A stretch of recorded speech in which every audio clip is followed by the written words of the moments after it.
I'm waiting for a very important member of the committee to arrive before we start. That's not me.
Welcome back, Judge Gorsuch. Glad to have you back, and I'm sure you're glad to be here. Good morning, everybody. I'd like to welcome everyone, and especially our nominee, as I just did. This is day 2 of the Supreme Court nominees hearing. We have a long day in front of us, so we'll immediately turn to members' questions. It's my intention to get through all members' first round of questions today, so it's important that we all stick to our time limits so that we can stay on that schedule. I realize that 10 hours is a long time for you to sit there and answer questions for 20 of us, so I'm going to defer to you when you might need a break. In the meantime, I would anticipate a break about 30 minutes for lunchtime, and I hope for the members of the committee. I have not made up my mind on this yet, but we do have a vote scheduled at noon, and it might, I'm sorry. Okay, we have 2 votes at noon, so it might be appropriate to use that period of time for our lunch break. I'll make a decision on that later on. So with that understanding with you and to accommodate you, because you're the person that has to sit there and answer questions, and so whatever your needs are, you let us know. I started yesterday morning, Judge and audience, with Justice Scalia's comments that our government of laws and not men is the pride of our constitutional democracy. Our democracy requires judges to let the people's elected representatives do the lawmaking. You, Judge, said that Justice Scalia's great accomplishment was to, quote you, remind us of the differences between judges and legislators, end of quote. Legislators, in other words, consult their own moral convictions to shape law as we best think it to be. But you said that judges can't do those things, rightly so from my point of view. Our Constitution is also a charter of liberty. Justice Scalia said that our Constitution guarantees our liberties primarily through its structure.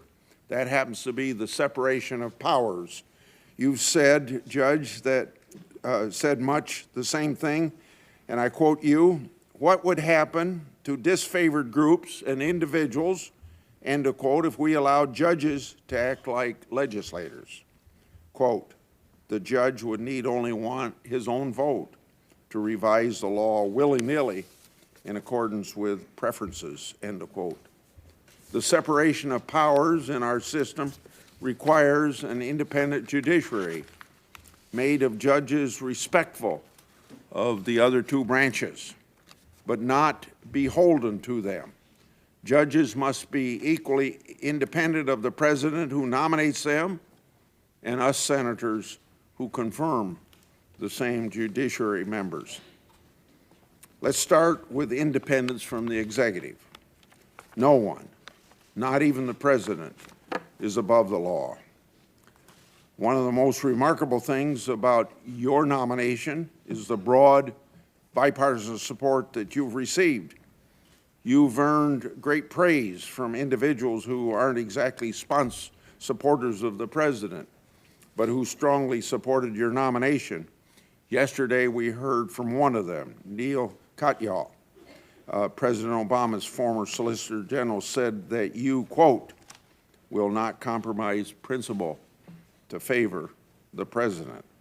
In 2006, former Colorado Senator Salazar, a Democrat, said that you have, quote, "the sense of fairness and impartiality that is a keystone of being a judge," end of quote. And legal commentator Jeffrey Rosen, similar, praised you for your independence. So let's start with my first question. I'd like to have you describe in any way you want to what judicial independence means, and specifically tell us whether you'd have any trouble ruling against a president who appointed you. That's a softball, Mr. Chairman. Turn your microphone on. I'm sorry. So that's a softball, Mr. Chairman. Okay. I have no difficulty ruling against or for any party other than based on what the law and the facts in the particular case require. And I'm heartened by the support I have received from people who recognize that there's no such thing as a Republican judge or a Democratic judge. We just have judges in this country. When I think of what judicial independence means, I think of Byron White. That's who I think of. I think of his fierce, rugged independence. He said, "I have a job." People asked him what his judicial philosophy was. I give the same answer. I decide cases. It's a pretty good philosophy for a judge. I listen to the arguments made. I read the briefs that are put to me. I listen to my colleagues carefully. And I listen to the lawyers in the well. And this experience has reminded me what it's like to be a lawyer in the well. It's a lot easier to ask the questions, I find, as a judge than it is to have all the answers as the lawyer in the well. So I take the process, the judicial process, very seriously. And I go through it step by step, and keeping an open mind through the entire process as best I humanly can. And I leave all the other stuff at home. And I make a decision based on the facts and the law. Those are some of the things judicial independence means to me. It means to me the judicial oath that I took to administer justice without respect to persons, to do equal right to the poor and the rich, and to discharge impartially the duties of my office. It's a beautiful oath. It's a statutory oath written by this body. That's what judicial independence means to me. Happy to talk about the separation of powers, too, if you'd like, Mr. Chairman, which you referenced in there, or I'm happy to answer another question, entirely up to you. Well, your record made clear that you aren't afraid to fulfill your role independently, and you just emphasized that. You vacated orders of administrative agencies acting outside their authority, and you ruled on cases where Congress has overstepped its bounds. So I think you can maybe speak about the separation of powers, but at the same time, maybe you could give me a couple of your cases that demonstrate your commitment to that independence of the executive branch of government. Sure. On the first point, you know, I have decided, as I noted yesterday, over 2,700 cases. And my law clerks tell me that 97% of them have been unanimous. 99% I've been in the majority. They tell me as well that according to the Congressional Research Service,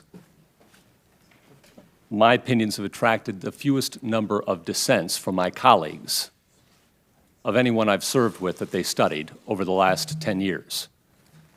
Now, the Congressional Research Service speculates whether that's because I'm persuasive or I believe in collegiality. I don't see why it has to be a choice. My law clerks also tell me that in the few cases where I have dissented, that I'm as likely almost to dissent from a Democrat-appointed colleague as a Republican-appointed colleague. And that's, again, because we don't have Democrat or Republican judges. According to the Wall Street Journal, I'm told that of the 8 cases that they have identified that I've sat on that have been reviewed by the United States Supreme Court, our court was affirmed in 7 of them. Now, I think Louise might argue for the 8th. Okay. Because in that case, the Supreme Court didn't like a procedural precedent of our court that, as a panel, we were bound to follow. So they remanded it back. We decided on the merits, as the court instructed. Cert denied. 8 out of 8. On the separation of powers, it is, Mr. Chairman, the genius of the Constitution. Madison thought that the separation of powers was perhaps the most important liberty-guaranteeing device in the whole Constitution. And this is a point of civics that I do think maybe is lost today, how valuable the separation of powers is. That you have, in Article 1, the people's representatives make the law. That's your job. And I don't think it's an accident that the framers put Article 1 first. Your job comes first. You make the law. Article 2, the president's job is to faithfully execute your laws. And our job, Article 3, down at the bottom, is to make sure that the cases and controversies of the people are fairly decided. And if those roles were confused and power amalgamated, founders worried that that would be the very definition of tyranny. And you can see why. Judges would make pretty rotten legislators. We're life tenured, right?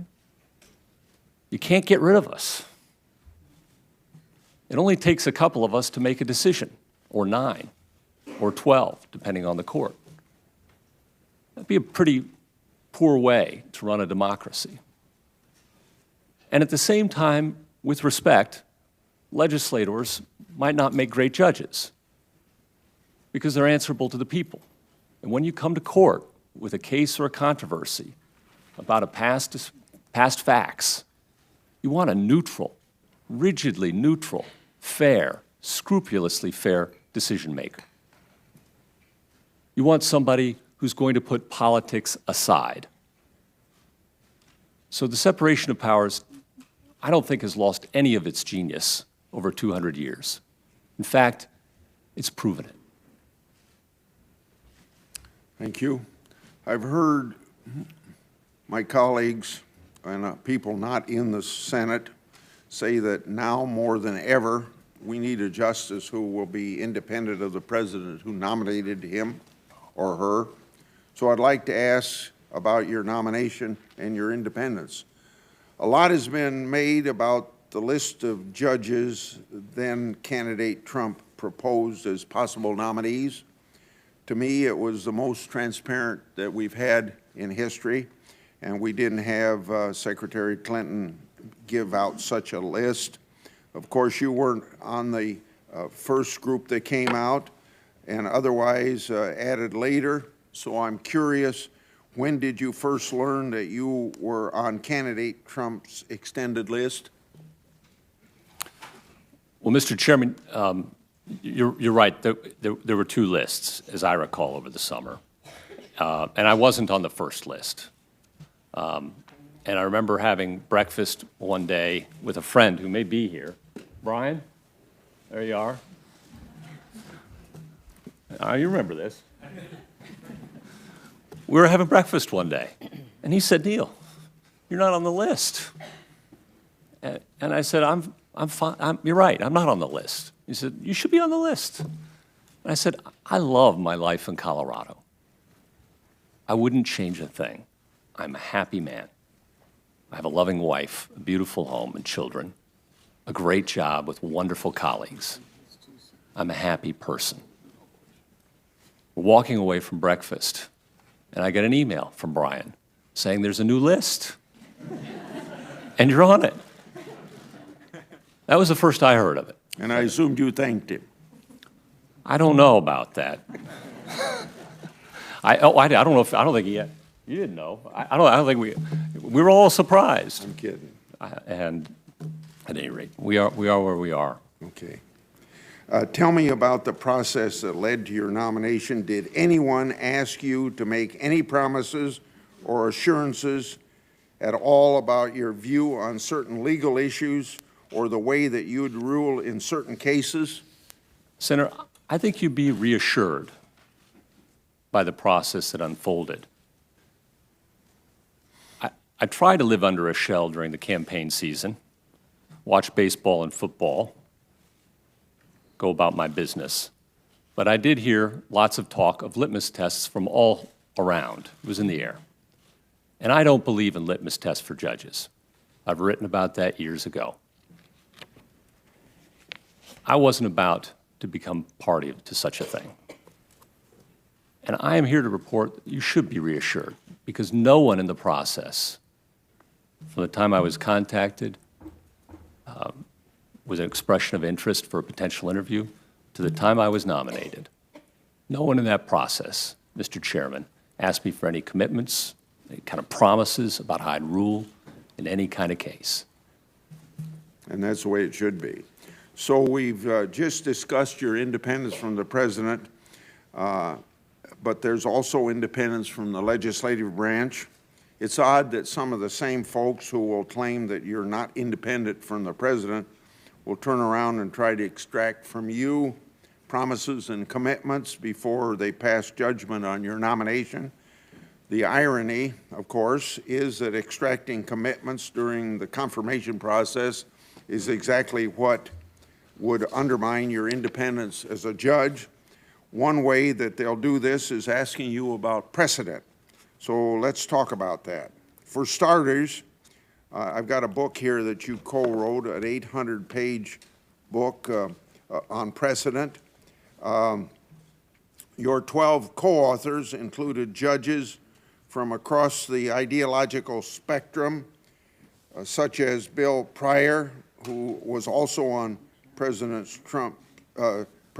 Trump's Supreme Court list, and Diane Wood, who was reportedly on President Obama's list. You've also touched on the value of precedent in speeches that you've given or in your opinions. For instance, in the speech you gave honoring Justice Scalia last year, you said this, quote, "Even when a hard case does arrive, once it's decided, it takes on the force of precedent, becomes an easy case in the future, and contributes further to the determinacy of our law," end of quote, especially if more recent opinions have called into question the rationale of the original case. But you've also suggested that there may be circumstances where it's appropriate to revisit precedent. Specifically, you wrote that it may be appropriate to reconsider a decision where it has become a, quote, precedential island surrounded by a sea of contrary law, end of quote. So there may be times where it is appropriate to reconsider certain decisions, especially if more recent opinions have called into question the rationale of the original decision.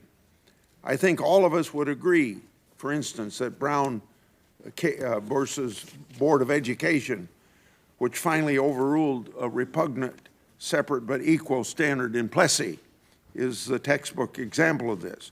So with these things in mind, I'd like to explore the approach that you take to Supreme Court precedents. Could you tell us what you believe is the value of precedent in our legal system? Absolutely, Senator. And if I might, Mr. Chairman, go back just a moment to promises. I have offered no promises on how I'd rule in any case to anyone, and I don't think it's appropriate for a judge to do so, no matter who's doing the asking. And I don't because everybody wants a fair judge to come to their case with an open mind and to decide on the facts and the law. One of the facts and one of the features of law that you have to decide it on is on the basis of precedent, as you point out.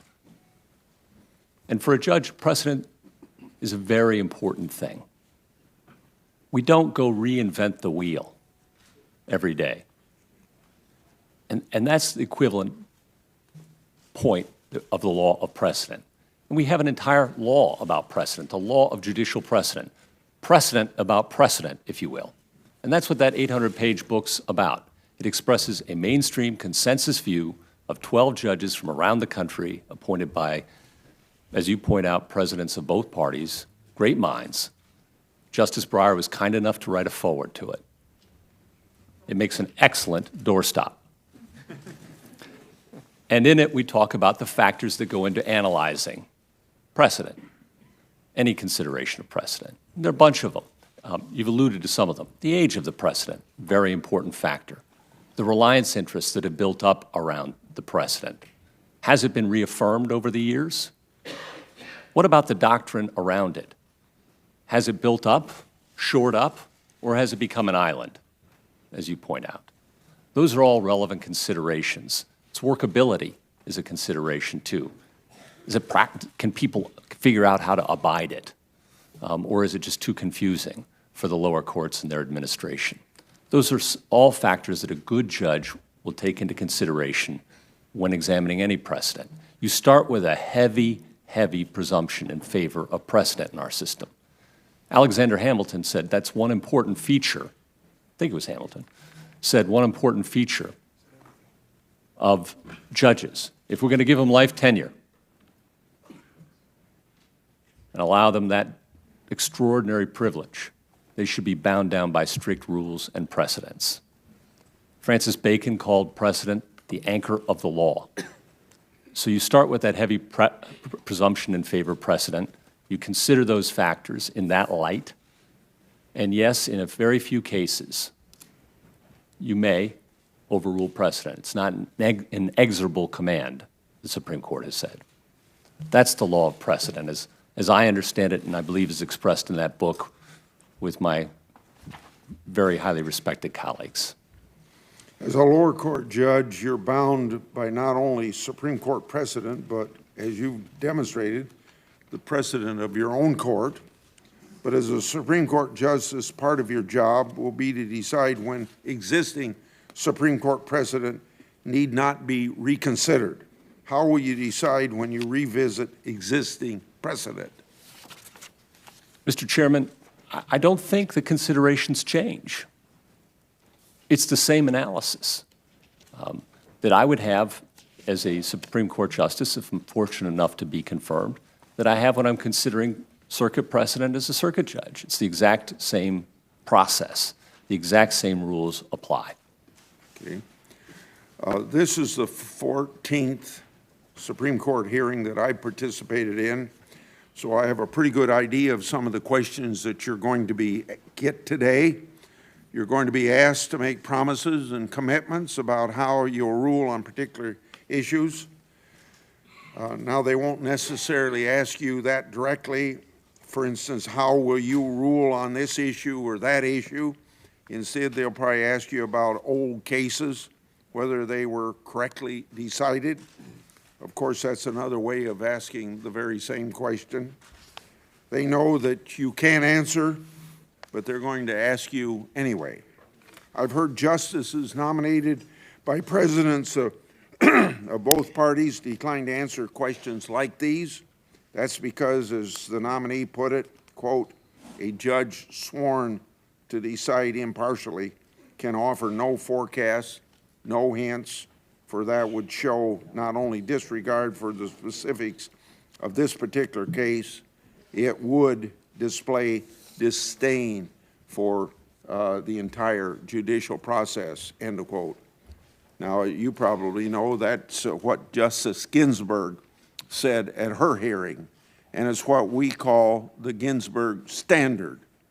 The underlying reason for this is, of course, is that making promises or even giving hints undermines the very independence that we just talked about. I'd like to ask you if you agree with what I just said. I do, Mr. Chairman. So let me ask you about a couple of Supreme Court cases. In Heller, the Supreme Court held that the Second Amendment protects an individual right to bear arms. If I ask you to tell me whether Heller was rightly decided, could you answer that question for me? Senator, I'd respectfully respond that it is a precedent of the United States Supreme Court. And as a good judge, you don't approach that question anew as if it had never been decided. That would be a wrong way to approach it. My personal views, I'd also tell you, Mr. Chairman, belong over here. I leave those at home. Mr. Kochel yesterday said that what he wants is a fair judge. And that's what I wanted as a lawyer. I just wanted a judge to come in and decide on the facts and the law of my client's case and leave what he had for breakfast at the breakfast table. And part of being a good judge is coming in and taking precedent as it stands. And your personal views about the precedent have absolutely nothing to do with the good job of a judge. Let me ask you about Citizens United.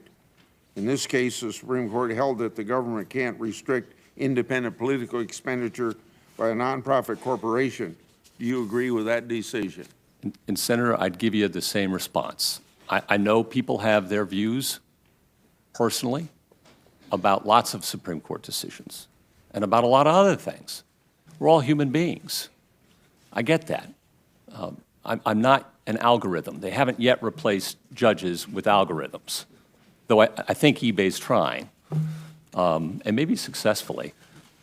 We're all human beings, but the judge's job is to put that stuff aside and approach the law as you find it. And that's part of the precedent of the United States Supreme Court that I'm sworn as a sitting judge to give the full weight and respect to due precedent. Those two cases were 5-4 decisions. So let me ask you about something that was unanimous, Hosanna, Tabor. The Supreme Court ruled 9-0 that the Obama administration couldn't tell a church who its ministers can be. The only thing controversial about that case was that the Obama administration actually tried to convince the Supreme Court that a bunch of government bureaucrats could tell a church who its ministers could be. Like I said, that case was 9-0. Can you tell me if that case was decided correctly? Respectfully, Senator, I give you the same answer. Okay. Those are relatively recent cases. Let's talk about cases that's been around for a while. Let's look at Gideon Wainwright. It was decided unanimously a long time ago, 50 years or more. It says a criminal defendant has the right to an appointed attorney if he can't afford one. Everyone who watches cop TV shows know that this law. Does that make a difference? Can you tell me if you agree with the principle of Gideon? Is it the same answer, the same reason? Mr. Chairman, it's certainly a seminal decision of the United States Supreme Court. There's no doubt about it. It's a very old decision of the Supreme Court now. It's been reaffirmed many times. There's a lot of reliance interests built around it. So I could talk to you about the factors that a good judge considers in analyzing precedent and the weight due a precedent. But I'm not in a position to tell you whether I personally like or dislike any precedent. That's not relevant to my job. Gideon is a seminal precedent of the United States Supreme Court, and it deserves respect on that basis. Precedent is kind of like our shared family history as judges. It deserves our respect because it represents our collective wisdom.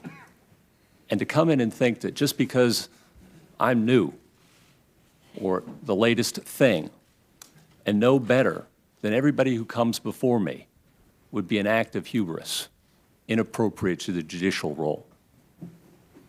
What if I ask you about Bush versus Gore?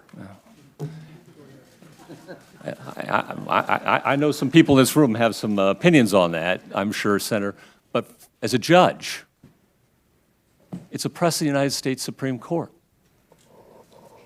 And it deserves the same respect as other precedents of the United States Supreme Court when you're coming to it as a judge.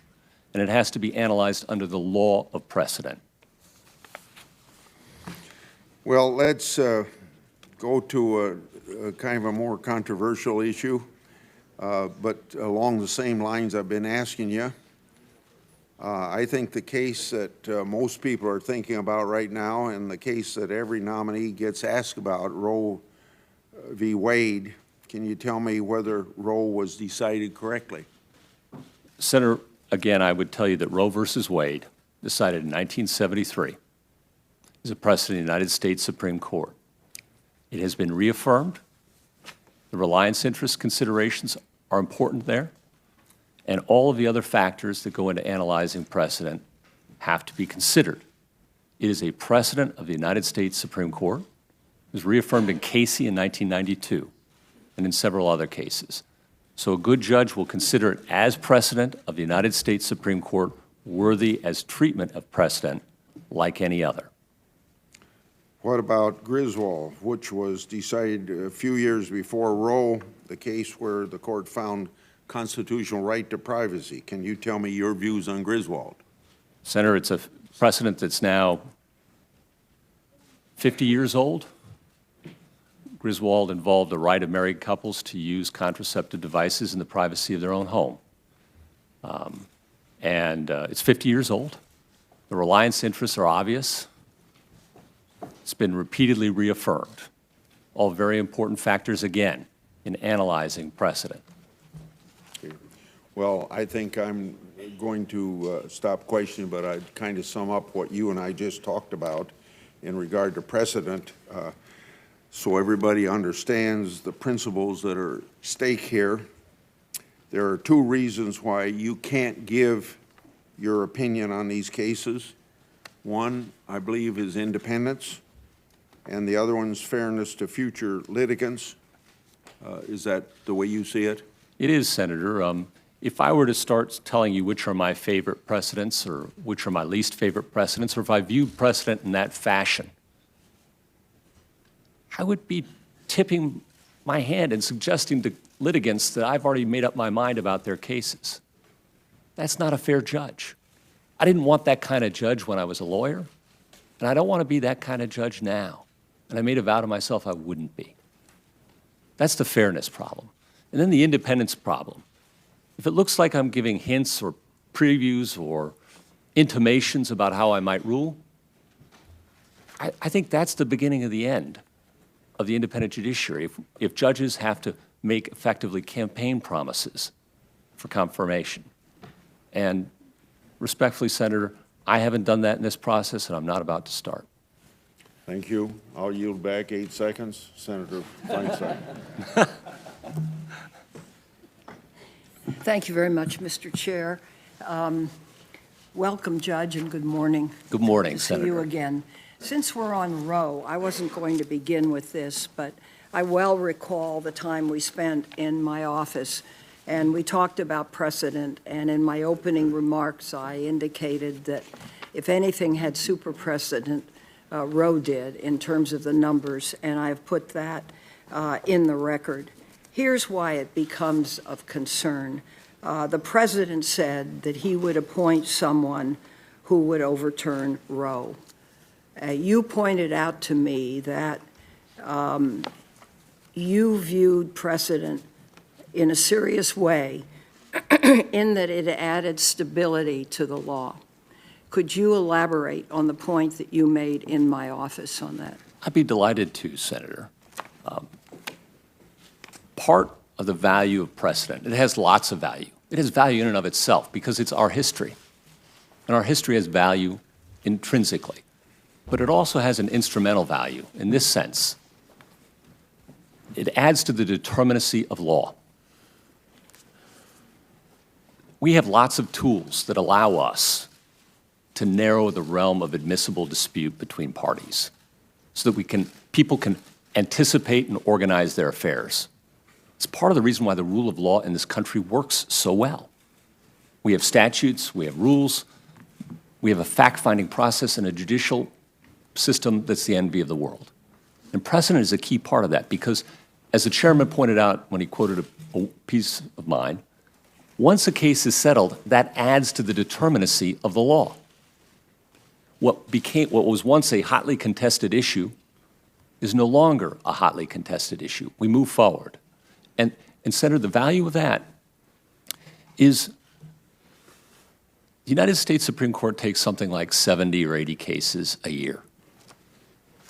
That is a tiny fraction of all the disputes in our federal legal system, right? Right. My law clerks tell me it's something like 0.001%. And they're unanimous in those cases which have divided circuit judges. That's why the Supreme Court largely takes the case, because it's divided us. It's one of the rare cases where we disagree.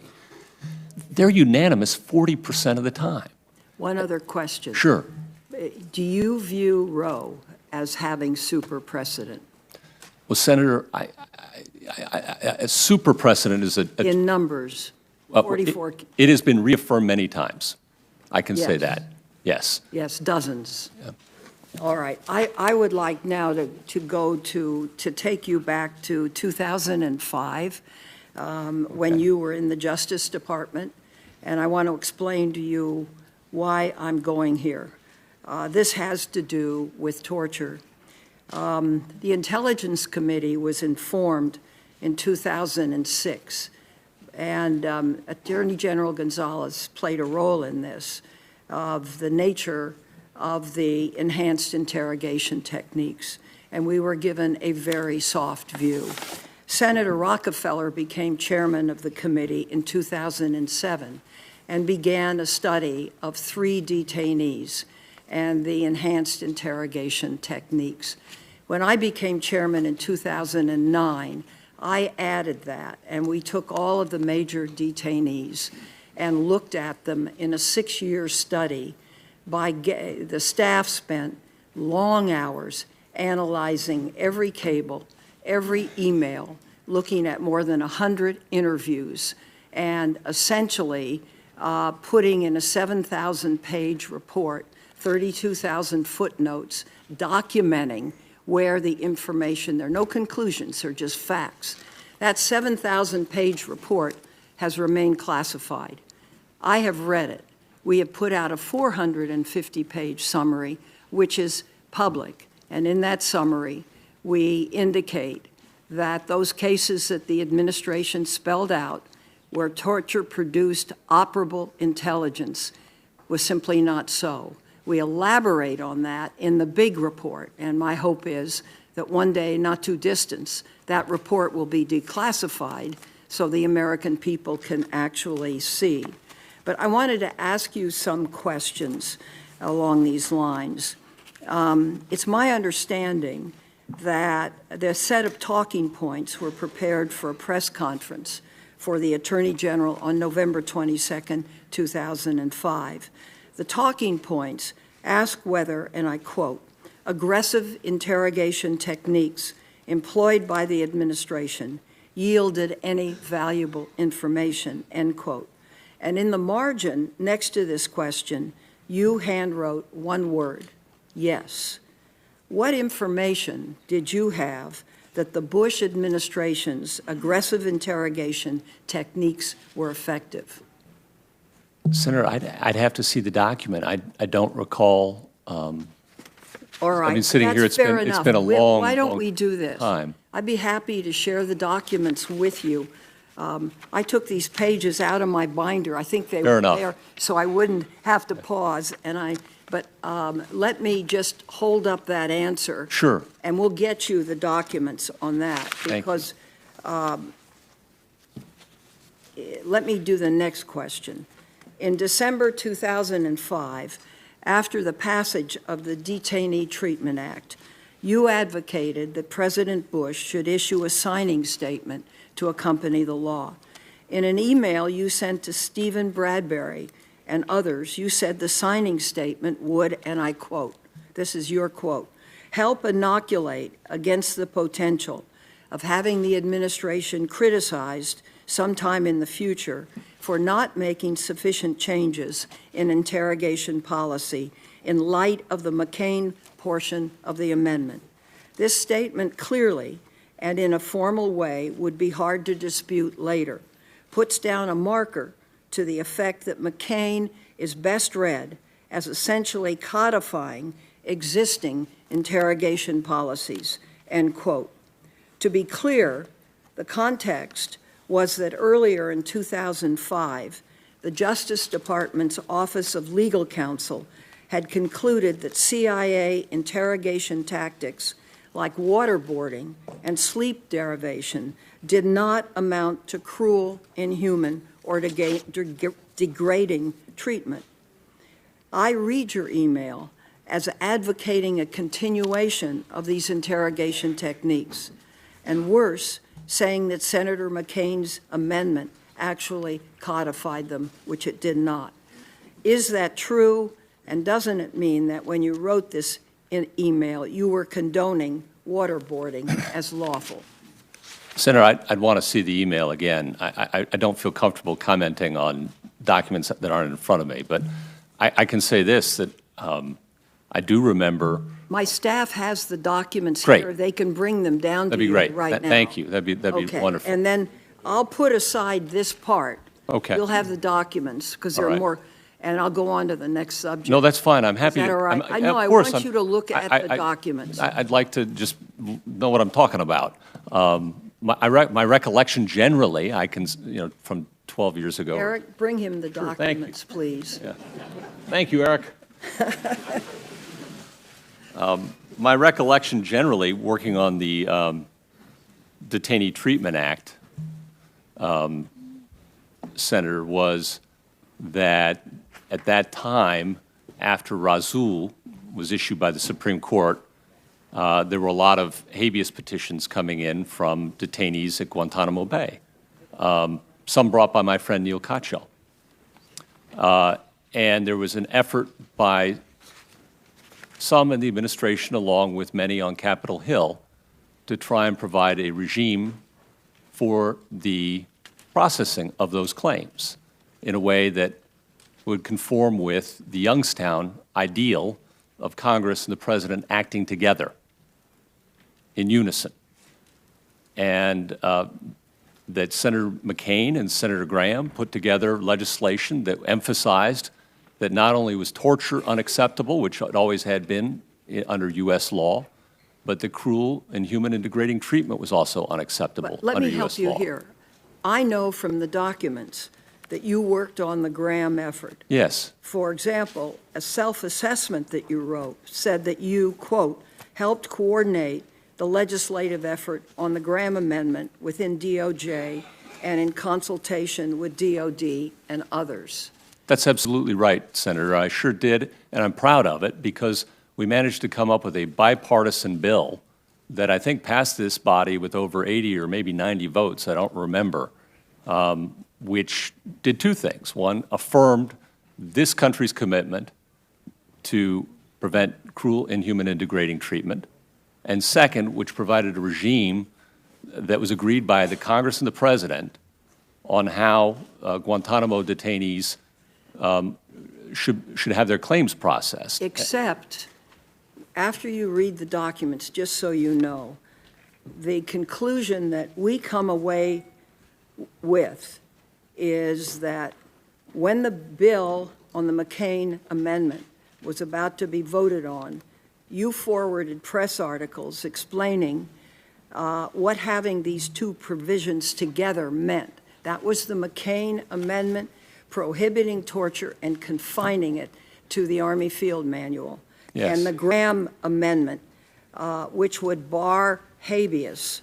In other words, a detainee could not use the habeas corpus right to file in a court of law and challenge their conditions of detention. So that was looked at as offsetting McCain, but basically preventing habeas corpus from being used, and of course it was overturned by the court. Senator, you're absolutely right that it was eventually litigated, as all these things are. There was a bipartisan effort, and it was between the Department of Defense. Department of Defense wanted congressional approval for something so that they knew what the rules would be. They were desperate to have some congressional involvement and investment in this process. And as a lawyer, that's all I was. I was a lawyer for a client, right? I was advising them on how to go about doing that legally in conjunction with Senator Graham's office and others. And it was a bipartisan effort, and we put together our best effort. The D.C. Circuit upheld it. The Supreme Court of the United States, eventually many, many years later, found that the process was insufficient. And that's the Boumediene case, as you know, Senator. But to say that there was no process would be inaccurate, too, because the Detainee Treatment Act had a long list of prescribed processes, and the question just simply was whether they were adequate enough under the suspension clause. And that was a close case that divided the court very closely. And I respect that decision as a precedent of the United States Supreme Court no less than any other, Senator. One last question on this. When President Bush signed the Detainee Treatment Act, he issued a statement that basically said he would only construe the law consistent with his powers as Commander-in-Chief. According to press reports, administration officials confirmed, and I quote, "The President intended to reserve the right to use harsher methods in special situations involving national security," end quote. In other words, the signing statement reflected the President's belief that he had the power to not comply with the law he had just signed. According to emails, and this you'll verify, you were involved in preparing that signing statement, and you advocated for the issuance of the signing statement. They even showed you saying to the top State Department lawyer that Harriet Miers, the White House counsel, quote, "needs to hear from us. Otherwise, this may wind up going the wrong way." Well, Senator, I can tell you what I recall. I haven't read, Okay. I need to read the email, That's but fair enough. my loose recollection of something that happened, I think, 11, 12 years ago, is that there were individuals in maybe the Vice President's office who wanted a more aggressive signing statement along the lines that you've described, and that there were others, including at the State Department, who wanted a gentler signing statement. And my recollection sitting here, as best I can give it to you without studying the email, is that I was in the latter camp. John Bellinger, among others, I would have associated myself with there. And I don't know what was in the President's head when he wrote the signing statement. I can't tell you that. I don't know. I can only tell you what I remember, and I certainly would never have counseled anyone that they could disobey the law. Okay, I have no reason not to believe you, but if you will read those. Sure. And then in my second round, we'll go back to it. Sure. And I'd be very happy to, because I think you'll see that we didn't make this up.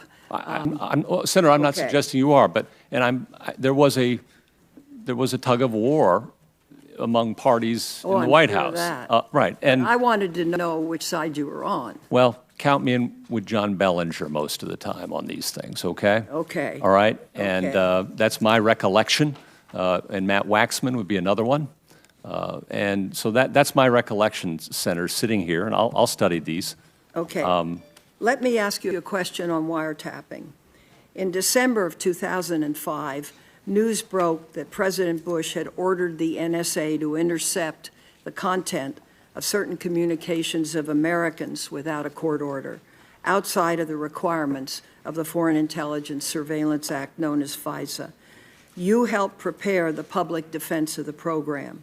For example, in draft testimony that you prepared for Attorney General Gonzalez defending the program, you wrote this, quote, "These authorities are vested in the President, and they are inherent in the office. They cannot be diminished or legislated away by other co-equal branches of government." Paul Clement, President Bush's Solicitor General, quote, "found this proposition unconvincing, and it was removed from the testimony."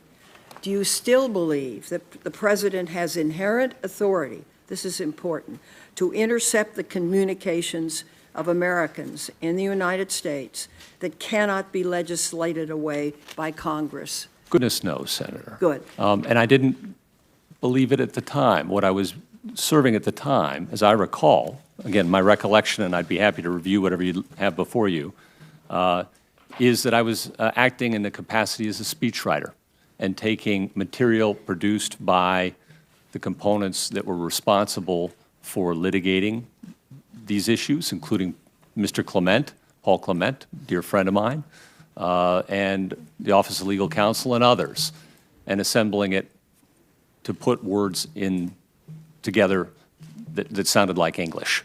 And I think people like my writing. And that was my job. I think I was the scribe. Okay, let's move on. I'd like to go to the Heller case. When we met in my office, we discussed the Heller decision, which you said you were open to discussing since the case had been decided.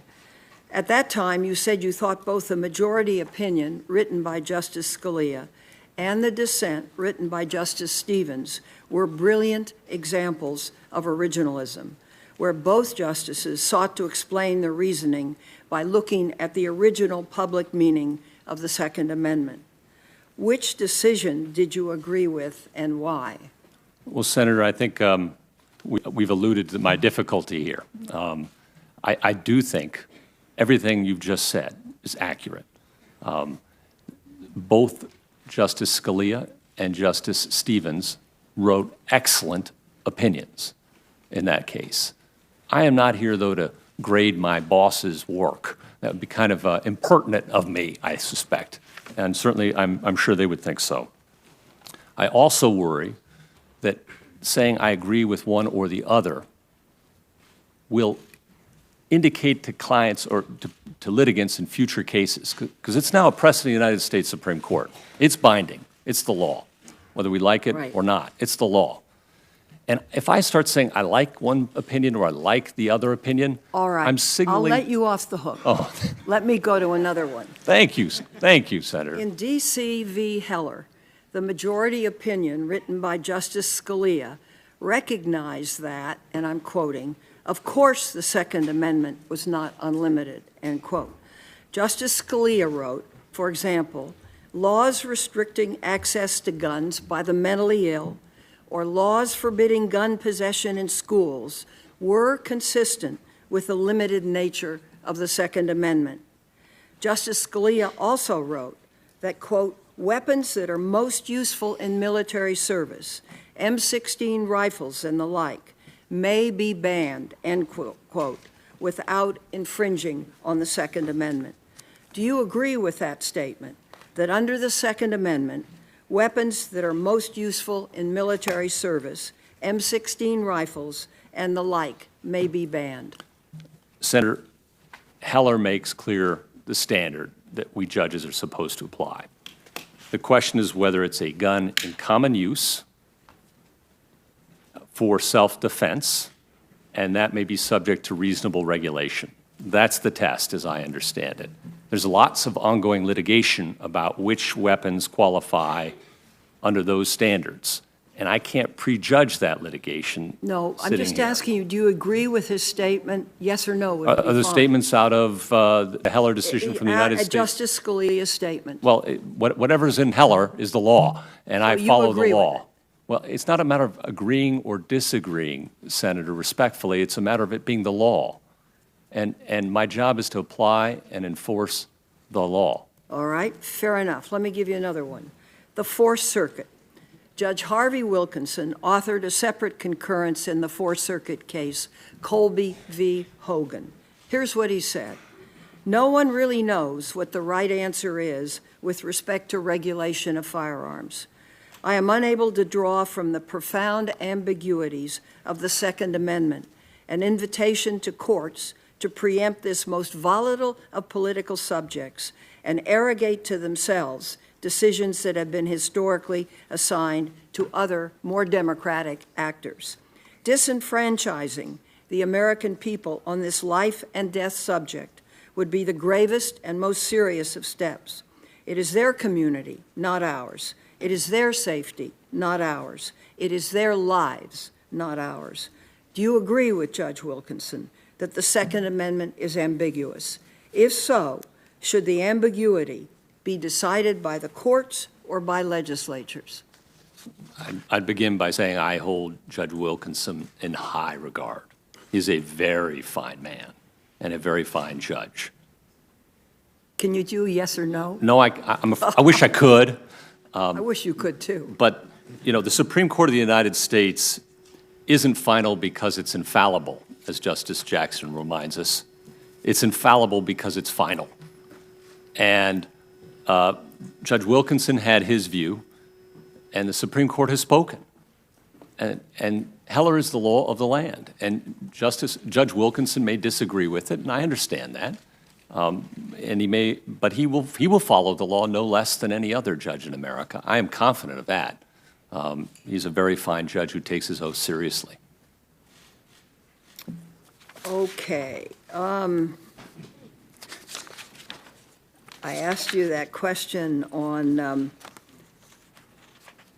super precedent, and let me end with one on workers' rights, if I might. As you know, there have been a number of Supreme Court cases where the court has made it harder for workers to hold their employers accountable when they have experienced discrimination or be injured on the job. And we've discussed that one case, Trans Am, I think 3 or 4 of us. Let me give you a short list. Ledbetter versus Goodyear Tire, which limited the ability of women to seek equal pay. Gross v. FBL Financial Services, 2009, which made it more difficult to prove age discrimination. And the University of Southwest Texas Medical Center v. Nassar in 2013, which made it more difficult for employees to prove they've been retaliated against for reporting discrimination, including based on race, gender, national origin, religion, and other factors. Vance v. Ball, which made it more difficult for workers to prove just plain discrimination claims. As Senator Whitehouse pointed out, each of these cases was 5-4, and Justice Scalia voted with the majority against the employee in every case. President Trump and others have said, you are the next Scalia. So I think it's only fair to ask you, do you disagree with any of the majority opinions that Judge Scalia joined in these cases? If so, which ones do you especially disagree with, and why? These have already been decided. I understand, Senator. But again, if I indicate my agreement or disagreement with a past precedent of the United States Supreme Court, I'm doing 2 things that worry me sitting here. The first thing I'm doing is I'm signaling to future litigants that I can't be a fair judge in their case because those issues keep coming up. All of these issues, as you point out, keep coming up. Issues around all of these precedents will continue to be litigated and are hotly litigated. I've had post-Ledbetter Act cases in my court, for example. Then how do we have confidence in you that you won't just be for the big corporations, Oh. that you will be for the little man. This is the question that Senator Hirono, I think, so well asked yesterday. You know, those of us, I think on both sides, care very much about workers' rights. But the record is such that one questions whether the court is capable in its present composition to give a worker a fair shot. So I'm just looking for something that would indicate that you would give a worker a fair shot. Maybe it's in your background somewhere that I don't know about, but I'd like to have you respond to it any way you can. Senator, I really appreciate that. And I think there is a way you can take a look at this question without me potentially prejudging a case. And I appreciate your respect for that. And just to finish that thought, I'm concerned that I have to look the litigant in the eye in the next case. And if I've prejudged that case, they can look at me and say, you're not a fair judge. And I've got no answer for that. Got no answer for that. So what I think can give you comfort in this area is, Senator, I know a case or two has been mentioned yesterday. Respectfully, I'd suggest that does not represent the body of my work. I've written I participated in 2,700 opinions over 10 and a half years. And if you want cases where I've ruled for the little guy as well as the big guy, there are plenty of them, Senator. The Ute Indian tribe. Would you be willing to submit some of them? Oh, It's hard goodness. to read 2,700 cases. I'll name a bunch of them right now. I mean, Trans Am. I'm sorry, Senator. Of course, Ute 5 and 6, Fletcher, the Rocky Flats case, which vindicated the rights of people who have been subject to pollution by large companies in Colorado, uranium pollution. I point you to the magnesium case, similar pollution case in the Salt Lake City area. Colorado's effort with renewable energy upheld that. Or versus City of Albuquerque, involving pregnancy discrimination in the police department in Albuquerque. WD Sports, a discrimination claim. Casey, Energy West, Crane. Simpson versus CU, involving young women who had been harassed by the football team. AM versus AM, Browder, Sutton. I can give That's you a helpful. long Well, list. that's helpful, and Senator. we'll find them and we'll read them. And Senator, the bottom line, I think, is that I'd like to convey to you, from the bottom of my heart, is that I'm a fair judge. And I think if you ask people in the 10th Circuit, is he a fair judge, you're going to get the answer that you got yesterday from both Senator Bennett and Senator Gardner and from General Cotchill, and the same answer you got from Senator Allard and Senator Salazar 10 years ago. And Senator, I can't guarantee you more than that, but I can promise you absolutely nothing less. Okay, I have 1 minute and 21 seconds. Let's talk Chevron. That's been used, you know, thousands of times, and it really perplexes me. Olympia Snow and I did something that took me 12, 13 years to get to, and that is changing the corporate fuel economy standards. And thanks to Senator Inouye and Senator Stevens, they put it finally in a commerce bill, and it passed. So now we are on our way to 54 miles a gallon. Here's the point. We could do the rules for the first 10 years, but who knew we needed the experts to do them from that point on?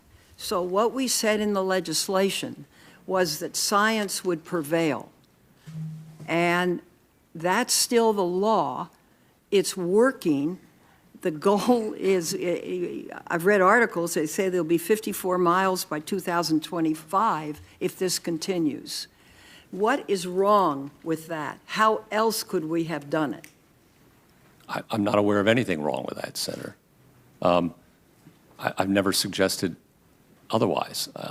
But what you said is the Congress could not legislate by leaving some of the rules up to the scientists or other professionals in departments, as I understood it, in Chevron. I appreciate the opportunity to correct this misunderstanding, Sure, Senator. appreciate it. The case I think you're referring to is Gutierrez. That's correct. It involved an undocumented immigrant to this country. Okay. And the question was, there were two conflicting statutes. One said he could apply for immediate discretionary relief in this country from the Attorney General. Second said he had to wait outside the country for 10 years. We had a judicial precedent that said the first statute controls. That was the ruling of our court.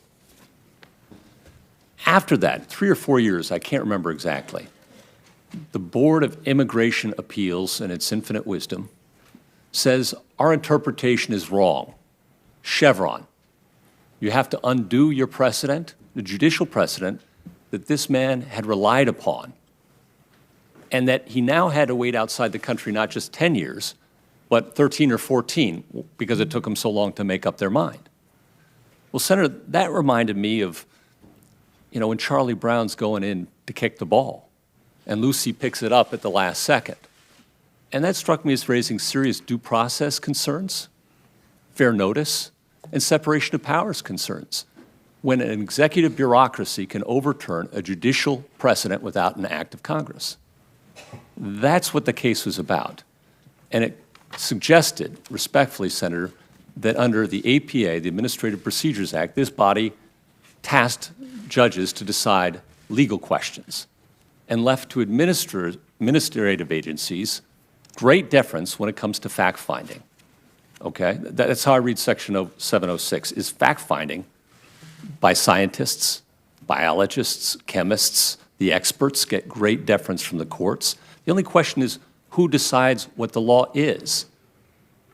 And can a man like Mr. Gutierrez, the least amongst us, be able to rely on judicial precedent on the books, or can he have the ball picked up as he's going in for the kick? I think I've exceeded my time. Oh, I'm sorry. Apologize. No, Thank you very much. I apologize. Thank you. I want to make clear to everybody, you didn't exceed your time because I said if you asked your question before the last second's up, and you did, that we'd give whatever time it took for that to be done. And if everybody follows that rule, I think we'll be treating everybody fairly. Before I call on Senator Hatch, I'd like to enter into the record an article in the Wall Street Journal editorial titled this, Neil Gorsuch, how would you vote, ? Democrats demand the nominee declare himself on cases, end of the title. I'll just quote the first paragraph. Democrats have come up empty trying to find something scandalous that Neil Gorsuch has said, so now they're blaming him for what he won't say, to wit, they want him to declare how he would rule in specific areas of law, questions that every Supreme Court nominee declines to answer, end of quote. Without objection, I enter that in the record. Senator Hatch. Well, thank you, Mr. Chairman. Judge, as I said yesterday, my goal in this confirmation process is to get an understanding or a handle on your understanding of the proper role of judges in our system of government. Now, you gave an interesting lecture last year at Case Western Reserve School of Law about Justice Scalia's legacy. Justice Scalia, you explained, emphasized the difference between judges and legislators. He reminded us, as you put it, that legislators may appeal to their own moral convictions and to claims about social utility to shape the laws they think it should be in the future. But the judges should do none of these things in a democratic society, unquote. I think that accurately describes Justice Scalia's view. Is that also your own view? Senator, it is, though I got to confess that lecture was attended by about 20 people, and it's got a lot more attention since. Well, we're making sure it gets some more. And your opinions on the appeals court, you take great care to identify what issues the court may or may not address. In one opinion last year, for example, you used phrases such as, quote, it's not our job, unquote, and, quote, it simply isn't our business, unquote. What is an appellate court's job, in your view? It is a limited but vital role in our separated powers.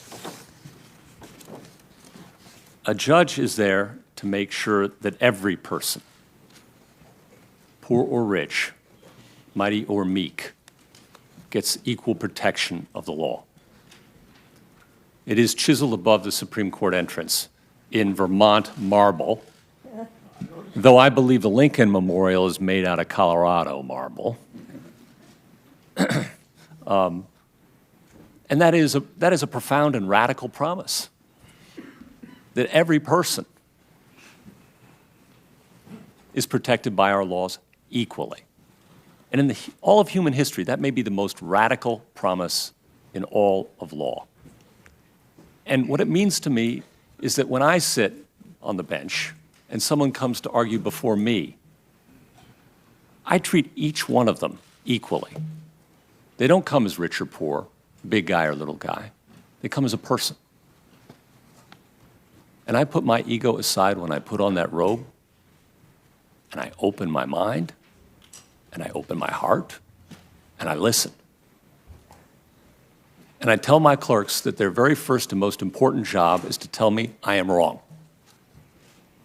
and to persuade me I am wrong as I read the briefs and listen to the arguments. And then if they manage to do that, I tell them their next job is to try and persuade me I'm wrong again. Because I want to make sure I leave no stone unturned. I want to get to the bottom of it.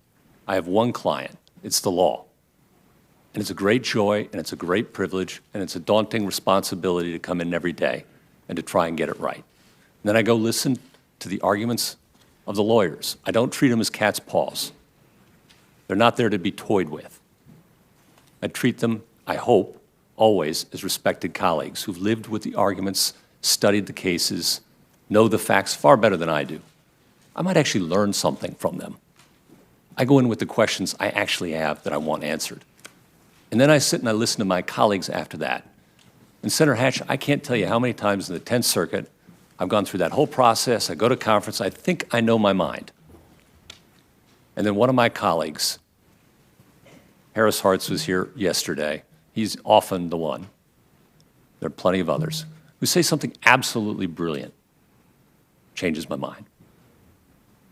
And that's the judicial process, and that's the role I see for the appellate judge.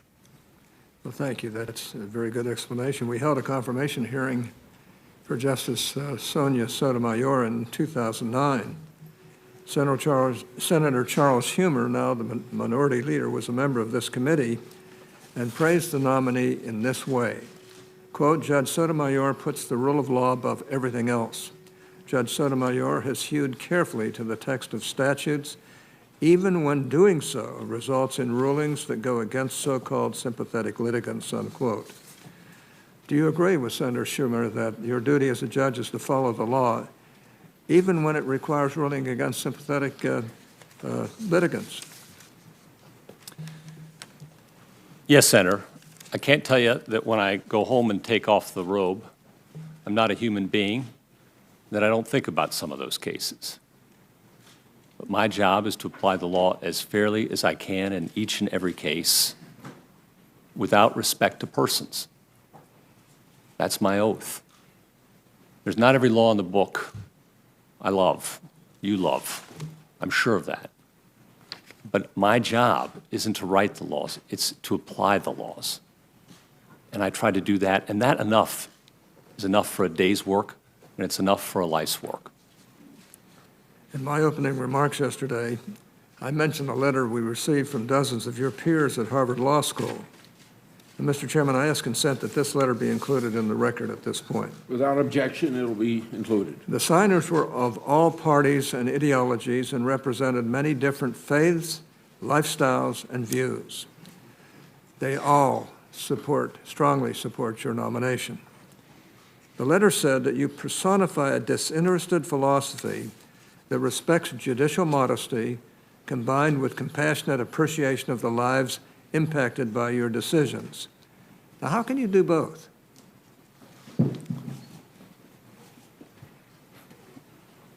Senator, I'm just a person. And I remember how hard it is to be a lawyer. I remember what it was like to represent clients who had problems. told my kids when they asked me what my job was when I was young, was to help people with their problems. And as a judge, I have to resolve their problems. One of the hard things about being a judge is that somebody has to win and somebody has to lose. You make half the people unhappy 100% of the time. That's the job description. But you have to believe in something larger than yourself and that you're part of something larger than yourself. And I believe in the rule of law in this country. And I believe in an independent judiciary as one of the keys to it. And I feel it has been a calling to be a part of it and an honor. Well, the Fourth Amendment protects the right to be free from, quote, unreasonable searches and seizures, unquote. It was written in the late 18th century when the tools used by law enforcement to investigate crime and monitor suspects were radically different than they are today. In your view, how should a judge approach interpreting and applying constitutional provisions like the Fourth Amendment in cases where the technologies or methods at issue were obviously not even imagined by the founders? May I offer an example, Senator, I think Sure. might be helpful? Sure. I take United States versus Jones, a recent case from the United States Supreme Court involving whether police officers might attach a GPS tracking device to a car. Modern technology. How do you apply the original Constitution written 200 years ago to that? And the court went back and looked at the law 200 years ago. And one of the things it found was that attaching something to someone else's property is a trespass to chattels at common law and would be considered a search.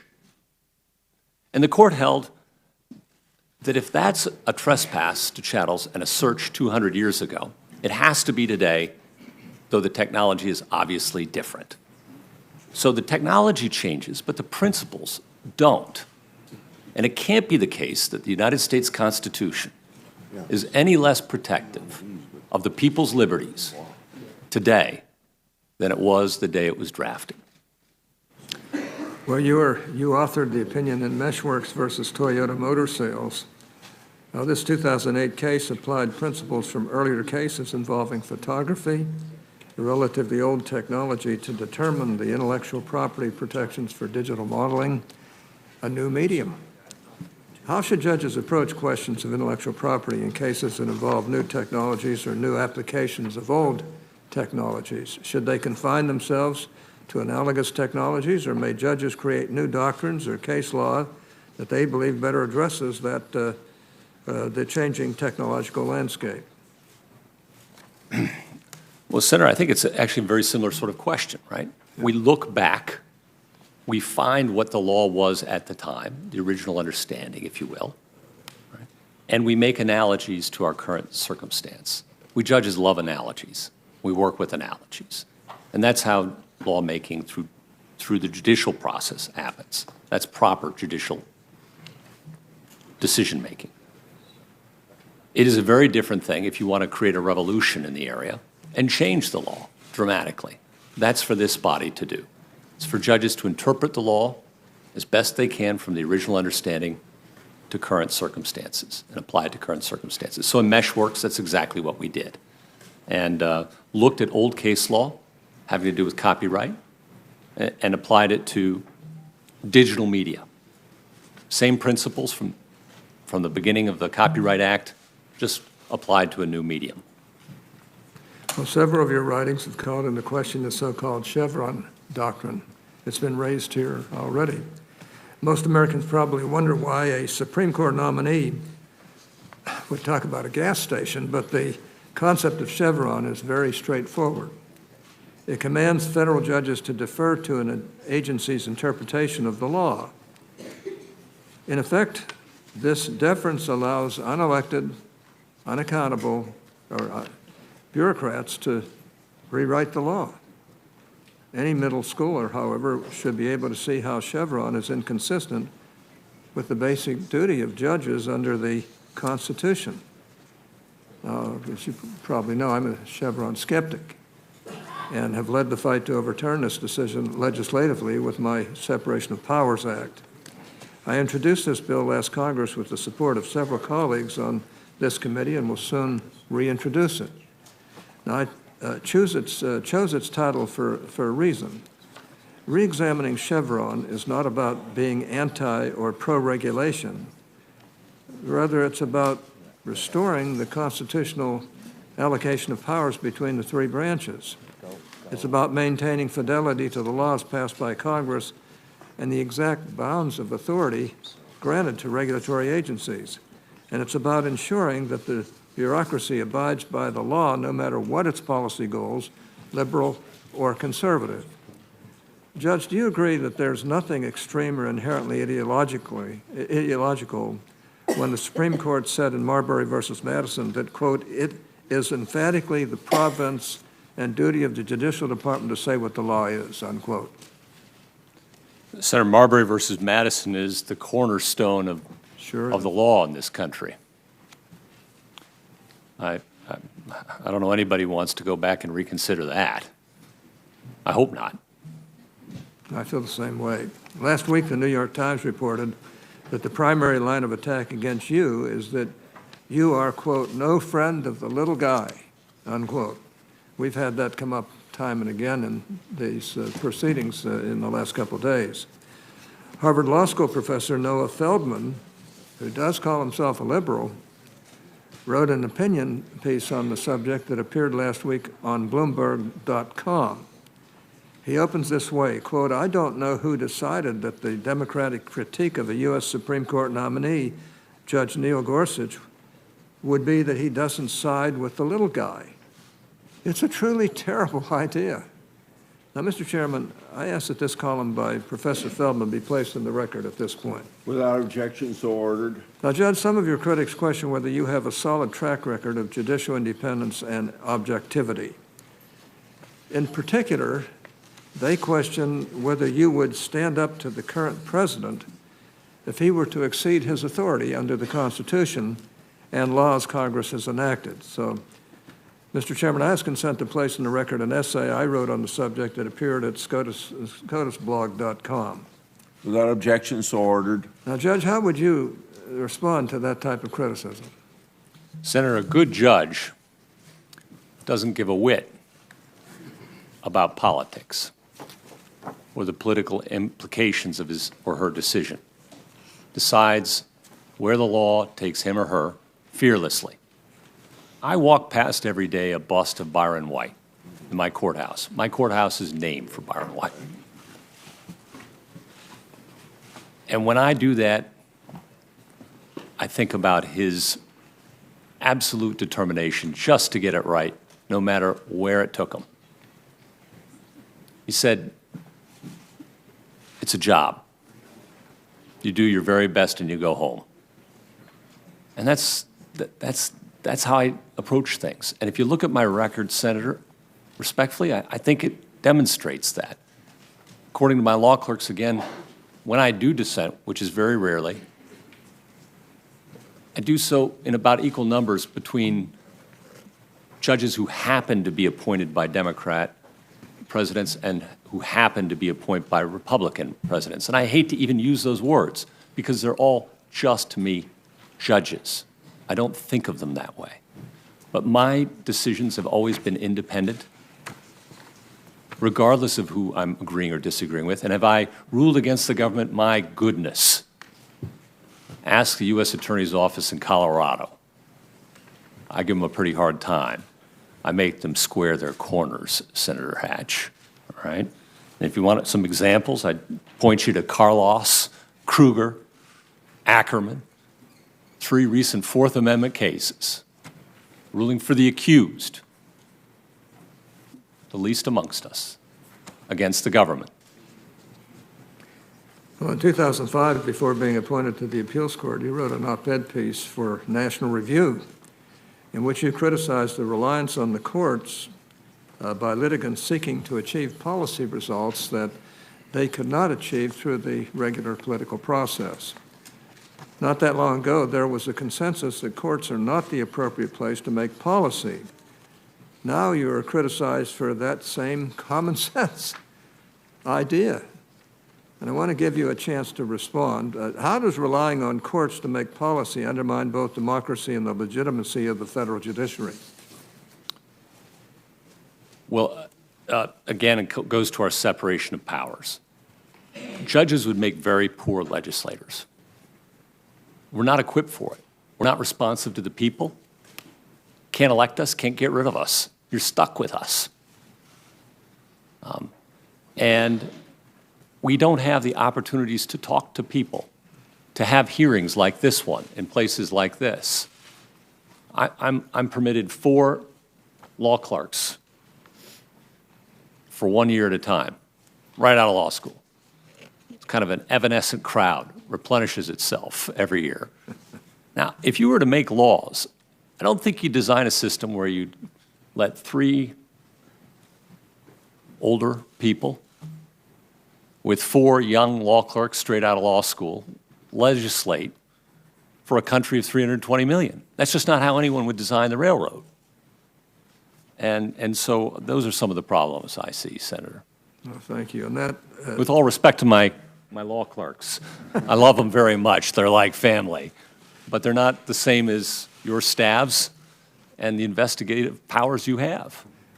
well, they're lucky to be with you, is all I can say. In that National Review piece, you pointed out some liberal policies that lawyers have sought to achieve through litigation. Some of your critics have tried to turn this into one of those gotcha moments, claiming that your real qualm was with those policies that were liberal, not that they were achieved through litigation. Again, I want to give you a chance to respond. Well, I would say that in that article, I'd say a couple things about it. First, as I pointed out, and I believe, the courts are a very important place for the vindication of civil rights and for minorities. It's a place where unpopular voices get heard the same as popular voices. In a democracy and the legislature, majorities win. That's not the case in courts. The best argument should prevail. So they play an important role.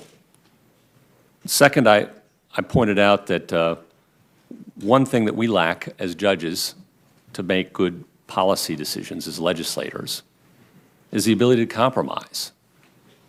These bodies, legislative bodies, you can put together a compromise. Judges, somebody has to win, somebody has to lose, Senator. It's not a great place to compromise, and again, we're not well equipped to do your work. At the same time, I did criticize, I pointed out a column by a liberal columnist, a self-identified liberal columnist, very fine man, and I agreed with him that his side had spent perhaps too much time in court instead of in front of the legislature. I can report to you, having lived longer, as I did report to you in 2006, that the problem lies on both sides of the aisle, that I see lots of people who resort to court perhaps more quickly than perhaps they should. Well, some liberal organizations are claiming that in private practice you represented only big corporations. Your former law partner, David Frederick, who happens to be on the board of directors of the Liberal American Constitution Society, has a very different take. In an opinion piece published in the Washington Post, he describes your work at the firm this way, quote, "Over the course of this career, he has represented both plaintiffs and defendants. He has defended large corporations, but also sued them. He has advocated for the Chamber of Commerce, but also filed and prevailed with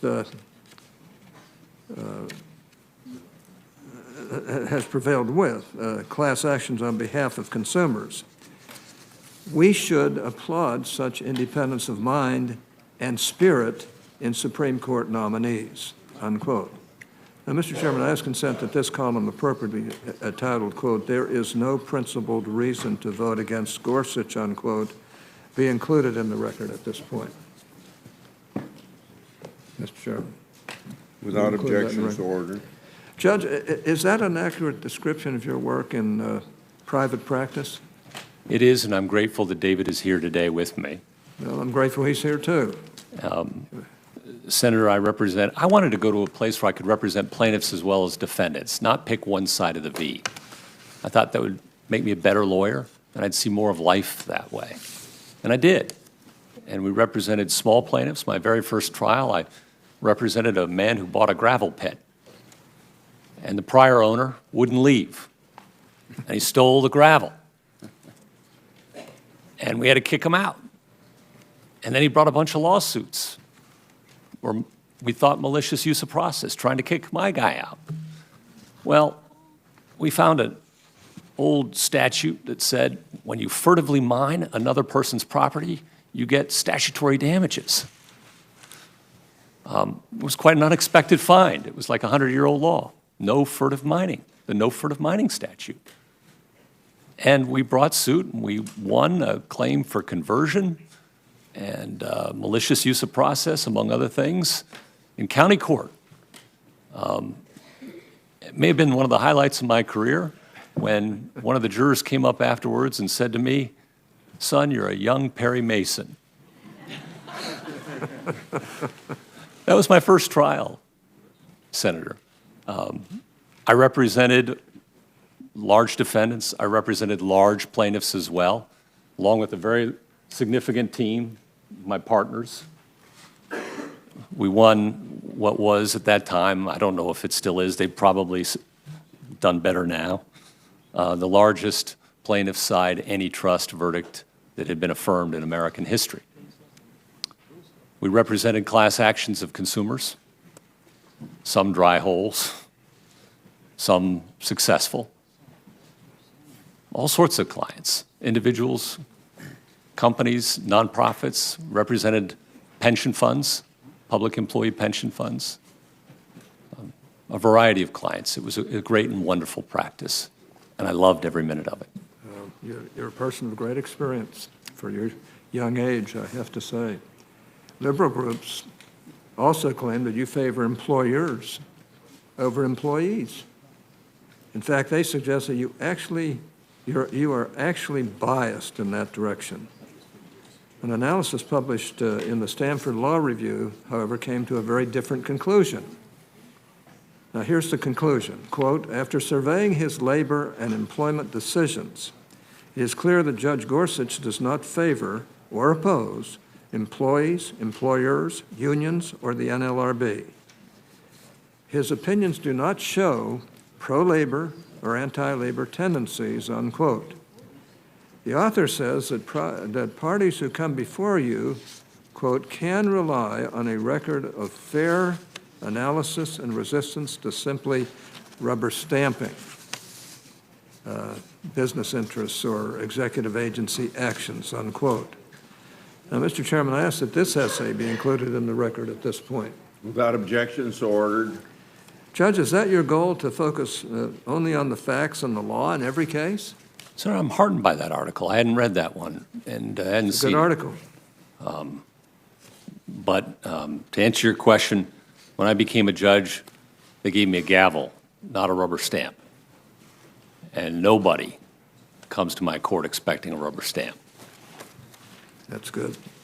The Supreme Court recently decided 2 cases coming from your court that involved the Religious Freedom Restoration Act, a bill that I was instrumental in. I was one of its authors. I talked Senator Kennedy into coming on board. When Clinton signed it on the South Lawn, Kennedy was the biggest duck in the puddle. He was very proud of that particular bill. RFRA makes it difficult for the government to substantially burden the exercise of religion and applies this protective standard to everyone and to every exercise of religion. Now, these cases addressed whether the Affordable Care Act's birth control mandate violated RFRA, or the Religious Freedom Restoration Act. You were in the majority, deciding that RFRA applied to the plaintiffs in both cases and that the birth control mandate failed to meet RFRA's standard. Opponents of your nomination do not like this result may accuse you of being anti-woman. That, of course, isn't true at all, and any fair person would have to conclude it's not true. Your critics simply demand that, as a judge, you must follow their political priorities, that availability of birth control is more important than religious freedoms. Now, I have two questions about your decision. Isn't that really a policy dispute that should be addressed by Congress? And was your job in these cases to impose your or anyone else's priorities, or to interpret and apply those statutes the way Congress enacted them? Senator, our job there was to apply the statute as best we could understand its purpose as expressed in its text. And I think every judge who faced that case, everyone, found it a hard case and did their level best. And that's all any judge can promise or guarantee. I respect all of my colleagues who addressed that case. Well, we respect you for doing so. You wrote a concurring opinion in the Hobby Lobby case. You wrote about the Religious Freedom Restoration Act this way. Quote, "It does perhaps its most important work in protecting unpopular religious beliefs, vindicating the nation's long-standing aspiration to serve as a refuge of religious tolerance," unquote. In other words, Congress enacted RFRA to apply broadly and robustly to ensure that, among other things, the little guy would be protected as much as the big one. Is it fair to say that the court's decision in Hobby Lobby and your concurring opinion upheld this purpose, and in doing so effectively promoted religious tolerance? Well, I might give you even a couple other examples of Okay. RFRA's application that I've been involved in that might shed some light on this. It's the same statute that applies not just to Hobby Lobby, it also applies to Little Sisters of the Poor and protects their religious exercise. And it's also been applied in a case where I appointed counsel, because I saw something potentially meritorious there. And our court held it applied to a Muslim prisoner in Oklahoma who was denied a halal meal. Right. It's also the same law that protects the rights of a Native American prisoner who was denied access to his prison sweat lodge. It appeared solely in retribution for a crime that he committed, and it was a heinous crime. But it protects him too. And I wrote those decisions as well, Senator, yes. I wrote the Native American prisoner case, and I participated in, and I wrote a concurrence in the Muslim prisoner case. Thank you for doing so. I also want to give you a chance to answer or respond to a few things that were said during statements on Monday. One of my Democratic colleagues said it is important to know whether you are a surrogate for President Trump or for particular interest groups. Are you? No. Of course not. Another senator mentioned just a few of the thousands of cases in which you participated and said, quote, "I'm troubled by the results in those cases," unquote. He never took issue with how you applied the law in those cases. He said only that the results troubled him. And as I described Monday in my opening statement, I've contrasted judges who focus on the process or arriving at a result with judges who focus on what they want the result to be. Which approach do you associate with? I associate myself with the approach I think all good judges attempt, to follow the law wherever it leads. My time is up, Mr. Chairman. Sorry.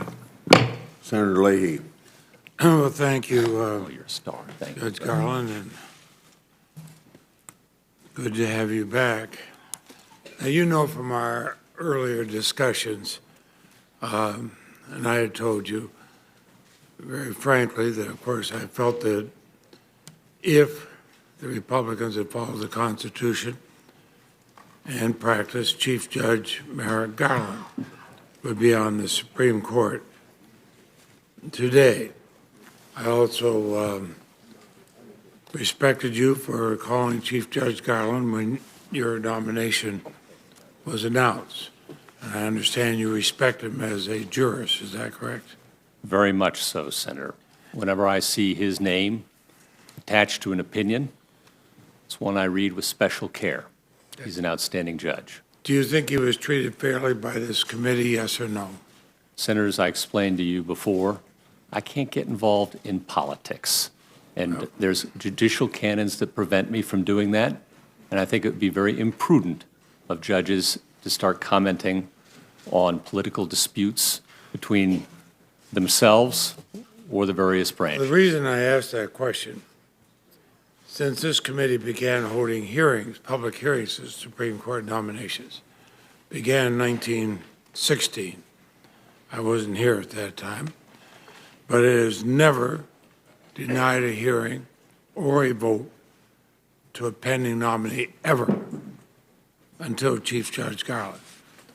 I can't express an opinion. I think it was shameful. I think it has severely damaged the reputation of this committee. I think it has severely damaged the reputation of senators who concurred with that.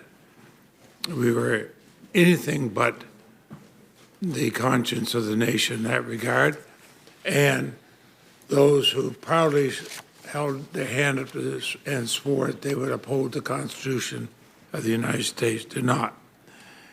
Now, it becomes more of a problem because it appears the president outsourced your selection to far-right, big money, special interest groups. And you may not like that terminology, but even Republican senators have praised the fact that the president had gone to this group and had a list when he's running for office of who he could select from. The list given not prepared by him, but by these special interest groups. And they have an agenda. They're confident you share their agenda. In fact, the first person who interviewed you for this nomination said they sought a nominee who understands things like we do. And, Mr. Chairman, I would ask that an article from the Wall Street Journal entitled "Trump's Supreme Court Whisperer" be included in the record. Without objection, so ordered. And another one in which the New York Times and Gorsuch, conservative activists sees test case reshaping the judiciary. Those be included in the record. Without objection, so ordered. Now, the two far-right interest groups have recommended you to the president.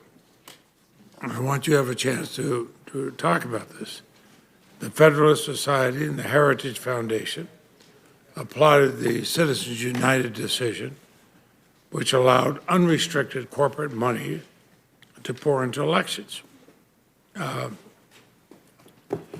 You have suggested that constitutional law should be grounded solely in the original meaning of the text. You've said judges should, and I quote you, strive to apply the law as it is, focusing backward, not forward. If we do that, let's go to the First Amendment.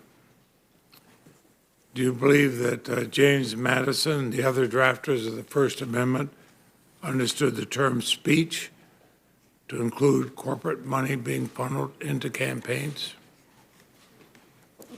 Senator, I can tell you that the Supreme Court of the United States has a lot of precedent in this area, as you're well aware. Quite a lot of it permitting Congress to compel disclosure, to limit contributions, and a lot of other case law in this area. There's a lot of precedent in this area. Well, is there precedent from the drafters that speech included corporate money being put into corporations, being put into campaigns? Senator, that was exactly what was at issue in part in Austin and then again in Citizens United. And the Supreme Court issued a variety of opinions on that subject, on that very subject, looking back to the original understanding of the First Amendment to see whether it embraced the speech at issue in those cases. And different justices came to different conclusions on that score. But nothing in the Federalist Papers that talked about corporate money going into campaigns. Is that correct? Well, Senator, That's an easy yes or no. I think there's an awful lot in the Federalist Papers and elsewhere that were relevant to and considered by both concurrences and dissents in Citizens United. But nothing about corporate money. I don't remember that term, no, Senator. Trust me, there wasn't. I trust you Okay. entirely. No, you don't have to. Not that much? I'll let it go.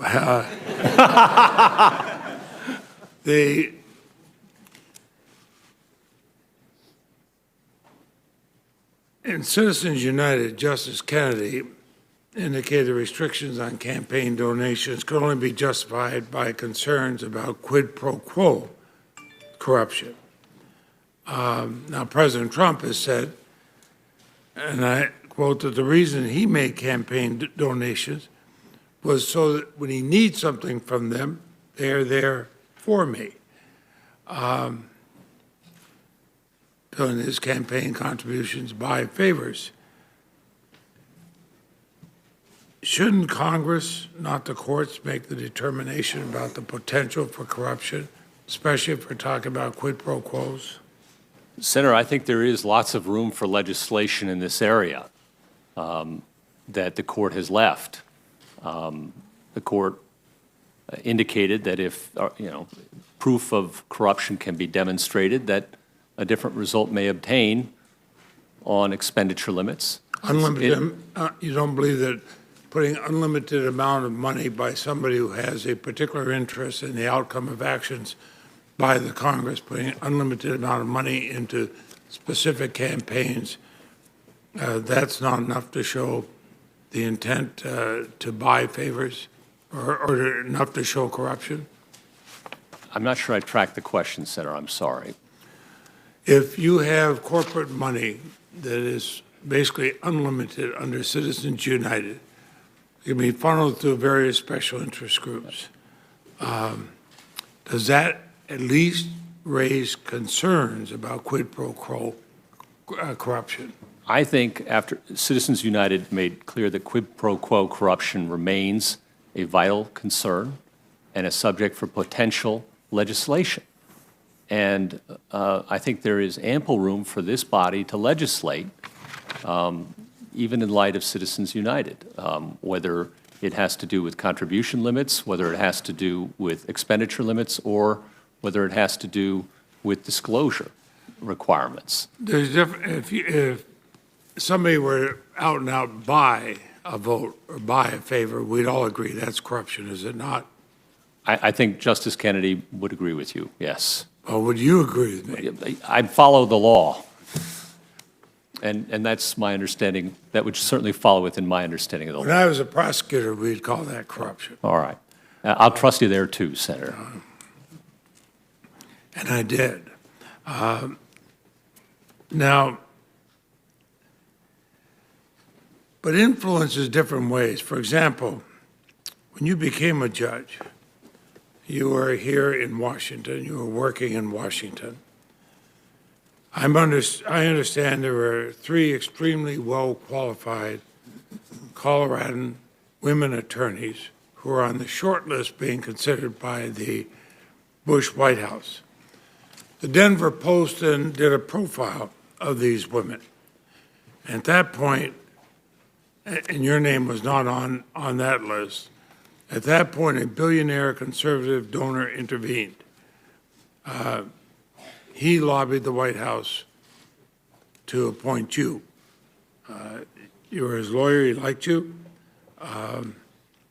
He made donations to the same far-right interest groups that were on the list that recommended you to President Trump. Are these areas of concern? Senator, with respect to my nomination, as I recall, I'm talking about the circuit. yeah, as I recall, all of my clients, or an awful lot of them, came out of the woodwork to say nice, supportive things about me. And Phil Anschutz was one, and I think there's probably letters in there from the fellow with the gravel pit, too. And Which one do you think the White House listened to the most, Mr. Anschutz or a gravel pit owner? I mean, let's be realistic. Senator, I think what they probably listened to was the fact that they'd seen me in action at the Department of Justice. That's my guess, if you're asking me to guess, but that's a guess because I didn't make the decision. I raise this because some of these same people helped to fund the group that put you on the list for President Trump. Now, President Trump, as you know, has attacked judges who dare to uphold the Constitution. He's gone after them. He's said things that I don't think any one of us would do. So you have to prove that you can be an independent judge. You've heard that from both sides here. Let me ask you a question in this regard.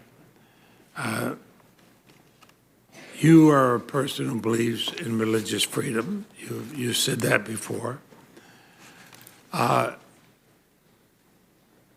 In December 2015, the Senate Judiciary Committee adopted my sense of the Senate that they, quote, the United States must not bar individuals from entering into the United States based on their religion. This passed almost every senator, with the exception of then Senator Sessions and a couple others, voted for it. Now, does the First Amendment allow the use of a religious litmus test for entry into the United States? Senator, that's an issue that's currently being litigated actively, as you know. Well, and I'm not asking about the litigation in the Ninth Circuit or anything else. I'm asking about the fact, is a blanket religious test, is that consistent with the First Amendment? Senator, we have a free exercise clause that protects the free exercise of religious liberties by all persons in this country. If you're asking me how I apply it to a specific case, I can't talk about that for understandable reasons. Well, could the president... The understandable reasons, just so you know, I'm frank and candid with you as I can be. Senator, when you asked me to apply it to a set of facts that look an awful lot like a pending case in many circuits now. I'll try hypothetical. Would the president have the authority to ban all Jews from the United States or all people that come from Israel? Senator, would that be an easy question? We have a Constitution, and it does guarantee free exercise. It also guarantees equal protection of the laws and a whole lot else besides. And the Supreme Court in Zavidas has held that due process rights extend even to undocumented persons in this country. Okay? I will apply the law. I will apply the law faithfully and fearlessly and without regard to persons. How about I don't care. Regard to religion? Anyone, any law is going to get a fair and square deal with me. My job as a judge is to treat litigants who appear in front of me as I wished to be treated when I was a lawyer with my client, large or small. I didn't want them discriminated against because they were a large company or a small individual with an unpopular belief. And that's the kind of judge I've tried to be, Senator. And I think that's my record. Well, Judge, let me ask you this. Do you agree with me that there should not be a religious test in the United States? I need to know more specifics. Well, let me give you an example. Should there be a religious test to serve in the military? Oh, Senator, that would be inappropriate, yes. That's against the law. That's against the law. Or well,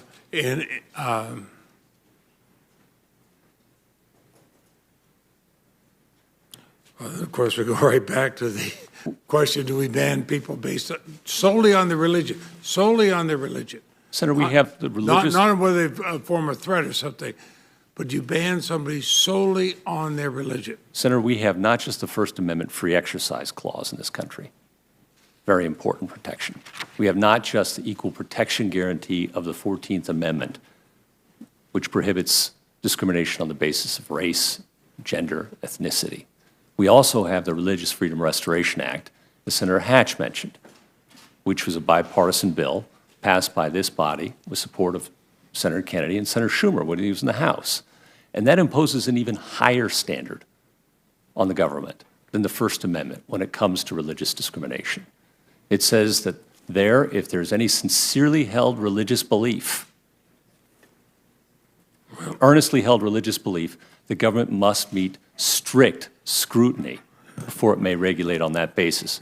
Strict scrutiny being the highest standard known in American law. Well, the reason I ask these questions, there is a legitimate concern. I hear stories from my grandparents when signs used to say no Irish need apply, Right. or no Catholic need apply. I'm sure Senator Feinstein could speak about those of her religion. Now, President Trump promised a Muslim ban. He still has on his website to this day, he's called for a total and complete shutdown of Muslims entering the United States. And a Republican congressman recently said the best thing the president could do for his Muslim ban is to make sure he has Gorsuch on the Supreme Court before the appeals get to that point. Senator, a lot of people say a lot of silly things. Oh, that's not silly. My grandfather, That's more than silly. That's this congressman wants you on the court so they can uphold a Muslim ban. Senator, he has no idea how I'd rule in that case. And Senator, I'm not going to say anything here that would give anybody any idea how I'd rule in any case like that could come before the Supreme Court or my court of the 10th Circuit. It would be grossly improper of a judge to do that. It would be a violation of the separation of powers and judicial independence if someone sitting at this table, in order to get confirmed, had to make promises or commitments about how they'd rule in a case that's currently pending and likely to make its way to the Supreme Court. Well, is our president's national security determinations, are those reviewable by the court? Senator, no man is above the law. Okay. Because they've asserted that their national security determinations are unreviewable by the courts. I've heard other presidents say that in the past. I disagree when they say that. Do you disagree? Senator, as a judge, So I apply the law, and the law here, I think, is Youngstown. I looked at Justice Jackson, okay? And Justice Jackson wrote a brilliant opinion in Youngstown. Now, it's really important to know who he was. He was the fiercest. I wrote a paper on that in law I know you school. did. I know it. I know you did. Well, I know we talked about it. And, here was the fiercest advocate of executive power as FDR's Attorney General. Fierce advocate of executive power. And when he became a judge, he said the robe changes a man, or it should. And you go from being an advocate to being a neutral adjudicator. And the Youngstown system of analysis, when it comes to presidential power and foreign affairs, has three categories. One, the president acting with the concurrence of Congress. That's when the president is acting at his greatest strength, because there are shared responsibilities in our Constitution. He has commander-in-chief power. This body has power of the purse and the power to declare war assigned to it in Article 1. When the Congress and the president are in disagreement, that's the other end of the spectrum. The president there is acting at the lowest ebb of his authority. And when Congress is silent, that's the gray area in between. That's how a court, as opposed to a lawyer or advocate, approaches the problem. Well, then let's go to that then. President Trump has declared that torture works. And he said, I quote him, bring a hell of a lot worse than waterboarding, close quote. A 2002 memo authored by Jay Bybee from the Office of Legal Counsel claimed that any effort by Congress to regulate the interrogation of battlefield combatants would violate the Constitution's sole vesting of the commander-in-chief in the president. Now, considering the fact that Congress has passed a law on this, what controls? We have a convention against torture and implementing legislation which ban torture. We have the Detainee Treatment Act, which we talked about earlier, which bans cruel, inhuman, and degrading treatment. We also happen to have an Eighth Amendment. Well, let me ask you this. Does the president have the right to authorize torture if it violates the laws that have been passed by Congress or the other ones you cited? Senator, no man is above the law. Well, then let me ask you another question. President Bush's warrantless surveillance program, when you were working there, resulted in the illegal collection of thousands of Americans' communications. Now, many of us felt that was a direct violation of our surveillance laws. Justice Department Attorney John Yoo justified the program. He said the statutes passed by Congress cannot infringe the president's inherent power under the Constitution to conduct national security searches. So, do you believe that President Bush's warrantless surveillance program is justified because the president had, quote, inherent power to override our surveillance laws to conduct national security searches? Senator, as a judge, before I even tried to decide a question like that, I'd want briefs, an argument, and I'd want to go through the whole judicial process. I wouldn't begin to try and attempt to offer an off-the-cuff opinion. Let me like that. ask a different way. If Congress passed a specific law on surveillance, and if a president said, I'm going to violate that law because I'm president, does he have that power? No man is above the law, Senator. Okay. Senator Lee, who was here a minute ago, I don't know if he, Senator Lee and I led efforts to pass the USA Freedom Act to end the NSA bulk collection of Americans' phone records. Had a clear decree from Congress that dragnet collection of Americans' phone records is not permitted. And is it still your answer that the president does not have a power to supersede that law? Senator, I can't issue advisory opinions at this table in cases or controversies and how they would come out. I can't do it. Wouldn't be responsible. Is that law? But every law that this body passes, I take seriously. I respect this body. And nobody is above the law in this country, and that includes the President of the United States.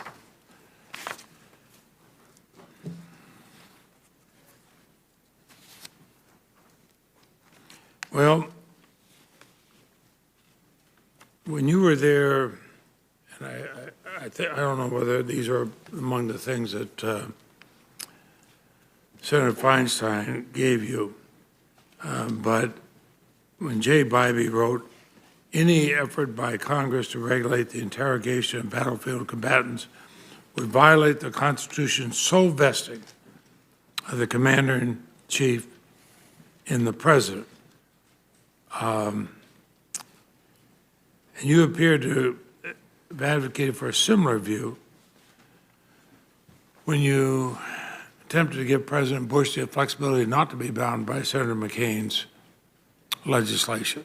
Senator, my recollection is that Mr. Bybee was long gone from the department before I ever showed up, and that by the time I got there, the department and the president were willing to work with Congress to try and establish a regime that would govern operations at Guantanamo. That's my recollection, and my role was a lawyer and predominantly overseeing litigation filed by others against the government. I had a role as a lawyer, a significant one, but I was not a policymaker, Senator. Were you involved in Hamden versus Rumsfeld? Did you put that together? Senator Hamden, I recall, was a decision that passed in the first instance on the Detainee Treatment Act. So To the extent I was involved in providing advice as a lawyer about the Detainee Treatment Act, I'm sure yes.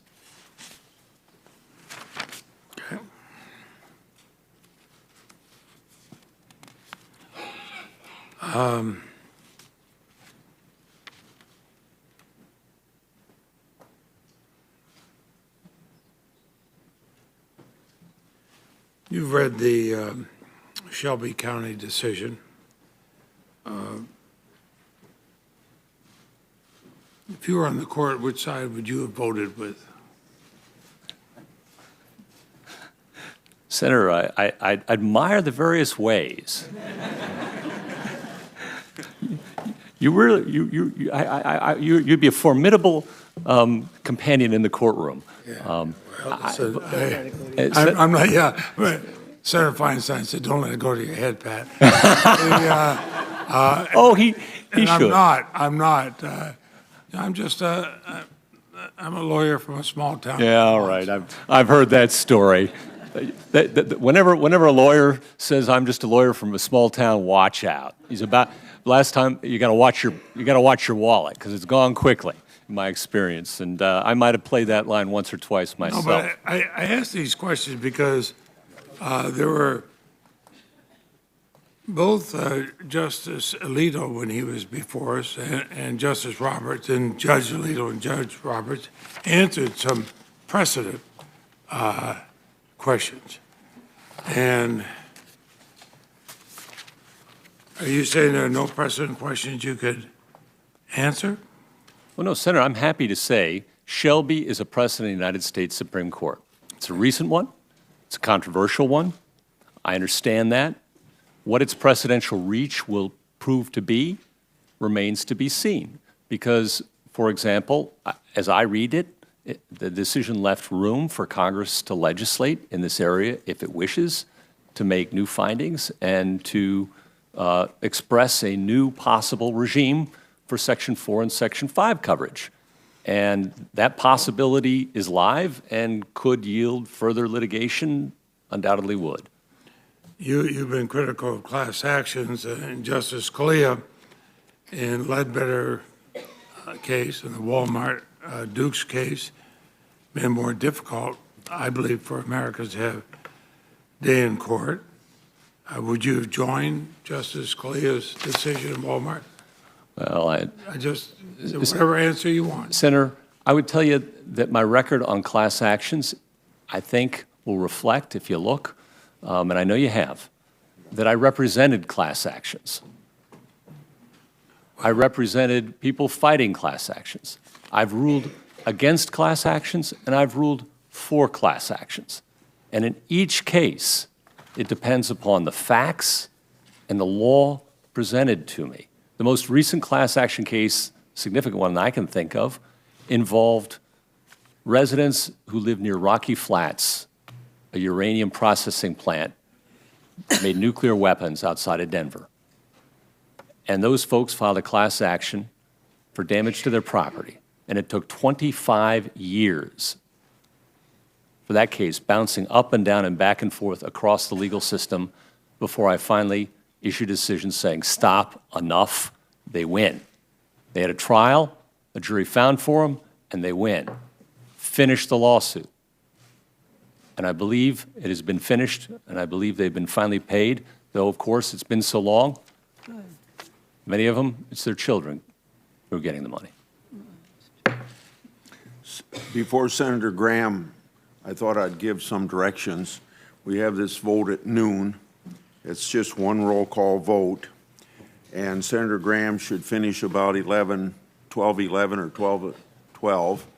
And then we'll adjourn, depending on when your last word is, answered his question, 30 minutes later. So somewhere's around 12:40, 12:45, I'll gavel the committee back into session. And you need to be reminded that you shouldn't be offended as members go to vote.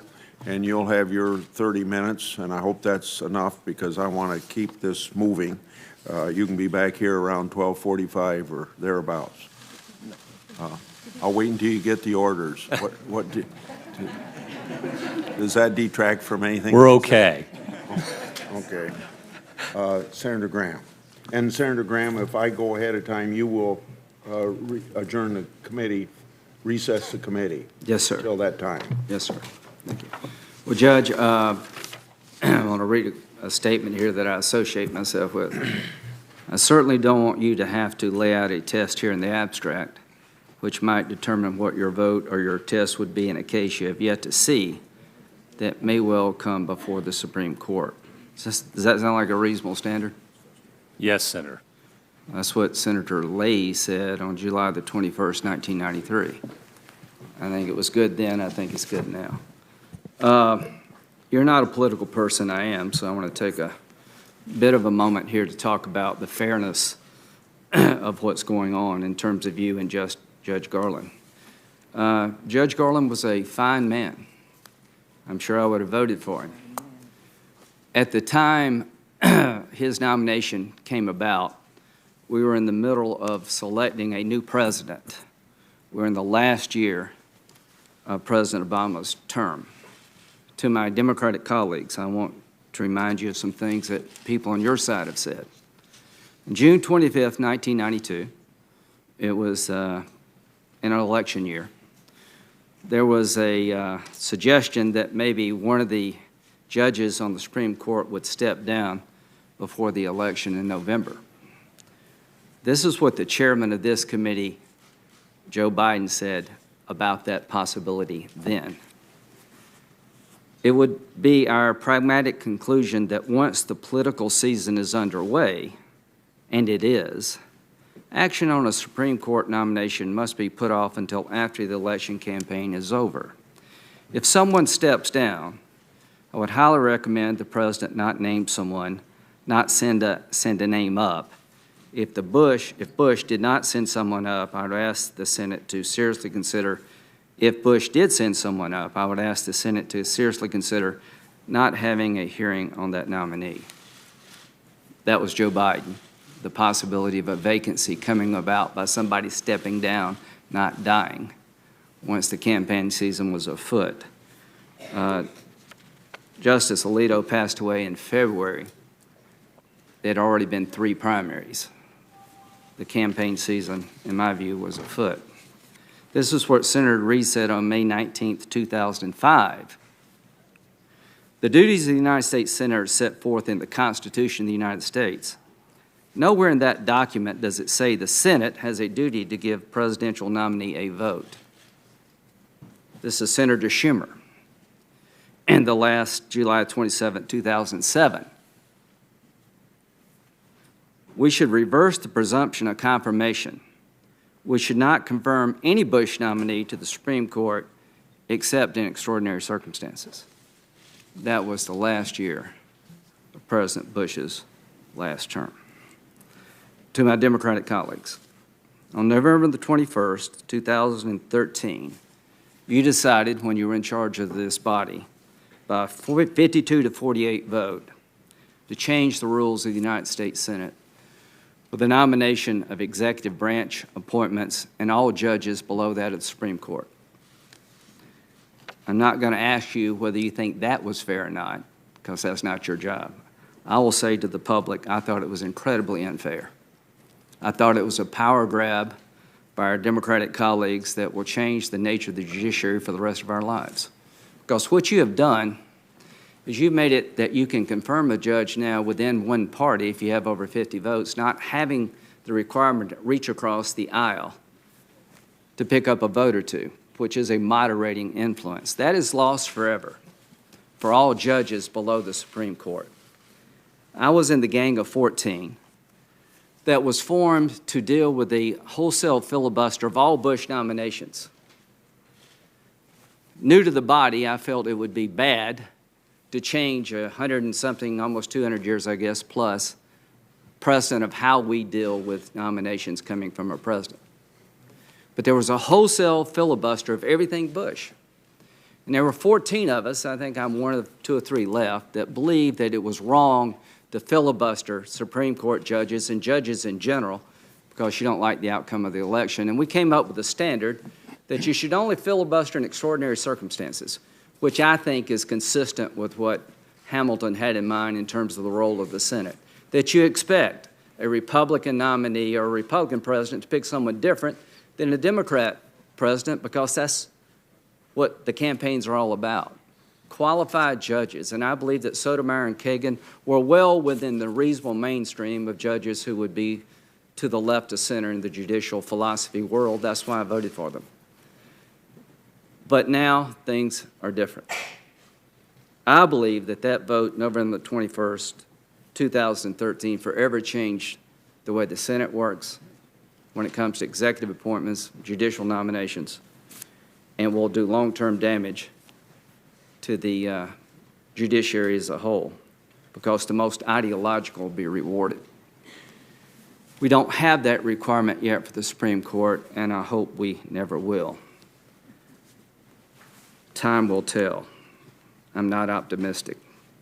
At the time of that vote,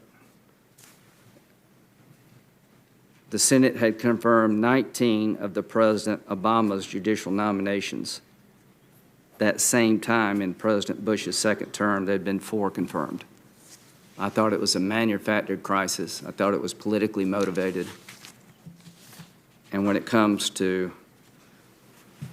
cries of being unfair, they fall on deaf ears. As to Justice Garland, fine man, I fully expected Trump to lose. He won. I think he deserves the right of every president to pick qualified people. And that's just not me saying that. This is what the Federalist Papers number 76 said about the requirement of advice and consent. This is what Mr. Hamilton wrote a very long time ago, 1788. The Senate could not be tempted by the preference they might feel to another to reject the one proposed, because they could not assure themselves that the person they might wish would be brought forward by a second or by any subsequent nomination. They could not even be certain that a future nomination would present a candidate in any degree more acceptable to them. To what purpose, then, require the cooperation of the Senate? It would be an excellent check upon a spirit of favoritism in the president.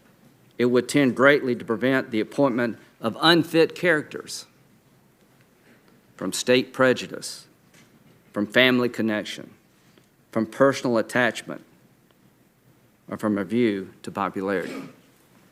That was the check and balance, advise and consent rules of the game that were established in 1788. When you look at the history of the Senate's role in confirming justices to the Supreme Court, it has changed dramatically. Many of the judges to the Supreme Court were confirmed without a hearing, some without even a recorded vote. I'm not here to say that my party is without fault in the area of judges. We're not. I'm here to say that on 2013, in November 2013, the game changed in a way that I think Mr. Hamilton would be very disappointed in. And it's not that I don't understand. I very much do. When my time came for Sotomayor and Kagan to appear before this committee, I knew what awaited me if I applied the Hamilton standard. Partisan people abound on both sides of the aisle. The ferocity by which people wanted me to vote no was real, apparent, and I could feel it. I believed that if Strom Thurmond could vote for Ginsburg and that 98 senators could vote for Scalia, that there was a point in time where it was expected that you would vote for somebody you would not have chosen. You would use the qualifications of that person. So we find ourselves here today confronting a nomination of one of the most qualified people I think President Trump could have chosen from the conservative world. You are not an unfit person. I don't think there's any reason to suggest that you're his favorite. Had you ever met President Trump personally? Not until my interview.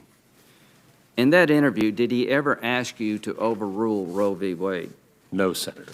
What would he have done if he'd asked? Senator, I would have walked out the door. It's not what judges do. Okay. They don't do it at that end of Pennsylvania Avenue, and they shouldn't do it at this end either, respectfully. This is what the Speaker, the Democratic leader in the House said about you. Neil Gorsuch is a very hostile appointment and a very bad decision, well outside the mainstream of American legal thought.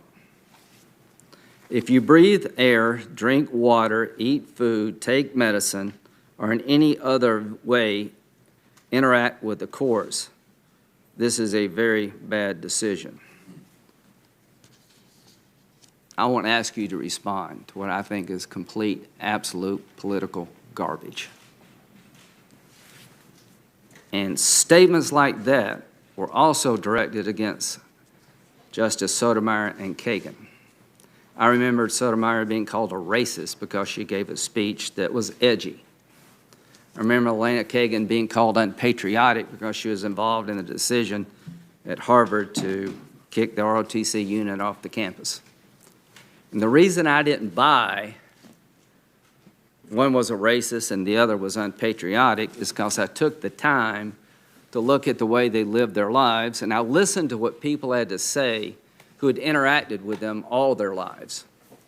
To my Democratic colleagues, if you take the time to listen to people who have interacted with Judge Gorsuch throughout his entire career, you will find pretty quickly that he's a fine, decent man who has tried to be a good father, a good husband, a good lawyer, and a good judge. And if you don't want to take the time, it says more about you than him. All I can say is it is impossible to conclude that what Nancy Pelosi said about you is anything other than political talk because there are no facts to justify that. The ABA gave you the most highly qualified rating they could give anybody.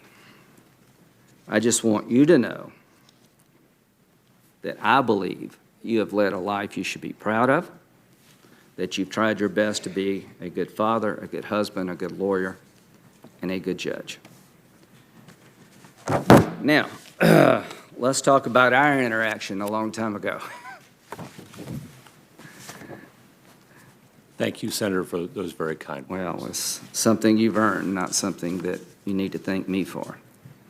The bottom line is, are we at war in your view as a nation? Senator, all I know is that there are a lot of young men and women out there in harm's way so that we may sit here and have this conversation. It would be news to them we're not at war. I'm sure that's right. Yeah, it'd be news to the families who've lost a loved one in this fight. So I think we're at war. Would you agree with me it's not a traditional war? Certainly not, Senator. There is no capital to conquer, no Air Force to shoot down, and no Navy to sink. There is no taking of Berlin and Japan. Do you agree with me it'd be hard to determine when the war is actually over? Senator, that was a question that the court struggled with in the Hamdi case, as you know. And we had a lot of conversations about how to proceed forward when you were in the Bush administration. Is that correct? We did. And you were in the camp of the Youngstown Steel camp, that if Congress is involved, the president is stronger, not weaker. Is that right? That's right, Senator. But there are some authorities that the president as commander-in-chief have that cannot be taken away by the Congress. They're inherent to the job. Is that true also? There's certainly people who believe that, Senator. Well, I am one of them. But having said that, because you can't have 535 commander-in-chiefs, Senator McCain and myself were trying to pass legislation that basically codified the practices of the Bush administration post-waterboarding. Is that a fair summary of the conflict? Yes, Senator, I believe it is. There were people in the Bush administration who did not want to go down the road that waterboarding was torture. That was not the view of Senator McCain or myself. At the end of the day, the Detainee Treatment Act codified how we treat enemy combatants in a time of war in terms of what practices we can employ in terms of interrogation standards. Is that correct? Yes. And it also tried to come up with a system of judicial review.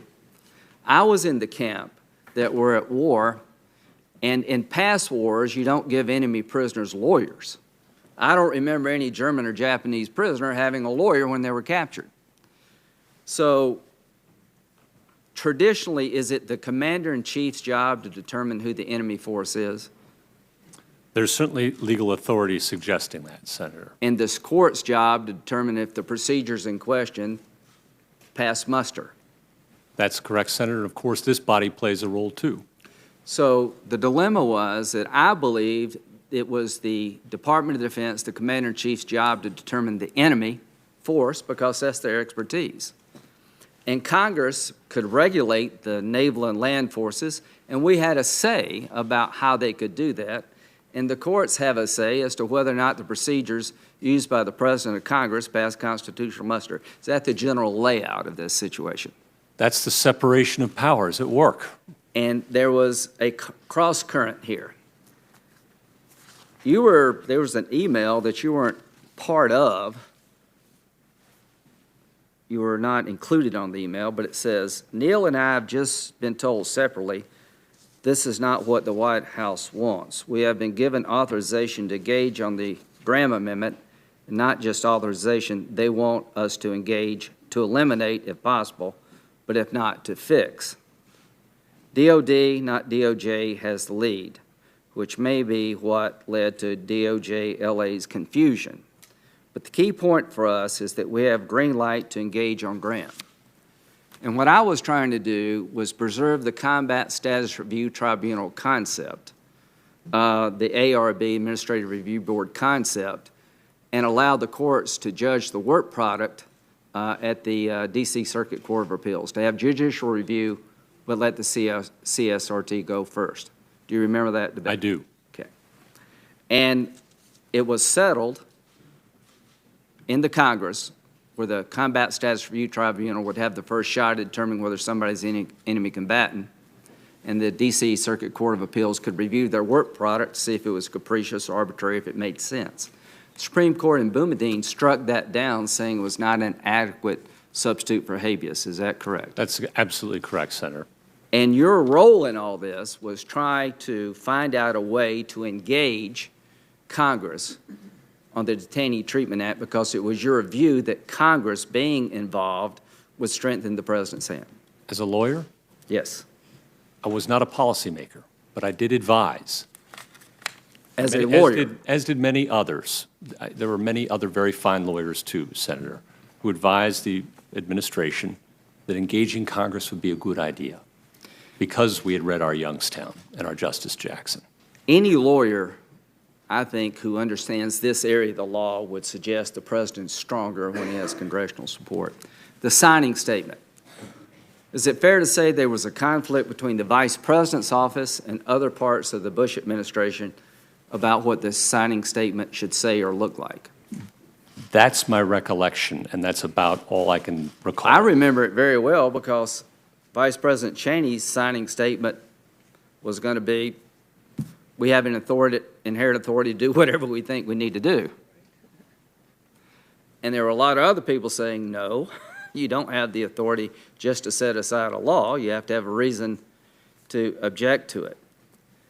So I just want the public to understand that when it comes to this man, I've seen him in action in very complicated emotional matters where he had one group of people who could give a damn about the terrorist and another group of people that wanted to criminalize what I thought was a real-world fight.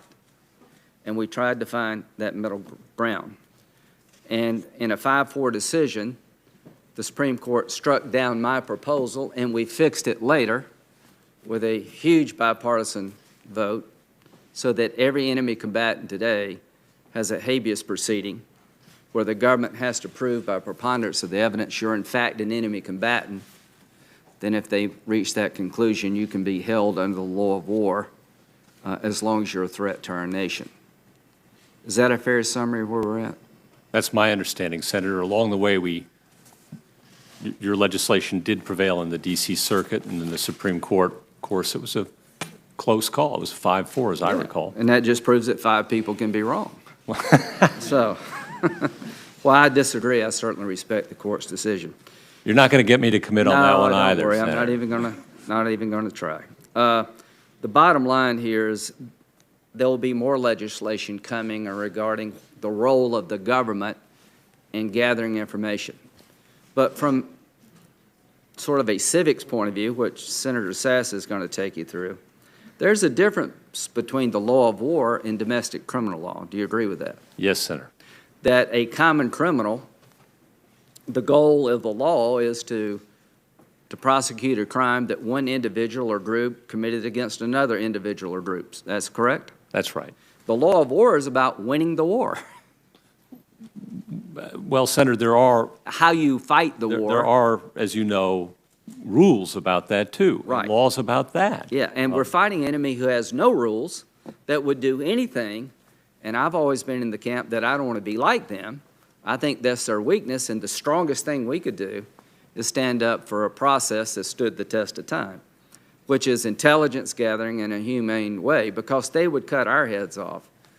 Doesn't make us weak because we won't cut their heads off. It actually makes us stronger over the arc of time, so that's my commercial about that. So there will be more litigation, and there are no bad guys or girls when it comes to challenging precedent. Do you agree with that? People have the right to do that. To challenge precedent? Yes. Every person is allowed to come to court to bring whatever claim they have. That's how our system That's how works. Brown versus Board of Education came about. Exactly right, Senator. Okay, let's talk about Roe v. Wade. What is the holding of Roe v. Wade in 30 seconds? Well, the holding of Roe versus Wade in 30 seconds, Senator, is that a woman has a right to an abortion. It developed a trimester scheme in Roe that specified when the state interest and when the women's interests tend to prevail. Okay, so let me just break it down. The court said that there's a right to privacy, that the government can't interfere with that right in the first trimester. Beyond the first trimester, the government has more interest as the baby develops. Is that fair to say? That was the scheme set And I forth. think medical viability was the test that the court used. Well, that's the test that the court came around and applied in Casey in 1992. Okay. And so viability became more of the touchstone rather than a rigid. Is it fair to say that medical viability in 1992 may be different than it is in 2022 medically? Senator, I'm not a scientist or a doctor. I would suggest that medical viability may change as science progresses. So you may have people coming in and saying, in light of scientific medical changes, let's look at when medical viability occurs. That's one example of litigation that may come before you. I have legislation that says at 20 weeks, the unborn child is able to feel excruciating pain, and the theory of the legislation is that the state has a compelling interest to protect an unborn child from excruciating pain, which is caused by an abortion. I'm not asking you to agree with my legislation. I am saying that I am developing, we're one of 7 nations that allow wholesale, on-demand, unlimited abortion at 20 weeks, the 5th month of pregnancy. I'd like to get out of that club, but we're going to have a debate in this body, in the House, about whether or not we want to change the law to give an unborn child protection against excruciating pain at 20 weeks, because you can, the standard medically is that if you operate an unborn child at 20 weeks, the medical protocols are such that you have to provide anesthesia because you don't want to hurt the child in the process of trying to save the child. So medical practice is such that when you operate an unborn child at 20 weeks, which you can do, you have to provide anesthesia. And my theory is, well, let's just look at it the other way. Should you allow an abortion on demand of a child that can feel excruciating pain. Is that what we want to be as a nation? Does that run afoul of Roe v. Wade? I'm going to make the argument that there's a compelling state interest at that stage of the pregnancy to protect the child against death that is going to be excruciatingly painful. You don't have to say a word. I'm just letting everybody know that if this legislation passes, it will be challenged before you. And you'll have to look at a new theory of how the state could protect the unborn. And here's what I think. You'll read the briefs, look at the facts, and make a decision. Am I fair to conclude that? Senator, I can promise you no more than that, and I guarantee you no less than that, in every single case that comes before Well, this me, is a no matter real-world what the subject situation matter. that may develop over time because 70-something% of the American people side with me on the idea that at 20 weeks we should not be in the club of 7 nations that allow abortion on demand, because that's in the 5th month, and that doesn't make us a better nation. There'll be people on the other side saying, no, that's an erosion of Roe, and it will go to the court, maybe, if it ever passes here. And the only reason I mention this is that everybody who wants to challenge whatever in court deserves a person like you. A person like you, no matter what pressures are applied to you, will say over and over again, I want to hear what both sides have to say. I want to read their legal arguments, look at the facts, and I will decide. That, to me, is reassuring. And that's exactly the same answer I got from Sotomayor and Kagan. No more, no less. And we can talk forever about what you may or may not do. If you do anything different than that, I think you'd be unworthy of the job.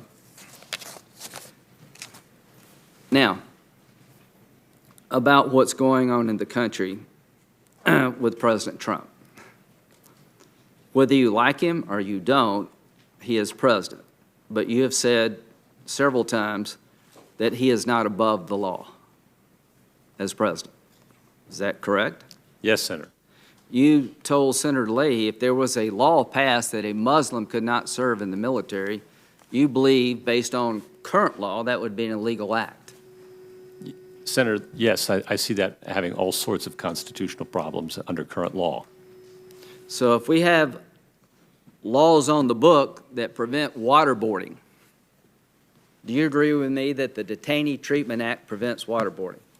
Yes, Senator, that's my recollection of it firmly. So in case President Trump is watching, which it may very well be, one, you did a good job picking Judge Gorsuch. Number two, here's the bad part. If you start waterboarding people, you may get impeached. Is that a fair summary? Senator, the impeachment power belongs to this body. Okay, that's even better. Would he be subject to prosecution? Senator, I'm not going to speculate. But he's not above the law. No man is above the law. Okay. No man. Thank you. I think you're a man of the law, and I really want to congratulate the president to pick you. Quite frankly, I was worried about who he'd pick. Maybe somebody on TV. But President Trump could not have done better in choosing you. And I hope people on the other side will understand that you may not like him. I certainly didn't agree with President Obama, but I understood why he picked Sotomayor and Kagan. And I hope you can understand why President Trump picked Neil Gorsuch. I hope you'll be happy with that, because I am. Thank you, Senator. We will recess till 12:45.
Senator Durbin.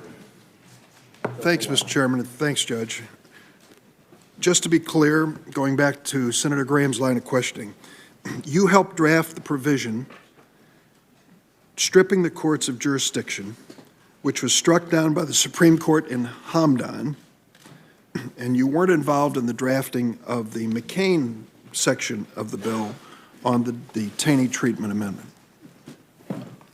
Senator, that wouldn't fit quite with my recollection. Please. My recollection is that Senator McCain and Senator Graham wrote the legislation with input from the Department of Defense and the Department of Justice and a whole lot of others besides. And I was one voice among a great many. And that in terms of when it was struck down, Hamdan held that the Detainee Treatment Act didn't apply retroactively. It only applied prospectively. And then several years later, gosh, I want to say it was 2008 maybe, the court came back around in Boumediene. So what I'm driving at, though, is the McCain section relative to cruel, inhuman, and degrading treatment. And I assume, or I hope, you've had a chance to take a glance at the emails that Senator Feinstein gave you. You said in your email you wanted a signing statement to the effect that the view is that McCain is best read as essentially codifying existing interrogation policies. So what interrogation policies did you think the McCain Amendment was essentially codifying? Senator, I haven't had a chance to look at that. I'm sorry, I scarfed down a sandwich over the break, and I will be happy to read it. But I'm not sure what I can answer you here sitting off the top of my head. It was 12 years ago, and I'm doing the best I can with my recollection. I'm trying to get this leap from your memory of this email, which I understand there were 100,000 pages of email. Exactly, Senator. I think the Department of Justice has produced something like 200,000 pages of stuff. I will concede that point, but your lack of memory at the moment, and contrast that with your clear statement that you believe that the McCain bill, which I supported, outlawed waterboarding. Sitting here, that would be my understanding, Senator. The problem with what I've just described is when you were talking about a signing statement, waterboarding was still happening, and you were saying in your email, I want to essentially codify existing interrogation policy. There's an inconsistency there, which we're going to have to wait to the second round to resolve. Okay. Okay. Let me read something to you and ask you for a reaction. Is a statement that was made about 8 days ago by a congressman named Steve King of Iowa. And here's what he said. You cannot rebuild your civilization with somebody else's babies. You've got to keep your birth rate up, and that you need to teach your children your values. In doing so, you can grow your population, you can strengthen your culture, you can strengthen your way of life. The reaction to that statement was overwhelming. Civil rights leader Congressman John Lewis called it bigoted and racist. Republican House Speaker Paul Ryan said he clearly disagreed with King's comments, went on to say the Speaker clearly disagrees and believes America's long history of inclusiveness is one of its great strengths. What would your reaction to that statement be? Senator, I can talk about my record. And I can tell you that as a federal judge, when a defendant comes to court with an allegation that the sentencing judge made improper comments based on his ethnicity, me and my colleagues and I have removed that judge from the case. I can tell you that when an immigration lawyer fails to provide competent counsel time and time again, I've sent him to the bar for discipline. Okay. I can tell you that when it comes to access to justice, I've written on this topic. I've worked on this topic for the last 6 years together with many wonderful people on the Rules Committee trying to make our civil litigation system cheaper and faster because it takes too long for people to exercise their Seventh Amendment liberties. And I can tell you together with my colleagues, when we found that the level of representation of inmates on death row was unacceptable in our circuit, a whole bunch of us, I can't take too much credit, try to do something about it. I can tell you that when prisoners come to court, pro se handwritten complaints, and I see something that might be meritorious in them, I appoint counsel. That's my record, Senator. Can you describe your relationship with Professor John Finnis? Sure, he was my dissertation supervisor. When did you first meet him? Well, whenever I went to Oxford, so it would have been 1990. Two. Well, it could have been 2 or 3, somewhere in there. And what was his relationship with you or you with him? He was my dissertation supervisor, and I would describe that as a relationship between teacher and student. And he was a very generous teacher, particularly generous with his red ink on my papers. I remember sitting next to the fire in his Oxford office. It's like something out of Harry Potter. And he always had a coal fireplace burning, and sometimes whether I was being raked over the coals. He did not let an argument that I was working on go unchallenged from any direction. So that was over 20 years ago that you first met him? Whatever it is, yes. Do you still have a friendship or relationship with him? Last time I saw him, when I know I saw him when he retired, and there was a party held in his honor, and I remember seeing him then, and that was a couple of years ago. Did he know you were from Colorado? I don't know. It must have, at some point, come out in our conversations. Mm-hmm. I don't know. And do you recall saying some words of gratitude for his help in writing your book? He did not write my book, Senator. Senator. He did not help write my book. I wrote my book. I certainly expressed gratitude to my dissertation supervisor in a book that's basically my dissertation. I think you were quoted as saying in 2006, you thanked Finnis for his, quote, kind support through draft after draft. And there were a lot of drafts, Senator. I mean, golly, that was a very tough degree. That was the most rigorous academic experience of my life, and I had to pass not just him, but an internal examiner and an external examiner, and that was hard. That was hard. In 2011, when Notre Dame ran a symposium to celebrate his work, you recalled your study under him, and you said, quote, it was a time when legal giants roamed among Oxford's spires. Oh, yeah. Yeah. You called him one of the great scholars. Well, and Oxford has a stable, and it's part of the reason why it was such a privilege. I mean, out here as a kid from Colorado, and I got a scholarship to go to Oxford. I'd never been to England, to Europe before. And at Oxford at that time, they had John Finnis, Joe Raz, Ronald Dworkin. H.L.A. Hart was even still alive then. So let me, if I can, read a couple statements from Professor Finnis. In 2009, Professor Finnis wrote about England's population. He said England's population had, quote, largely given up bearing children at a rate consistent with their community's medium-term survival. He warned they were on a path to, quote, their own replacement as a people by other peoples more or less regardless of the incomer's compatibility of psychology, culture, religion, or political ideas and ambitions, or the worth or viciousness of those ideas and ambitions. He went on to say, quote, European states in the early 21st century move into a trajectory of demographic and cultural decay, population transfer and replacement by a kind of reversed colonization. Had you ever read that before? Nope. Had you heard it before? Nope, not to my recollection. Could you distinguish what he said with what Congressman Steve King said? Senator, I'm not here to answer for Mr. King or for Professor Finnis. But I'm asking your reaction to these things. Do you feel that what Professor Finnis wrote about purity of culture and such is something that we should condemn or congratulate? Senator, before I expressed any view on that, I'd want to read it. And I'd want to read it from beginning to end, not an excerpt. And Senator, I've had a lot of professors.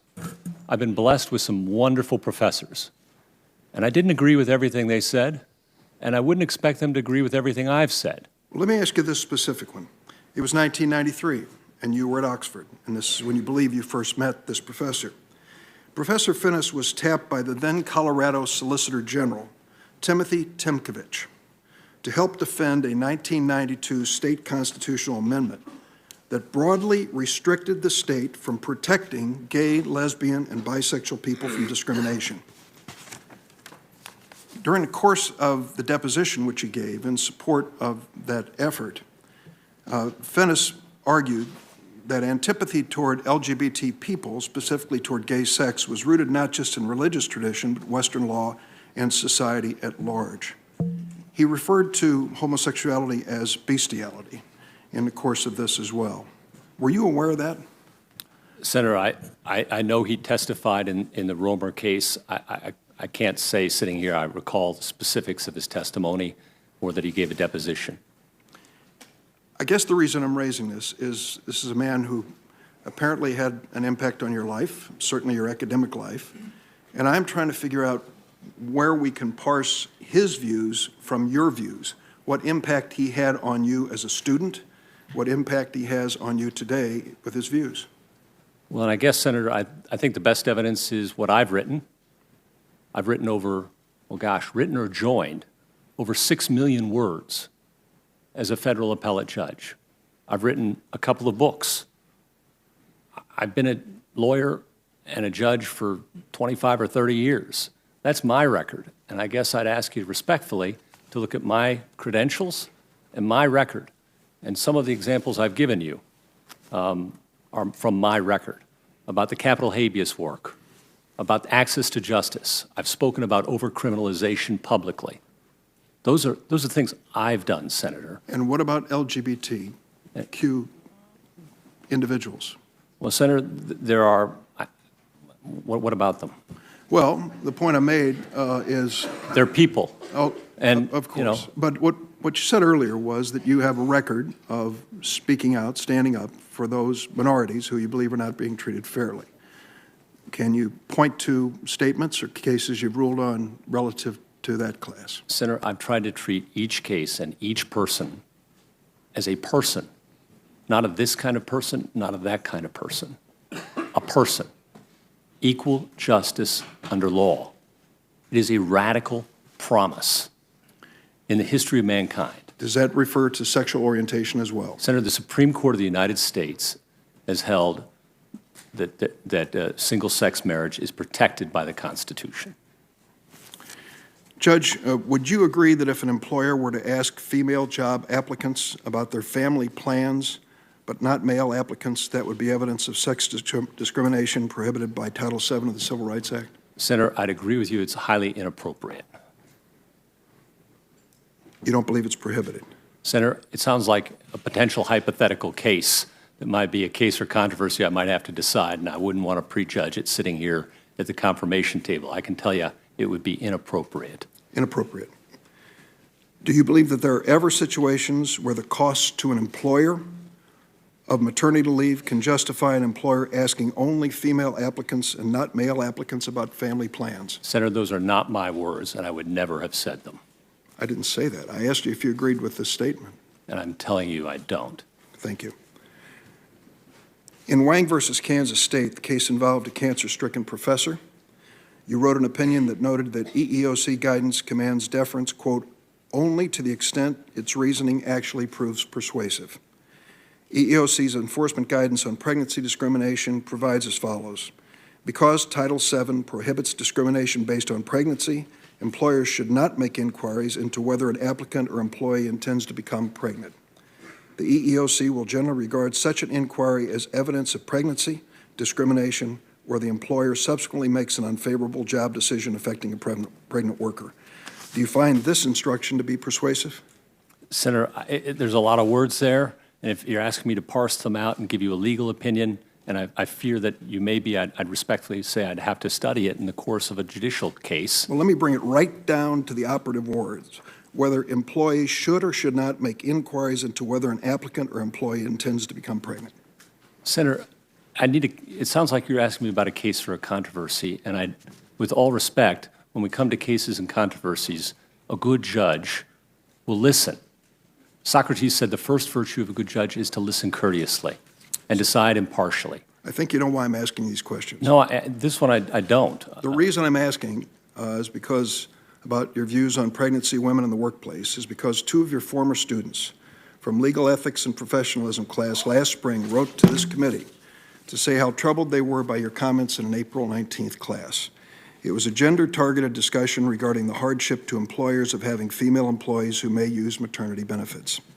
One of these students signed her name publicly to her letter, which is a pretty brave thing to do. That student didn't just make this issue up after you were nominated.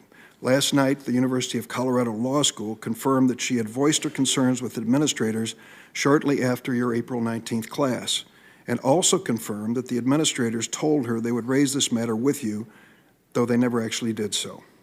When we receive information like this, which raises questions about your views and conduct on important issues, I want to get to the bottom of it. I mentioned that to you yesterday in my opening statement, that I would be bringing this up. So I just want to ask you to confirm. Did you ask your students in class that day to raise their hands if they knew of a woman who had taken maternity benefits from a company and then left the company after having a baby? No, Senator, and I'd be delighted to actually clear this up. Please. Because the first I heard of this was the night before my confirmation hearing. I've been teaching legal ethics at the University of Colorado for 7 or 8 years. It's been a great honor and pleasure. I teach from a standard textbook that every professor, well, I don't know if every professor, a number of professors at CU and elsewhere use. It's an excellent textbook, Professors Lerman and Schrag. One of the chapters in the book confronts lawyers with some harsh realities that they're about to face when they enter the practice of law. As you know, and I know, we have an unhappy and unhealthy profession in a lot of ways. Lawyers commit suicide at rates far higher than the population. Alcoholism, divorce, depression are also at extremely high rates. Young lawyers also face the problem of having enormous debts when they leave law school.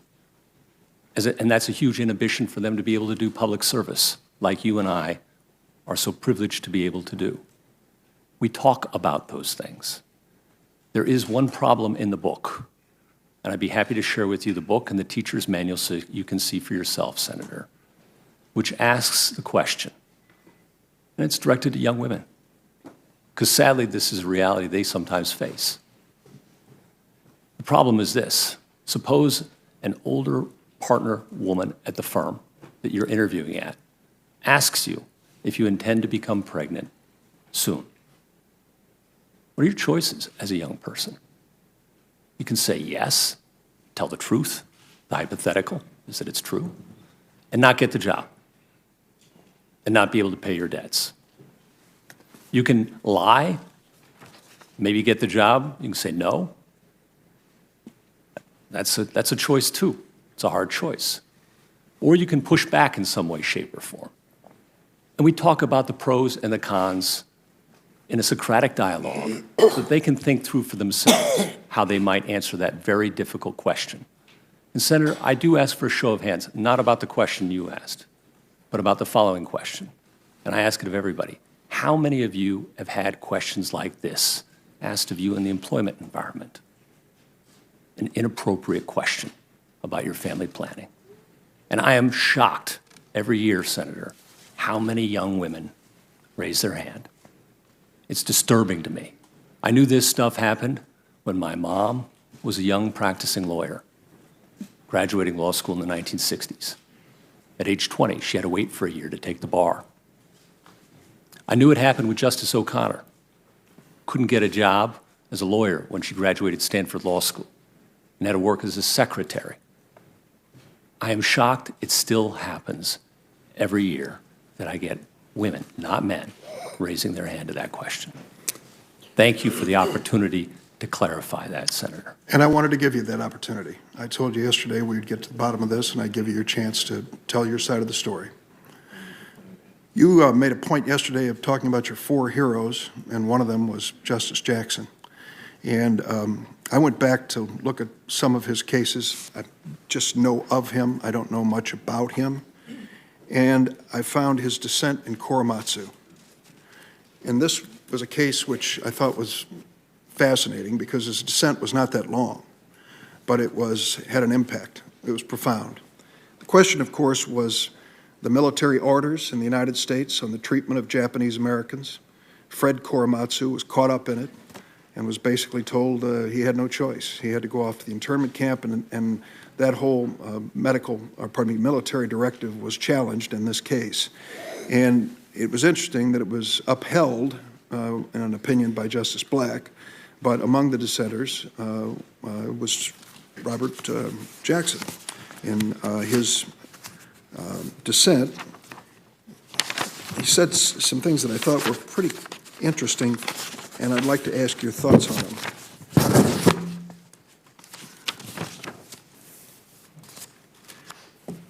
He gave a constitutional condemnation of what he considered the military's racist exclusion orders, but what he articulated in the second half of the opinion is what I'd like to ask you about.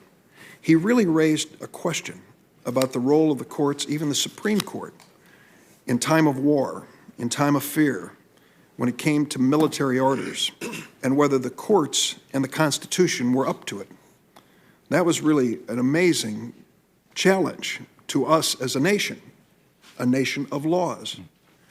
So what do you think about the role of the court challenging the military or the commander-in-chief in time of war? And as Senator Graham reminded us, many people believe we are at war, and I believe you confirm that as well. Are we up to it in terms of constitutional protection and the role of the court? We better be. Senator, a wise old judge, kind of like Judge Johnson, you're going to hear from. He's going to come talk to you, from Colorado, and a hero of mine. Known me since I was tot. He taught me that the test of the rule of law is whether the government can lose in its own courts and accept the judgment of those courts. That doesn't happen everywhere else around the world. We take it for granted in this country. It's a remarkable blessing from our forefathers. And it is a daunting prospect as a judge to have to carry that baton. And to do it on the Supreme Court of the United States is humbling, that prospect to me. I pledge to you that I will do everything I can to uphold the Constitution and the laws as a good judge. He operated the vehicle. And if Congress wishes to revise the law, I wrote this. I said it was an unkind decision. I said it may have been a wrong decision, a bad decision. But my job isn't to write the law, Senator. It's to apply the law. And if Congress passes a law saying a trucker in those circumstances gets to choose how to operate his vehicle, I will be the first one in line to enforce it. I've been stuck on the highway in Wyoming in a snowstorm. I know what's involved. I don't make light of it. I take it seriously. But, Senator, this gets back to what my job is and what it isn't. And if we're going to pick and choose cases out of 2,700, I can point you to so many in which I have found for the plaintiff in an employment action or affirmed a finding of an agency of some sort for a worker or otherwise. You know, I'd point you to, for example, WD Sports or Casey, Energy West, Crane, Simpson versus CU. It's just a few that come to mind that I've scratched down here on a piece of paper. Judge, we up here are held accountable for our votes. And I've been in Congress for a while, and I've cast a lot of them. Some of them I'm not very proud of. I wish I could do it all over again. I made mistakes. But your accountability is for your decisions, as our accountability is for our votes. And if we're picking and choosing, it's to try to get to the heart of who you are and what you will be if you're given a chance to serve on the Supreme Court. I'd like to go, if I can, for just a moment, to this famous case, which you and I discussed at length, Hobby Lobby. I still struggled all the way through this, and it was a lengthy decision, with trying to make a corporation into a person. Boy, did the court spend a lot of time twisting and turning and trying to find some way to take RFRA and say that Congress really meant corporations like Hobby Lobby when they said person. It was dictionary law and so many different aspects of this. What I was troubled by, and I asked you then, I'll ask you again. When we are setting out, as that court did, to protect the religious liberties and freedom of the Green family, the corporate owners, and their religious belief about what's right and wrong when it comes to family planning, and the court says that's what we'll decide it, what the Green family decides when it comes to health insurance, you made a decision that thousands of their employees would not have protection of their religious beliefs and their religious choices when it came to family planning. You closed the door to those options in their health insurance.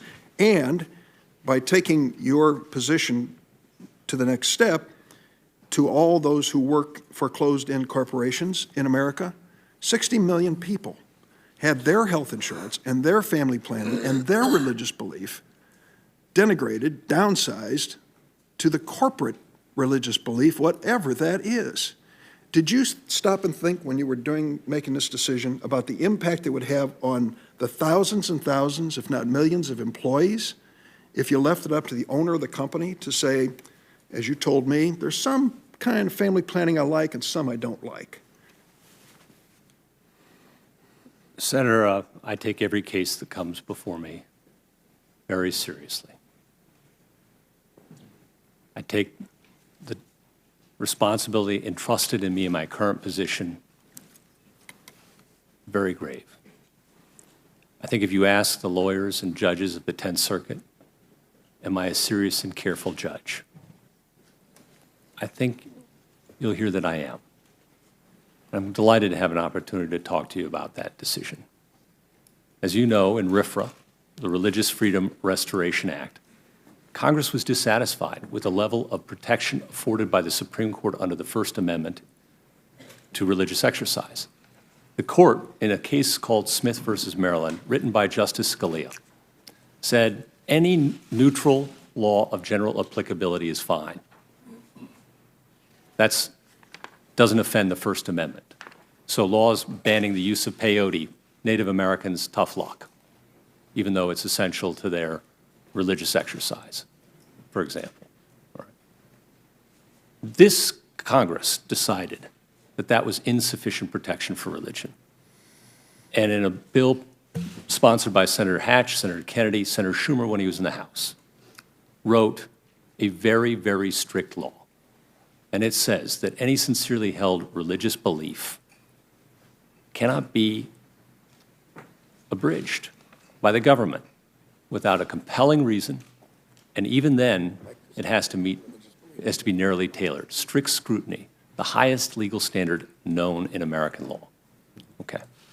I've applied that same law, RFRA and RLUIPA, their companion statutes, to Muslim prisoners in Oklahoma who seek halal meals, to Native Americans who wish to use an existing sweat lodge in Wyoming, and to Little Sisters of the Poor. Hobby Lobby came to court and said, we deserve protections too. We're a small family-held company, small number of people who own it, I mean.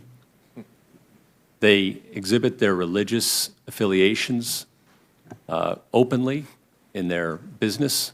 They pipe in Christian music. They refuse to sell alcohol or things that hold alcohol. They close on Sundays, though it costs them a lot. And they came to court and said, we're entitled to protection too under that law. It's a tough case. We looked at the law, and it says any person with a sincerely held religious belief is basically protected except for strict scrutiny. What does person mean in that statute? Congress didn't define the term. So what does a judge do? A judge goes to the Dictionary Act, as you alluded to, Senator. The Dictionary Act is an act prescribed by Congress that defines terms when they aren't otherwise defined. That's what a good judge does. Doesn't make it up. Goes to the Dictionary Act. And the Dictionary Act, Congress has defined person to include corporation. So you can't rule out the possibility that some companies can exercise religion. And of course, we know churches are often incorporated. And we know nonprofits, like Little Sisters or hospitals, can practice religion. In fact, the government in that case conceded that nonprofit corporations can exercise religion. Conceded that. So that's the case. Then we come to the strict scrutiny side. right? I don't want to cut you off. Oh, I'm sorry. I'm going to get in big trouble with. Oh, I don't want to get you in Chairman trouble. from Iowa here. I think I would want you to continue your answering his question. I'm sorry, Mr. No, Chairman, I please, apologize. no, I want you to continue. Okay, all right. And so then you've got the religion, the first half of the test met, right? So then you go to the second half. Does the government have a compelling interest in the ACA and providing contraceptive care? The Supreme Court of the United States said, we assume yes. We take that as given. And then the question becomes, is it narrowly tailored to require the Green family to provide it? And the answer there the Supreme Court reached, and precedent binding on us now, and we reached in anticipation, is no, that it wasn't as strictly tailored as it could be because the government had provided different accommodations to churches and to other religious entities. The Greens didn't want to have to write down and sign something saying that they were permitting the use of devices they thought violated their religious beliefs. And the government had accommodated that with respect to other religious entities and couldn't provide an explanation why it couldn't do the same thing here. That's the definition of strict scrutiny.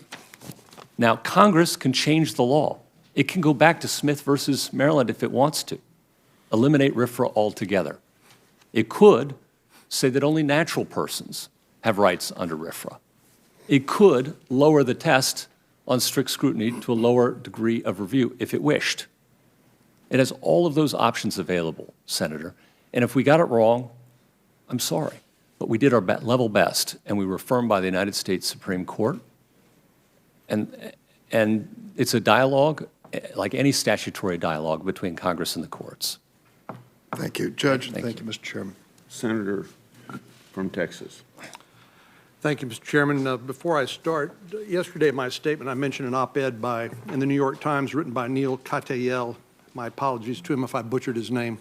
With a name like Cornyn, I'm used to it, but I apologize. I get a lot worse. Entitled, I got a lot worse the other day.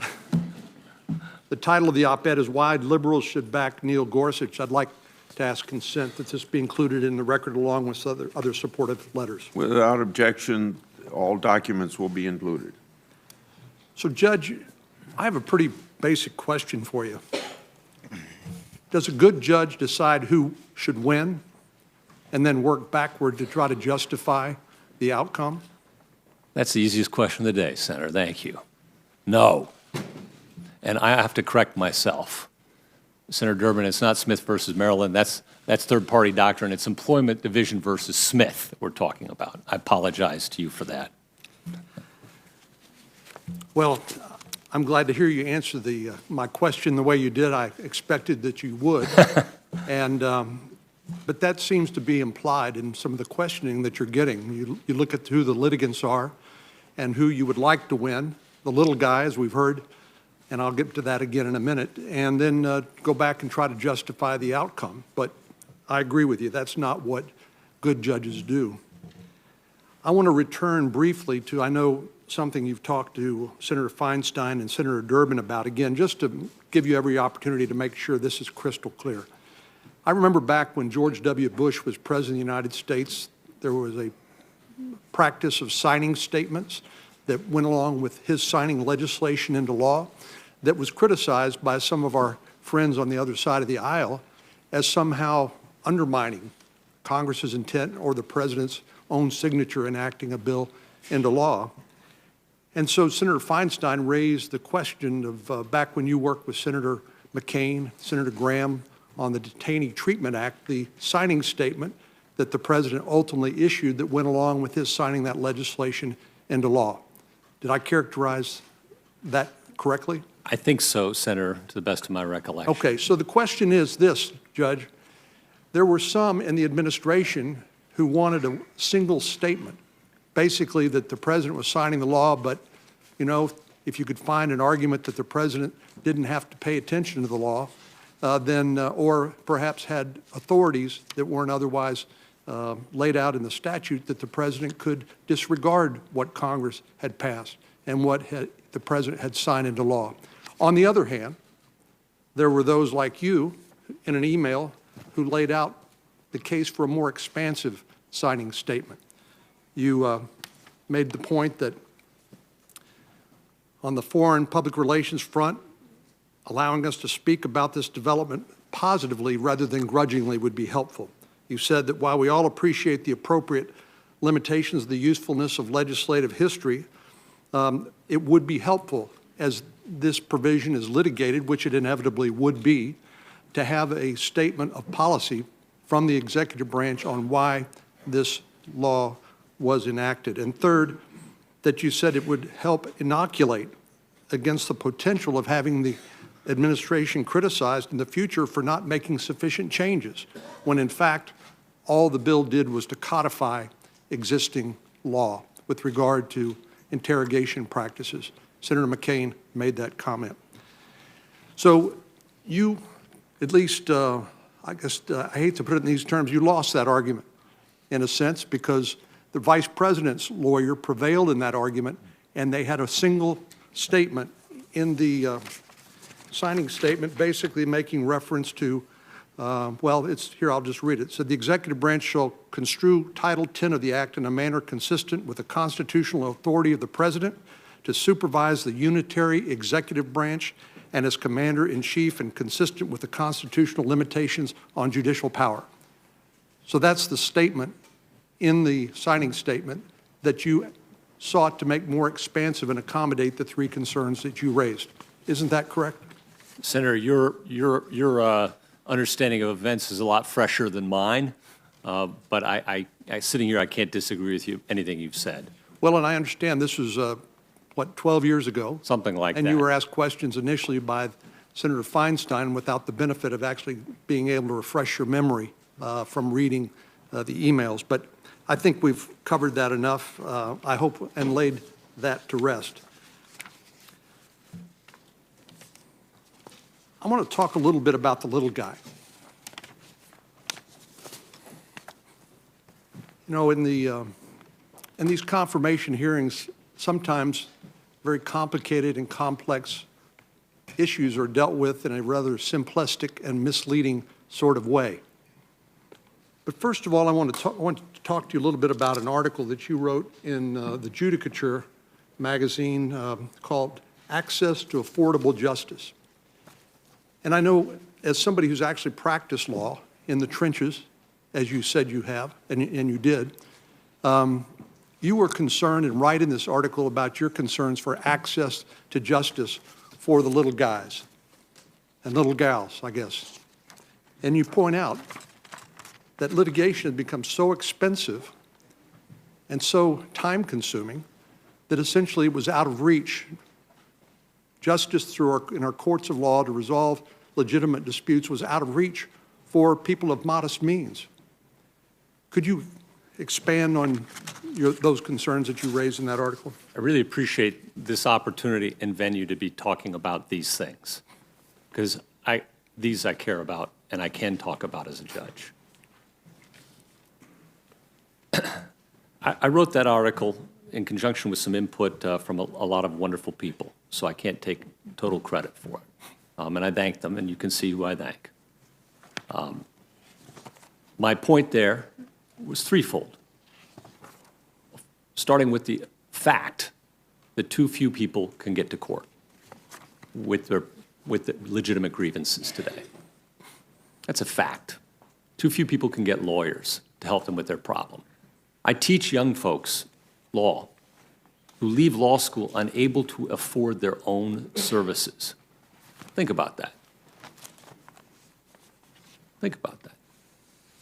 And hundreds of thousands of dollars in debt. How do they go be Main Street lawyers? How do they help people who need legal services? And I pointed to three potential sources of problems where we lawyers maybe should look internally rather than blame others for the problem. There's plenty of blame to go around. I'm not a big blame guy. But I am a look inside guy. And what do I see in our profession? There are three things that I pointed to in that article. First, our own ethical rules. It's a very unusual profession where we're allowed to regulate ourselves. It's quite an extraordinary privilege. Usually it's the legislature, right? But lawyers basically regulate themselves. And do all of our ethical rules necessarily help our clients? Or do some of them help us more than they help our clients? And I point to some that, for instance, regarding the unauthorized practice of law. Why is it you have to be a lawyer to help parents with disabled children in administrative proceedings to seek relief under IDEA? Was an example I pointed to. Why is it that every time certain companies that provide online legal services for basic things get sued every time they move into a new state? Why is it I can go to Walmart and get my hair, teeth, eyes taken care of, but I can't get a landlord-tenant contract drawn up? Those are all results of our ethical rules. And I'm not sure whether they're worth the price that we pay for them. It's estimated, I've heard, I can't verify it, that our ethical rules result in a $10 billion a year surplus to lawyers from clients every year. That was one. Number two was our own rules of procedure, which yield cases like the one we talked about that took 25 years to resolve. That's wrong. That's wrong. Should be able to resolve cases in less time than it takes for my law clerks to be born, raised, and get through law school. And the third thing I pointed to was our legal educational system, where we have 3 years of postgraduate education for everybody who wants to have anything to do with lawyering. The best lawyer in the country in this history came from your state, Senator Durbin, and he didn't ever go to law school. And he always said the best way to become a lawyer, read the books. Still true. And other countries around the world don't have 3 years of postgraduate legal education. Now, this is where Justice Scalia and I, this is a disagreement. He thought 3 years was necessary for everybody. I'm not convinced. In England, where I studied, you could become a lawyer through 3 years of an undergraduate degree, or 1 year as a postgraduate degree, all followed by a lot of on-the-job practical training. And I wonder whether all that debt is worth it, or whether it induces people to pick jobs that they have to pick to pay their debt, rather than to serve the people they'd like to serve. Those are the problems I talk about in that article. Judge, you make this statement that the rules sometimes yield more nearly the opposite of their intended result. Expensive and painfully slow litigation that itself is a form of injustice. Can you think of many things more unjust for people of modest means in America than being denied access to the courts because our system is so expensive and so time-consuming they just simply can't afford it? I think it's a problem when 80% of the American College of Trial Lawyers, the best lawyers in the country, arguably, they certainly think they are. Sorry. When the 80% of them say that good claims are priced out of court, and 70% of them say that cases are settled based on the litigation costs rather than the merits of the litigation. That's a problem run both ways. And these are lawyers who operate on both sides of the V. So basically, you either have to be able to pay a lawyer's hourly rate, or you have to agree to some contingent fee arrangement. And lawyers aren't going to take a contingent fee case unless there is at least some reasonable prospect for their being compensated out of any settlement and judgment, ordinarily. Ordinarily, some do. What we're seeing today, though, Senator, is an explosion of pro se, that is, filings by the person without a lawyer. And that's what I was trying to address there. I do think access to justice, in large part, means access to a lawyer. Lawyers make a difference. I believe that firmly. My grandpa showed that to me, what a difference a lawyer can make in a life. Judge, let me ask you about another case involving the little guy. This was an immigration case that you'll recall was a conflict between two provisions of immigration law, Gutierrez-Bruzella versus Lynch. I hope I pronounced that approximately correctly. Do you recall the case? I do, and we talked a little bit about it with Senator Feinstein. Well, and I'm happy to. I'm happy to hear it again because I believe it was Senator Feinstein, maybe I'm mistaken there, or maybe one of our other colleagues, I apologize if I misstated that, that talked about this deference to administrative agencies as being necessary and a fundamental doctrine. But can you explain how that ended up hurting the little guy in that case? So, Senator, in that case, there were two statutes that this undocumented immigrant faced. He was trying to remain in the country. One statute said that he had the right to apply for immediate discretionary relief from the Attorney General. No promises about the outcome, but he could at least apply to the Attorney General. The other statute seemed to suggest that he had to wait 10 years out of the country before he could seek relief. Now, I'm not criticizing Congress's handiwork here, okay? But those two statutes appeared a little in conflict. So the case came to our court in the first instance, and our court held that the first statute trumped, that the man had a right to apply for immediate discretionary relief and didn't have to wait 10 years out of the country. And then some number of years later, I can't remember whether it was 3 or 4, I want to say, don't hold me to that, the Board of Immigration Appeals, in its infinite wisdom, comes back and says, we're wrong. Court of Appeals got it wrong. The 10-year statute trumps. Okay. Says, though, that we're not just wrong, but we're wrong retroactively. So it's as if our decision never existed. And this man, who had relied on our holding to apply for immediate discretionary relief, was denied the opportunity to do so and told now he had to go start his 10-year waiting period. Now, instead of 10 years, it's now equivalent of, what, 13 or 14 years. And to me, that just seemed like he had the rug pulled out from underneath him. And I think a person in this country should be able to rely on the law as it is. And it's a matter of due process and fair notice. When he's told that that's the law, he should be able to rely on it. And I also think it's a separation of powers question. When, with all respect, a bureaucracy can overrule neutral, dispassionate judges on the meaning of a law based on their political whims at the moment. That's a separation of powers issue, I think. And maybe an equal protection issue, too, because a political branch can single out people for disfavor. Judges are sworn to treat every person equally in that Vermont marble. And in this case, the little guy was actually relying upon a judgment of a court of law. Yes, he and was. was effectively, or at least the attempt was, to overrule that court decision by an administrative regulation or interpretation. Is that correct? Yes. And if you had applied the Chevron test, we've talked about that a little bit, said that if it's ambiguous, the statute's ambiguous, and the agency's interpretation is a legal one, then you're obligated to enforce the agency decision rather than the judgment of the court of law. Senator, we did apply the Chevron case faithfully because we had to. And I also wrote separately to ask questions because I'm a circuit judge. And, I never dreamt I'd be sitting here, I can tell you that, when I wrote this opinion. And part of my job as a circuit judge is to tee up questions from my bosses. And it struck me, here's a question.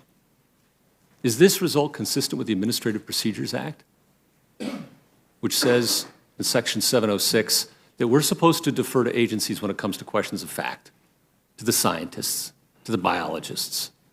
But when it comes to questions of law, APA Section 706 entrusts courts to decide what the law is. And is this consistent with our values of equal protection, due process, and separation of powers? Those are questions I raised, Senator, to tee up for my bosses. So you actually applied the Chevron test in your judgment, Senator, but wrote a separate opinion raising these questions perhaps for review by the Supreme Court. I follow precedent. Sounds like it, even when you disagree with the outcome. Well, no, we got to an outcome we could live with there too, Senator, and applied Chevron. But I did raise it in the separate concurrence to raise these questions. And, I don't know how I'd rule if I were a Supreme Court justice on the question. I got to be honest with you, Senator Cornyn, because I'd want to do what a good judge does. Keep an open mind, read the briefs, and I could change my mind.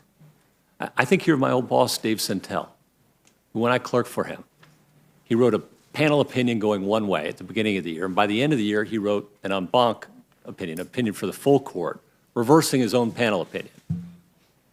Now, some people say that's a man who doesn't have a spine, something like that.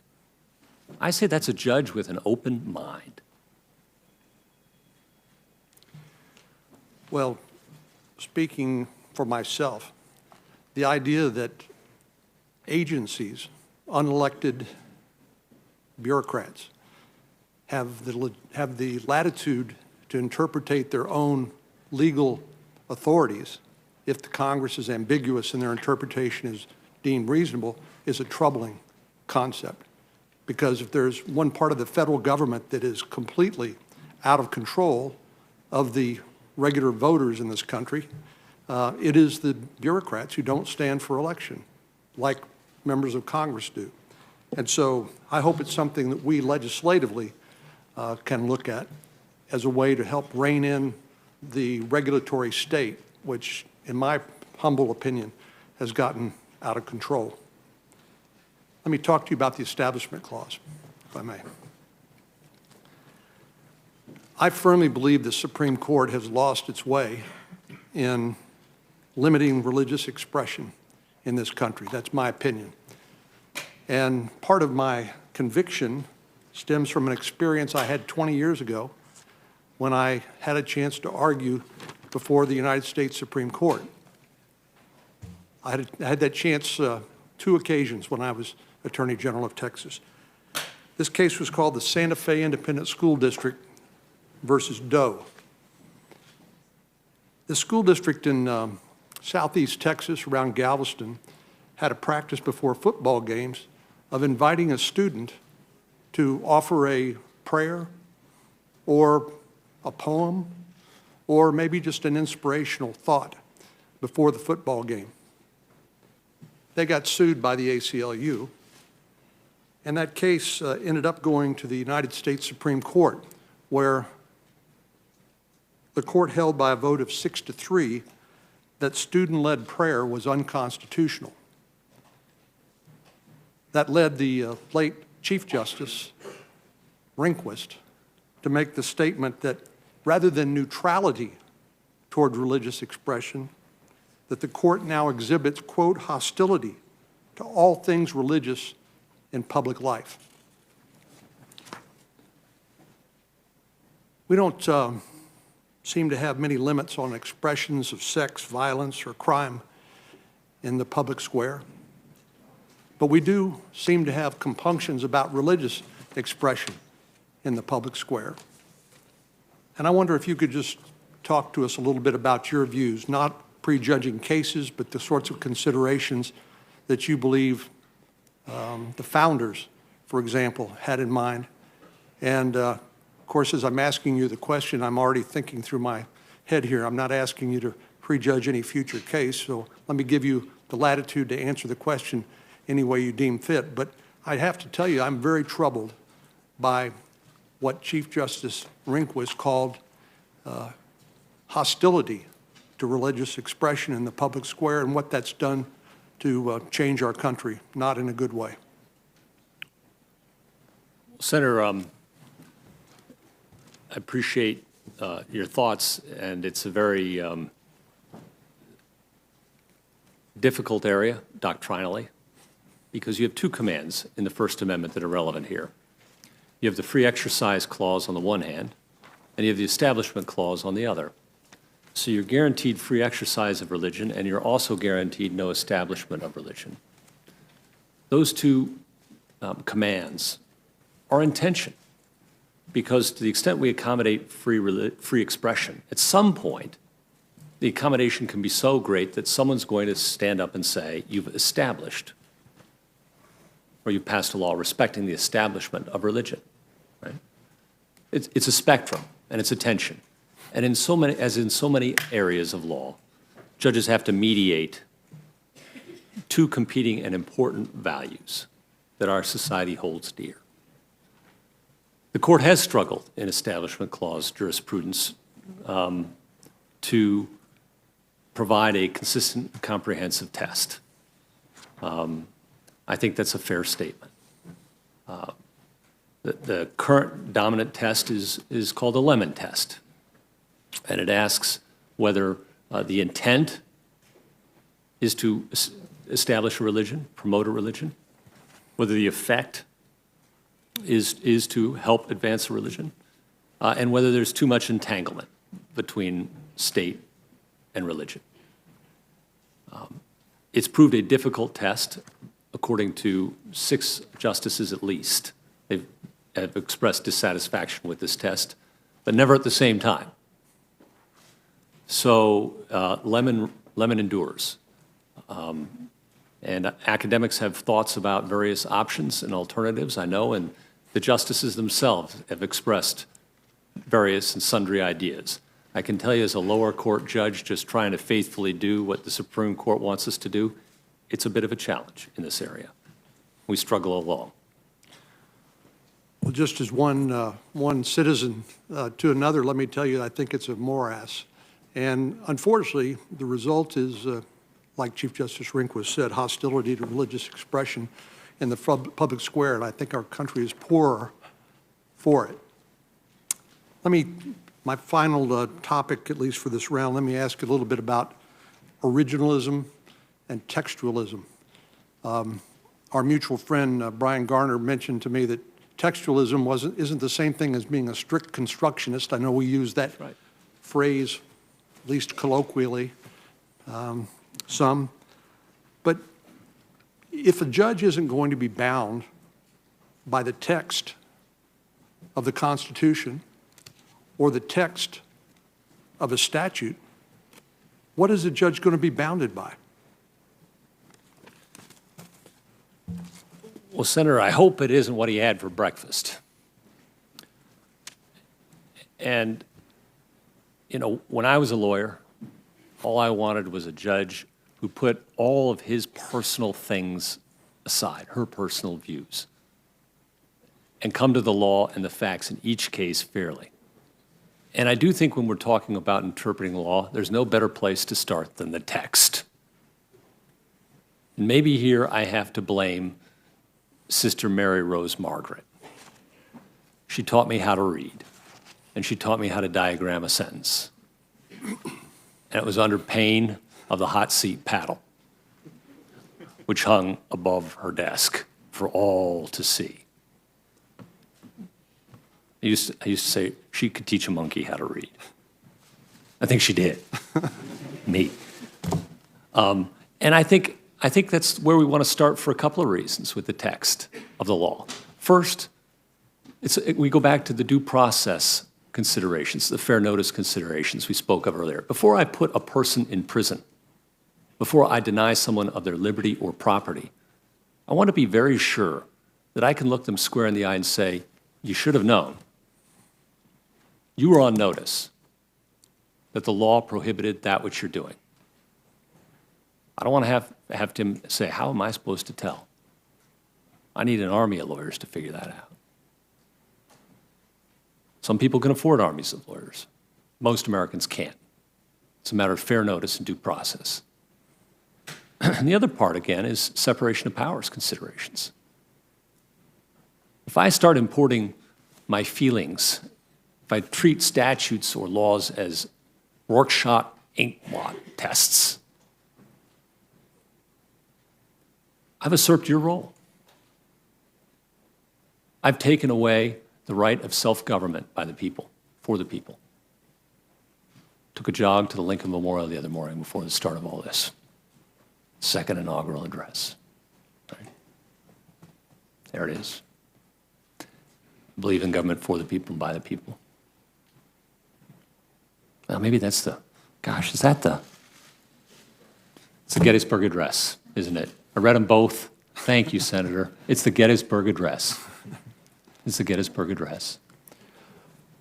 Well, Judge, let me ask you, I'm sorry to interrupt you. No, I'm sorry. It's just a matter of separation of powers. It's not my job to do your job. Well, what sort of escapes me is if people who argue that somehow judges aren't bound by the text of a statute, it is the text of a statute that Congress votes on. So how in the world, if it's something else other than the text that ought to direct the outcome, how can anybody have that kind of fair notice that we depend upon so people can align their affairs consistent with the law? Right. And it isn't a matter of strict construction. Strict construction, in my mind, sounds like I'm putting the finger on the scale toward a particular interpretation, maybe even a pro-government interpretation. I don't see it that way at all. A judge should try and reach a fair interpretation, what a reasonable person could have understood the law to mean at the time of his actions. That's a pretty good starting place for fair notice and for separation of powers, I think, Senator. Thank you. Thank you, Judge. Thank you.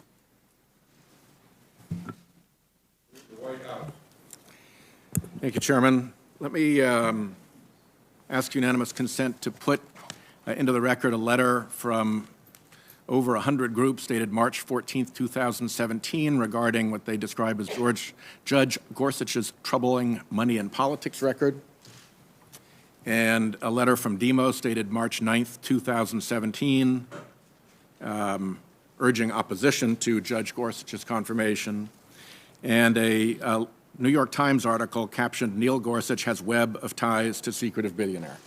Without objection, all three documents will be included. Thank you. Before we get into that, Judge, let me, since we were talking about separation of powers, could you just reflect on whether the constraint that an appellate court is obliged to take the findings of fact as lower courts have found them and can't indulge in its own fact-finding or fact-making, does that have a separation of powers element to it in terms of constraining the free-range wanderings of a court that could make up its own facts and then go in that direction? I haven't thought about that, Senator, to be honest with you. I know. How about the question presented? Should the Supreme Court, in the question presented, try to keep the question narrow to the case presented so that it's not using an expansive question presented to enable itself to wander throughout the legal landscape beyond the constraints of the case? Senator, it's generally, as you know, on the facts, the practice of an appellate court not to review or overturn the facts of a trial court except in the presence of clear error. Very rare, yeah. And that's a very important standard. Yep. It may have, I haven't thought about it in separation of powers, but it's a very important principle that I take seriously. I was a trial lawyer for a long time. And in terms of the constraint to narrow the question, does that have separation of powers overtones as well? And I give you kind of a similar answer on that, Senator. I don't know about that, but I would say it's an important general practice. Sometimes there are exceptions that a court can and should go beyond a question presented, but it's pretty rare. Usually we stick within, well, we don't have, the questions presented are whatever the parties present to us on an intermediate court. They get to choose. We don't get to choose. That's part of what separation of powers is about in terms of constraining the judicial branch to actual cases and controversies, correct? Well, we generally refrain from examining arguments that haven't been adequately developed or made for risk of improvident mistakes. Now, let me turn to another topic. Let's talk for a minute about money. And in particular, let's talk about dark money. Are you familiar with that term? In the loosest sense. How would you describe it in the loosest sense, just to make sure you and I are on the same wavelength? Senator, as I understand it, you may be referring to money that's not spent by a candidate or a party in connection with. And where you actually don't know who the true source of the money is. Okay. Is that a fair enough definition for us to Sure. agree on? Okay. Could you let us know first what you know about the campaign that is being run to support your confirmation? There's been a lot of talk about how this is outside of politics and we're above politics, but there's a group that is planning to spend $10 million on TV ads in which their own press release describes as a comprehensive campaign of paid advertising, earned media, research, grassroots activity, and a coalition enterprise, all adding up to the most robust operation in the history of confirmation battles. That sounds pretty political to me, and I'm wondering what you know about that. I've heard a lot about it, Senator, from you, from others. I've heard a lot about it.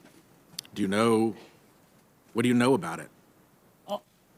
I know that there is a lot of money being spent in this by, as I understand it, both sides. I think. Well, I wouldn't leap to that conclusion at this point. Okay. I know what I've read. I know what I've heard from friends and family and acquaintances.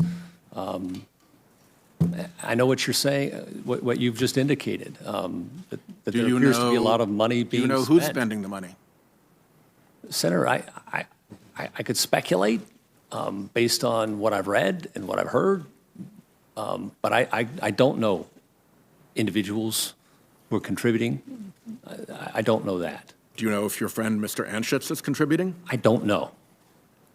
Do you think that it should matter who is contributing? Do you think that there's a public interest in the public knowing who is contributing? Well, Senator, I think we've got a long tradition in Buckley versus Vallejo, indicating that this body has robust authority to regulate disclosure. Yeah, but my question is, do you think there's a public interest Senator, in disclosure of political funds in a democracy? That's, I don't think, a prejudgment. That's just a values proposition, and one of the considerations that you ought to be able to answer without much hesitation. And Senator, what I'm prepared to say is I recognize that as a matter of First Amendment interests, the Supreme Court has validated the proposition that disclosure serves important functions in a democracy. At the same time, the Supreme Court's also acknowledged that those disclosure functions can sometimes themselves have unintended consequences, as with the NAACP case, which I know you're familiar with, where you can use disclosure as a weapon to try and silence people. And we have a long history in this. Hardly the case with respect to the dark money operation that is funding this campaign in your favor, is it? Senator, I'm not prejudging any case.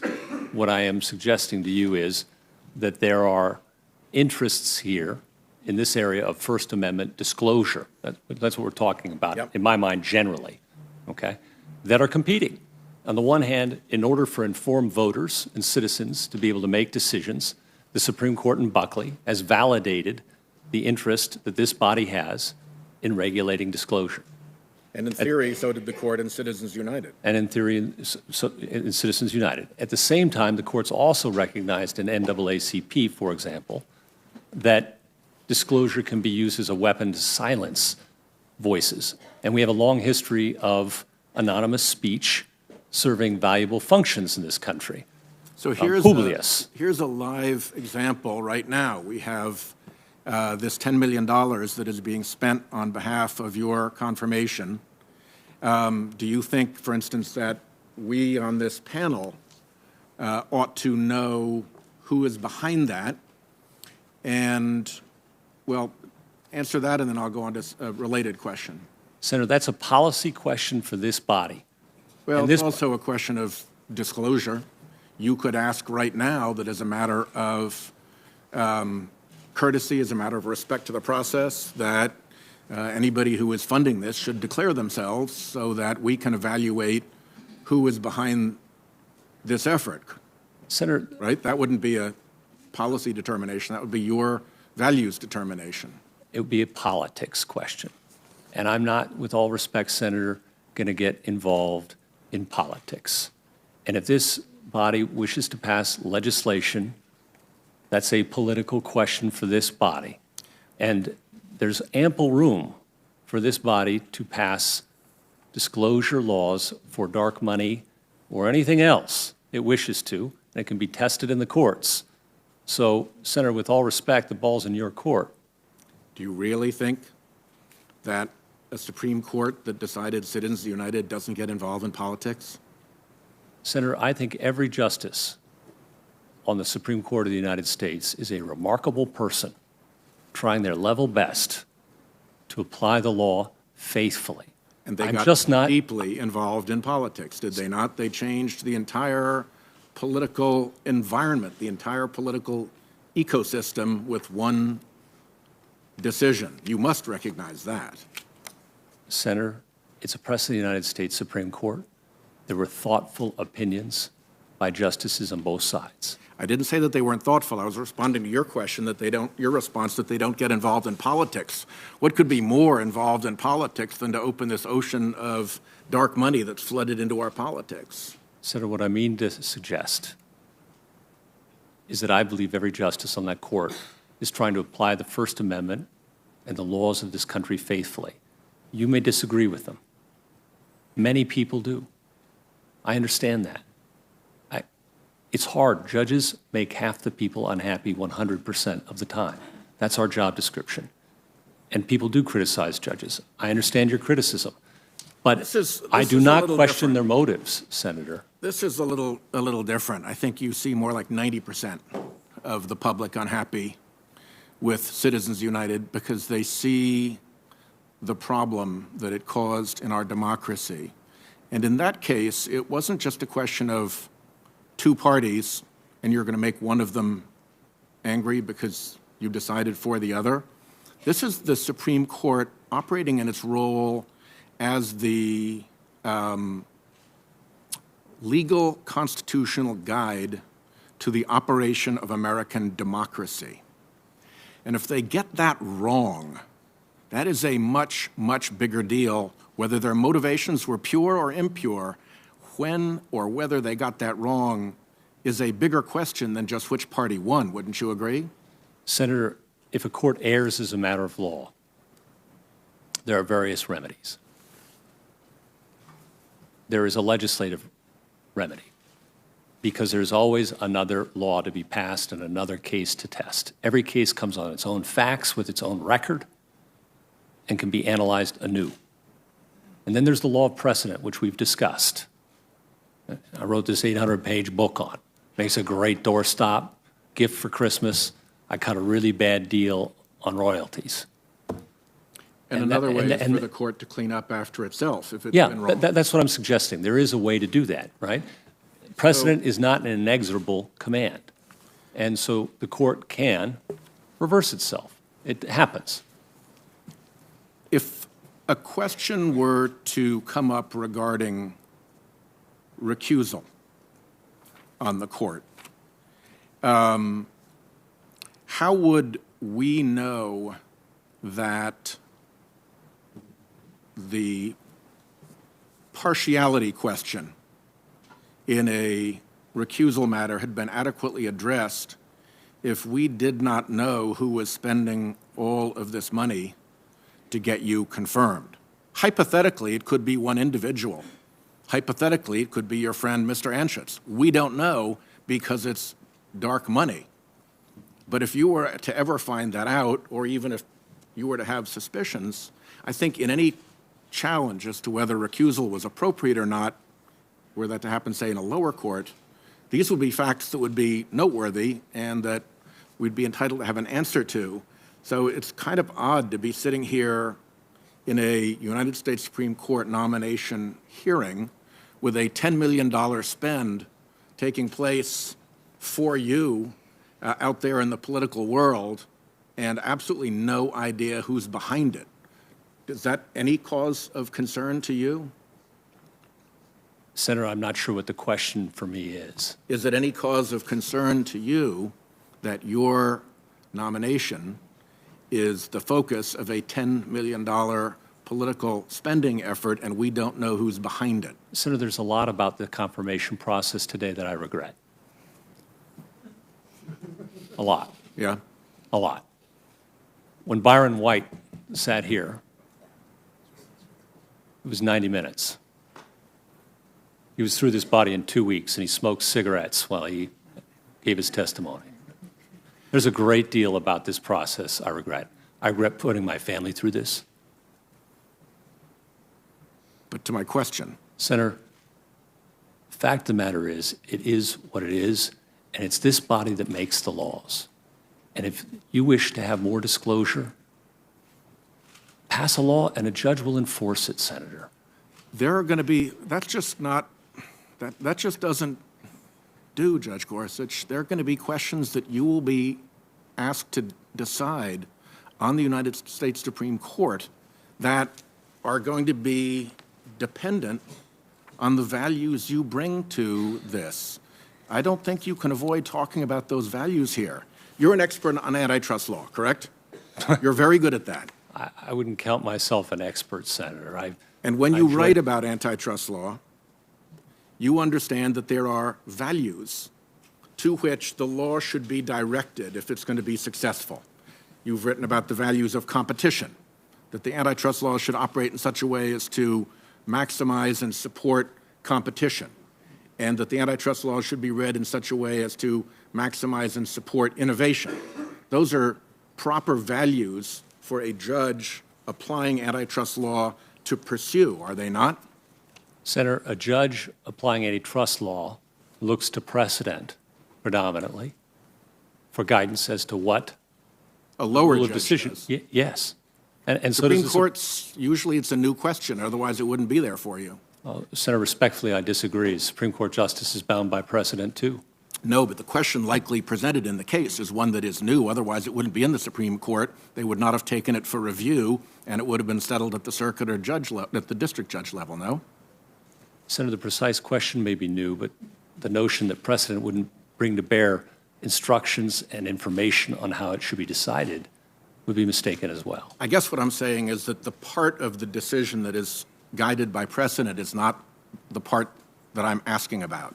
The part that I'm asking about is the values determination, and I'm trying to determine if you think that openness with respect to the money that flows around in our democracy in such large numbers right now is a value that is worth pursuing. Is it a touchstone? Is it a lodestar? Or is it just a burden on people's communication? Okay, I'd refer you again to Buckley versus Vallejo and I'm asking- NAACP. I'm asking actually you, And not, I'm giving you my answer, Senator, as best I can, okay. which is the First Amendment, which I'm sworn to uphold as a judge, contains two competing messages here. On the one hand, it has regularly recognized the rights of this body to legislate in this area if it wishes to do so. If it hasn't done so, with respect, that's not my fault, okay? It's on legislators to legislate. And Buckley recognizes their authority. On the other hand, it has recognized there may be limits when it chills expression, as it did in the NAACP case. And we have to be worried about that because there is room in our democracy. So if we have to be worried about the chilling of expression, which is a value proposition that you have just enunciated, should we not, am I not also entitled to ask the question about whether we should be worried about the influence of dark money essentially corrupting our politics? Instead of what I'm Taking saying, a lot of time to get what I would think would be a fairly simple answer. well, I'm sorry, but I don't think this is simple stuff at all, Senator. I think this is hard stuff. And I think you've got First Amendment concerns and precedents, all right, in the area Yeah. would have to be considered. We'd have to see what law Congress enacted. I'd then want to go through the full judicial process, Senator. I'd want to read the briefs. I'd want to keep an open mind. I I'd want understand, to but you put, just asserted right here that the value of not chilling speech was something that we should consider, right? I said the Supreme Court of the United States and NAACP recognized that the First Amendment protections we all as people in this country enjoy Which is a Can be- value that we should consider. can be chilled. And not Sometimes. chilling is a value that we should consider. It's a First Amendment right we're talking about, Senator. And where does an anonymity, let's say $1 billion in anonymous funding into our elections. Where does that fit in your into the values that you bring to this? In the first instance, Senator, it's for this body to legislate, Yeah? and then it would come to court, and a record would be made. Of course, Citizens United did actually overrule a law that we had written, so that's hardly the be-all and the end-all. Well, it's a dialogue. It's the separation of powers dialogue that we have in all areas. Congress passes a law, a lawsuit's brought, a record's made, a fact finder makes facts, judges determine the law, a ruling is issued, Congress responds, and the cycle continues. And Senator, that's our history in this area and so many others. Our founders were brilliant. They didn't give me all the power. I don't wear a crown, I wear a robe. They didn't give you all the power. When it They comes divided to the determination to state what the law is, particularly in constitutional matters, they actually did give the Supreme Court the power. And that's why it's important to us to ask these questions now before you go on to the Supreme Court, and we have no accountability left. And so the values that you bring to that in those areas where you're not just implementing Congress's will, but are bringing your own values to the constitutional document that we treasure, that is why I think these questions are important. Let me ask something slightly different. You said you knew Judge Garland. I do. I wouldn't claim him as my closest personal friend, but someone whom I admire greatly. And I know. Would you describe, how would you describe any differences that you may have in judicial philosophy with Chief Judge Garland? I would leave that for others to characterize. I don't like it when people characterize me, and I would not prefer to characterize him. He can characterize himself. What's interesting is that this group sees a huge difference between you that I don't understand. The dark money group that is spending money on your election spent at least $7 million against him getting a hearing and a confirmation here, and indeed produced that result by spending that money. And then now we have $10 million going the other way. That's a $17 million delta. And for the life of me, I'm trying to figure out what they see in you that makes that $17 million delta worth their spending. Do you have any answer to that? You'd have to ask them. I can't because I don't know who they are. It's just a front group. There is it's been, I think, fairly and fully documented that there is a small group of billionaires who are working very hard to influence and even to control our democracy. Kochs, Mercers, DeVoses, and yes, Anschitzes. They often network together. They attend planning conferences. They pool their resources. As a candidate, President Trump made fun of the begathon, to use his word, that the Koch brothers run every year to bring candidates to their conference. They set up an array of benign-sounding front groups to both organize and conceal their manipulation of our politics. And Supreme Court justices socialize with this small group. And then they go and they render decisions that give that small group immense political advantage, particularly the ability to hide the political expenditure of their money. And then they go back and socialize some more with that group. And they even speak at the begathon political retreats. Does that look right to you? How, as a judge, do you think, as a justice of the Supreme Court, should you comport yourself in terms of keeping a distance from interests that are before the court? Senator, I have no information about anything you've just described. I don't know about that. And wow, because guess what? you're going to be asked to make decisions on the Supreme Court that, if you don't know that, you're going to have a very hard time figuring out how to make the right call. It's a real concern. You know, this is the first Supreme Court in the history of the United States that has nobody on it who's ever run for political office. Ever. And yet it makes these wild leaps like Citizens United that completely deform democracy. And then, I don't know if they don't know what they're doing. I don't know what the motivation is. I don't know. I sure don't know. But I do think it's a concern to be asked to make decisions like that without a real grounding in what's going on around you. Let me ask a little bit just about, to narrow it down more to the judicial branch, what do you think the court's approach should be to the sort of machinery of corporate influence that surrounds the Supreme Court? There are corporate front groups that have been described, I think, very well as the think tank as disguised political weapon that surround the court and constantly pelt it with amicus briefs on behalf of big corporate and industrial interests. At this point, in the 5-4 decisions I listed yesterday, their record is 16-0 at the Supreme Court in terms of helping the corporate interests. So it looks like they're doing really, really well, these frequent flyer corporate front amici.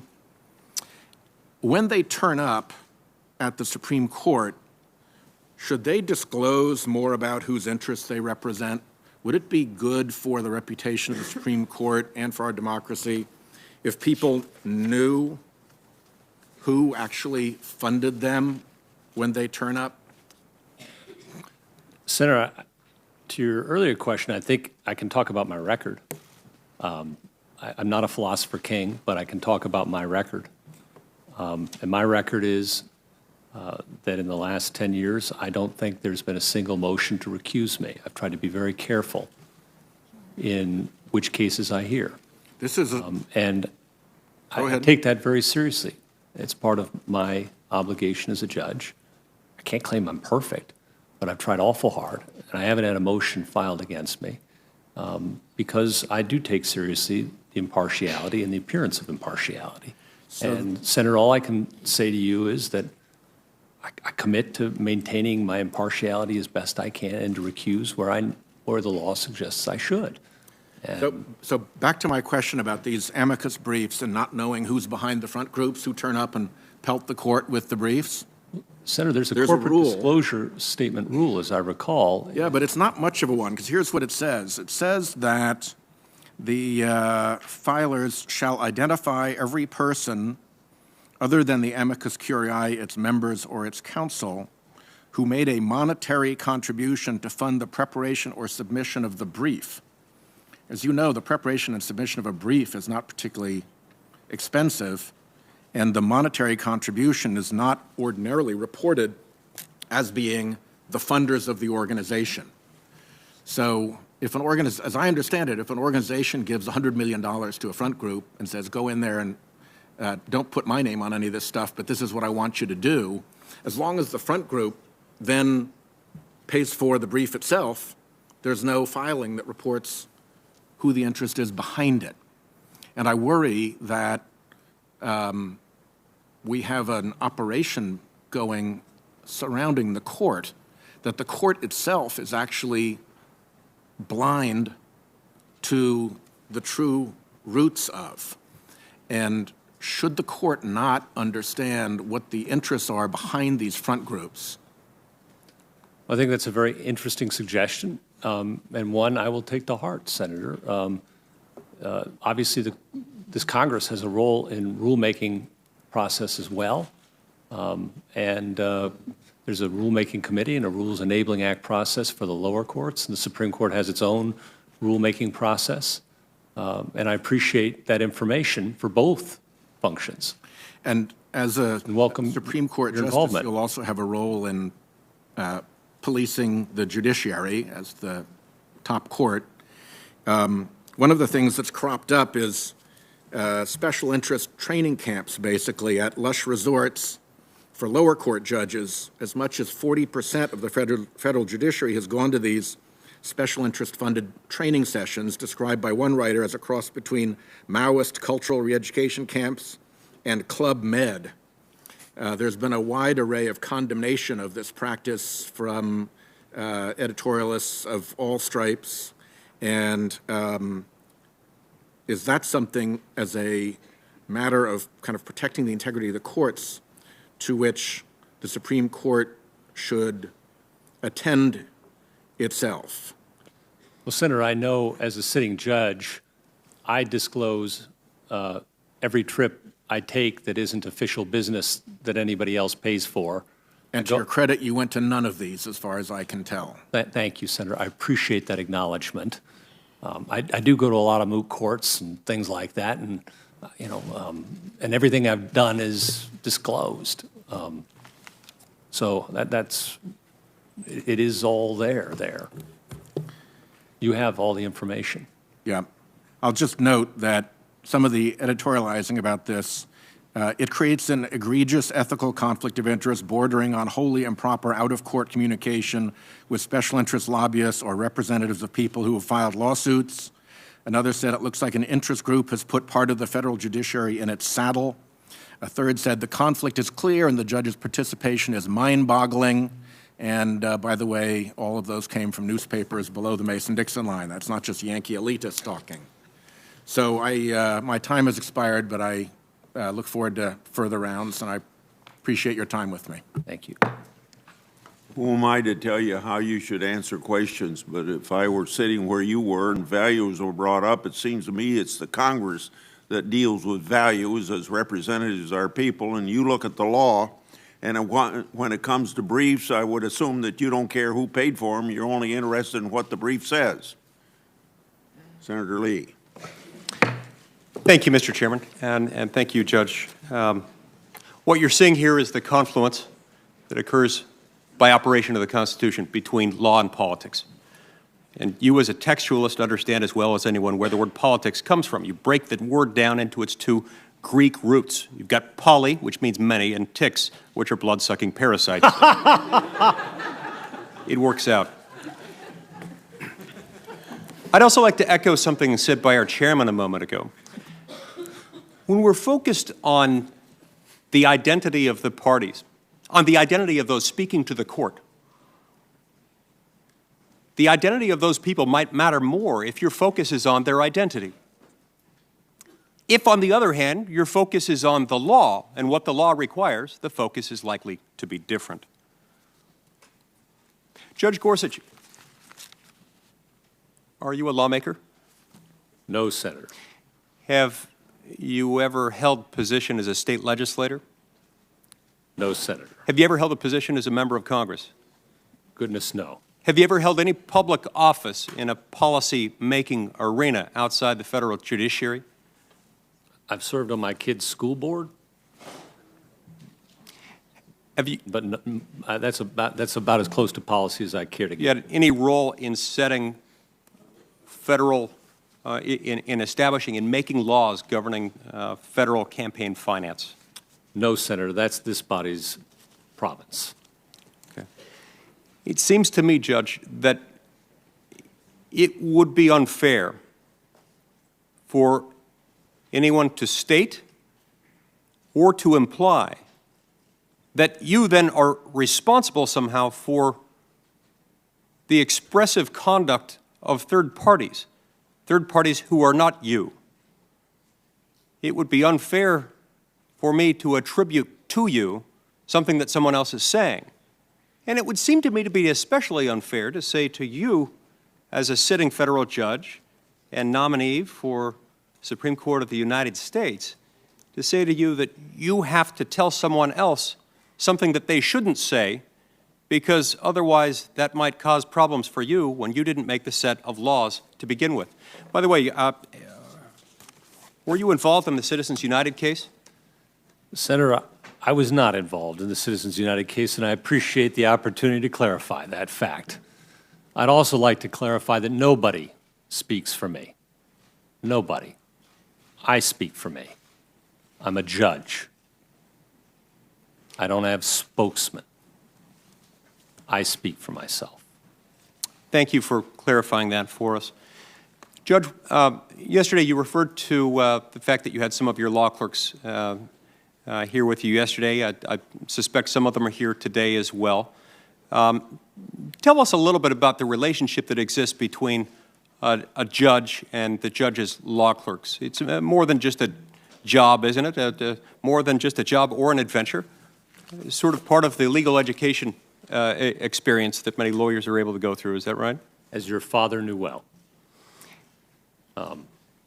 It is one of the great joys of this job, and one of the great surprises, right? You practice law for 20 years, you're used to working with pretty senior people, and then all of a sudden, you show up, as I did my first day. There's a pile of briefs waiting in a tiny office that hasn't been decorated. There's a chair. Have at it. And you get to hire 4 brand new young folks straight out of law school who don't know a darn thing. Have at it. Have fun. Did you acknowledge that when you were a law clerk? Well, you know, the part of the reason why I'm a judge is because of my experience as a law clerk, a shared experience with the same fellow your dad clerked for, and Byron White, and we used to race writing opinions. And this is the humility of maybe the smartest lawyer I knew. I'm talking about Rhodes Scholar, first in his class from Yale type stuff. And he'd say, first one done with the draft wins. Well, what does it mean to win? Drafting an opinion. That wasn't real clear to me, but he was a pretty competitive guy. And what it meant was whoever got the first draft done, the other one went in the bin, and we worked off the draft of the guy who won. I never won. And he could only type with these big paws, these big hands, thick, pulling up sugar beets. And so he'd hunt and peck, and he could still beat me. It's a very close relationship. It's an intimate working relationship. And it becomes one of the great joys of your life. You see these young people. You know, I've been out to pasture for 10 years. I thought I was done. You know, that was my life. I love my life. I love my home state. I hope I'm making them proud. And you see these young people come and go, and you get to see what they go on to do. They go on to do such wonderful things. I've had young people go on to clerk for the Supreme Court, about a dozen of them, for justices, all kinds of justices. Justice Scalia and Thomas, Justice Kennedy, Kagan, Sotomayor. And that's a deep and inspiring thing. And you watch them go on beyond that. Some of them are teaching. Kids at Harvard, Vanderbilt, Notre Dame. Some people, young lady who's doing fishery policy in South Africa, doing all sorts of really wonderful things. And it just gives you hope and heart in the future. You know, as I tell my students, somebody has to run the zoo. You want it to be the best and the brightest. And it's so heartening to see these young people, some of whom are first in their family to go to college, immigrants to this country, rise to the very top. Winston Churchill was known to have said, we shape our buildings and then our buildings shape us. There seems to be a corollary here with law clerks. You shape your law clerks, they end up probably having an influence on you as well. At a minimum, I would think that you develop the kind of relationship with them to where they know you. They know your jurisprudential style. They know your quirks. They know most likely what you like to have for lunch. But you would say there develops a pretty close relationship between a law clerk and the judge during a clerkship. Would you agree with that? I always think that a family that skis together stays together. We ski together. Yes. And it's much more true of skiing than snowboarding, I think. Just snowboarding is a lot more painful. And that's a value judgment I'm happy to make. Yeah. One of the reasons I ask about this is because I've got some letters that I'd like to introduce for the record. There's a piece written by 3 lawyers who clerked both for you and Justice Scalia. I tried really hard to think of a great term for this, the Scalia-Gorsuch combo or something like that, but I couldn't come up with anything interesting. But that's a good duo for whom these lawyers have clerked. And they've written a great piece talking about you. It's entitled "A Principled and Courageous Choice." I'd like to submit that for the record. Without objection, that will be included. They write, Judge Gorsuch's opinions reflect the principle Justice Scalia spent his career defending, that in a democracy, the people's elected representatives, not judges, get to decide what the laws should be, what laws we should have. They go on to say that they believe that you, Judge Gorsuch, will be, quote, as principled, as courageous, and as committed to the Constitution and our country, close quote, as Justice Scalia was. So they go on to urge that we confirm you to the Supreme Court. I'd also like to enter into the record another letter that's written by someone else who clerked for you, Judge Gorsuch, and who also clerked for Justice Kagan on the Supreme Court. He writes, quote, Gorsuch will make an exceptional Supreme Court justice. He possesses a rare combination of intelligence, humility, and integrity, not to mention a fierce commitment to the rule of law. In fact, he's remarkably similar on these metrics to Supreme Court Justice Elena Kagan. He also goes on to write, quote, this zeal for the rule of law gives me every confidence that Gorsuch, like Kagan, will stand firm against any effort by the Trump administration to abuse executive power, close quote. He writes that liberals should welcome a nominee like Gorsuch. I'd like to enter this one into the record also, Mr. Chairman. Without objection, so ordered. Thank you, Mr. Chairman. Let's move on. One of my colleagues earlier today asked some questions about remarks that you assisted in preparing, remarks that were prepared for delivery by then Attorney General Alberto Gonzales in connection with a Senate Judiciary Committee oversight hearing concerning the terrorist surveillance program. This is a hearing that occurred on February 6th, 2006. One of my colleagues referred to this this morning. Are you familiar with what I'm describing? Very vaguely. Okay. My understanding is that at the time you were serving as the Principal Deputy Associate Attorney General. Would that be correct to say you were in that position? Quite a mouthful. Yes, quite a mouthful. That is why it's commonly known as the PAYDAG, but most people might not immediately recognize the term PAYDAG, as I'm sure they would in your household. So the issue in that hearing, as I understand it, was whether or not this TSP program was unlawful. And you were involved, as I understand it, not on the basis of your expertise in this area, but on the basis of your writing ability, based on the fact that people recognize your ability to write, a talent that has now become apparent to many of us as we've reviewed your judicial writings. You were brought in as a scrivener of sorts, someone who would give voice, so to speak, to what the Attorney General might say, and not based on your expertise of this TSP program. Is that consistent with your recollection of these events? It is, Senator. Okay.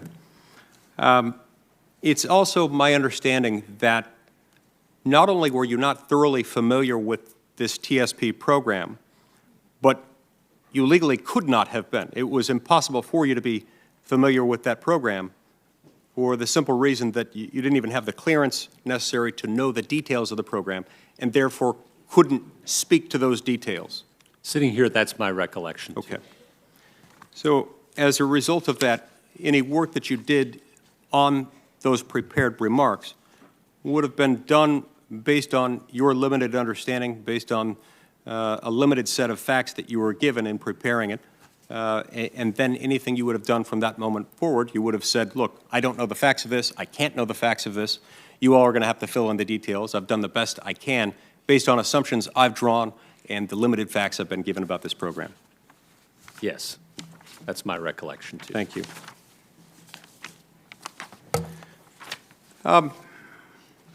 Some of my colleagues have suggested that your rulings reflect a particular bias, a bias in favor of the big guy and against the little guy. It's not always apparent in every case whether there is, in fact, a big or a little party. I suppose in some cases it's open to dispute. In other cases, it might be very apparent that one outpowers the other in terms of economic heft and access to good lawyers and so forth. But I've reviewed your work, and I'd like to say that, yes, in some instances it is easy to identify a party that might thusly be described as little. And I can't discern any bias in your work that favors one type of party over another. In fact, there are a whole lot of cases where you've ruled in favor of the little guy. Among those cases was one discussed just a few minutes ago in your conversation with my colleague, Senator Cornyn, in Gutierrez Brizuela versus Lynch.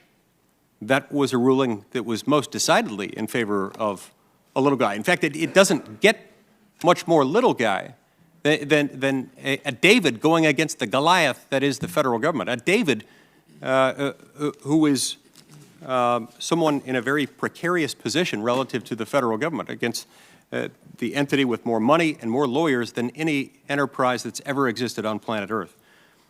Other cases in which I know you have ruled in favor of the little guy include, but are by no means limited to, Fisher versus City of Las Cruces, AM v. Holmes, Orr versus City of Albuquerque, Williams versus WD Sports, and Walton versus Powell.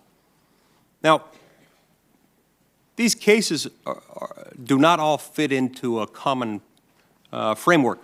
In fact, they involve a pretty wide range of issues, including cases involving qualified immunity against police officers, cases arising under the Family Medical Leave Act, sex discrimination cases, and cases involving politically motivated firings. So these are just a few examples. Just to be clear in going into this, as a judge, do you have any bias that you can detect? How do you approach a case? Do you look at a case and say, this person is well represented and powerful, this one is less well represented and not powerful? Does that influence how you approach the law in any case? Senator, you try to treat each person as a person. We're all just people at the end of the day. And that equal justice promise, the equal protection under law, is the most radical guarantee I'm aware of in the history of human law. The recognition that no one is better than anyone else. And Senator, all I can tell you, here's some facts. These are facts of my record. 97% of the time, out of 2,700 cases, we've ruled unanimously. 99% of the time, I'm in the majority. According to the Congressional Research Service, as I understand it, of the judges studied in the 10th Circuit, my opinions attract the fewest dissents. They're not sure whether it's because I seek consensus or because I'm persuasive. I don't care which it is. My law clerks tell me as well that I'm as likely to dissent from a Democrat as a Republican-appointed colleague. Not that that matters. Yeah, but by the way, what if this weren't the case? What if you were dissenting in a lot more cases? What if you were a lot more likely to dissent from one type of judge versus another? Would that... Senator, I know the men and women of the 10th Circuit. I know the judges with whom I serve. I question the motives of none, ever.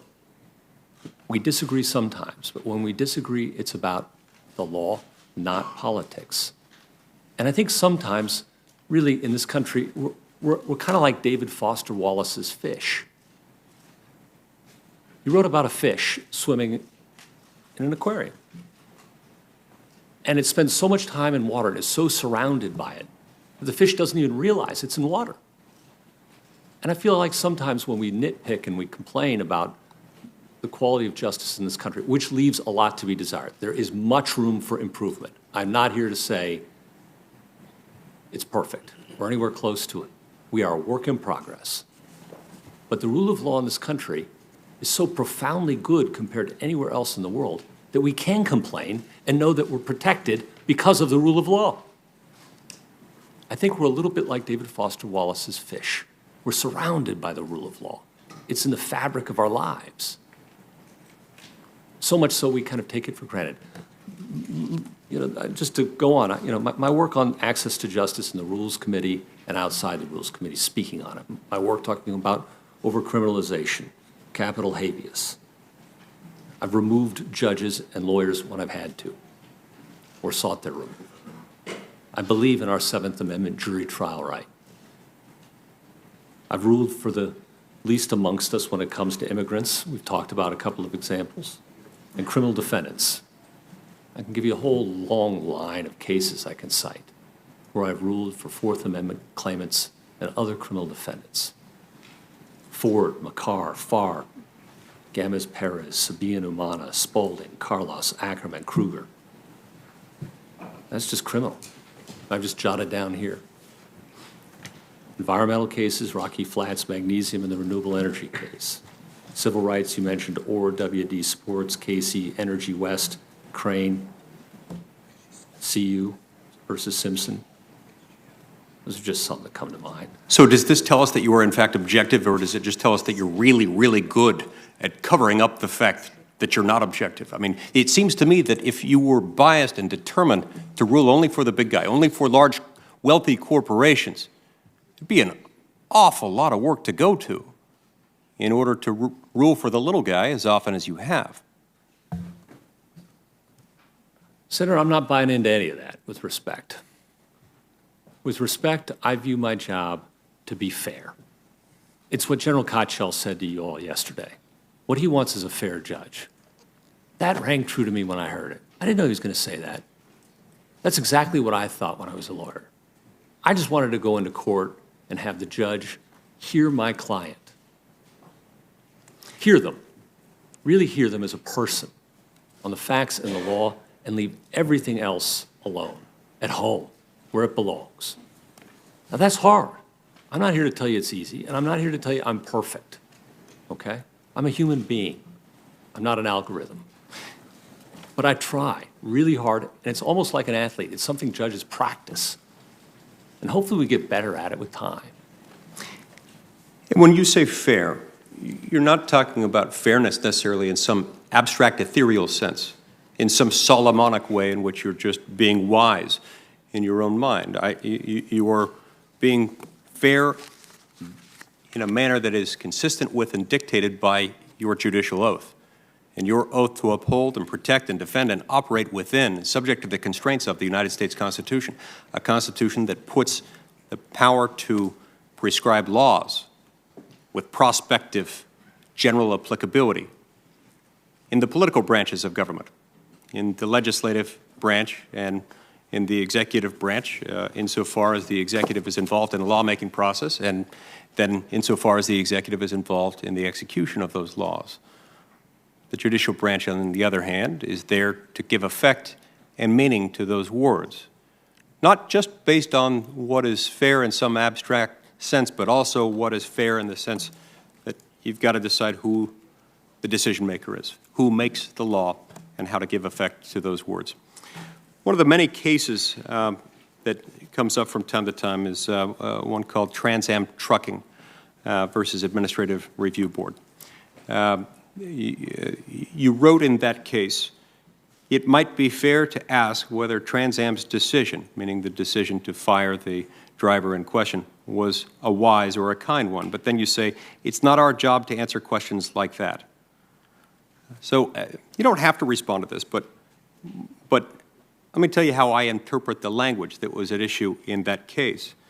As someone who has served as a law clerk in the federal judiciary and as someone who has litigated cases, if I were involved in that case, a case in which the judge wrote those words, I might think to myself, regardless of whether I like the law, and regardless of whether I like the decision made by the employer in that case, this is a judge who's bound by the law and is acknowledging as much in his opinion. So I'd like to ask about the law in that case, in the Trans Am trucking case. The applicable statute said that you cannot fire someone for, quote, refusing to operate a vehicle. Is that consistent with your recollection? Sitting here, that's my recollection. In that case, the trucker was fired because he operated his vehicle, the vehicle that he was assigned to, against company orders. Is that a fair summary based on what you remember from that case? Yes, Senator. So one could argue, and I think one could argue conclusively, and I think it was argued and decided in that case, that this was a fairly clear application of the law.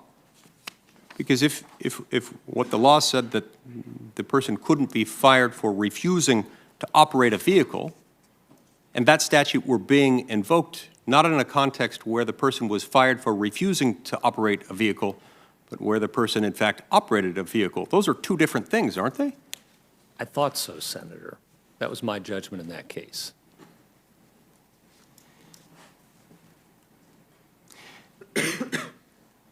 Dickens wrote the law as an ass. And sometimes you might encounter cases where that's true. And sometimes you can look at those who make the laws and say, Exhibit A, Your Honor, as to why this law is an ass. But it's not your job to rewrite the law. It's not your job to write it in the first place, and it's not your job to rewrite it after the fact, is it? I don't believe so, Senator.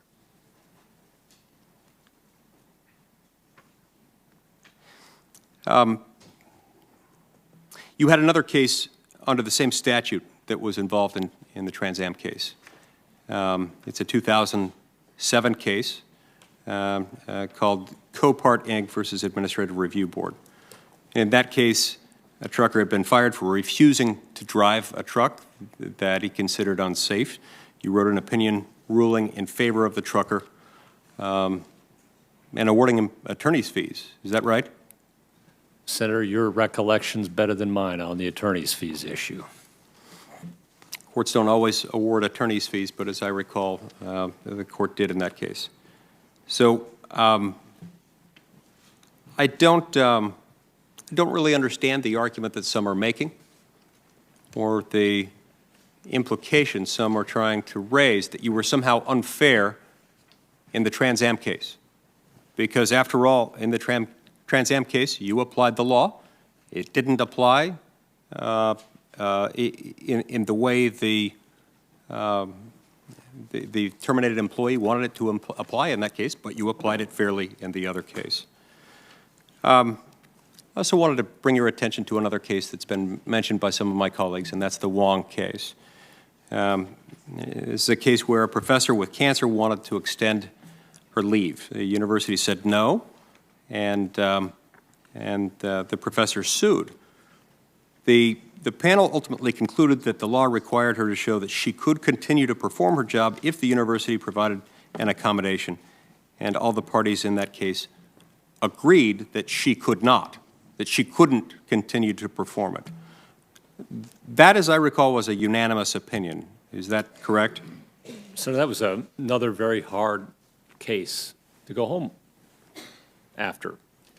The individual there was sick, very sick, and had been given, I think, 6 months off, I think already, if I remember correctly.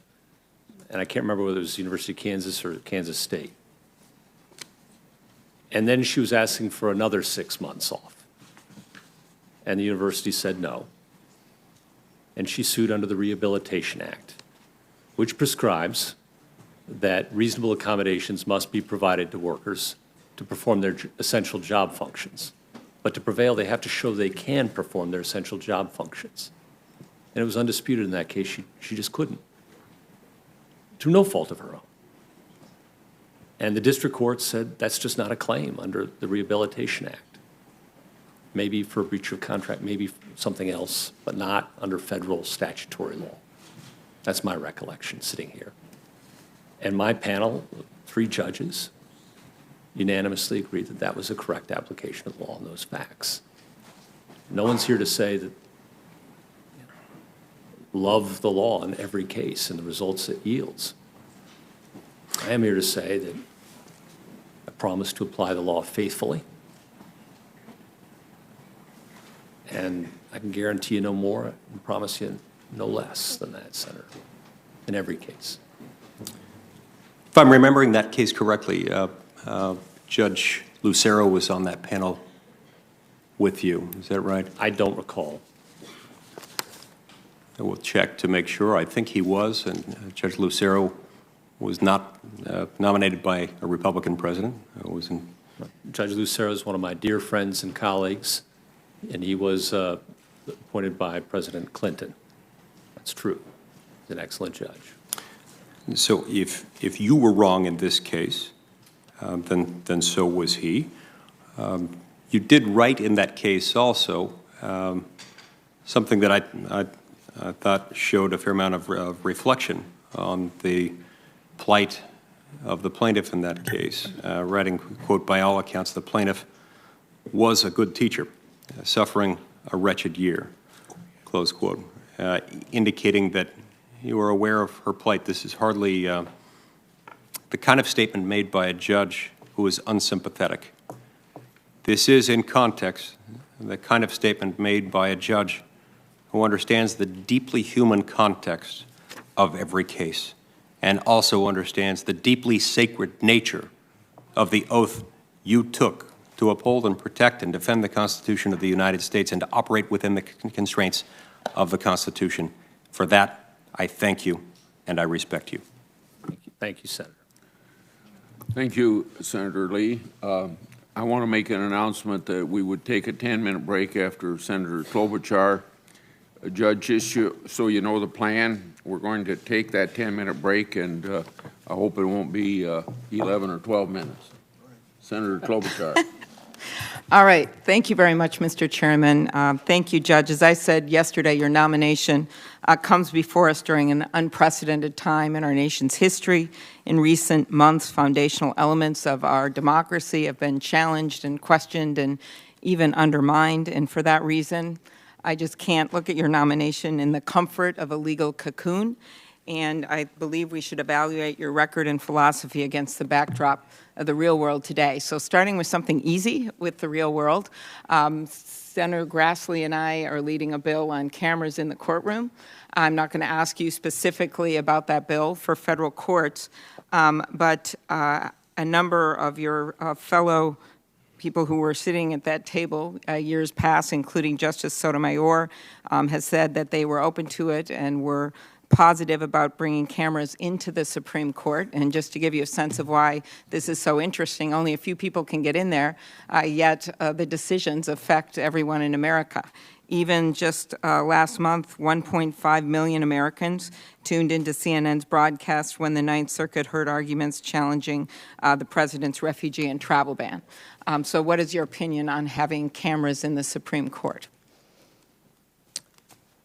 Senator, that's a very important question. I appreciate the opportunity to discuss it with you. I come to it with an open mind. It's not a question that I confess I've given a great deal of thought to. I've experienced more cameras in the last few weeks than I have in my whole lifetime, by a long, long way. I got to admit, the lights in my eyes are a bit blinding sometimes, so I'd have to get used to that. But would you favor it or not? Senator, I would treat it like I would any other case or controversy. That's what I could commit to you, that I would want to hear the arguments. I know there are justices on both sides of this issue, right?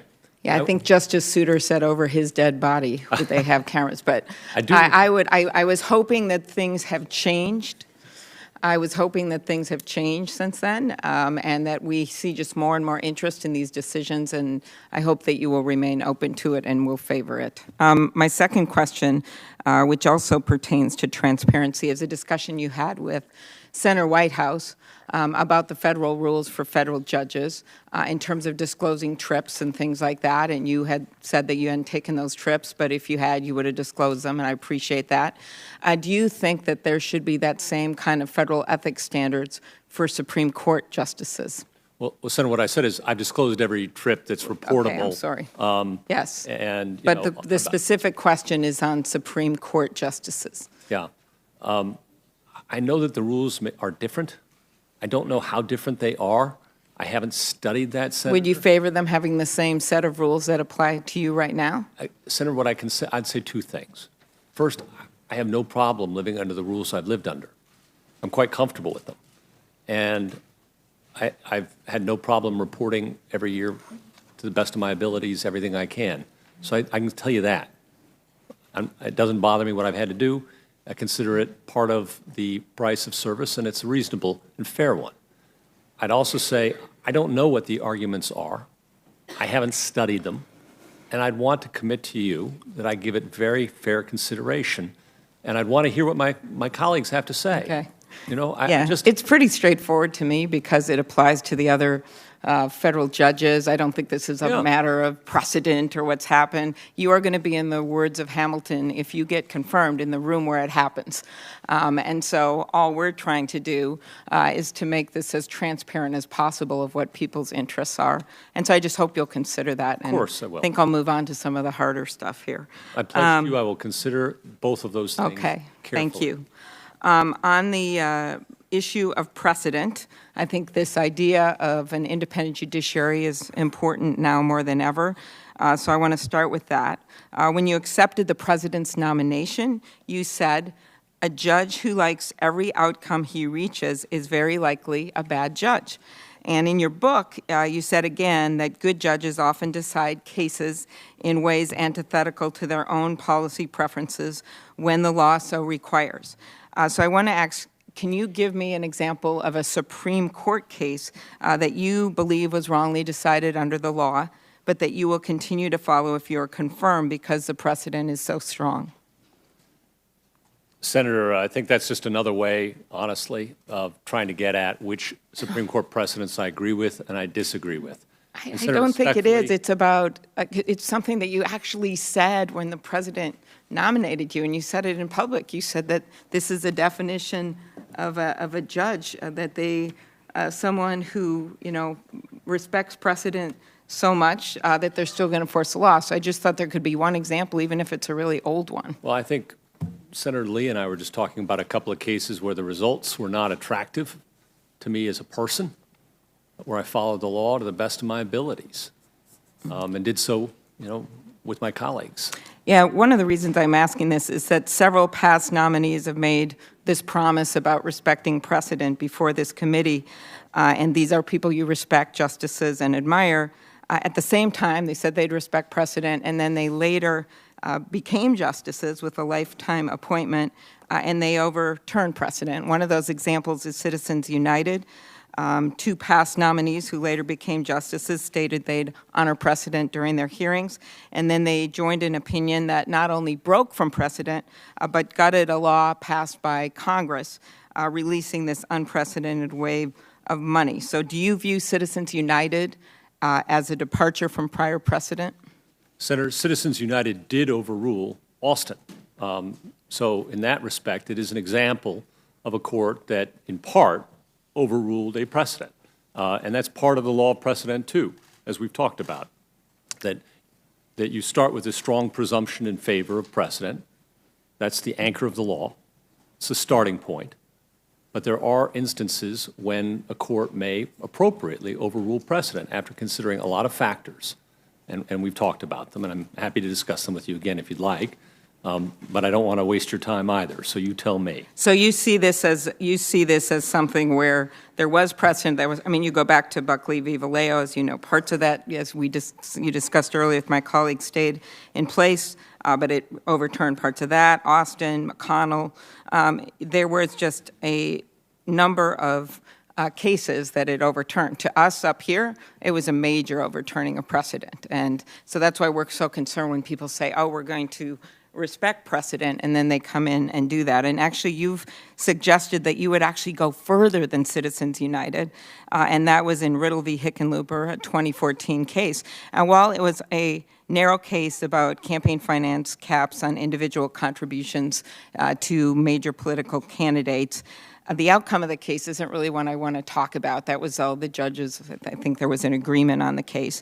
But you alone wrote a concurring opinion, and that's what I wanted to focus on, suggesting that making a political contribution was a fundamental right that should be afforded the highest level of constitutional protection, which is strict scrutiny.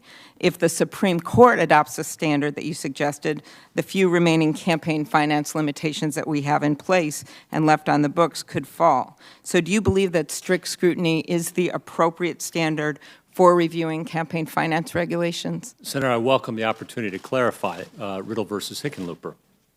In that case, the law in Colorado allowed individuals to contribute more money to major party candidates than to minor party candidates. And I really do. I read the case. I understand that, but I just want to, with my limited time, focus on that concurring opinion, because that's what the actual opinion said. But then you took it a step further to talk about this possibility. You cited an opinion by Justice Thomas in your concurrence, joined by Justice Scalia, suggesting that all contribution limits should be subject to strict scrutiny. So could you clarify for us, do you think there's any basis for applying strict scrutiny to contribution limits that apply evenly across the board? Why else would you have cited that opinion? I'm happy to try and explain again. So the facts of the case, and that's what I was deciding, were uneven contribution limits. It was permissible to give more to major party candidates than to minor party candidates. And the law, as you're, I know, well aware, Senator, under Buckley, says that contribution to candidates is a First Amendment fundamental right. It says that. And I was quoting Buckley, I'm sure, or citing Buckley to that effect. And then the question becomes, what level of scrutiny should we apply to that case? Buckley suggests that it's something less than strict scrutiny in the First Amendment context for contributions. That's the instruction that I, as lower court judge, have in the First Amendment context. But this was an equal protection challenge, okay? Saying it's not just contributions, it's the inequality of contributions that's the problem here. That this system favors major party candidates over minor party candidates. And normally, when we have a fundamental right in equal protection analysis, we apply strict scrutiny. And so I was faced with a situation where, do you take this little less than strict scrutiny out of the First Amendment context and import it into the equal protection context? Mm-hmm. Or do you apply the normal strict scrutiny of the equal protection context? And I pointed to two excellent opinions by wonderful district judges in the area, Judge Boasberg and Judge Feinerman. Okay, all right. I really did read it. And I'm almost done. Okay. I know, I understand that. Okay. But here's the deal, is that the other judges were happy to just decide it on that narrow basis, right? So then you write the concurrent opinion to bring up this other issue. And I think, again, about Justice White, who is your mentor, was your boss, and there's a law review article from the Dean of Tulane. Time and time again, Justice White avoided broad theoretical basis for a decision when a narrow fact-specific rationale would suffice. And yet you write this concurrence. May I finish, Senator? Yeah. Okay, because I'm almost there. Oh. Okay. So I write to point out this conflict in the Supreme Court's directions that I saw. Okay. All right? And then I said, in our case, Byron White, it doesn't matter, because Colorado couldn't meet even rational basis test. Forget about whether it's strict scrutiny or something close to strict scrutiny. It couldn't meet rational basis test because Colorado couldn't articulate any good reason. Maybe there's one out there. I don't know. But I said, they've articulated nothing. Okay, but let's continue on now with some other cases, because it's Okay. a bit of a pattern. not a concurring opinion, but in the Hobby Lobby case, he found that corporations were legal persons and could exercise their own religious beliefs. And for me, when it comes to campaign finance, this opens up the possibility that you would strike down then this idea that corporations shouldn't be giving money directly to campaigns. Do you think these creatures of statute have the same constitutional rights as living, breathing human beings? Goodness no, Senator. Hobby Lobby had nothing to do with the First Amendment of the Constitution. But it was about corporations. It was, under RFRA. So you don't think then, maybe we can end this line here, so you don't think that they would have these rights, a corporation would have these rights under the First Amendment? I don't think Hobby Lobby speaks to the question of the First Amendment at all. What it speaks to is the question of the Religious Freedom Restoration Act, and what a person is defined under that statute by reference to the Dictionary Act, which is Congress's direction to us when we're dealing with statutes, what words we're supposed to use and what definitions are. And Senator, if in RFRA, again, if this body wishes to say only natural persons enjoy RFRA rights, that's fine, and I will abide that direction. I'm not here to make policy, I'm here to follow it. Okay, on to another policy that's pretty important. That's the Chevron case. And in your Gutierrez concurrence, and this is where you wrote the actual opinion and then wrote your own concurring opinion, which I noted is better than writing a dissent to your own opinion. But you wrote a concurrence to your opinion. And to me, this move, if, as you imply in your concurrence, or you don't even imply, you say, it could have titanic real-world implications when it comes to our rules. 13,500 cases on the book since 1984. In your book, you say you don't overturn precedent unless it is universally accepted, affirmed by courts repeatedly, and people have extensive reliance on the decision. So my question is, why in your concurring, and Senator Feinstein asked you about the facts of the case. I do not want to talk about that because she already did and I got your answer, that was good. But in the concurring opinion, you say there's an elephant in the room with us today. Sorry guys, he wasn't referring to the Republican Party. There is an elephant in the room with us today. We have studiously attempted to work our way around it and even left it unremarked. But the fact is, Chevron and Brand X permit executive bureaucracies to swallow huge amounts of core judicial and legislative power and concentrate federal power in a way that seems more than a little difficult to square with the Constitution of the framers' design. Quote, maybe the time has come to face the behemoth, end quote. That sounds to me like, again, you are going a step further and talking about overturning a major precedent. I want to know if that's what you mean, if you think it should be overturned, and if you've considered the ramifications of that when Justice Scalia himself was the original champion of the Chevron doctrine. Senator, all I can do is explain to you why I was concerned about Chevron in that case. And I was concerned because, again, we had an undocumented immigrant who was following judicial precedent. I really do understand the facts, but I want to know why you did a concurring opinion to your own opinion in order to make this broader sweep and talk about, you said the time has come to face the behemoth. You were clearly talking about overturning Chevron. Senator, I'm trying to answer your question as best I can.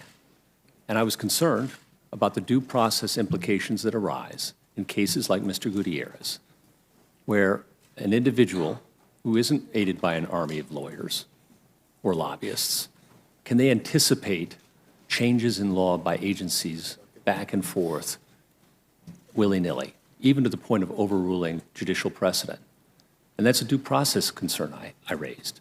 I raised an equal protection concern about the ease with which individuals like Mr. Gutierrez can be singled out by political branch in a way that judges are supposed to protect. I raised a separation of powers concern about whether judges should be the ones saying what the law is. But as a Supreme Court justice, if you were to make this decision to overturn Chevron, would you consider the implications on all of the cases in the U.S. and the rules and the uncertainty that it would create? Goodness, Senator, yes. And would you overturn it? Is that what what this means when you talk about maybe it's time to face the behemoth? Senator, my job as a circuit judge is when I see a problem, I tell my bosses about it. like any good employee. And my job there, as I conceived it, was to say, hey, listen, look at some of the implications, the real-world implications of what we're doing here. Okay, but you would be the boss if you were the Supreme Court justice. And what rule do you think should replace it? Should we have de novo review? Is that better? What do you think should replace Chevron deference? Senator, I don't prejudge it. I can tell you what did pre-exist it was Skidmore deference, which was written, an opinion written by Justice Jackson, actually. That's what pre-existed. So there was deference before. And we had the administrative state for 50 years. And agencies would issue rules and decisions. I don't know what all the consequences would be, and I would pledge to you, I wasn't thinking about being a Supreme Court justice then. I was identifying an issue for my bosses.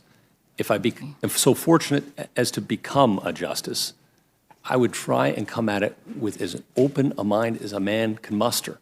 And I would tell you, I remind you, what I bear in mind, it'd be David Sentel. When I was with him as a law clerk, issued a panel opinion at the beginning of my year with him, going one way, and then by the end of the year, wrote for the en banc court, the full court, reversing himself. Now, some people think that doesn't show a lack of sufficient steel.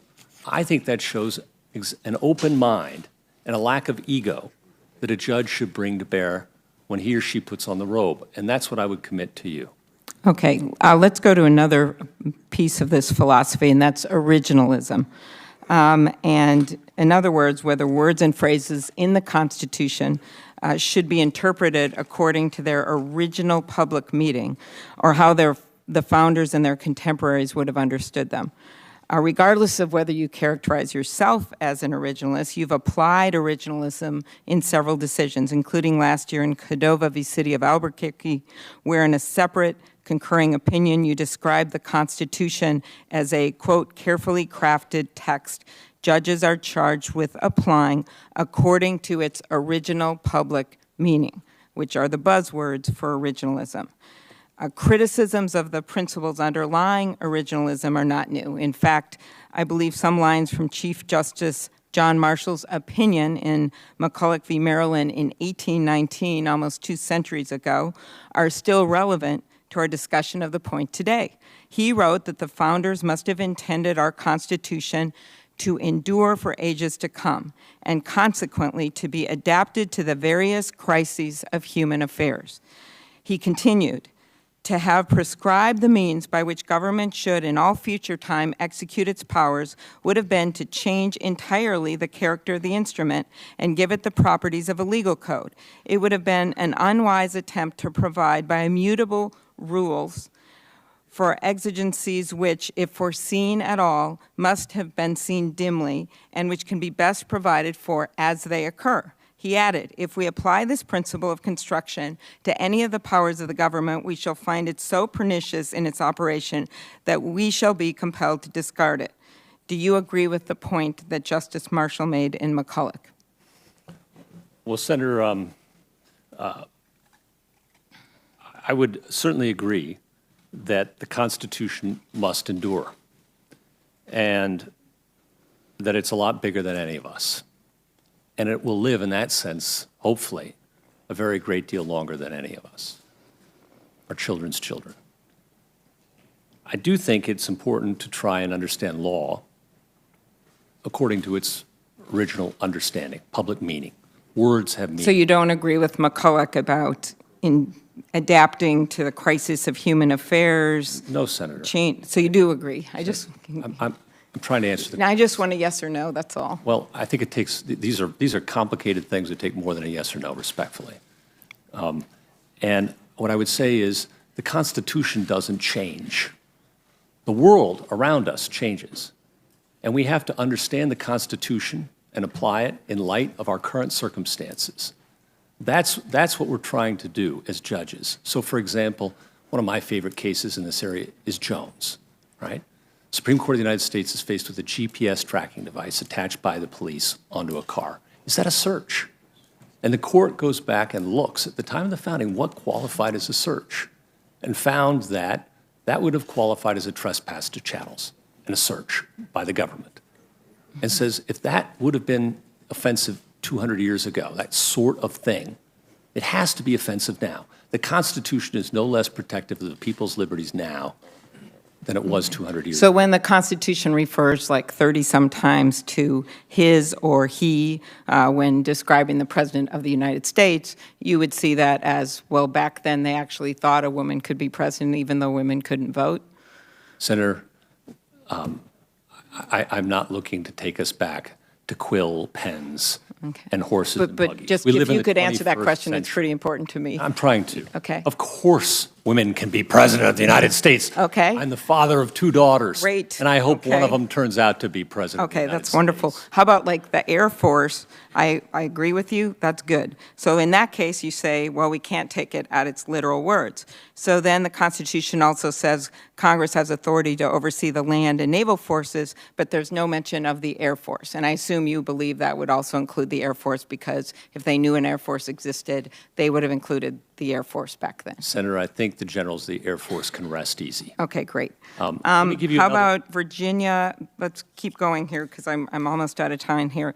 In United States v. Virginia, the court held that the Virginia Military Institute violated the Equal Protection Clause of the 14th Amendment by excluding all women from VMI's military training. In his dissent, Justice Scalia stuck to his signature originalism and criticized the majority, saying the decision is not the interpretation of a constitution, but the creation of one. Is the interpretation of the Equal Protection Clause in U.S. v. Virginia consistent with the original public meeting? And the majority in that case argued that it was. Okay. And the majority said that the words equal protection of the laws, whatever the secret harbored intentions of the writers, had an original public meaning that's quite radical and significant. And that was what the majority of the Supreme Court of the United States held. So would you agree then that when you look at other things, would you be willing to apply this same approach to equal rights for minority groups, women, LGBT, including transgender people, racial minorities, the same approach you use when we argue, when you just made the statement about the he and his in the Constitution, about the not having the Air Force, about the Virginia military decision? Senator, a good judge applies the law without respect to persons. That's part of my judicial oath. So do you see it as your textualism, the original public meaning then? Would you apply it to these other contexts as well that I just mentioned? And Senator, what I'm trying to say to you is I don't take account of the person before me. Mm-hmm. Everyone is equal in the eyes of the law. Okay, I'm just trying to figure out this, because I think for some things, a lot of people who subscribe to this theory, they say it, well, we can have originalism for some cases, but not for others. And I call it selective originalism. And it just seems to me when you look at some of the opinions that use originalism that you have and some don't. Well, Senator, but I have one. Senator, if I might just respond to that, I'd ask you to take a look at Jones again. Kylo, search of a home using a heat-seeking device. I'd ask you to maybe take a look at Crawford, the right to confront witnesses. Mm-hmm. Maybe as well the Apprendi and Booker line, written by Justice Stevens, a very originalist opinion about the right of an accused to be able to have all of the elements of an offense that increases his sentence tried by a jury of his peers. Those are all what one might characterize as originalist opinions protecting individual liberties. You know what? Every We one could of do them. it on the second round. That'll All be right. good. Just some minor things here at the end. When the Supreme Court temporarily blocks a lower court ruling, they need 5 votes. A practice known as the courtesy fifth has developed, in which a fifth justice will provide the vote needed to stay the lower court ruling, even if that justice might not have otherwise been inclined to do so. Do you think the practice of the courtesy fifth is a good thing? Senator, I haven't studied that. It'd be presumptuous of me to offer an opinion in a court that I haven't sat upon. Okay. Well, it may be very relevant when this refugee case comes up, so you might want to study up on it. I'm going to end here with, I'm going to do a lot of work on antitrust in the next round. I know you're an expert. Senator Lee and I have been heading up that subcommittee for a long time. But I'm going to end with freedom of press in honor of my dad.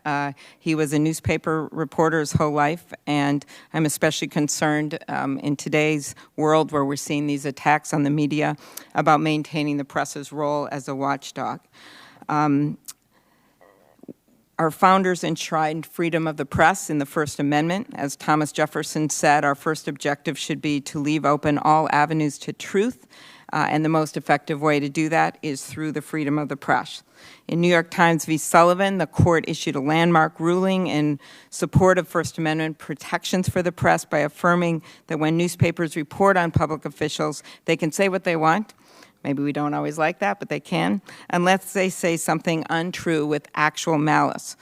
Do you believe, under New York Times v. Sullivan, that the First Amendment would permit public officials to sue the media under any standard less demanding than actual malice? And can you explain to the people here today and those watching on TV what that standard means to you? New York Times versus Sullivan was, as you say, a landmark decision. And it changed pretty dramatically the law of defamation and libel in this country. Rather than the common law of defamation and libel, applicable normally for a long time, the Supreme Court said the First Amendment has special meaning and protection when we're talking about the media, the press, in covering public officials, public actions, and indicated that a higher standard of proof was required in any defamation or libel claim. Proof of actual malice is required to state a claim. That's been the law of the land for, 50, 60 years. I could point you to a case in which I've applied it, and I think might give you what you're looking for, Senator, in terms of comfort about how I apply it. Bustos versus A&E Network. It involved a prisoner who was concerned that he had been misrepresented as a member of the Aryan Brotherhood. Claimed he wasn't a member, just a fellow traveler, and sought damages for that. Our court declined to grant that relief, saying that substantial truth is protected, even if it's not strictly true, and much more is required by the First Amendment in order to state a claim. Okay, in Brandsburg v. Hayes, Supreme Court case, they didn't recognize the reporter's privilege, at least in the context of criminal grand jury testimony. Could you just end here by talking about the scope of the Brandsburg decision and whether there are instances where a court should recognize a reporter's privilege? Senator, I know those cases come up from time to time, so I have to be very careful. But your description of the case is entirely accurate. Thank you very much. Thank you. Okay, before we recess, I'd like to enter into the record a commentary in the Chicago Tribune called Crying Wolf over Neil Gorsuch, written by Dennis Hutchison, a lifelong registered Democrat. He specifically talks about concerns over Chevron deference. He writes, quote, "There are two sides to deference, however. My guess is that pro-Chevron advocates will soon be begging federal courts not to defer to interpretive findings of agencies," end of quote. Enter that in the record without objection. We will recess for 10 minutes, so that means we'll reconvene at 3:31.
Senator Cruz, it's your turn now.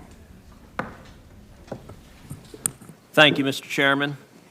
Judge Gorsuch, congratulations on making it through more than half of a long day and making it through with flying colors.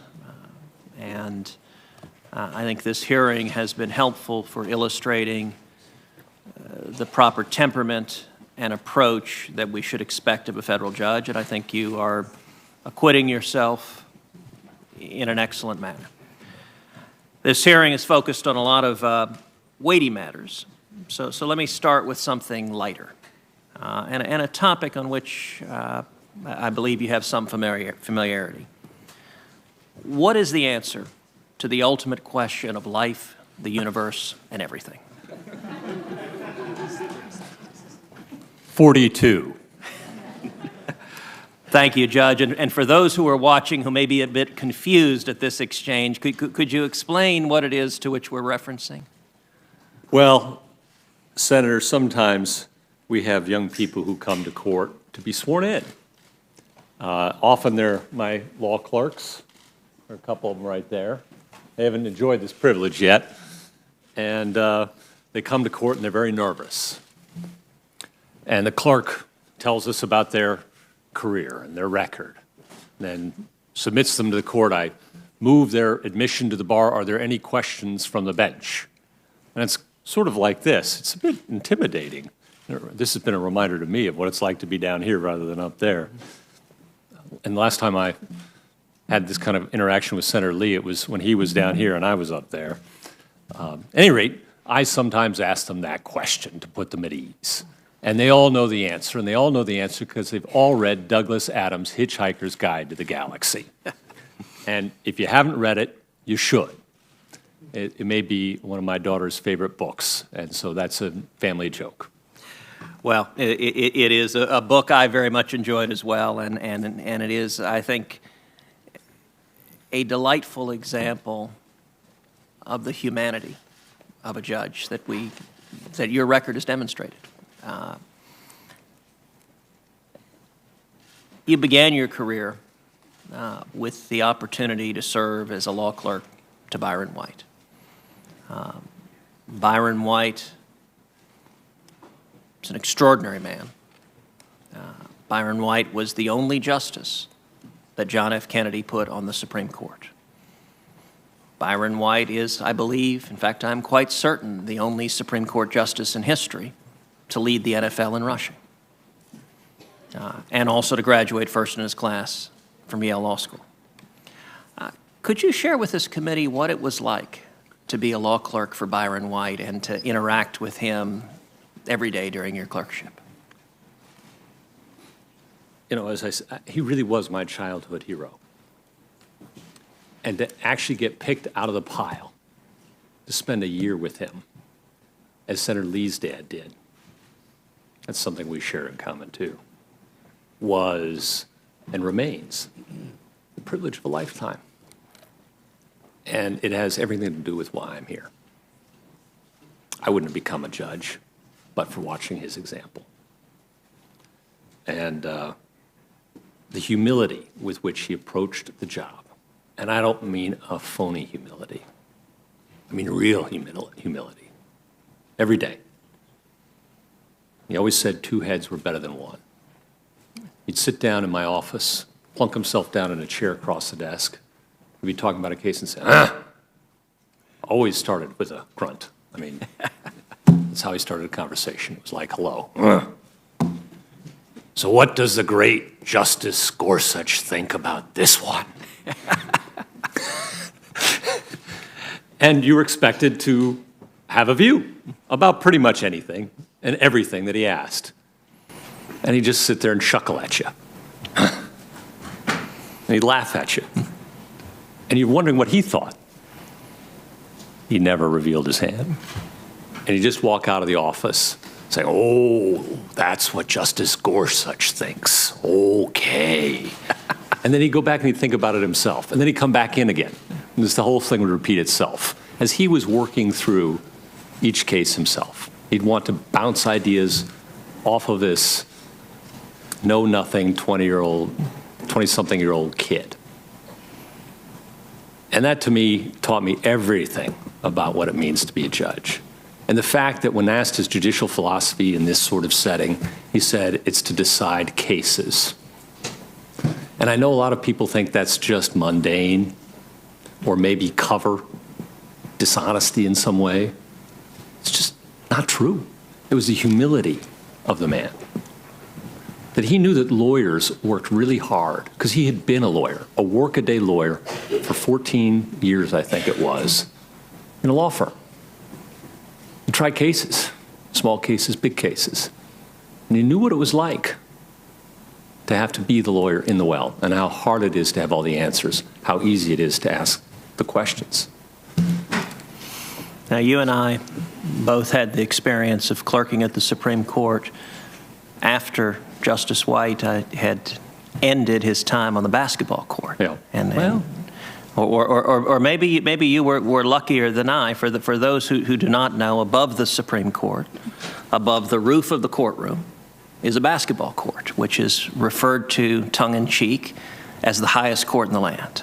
And Justice White, for many years, would play in the basketball games.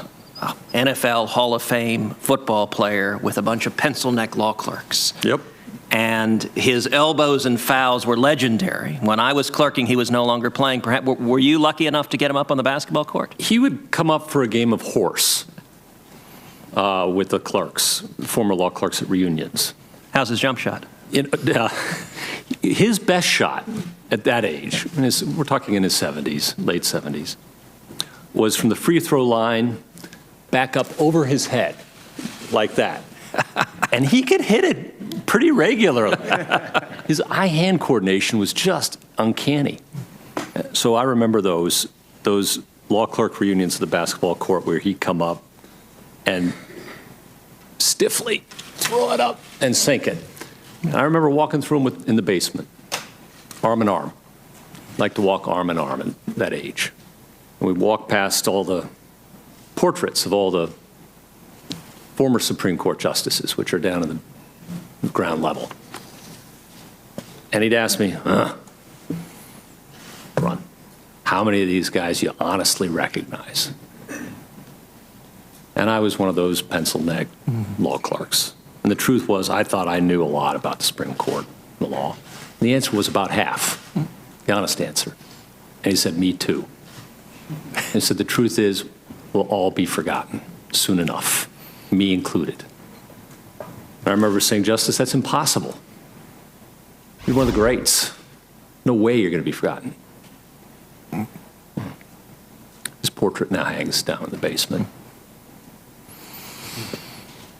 Well, there is wisdom in that humility. Let's shift to another topic, a topic that has been raised some in this hearing, which is there are some Democratic senators on this committee who have raised a challenge to the notion of originalism, and indeed have painted originalism as some quaint and outdated mode of interpreting the Constitution, have suggested that their view of the Constitution it is a living, breathing, changing document, flexible enough to accommodate whatever policy outcome the particular judge might desire. The alternative is that a judge is obliged to follow the Constitution, the text of the Constitution, as informed by the original understanding at the time it was adopted. Do you share the view of the Democratic attacks that originalism is somehow a quaint and outdated notion of reading the Constitution for what it says? Senator, I want to say a few things about that, and I appreciate the opportunity. The first is that sometimes we, in our discourse today, our civil discourse, use labels as a way to not engage with other people, to treat and divide us and them. And as a judge, I just don't think that's a very fair or appropriate or useful way to engage in discourse. So I'm worried about using labels in ways that are sometimes an excuse for engagement with the ideas, sometimes pejoratively. The truth is, I don't think there's a judge alive who doesn't want to know about whatever legal text he or she is charged with interpreting, something about its original meaning as enacted. And I don't think this is an ideological thing. I look at decisions like Jones, which we've talked about, or decisions like Kylo, the thermal imaging of a home. Is that a search under the Fourth Amendment? The Supreme Court goes back and looks at the original history and says it's equivalent to peeping toms, which of course would be a search under the Fourth Amendment. The Constitution's no less protective today of the people's liberties than it was 200 years ago. Or when we look at Crawford and the right to confront witnesses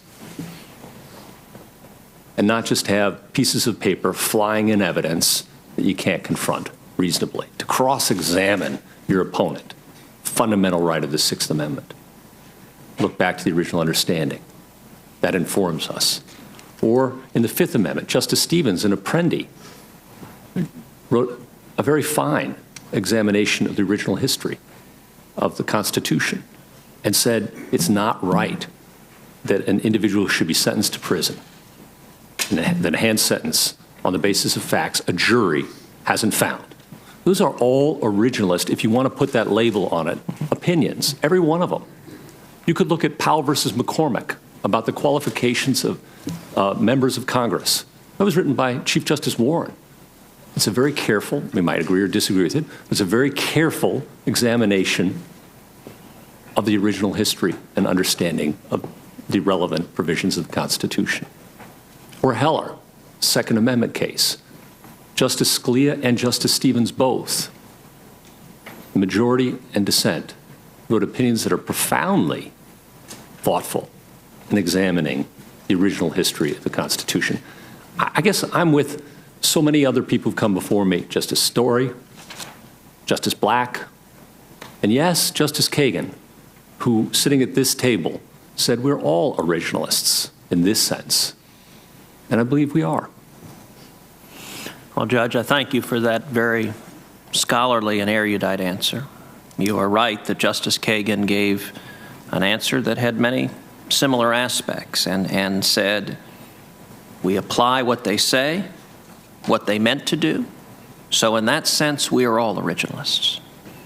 And, you know, you referenced the Kylo case. I think it serves well to rebut the caricature that some on the left try to paint of originalism. They're dealing with thermal imaging. You know, the notion that, gosh, how could the framers possibly imagine modern contrivances, modern contraptions? Well, thermal imaging did not exist in the 1700s. Right. The framers had no idea what it was. And so under the caricature that some of the Democrats have suggested, you would assume the originalists in the case would all line up on the side of saying, well, gosh, the Fourth Amendment doesn't cover that. And yet the Kylo case, the majority opinion, 5-4, was written by Justice Scalia, perhaps the leading originalist on the court. It was joined by Justice Thomas. And indeed, Justice Stevens dissented in that case. And so I think that case illustrates that any judge doing his or her job, a thorough understanding of the original understanding of the language is essential to effectively doing your job. Would you share your thoughts about how the Constitution intersects with modern technology, how a 200-plus-year-old document can possibly be applied in a world of internet and technology and changing reality? Well, it's just these discussions we've been having, right? You go back and you look to the evidence of what it was understood at the time to protect. Of course, Madison didn't know about thermal imaging or GPS tracking devices or DNA or email.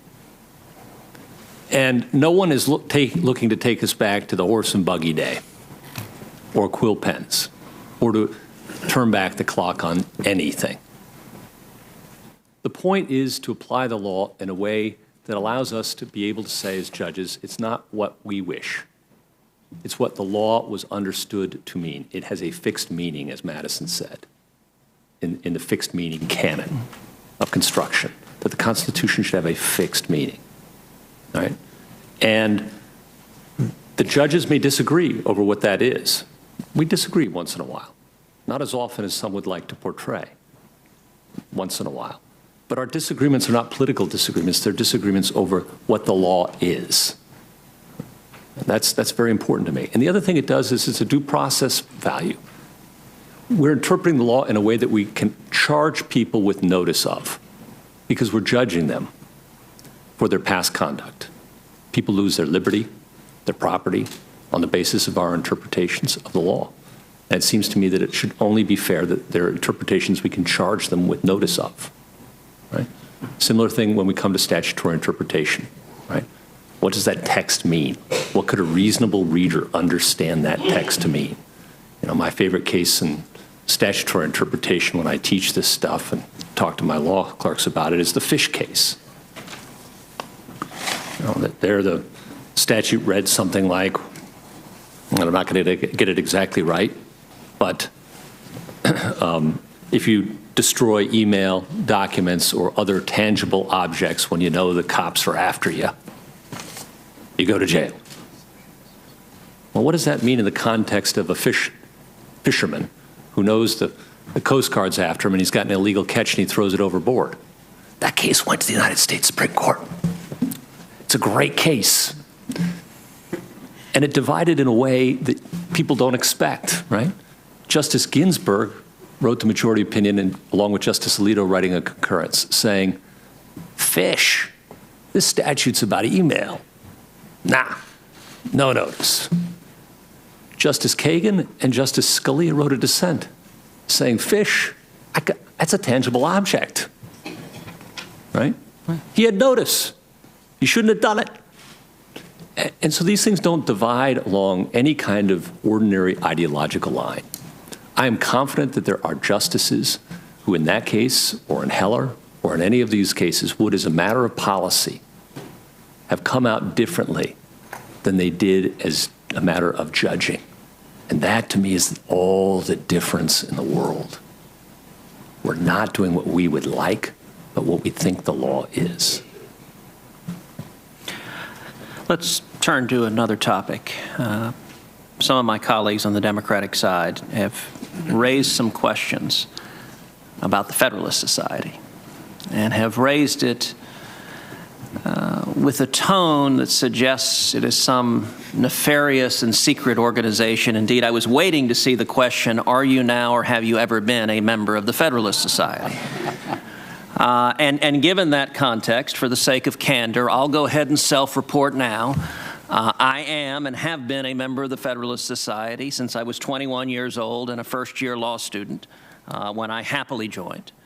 And indeed, there are over 60,000 members, law students and lawyers, and indeed those just interested in the Constitution and the rule of law. And one of the things that has struck me about the Federalist Society is the incredible range and diversity of opinions within the Federalist Society. You have conservatives, you have libertarians, you have those who believe in fidelity to law and wouldn't ascribe to either of those labels.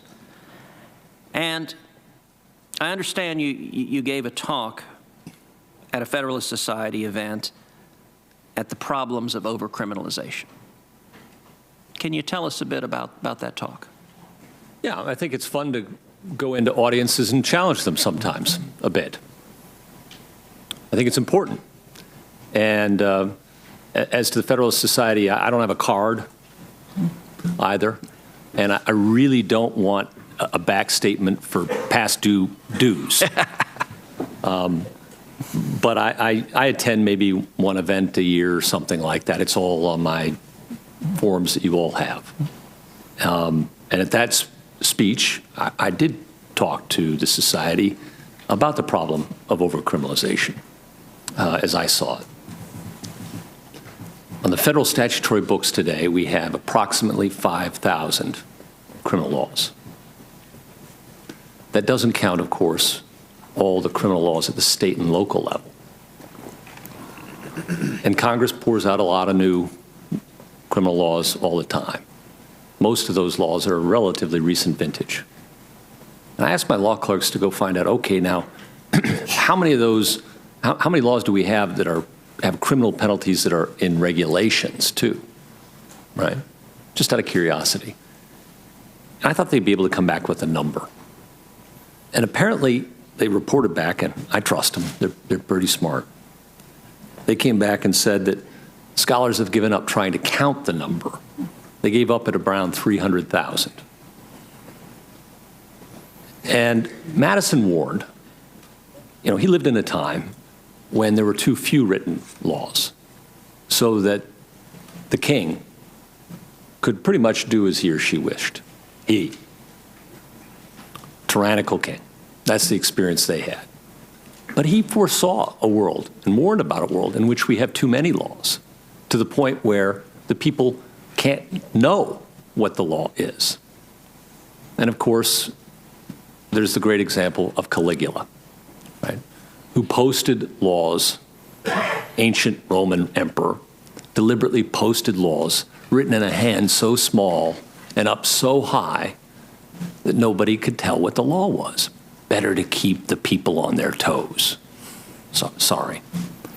And that's a problem too, right? For due process, fair notice. And the truth is, and like so much else in life, we're aiming for the golden mean. Not too much, not too little. Point where people have enough fair notice, but aren't overwhelmed. That's what I spoke about. Well, and I agree with you. It is a significant problem, one that this committee has addressed multiple times, and I hope will continue to address. Indeed, I'm reminded of one legal thinker who famously observed, "In heaven there is no law, and the lion lies down with the lamb. In hell, there is nothing but law, and due process is meticulously obeyed." And living in a situation where, by the count you just shared, there are over 300,000 potential crimes in a regulatory sense, at some point makes it exceedingly difficult for an honest citizen to conduct himself or herself in a way that doesn't run afoul of the law. And that is something that should concern all of us. You know, I would note, when you gave this speech, would you say it is fair to say that not everyone at the Federalist Society who heard your speech agreed with everything you said? Oh, goodness. That was the whole point of the speech, Senator.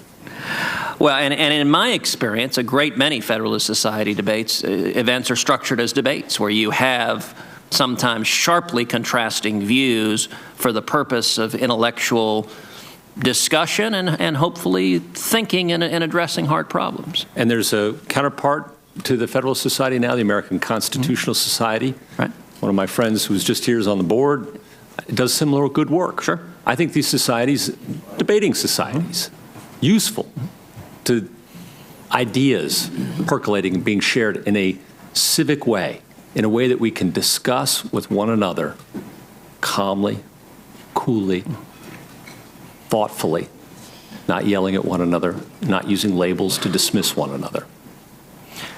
That's what I get out of it. I learn things. I would note that the Federalist Society describes its purpose as, quote, "It is founded on the principles that the state exists to preserve freedom, that the separation of governmental powers is central to our Constitution, and that it is emphatically the province and duty of the judiciary to say what the law is, not what it should be." And I can think of very few people qualified to be a judge who would not agree with those basic precepts about the foundation of our country. Let me turn to a different topic, which is several of my colleagues on the Democratic side have focused on corporations and have been critical of decisions such as the Supreme Court decisions in Citizens United or Hobby Lobby. I'm Stephanie Rule. We're going to take... And have put forth the proposition that corporations are not people and hence cannot have First Amendment rights, cannot have free speech rights, cannot have religious liberty rights. And while that may be a perfectly fine debating point in a committee of the United States Senate, in a courtroom, it runs foursquare into decades, if not centuries, of precedents on the other side. The New York Times is a corporation.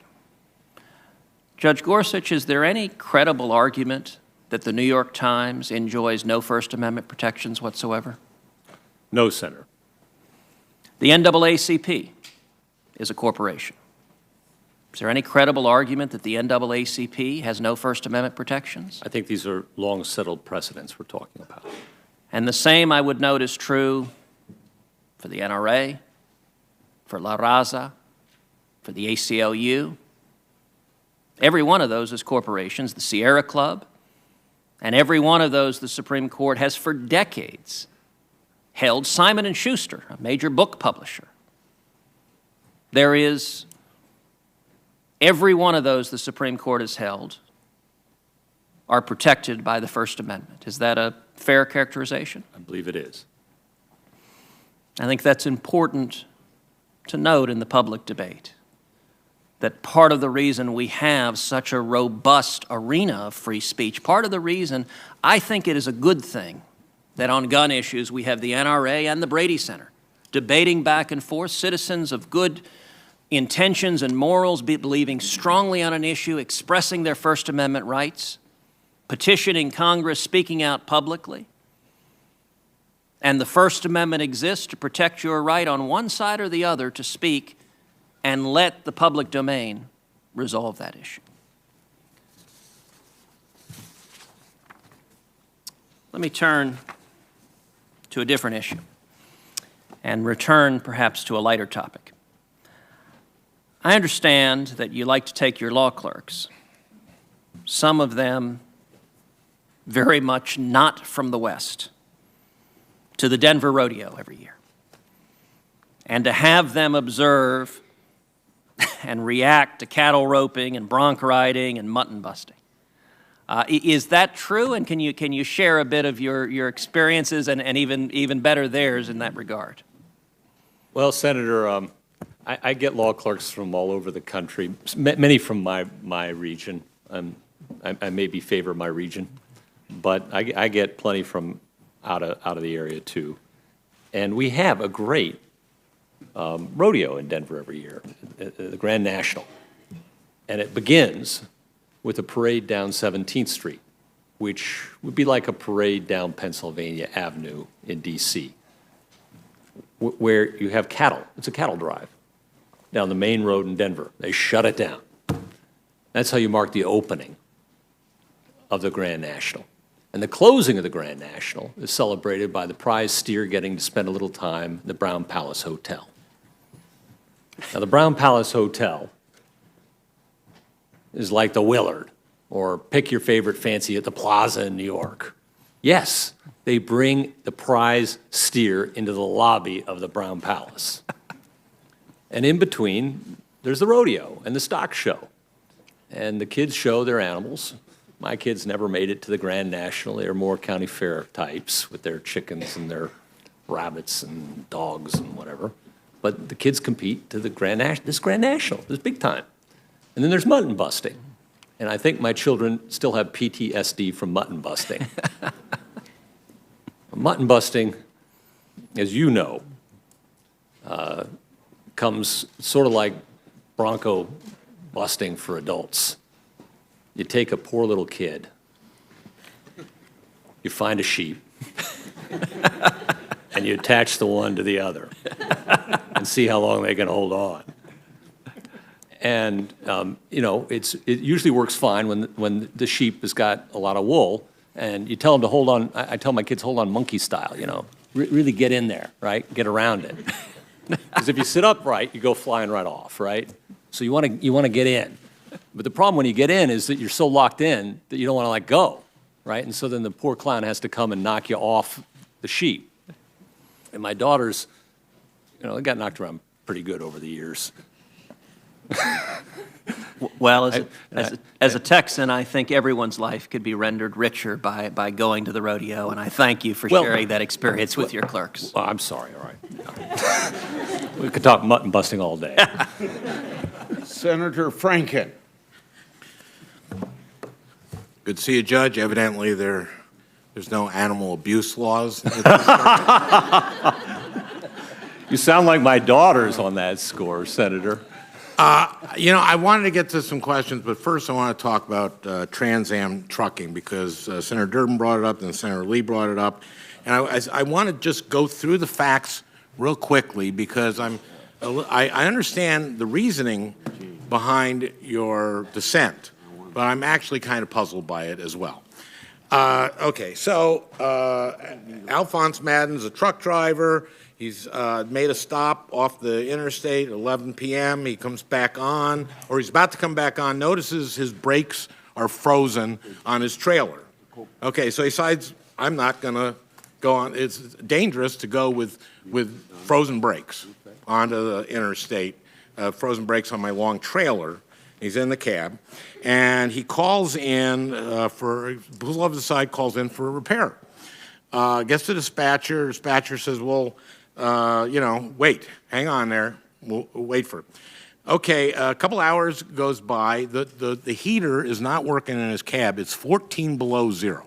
14 below zero. He calls in and he says, my feet, I can't feel them. I can't feel my feet. My torso, I'm beginning not to be able to feel my torso. And they say, hang on, wait for us. Okay, now he actually falls asleep. And at 1:18 a.m., his cousin calls him and wakes him up. And his cousin says that he is slurring his speech and he doesn't make much sense. Now, Mayo Clinic in Minnesota says that is hypothermia. And he had fallen asleep.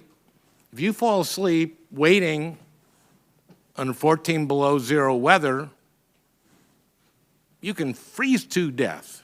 You can die.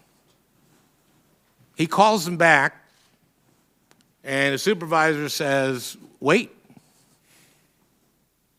You got to wait. So he has a couple of choices here. Wait or take the trailer out with the frozen brakes onto the interstate. Now, when those brakes are locked and you're pulling that load on a trailer with its brakes locked, you can go maybe, 10, 15 miles an hour? Now, what's that like on an interstate? Say you're going 75 miles an hour. Someone's going 75 miles an hour. They come over a hill and slam into that trailer. Also, he's got hypothermia. He's a little woozy. Probably figures that's not too safe. I don't think you'd want to be on the road with him, would you, Judge? Senator, you would? Or not? It's a really easy yes or no. Would you like to be on the road with him? Want to be on the road with him? Yeah. With the hitched trailer or the unhitched trailer, Senator? Well, either, but especially with the hitched trailer with the locked brakes. No, I don't think that was a serious option. Okay, I thought that was, I wouldn't want to be there either. Yeah. And so what he does is he unhitches it and goes off in the cab. And then I believe he comes back 15 minutes later. And he comes back after he gets warm so that he can be there when it gets repaired. Right. Okay. He gets fired. He gets fired. And the rest of the judges all go, that's ridiculous. He shouldn't, you can't fire a guy for doing that. There were two safety issues here. One, the possibility of freezing to death or driving with that rig in a very dangerous way. Which would you have chosen? Which would you have done, Judge? Oh, Senator, I don't know what I would have done if I were in his shoes, and I don't blame him at all for a moment for doing what he did do. I empathize with him entirely. Okay, we've been talking about this case. You haven't decided what you would have done? You haven't thought about for a second what you would have done in Senator, his case? I thought a lot about this case. And what would you have done? I totally empathize and understand. I'm asking you a question. Please answer questions. Senator, I don't know. I wasn't in the man's shoes, but I understand why he did. You don't know what you would have done. Okay, I tell you what I would have done. I would have done exactly what he did. Yeah, I understand. And I think everybody here would have done exactly what he did. And I think that's an easy answer. Frankly, I don't know why you had difficulty answering that. Okay, so you decide to write a thing in dissent. If you read your dissent, you don't say it was like sub-zero, you say it was cold out. The facts that you describe in your dissent are very minimal. But here's the law that, and you go to the language of the law, and you talk about that. I go to the law. A person may not discharge an employee who refuses to operate a vehicle because the employee has reasonable apprehension of serious injury to the employee or the public because of the vehicle's hazardous safety or security condition. That's the law. And you decided that they had the right to fire him, even though this law says you may not discharge an employee who refuses to operate a vehicle, because he did operate the vehicle. Was that right? That's how you decided, right? That's the gist of it.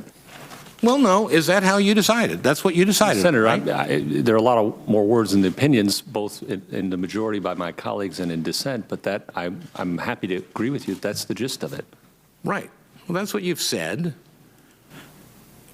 And look, I'm not a lawyer, but I've been on this committee for about 8 years, and I've paid some attention. So I know that what you're talking about here is the plain meaning rule. Here's what the rule means. When the plain meaning of a statute is clear on its face, when its meaning is obvious, courts have no business looking beyond the meaning to the statute's purpose. And that's what you used, right? That's what was argued to us by both sides, Senator. But that's what you used. Yeah, both sides right. argued Okay. that the plain meaning supported their and you used it to come to your conclusion. Both sides. But the plain meaning rule has an exception.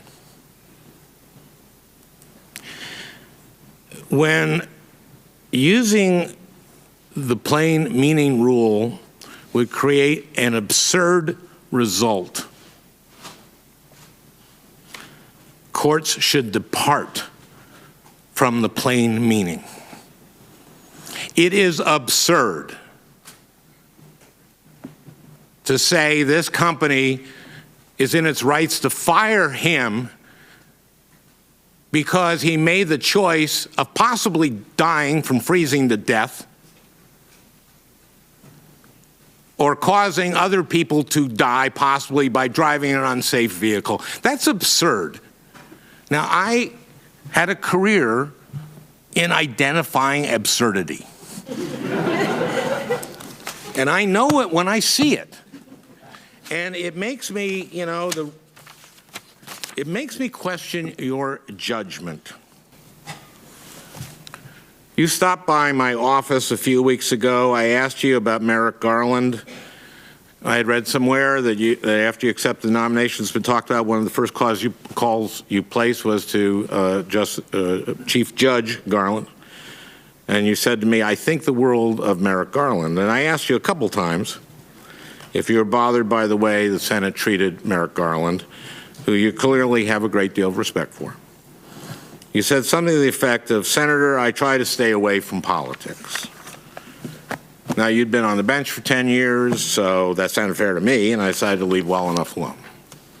And I moved on to another topic. But your relationship with politics came up again yesterday.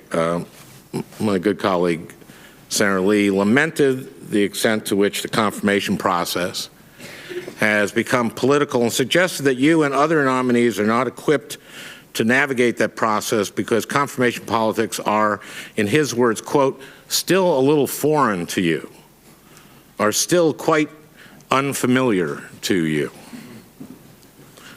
But it turns out that's not really entirely accurate. After you were nominated, this committee made a formal request for documents relating to your previous nomination and to your time at the Department of Justice. This is standard procedure. Those documents include emails back and forth between former Bush administration officials and you in 2004, back before you joined that administration. And the Neil Gorsuch in those emails seems to be very, very familiar with politics. The Neil Gorsuch in those emails was looking for a job. Here's a message you sent to Matt Schlapp, President Bush's political director. This was in November 2004, just after President Bush won re-election. Quote, I spent some time in Ohio working on the election. This is you. What a magnificent result for the country. For me personally, the experience was invigorating and a great deal of fun. Now, that doesn't sound like someone who steers clear of politics to me. You went on to write, quote, while I've spent considerable time trying to help the cause on a volunteer basis in various roles, I concluded that I'd really like to be a full-time member of the team. You attach your resume, which describes in detail your work in support of political campaigns and candidates. Basically, you had worked on Republican political campaigns since 1976. You worked for Reagan, Bush 1, Bush 2. You were cited for distinguished service to the United States Senate for work in support of President Bush's judicial nominees by the Senate Republican Conference, which suggests that even the political aspects of confirming judicial nominees is something that you are not unfamiliar with. Now, when we met earlier, I asked you what you thought of the way Senate Republicans treated Merrick Garland, and rather than answer the question, you replied, I try to avoid politics.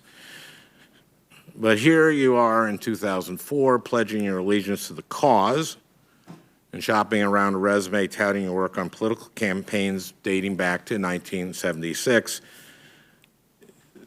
These messages establish that for a good deal of your prior career, you didn't avoid politics, quite the contrary.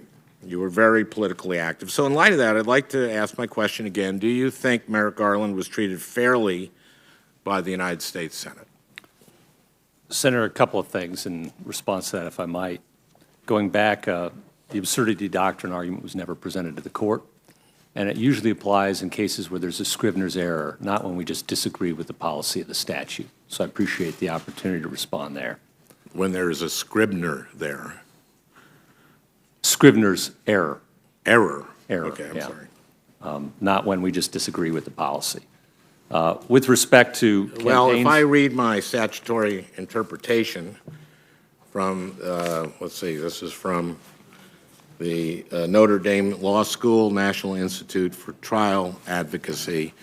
This is a pretty well-known exception to the plain meaning rule, and I think you can apply it without it. I mean, don't you think it's absurd that this man was given that choice and then fired for it? Don't you think that was absurd? Senator, my heart goes out to him.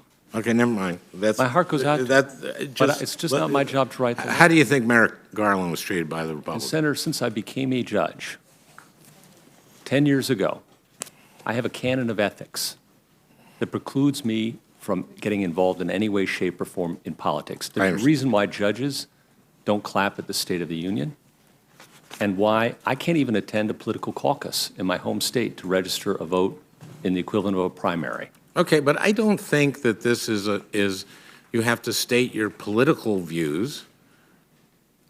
That's not what this is about. How a Supreme Court justice who is nominated by the President of the United States, this is like in the Constitution.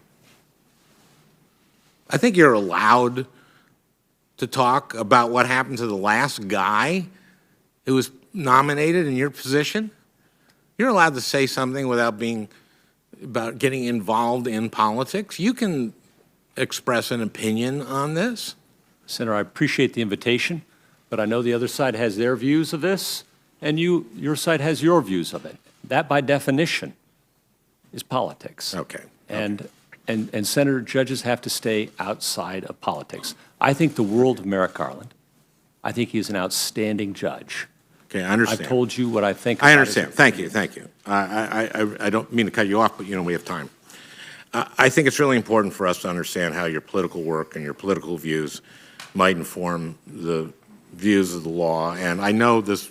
I don't hold it against you that you did political work. Lots of people did.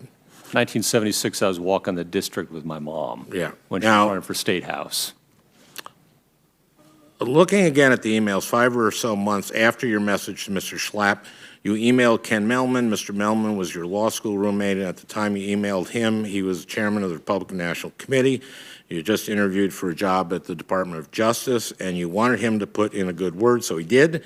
Mr. Melman emailed the White House, and he wrote, Neil is a wonderful guy, was my law school roommate, did the 72-hour effort in Ohio for us, and was part of Lawyers for Bush.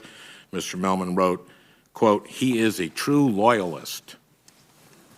Now, again, being politically active or a loyal Republican are not disqualifying characteristics for a Supreme Court nominee, not in my book anyway. But let's think back to the 2004 election. Let's look at Ohio, where you volunteered. Ohio is one of 11 states in 2004 where Republicans working to support the re-election campaign also worked to put anti-gay marriage amendments on the ballot. These state constitutional amendments passed, all 11 of them. The text varied state by state, but generally the amendments define marriage as being between a man and a woman.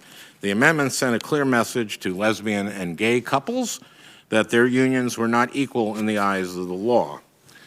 Now, you were a campaign worker in Ohio. You'll remember the group Lawyers for Bush Cheney. As a lawyer and as a student of the Constitution, how did you feel about the right to marry being put to a popular vote? Senator, I don't recall any involvement in that issue during that campaign. I remember going to Ohio. Were you aware of that issue at all? Oh, certainly I was aware of it. And how did you feel about it? Senator, my personal views, any revelation of my personal views about this matter would indicate to people how I might rule as a judge, mistakenly, but it might. Okay. And I have to be concerned about that. These discriminatory amendments were part of a deliberative effort to drive up the turnout, and we know that because your friend Ken Melman said so. Mr. Melman was interviewed by The Atlantic in 2010 and said that the Bush campaign had, quote, been working with the Republicans to make sure that anti-gay initiatives and referenda would appear on November ballots in 2004 and 2006 to help Republicans. Now, to be clear, there's nothing to suggest that you were involved in crafting that strategy, but at the time, this tactic received a lot of attention, including in Ohio, where you worked on the campaign. There's a profound impact on people's lives. But a lot has changed. Since 2004, Mr. Melman announced publicly that he is gay, for one. He also voiced regret about what happened. He apologized. He said, at a personal level, I wish I had spoken out against the effort. As I've been involved in the fight for marriage equality, one of the things I've learned is how many people were harmed by the campaigns in which I was involved. I apologize to them and tell them I'm sorry.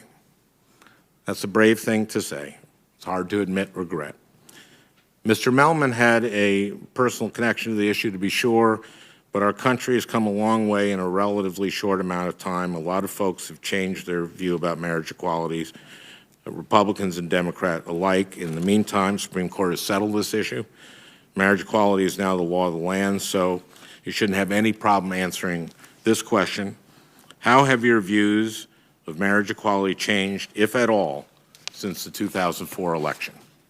Senator, my personal views, if I were to begin speaking about my personal views on this subject, which every American has views on, would send a misleading signal to the American people that my personal... It's settled law. It is absolutely settled law. There's ongoing litigation about its impact and its application right now. And I cannot begin to share my personal views without suggesting mistakenly to Okay, people. can I move on to something else Well, if I then? might Thank finish- you. if I may I understand. finish? You've given a version of this answer before, so I understand. I understand. I'd like to return to something I raised in my opening statement, and that's your view of administrative law. Standing before conservative activists gathered at CPAC, the Conservative Political Action Committee, President Trump's chief strategist, Steve Bannon, and his White House Chief of Staff, Reince Priebus, outlined the president's agenda. Two topics were featured prominently: deregulation and your nomination. Now, I don't think that's a coincidence. Reince Priebus started by explaining why nominating you was so important for the president to do right out of the gate. He said, referring to your nomination, quote, "Number one, we're not talking about a change over a 4-year period. We're talking about a change of potentially 40 years of law, number one." That's change of potentially 40 years of law. Change the law. You and your colleagues here have said the job of a judge is to follow the law, even if he dislikes the results. You've said that, not change the law or change 40 years of the law. But that's what Reince Priebus said this is about. When the White House Chief of Staff is talking to his friends at CPAC,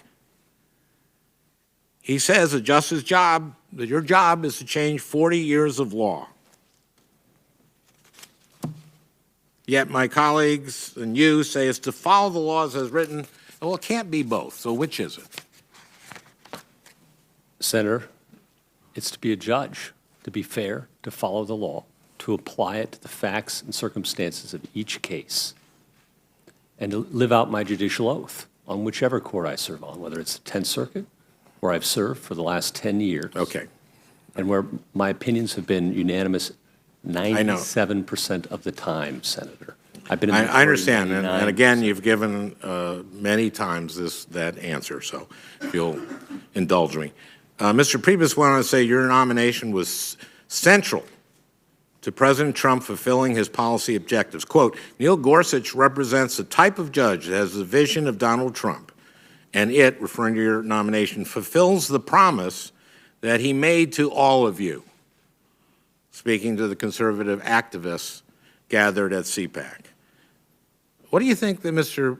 Priebus was talking about? Was he suggesting that if confirmed, you would be positioned to shape the court's decisions for the next 40 years, or was he suggesting you could reach back 40 years? Roe v. Wade turned 44 this year, and the president has promised to nominate judges who would overturn Roe. Chevron is 33 years old. I think this is a legitimate question. Was Mr. Priebus suggesting that you go back and change 40 years or of settled law or have an effect on the law moving forward? Respectfully, Senator, Mr. Priebus doesn't speak for me, and I don't speak for him. I don't appreciate it when people characterize me, as I'm sure you don't appreciate it when people characterize you. I like to speak for myself. I am a judge. I am my own man. Okay, I just want to we've had some talk about this. I don't think we're crazy to think that the administration and Reince Priebus, I don't think he was lying. And it doesn't are you comfortable with your nomination being described in such transactional terms? Senator, there's a lot about this process I'm uncomfortable with. A lot. But I'm not God. No one asked me to fix it. I'm here as a witness, trying to faithfully answer your questions as best I can, consistent with the constraints I have as a sitting judge. Here to answer questions about my qualifications and my record. I got it. Well, I find it unsettling that the administration is talking about, the chief of staff is talking about the Supreme Court that way. But I want to get back to the panel at CPAC. After Mr. Priebus discussed your nomination, Steve Bannon talked about the president's agenda. He described 3 priorities, and one of them was, quote, the deconstruction of the administrative state. Now, here's what Mr. Bannon meant by that. He said that regulation was a problem from his perspective. Quote, every business leader we've had in is saying not just taxes, but it is also regulation. He said that if you look at the president's appointees, quote, They were selected for a reason, and that is deconstruction. The way the progressive left runs is if they can't get it passed, they're just going to put in some sort of regulation in an agency. That's all going to be it's all gonna be deconstructed. Taking Steve Bannon at his word, do you think only cabinet appointees were selected to bring about this deconstruction? Or do you think the White House also sees a role here for its judicial nominees? Senator, respectfully, I believe that's a question best directed to Mr. Bannon. He's not here. I'm just quoting him, that's all. I think the White House does see judges as a part of this deconstruction. I think that they're seeing your nomination as an important step toward achieving this goal. You've shown a willingness to disregard agencies' interpretations of statutes. You did that in Trans Am trucking with the Department of Labor regulation, for example. You've done in other cases as well. And in August, you wrote that concurrence to your own unanimous opinion in which you described Chevron, the Supreme Court's landmark administrative law case, as, quote, permitting executive bureaucracies to swallow huge amounts of core judicial and legislative power. You wrote, quote, maybe the time has come to face the behemoth. Now, generally speaking, as we've discussed, Chevron provides the courts should defer to an agency's interpretation of the federal laws that it is tasked with administering. When Congress passes laws that require agencies to implement them, say by issuing safety standards for children's toys or rules that ensure that pharmaceuticals or medicines are safe, those agencies turn to experts to develop those policies. Experts like scientists at the FDA, for example. I think that's a good thing.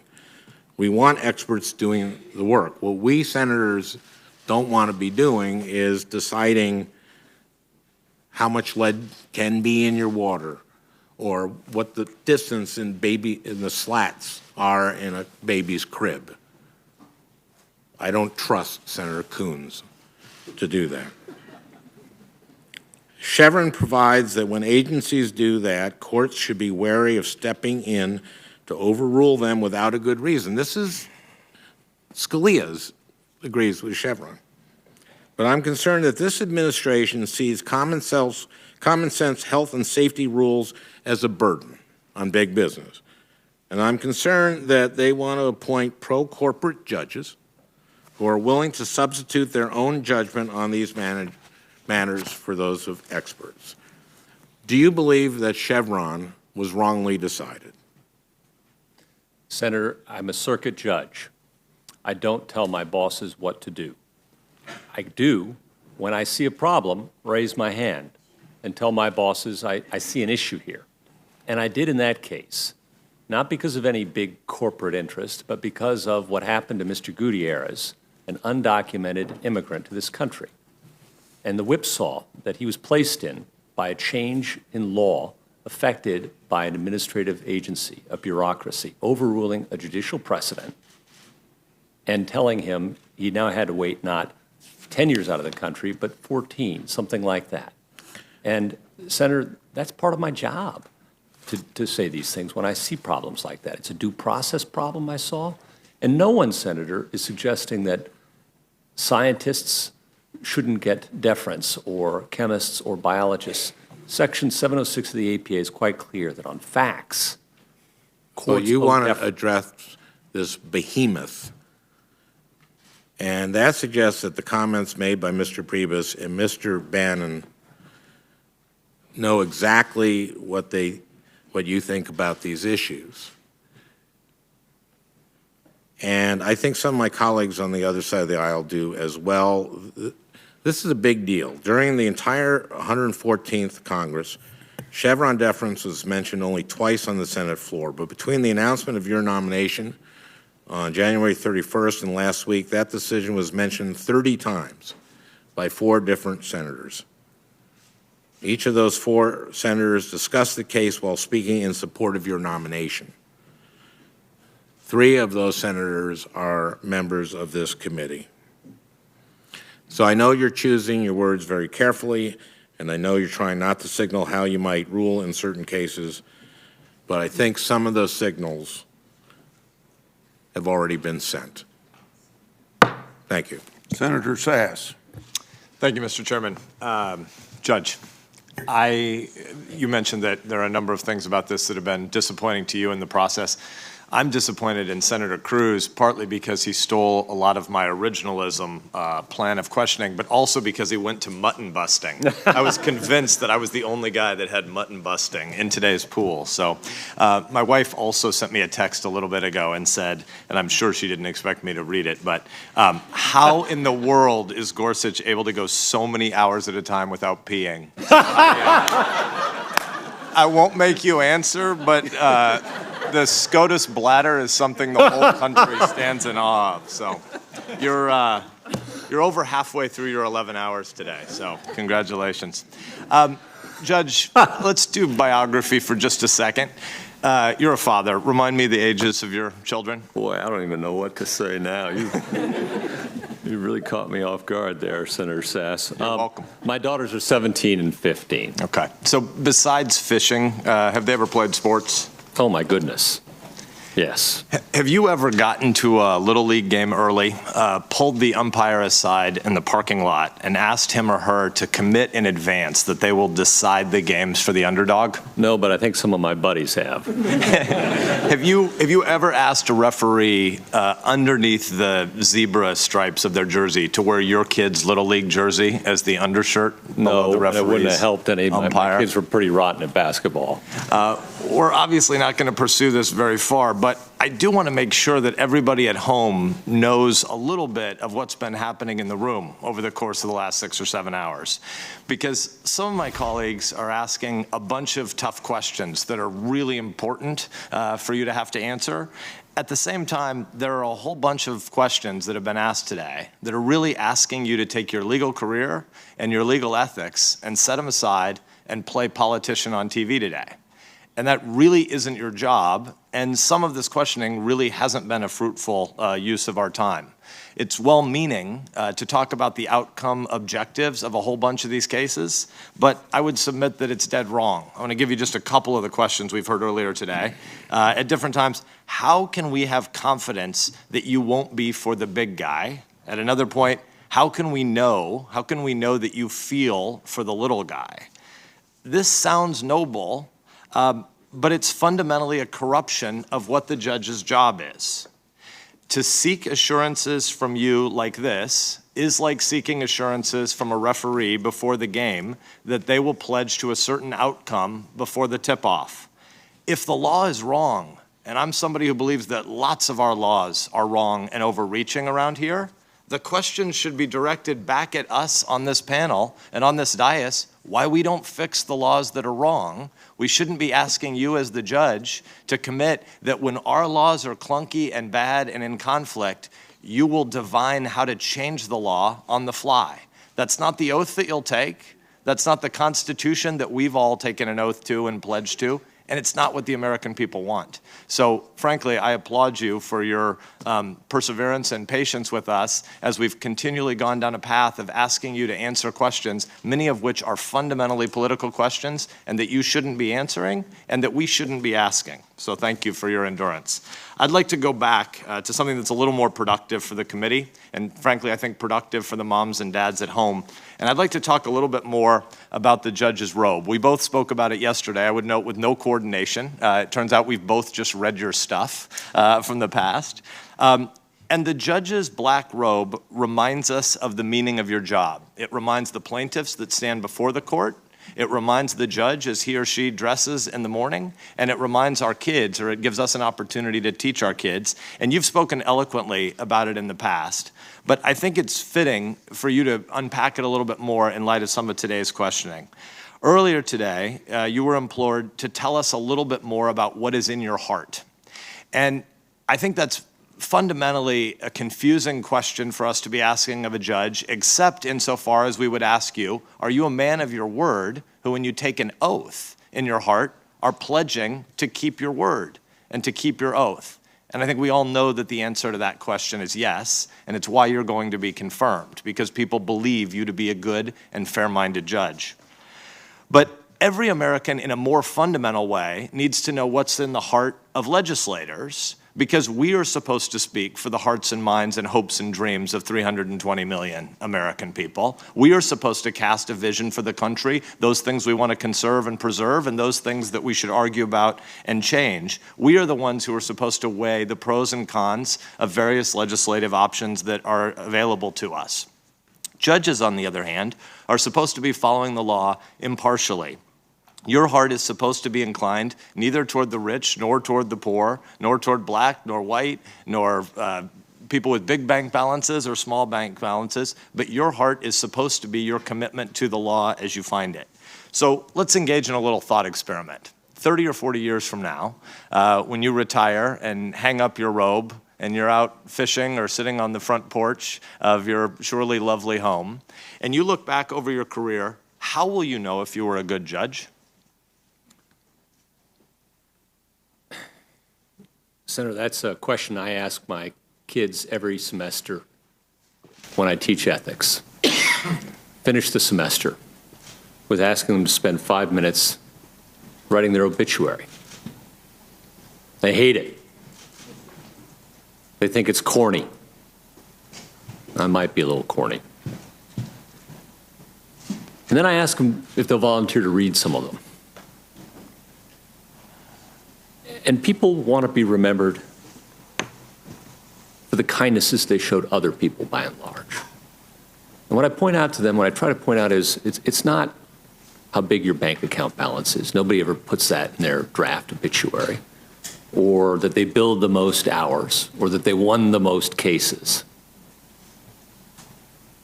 It's how they treated other people along the way. And for me, it's the words I read yesterday from Increase Sumner's tombstone.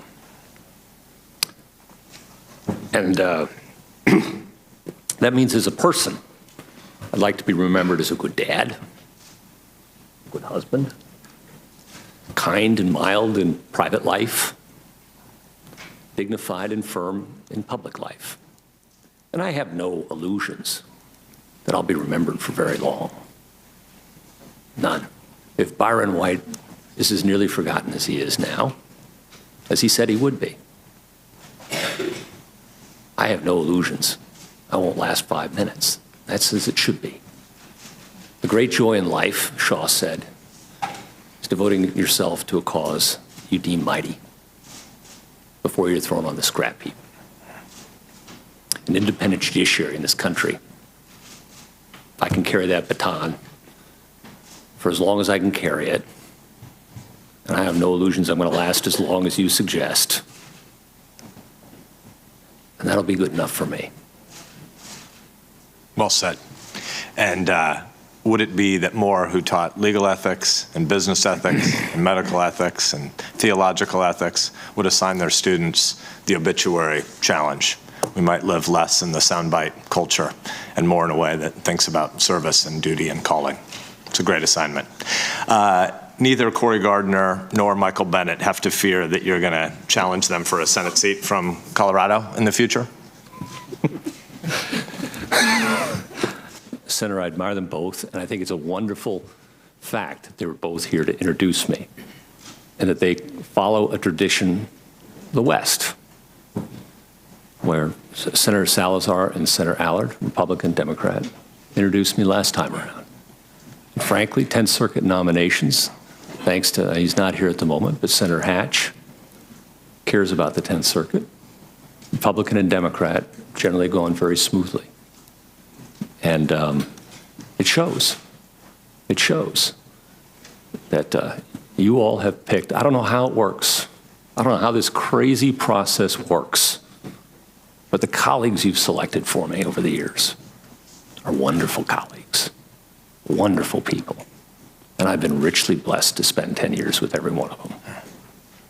So when you distinguish between the rearview mirror of a justice later, or a judge later in life looking back, and the rearview mirror of a senator, we have different callings. And so I think, without putting words in your mouth, you're going to be able to say that you can be proud of your career even if you failed to advance your policy preferences in this calling. But unpack that for the American people. Help them understand how the retrospective look of a senator at her or his career is different than a judge's retrospective look. I suspect, but I don't know because I haven't sat where you sit, and I wouldn't presume to be able to walk in your shoes. But I presume, gingerly, that you will look back on your career and say, I accomplished this piece of legislation or that piece of legislation, and changed the lives of the American people dramatically as a result. I was fortunate enough to serve as a page in this body many years ago. It's an experience every young person should have. It'll give them a lifelong love of this body. It is the greatest deliberative body in the world. I believe that even sitting here. A judge looking back,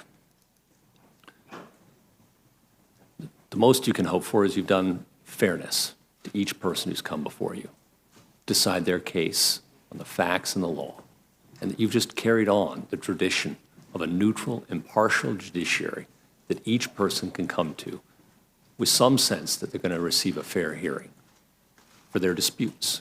That's what we do. We just resolve cases and controversies. And lawyers are supposed to be fierce advocates.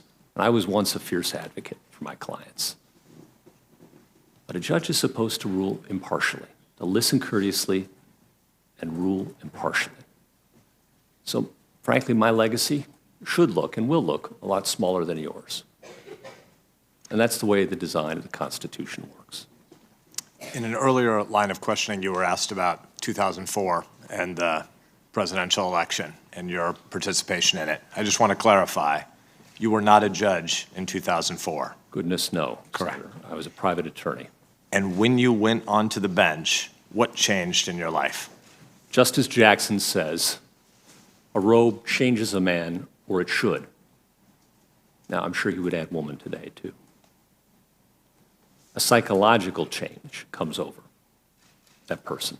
He was the fiercest possible advocate, Attorney General for FDR. And he wrote a dissent, as we've talked about earlier, in Korematsu. He wrote the steel seizures concurrence. It's a brave man. That's a judge's judge. Calling it like he sees it in each case as it comes, and writing clearly so that people can understand exactly what he's up to. And he's not hiding behind jargon, legalese, or 4 million footnotes. That's the best I can do on that.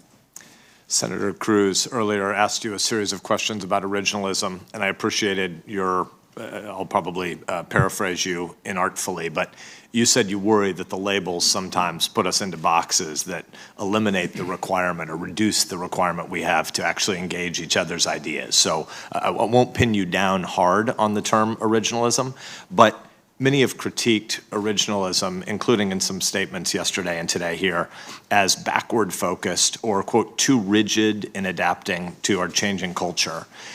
Do you believe that originalism is just one judicial philosophy among many, or is it a description of what judges do?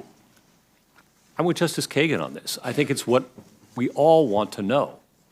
I don't know a judge who wouldn't want to know what the original understanding is of a particular term in the Constitution or a statute.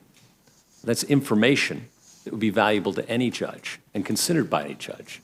Again, in Heller, for example, Second Amendment case, deeply thoughtful opinions by both sides on that question. It doesn't necessarily decide the case, but it provides us a language to talk to one another in which we're trying to seek something outside of ourselves, outside of our own personal beliefs about what the Constitution or the statute at hand means. We're trying to do it in a way that's neutral and that we can say provides fair notice to those whose lives we're affecting, so that we're interpreting the law in a way that we can say they should have known. They were on notice. We're not putting a person in prison willy-nilly based on our preferences or taking away their liberty, but we're preserving it in accordance with the Constitution as it was written. I'd like to talk a little bit about cultural catechesis or civics. As you and I have discussed in previous meetings, I'm of a view that we have a crisis. We are not passing on the meaning of America to the next generation. Something like 40% of Americans under age 35 tell pollsters that they think the First Amendment might be dangerous because you might use your freedom of speech to say something that would hurt somebody else's feelings.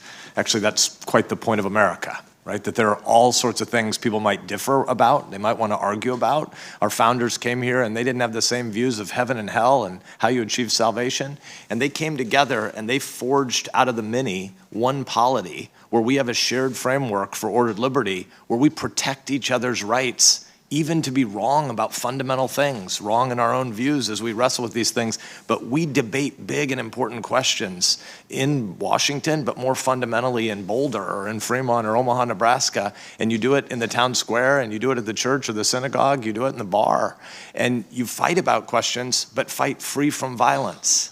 And so we protect each other's rights to argue and to dissent. And we're not explaining that First Amendment to the next generation. And I believe that all three branches, the legislative, executive, and judicial branches, are led by people who are taking an oath to a constitution that's about limited government. It's about principled pluralism. It's about intentionally distinguished and divided powers. And I think all three branches have an obligation to do some of that teaching about civics. President Reagan, long before he was Republican president, before he was a Republican governor, when he was a Democratic labor union organizer, Ronald Reagan used to say, in any republic, you're always only one generation away from the extinction of freedom. If we don't pass along the meaning of America to the next generation, it means the next generation of our rulers aren't going to understand why we have this beautiful inheritance that we have in a constitutional system of limits. As a judge on the 10th Circuit, and soon to be as a justice on the Supreme Court, can you explain what you think your responsibilities and freedoms are to teach civics to the American people? Senator, as a judge on the 10th Circuit, I've tried hard to do that, literally teaching class, speaking where I'm invited, when I'm invited, going to law schools, talking to students who visit the courthouse. And it's been a great privilege and a joy. I think here of Justice O'Connor, Sandra Day O'Connor. And when she retired, she did an awful lot of this. And she's done an amazing amount of work. And I do think that there is a need to remind people how to talk to one another, how we talk to one another, and more fundamentally about how brilliant the design of this Constitution is. Not perfect, but e pluribus unum, from anyone. And we are all not Republican judges, Democrat judges, we're judges. And I think we do have an opportunity, and that's one of the things I look forward to as a justice. My little talks might be a little better attended on civics. And I hope to do that. Maybe that's a Western thing, I don't know, or Midwestern thing, Senator. But I really believe in this country, and I'm optimistic about its future. I see the young people, I teach them, I get law clerks. They really care about this country. And they give me hope every day. Senator Coons and I share the distinction of being Truman Scholars. And we go through the selection process of picking the next crop every year. Harry Truman didn't want a monument as a memorial here in Washington. Think about that. The humility of that. Instead, he wanted a living monument, a scholarship to young people who go on to do public service. Well, I've got two of them here. And every year when I go do that selection process, I don't know about Senator Coons, but it's one of the best days of the year for me, because I see young people full of enthusiasm for this country and anxious to make it better. I look forward to working, if I'm so fortunate to be confirmed, on just this topic, Senator, with you, with Senator Coons, and anyone else. Talk a little bit about the role of writing in the life of a justice. Justice Scalia was obviously a writer with a flourish. You've discussed having been tapped in the past to participate in speech writing. Talk about the purposes of both concurring dissents and traditional dissents, and what you think the objectives are at the appellate level, in your opinions, and is there a distinction when you're on SCOTUS?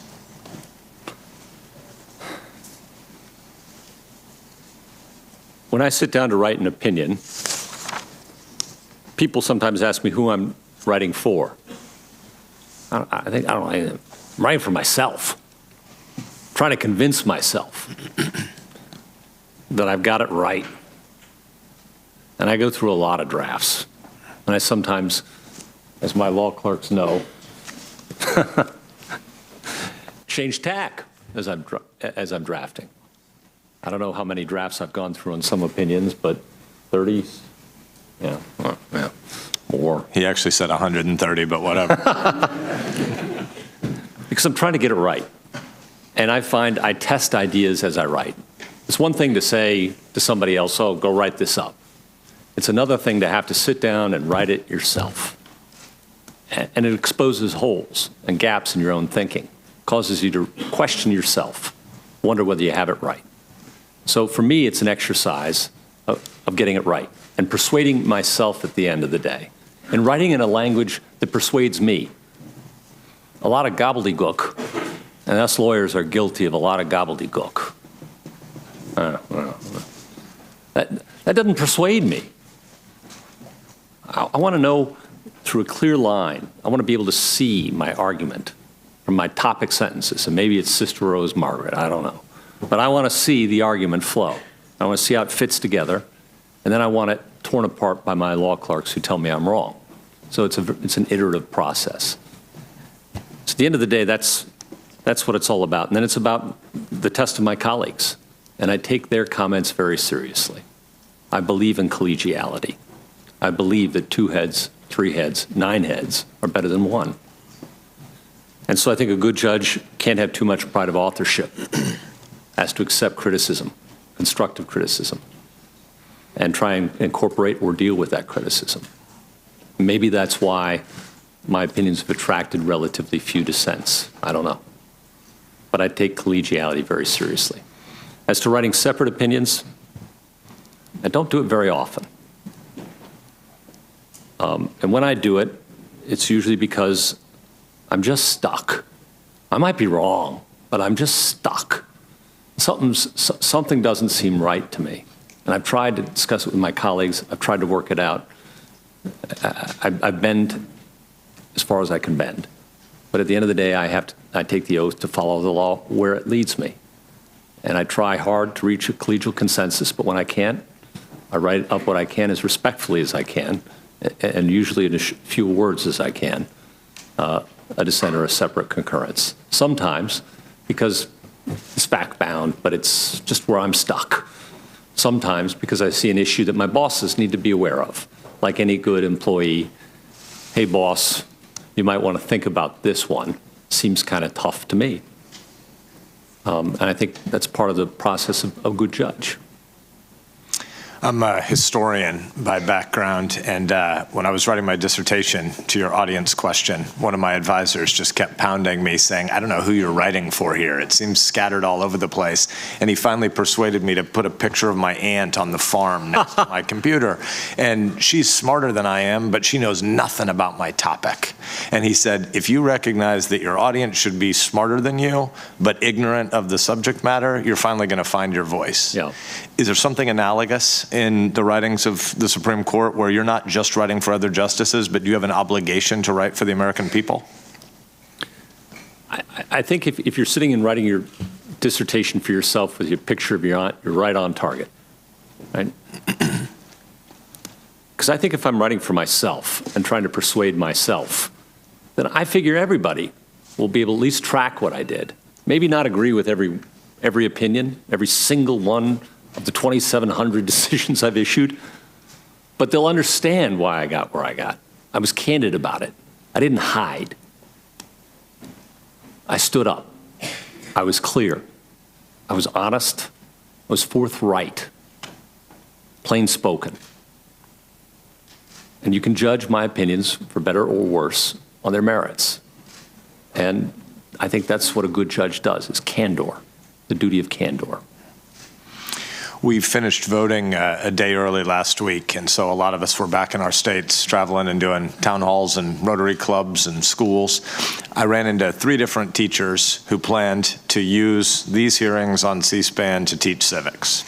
I wonder if you could help those teachers explain, as one of them asked me, about why we have a Bill of Rights. To remind the American people, the Constitution's a negative document. It is not the government giving us freedoms. It is us giving the government a limited set of enumerated powers. All right, I'm Steve Kornacki here in New York. We have been watching the And as a part of a compromise, we added one. Today, most people, when they think about our Constitution, think of the Bill of Rights first.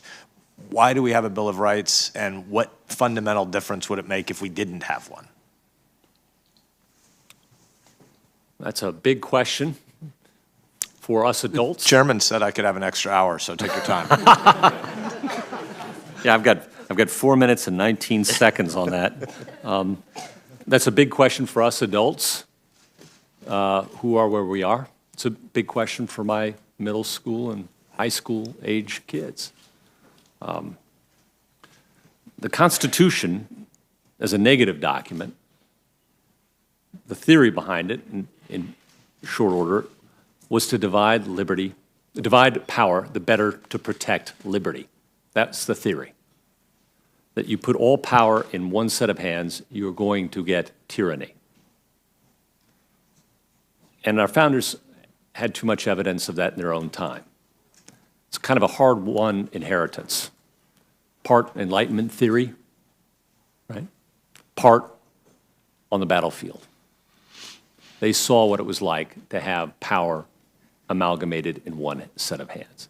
Dangerous. So they divided it. They divided it 3 ways in our federal system.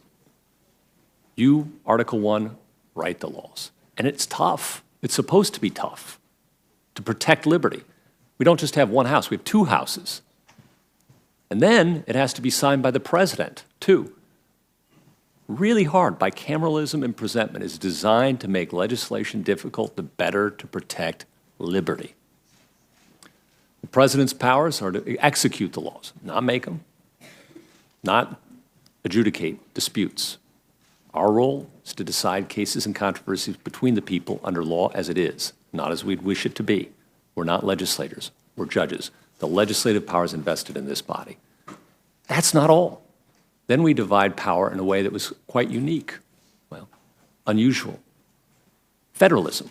So you can think of separation of powers as having a horizontal access and a vertical access, so that the federal government has certain enumerated powers and authorities.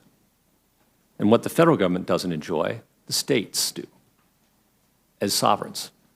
This country as well, we have tribes, which also bear sovereignty in our part of the world and bear recognition as such. I'm glad to have the opportunity to recognize that fact here as a Westerner. So we have the separation of powers between horizontally, vertically. And that wasn't thought enough to protect liberty. The drafters of the Constitution, many of them thought that that would be more than sufficient, that that, in fact, was the main way to preserve liberty. But our founders were very suspicious and very jealous of their liberties. So they added the Bill of Rights, and they enumerated 10 of them, as you know, starting with the freedom of speech, freedom of religion, no establishment of religion, right to bear arms, the Third Amendment, which I'm glad we don't litigate much.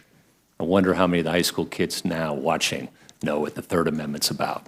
Go look it up. And get $20 out of your pocket at the same time. So that's what the Bill of Rights is about, is ensuring not just these negative protections, but some positive affirmative guarantees against governmental encroachment.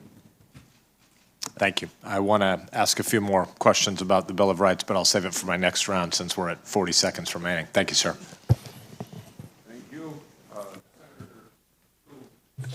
Thank you. Chairman Grassley, I'd like to ask unanimous consent to enter into the record a a letter from 19 different faith-based and secular organizations expressing concerns about Judge Gorsuch's rulings on church and state and free exercise. Without objection, is centered. Thank you. Good afternoon, Judge. Hi, Senator. Good to see you. It has been a very long and hopefully very informative and instructive day, and I'll suggest take this away from your time, but I want everybody to be aware that after you get done, Senator Coons, we're going to take a 10-minute break. Thank you, Mr. Chairman. The Third Amendment, some would suggest, was rooted in the Delaware Constitution, so although obscure, it is still beloved by some in the first state. Let's have a conversation, if we could, about religious free exercise and about liberty interest. There's an enduring tension or contest in our history between individual liberty and religious free exercise and the ability of government to enact and enforce neutral laws. And I want to better understand how you view the proper balance between these competing core values. And to that end, I found Hobby Lobby and your contribution to it concerning and interesting. The case centrally involves access to health care coverage, including contraception, for about 13,000 employees across 500 stores of Hobby Lobby and the religious views of the owners of that corporation. And you, Judge, joined the 10th Circuit majority opinion, holding that this for-profit business could, because of the business's religious beliefs, refuse to provide its employees with access to family planning. But you went even further than the majority, writing an additional concurring opinion emphasizing that the owners of Hobby Lobby, the Green family, were entitled to personally raise their religious objections, notwithstanding that they operated the business through trusts and corporations.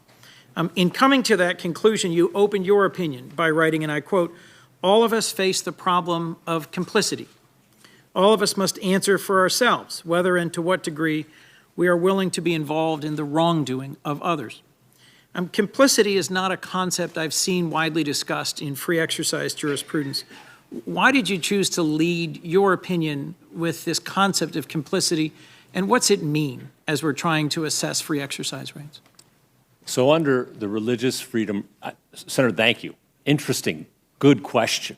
I mean, this is what it's all about. The Religious Freedom Restoration Act protects this exercise of sincerely held religious beliefs and affords them the highest protection known in American law, strict scrutiny. That's a law that this Congress passed because it wasn't satisfied with the degree of protection that the Supreme Court was affording the exercise of religious liberty under the First Amendment. Under Smith, this Congress found Smith, written by Justice Scalia, to be insufficiently protective of the right to free exercise. If you could, Judge, help me with your choice of the term complicity, which doesn't appear in that statute and hadn't previously appeared in free exercise jurisprudence. Thank you for prodding me along. The point is, what's a sincerely held religious belief?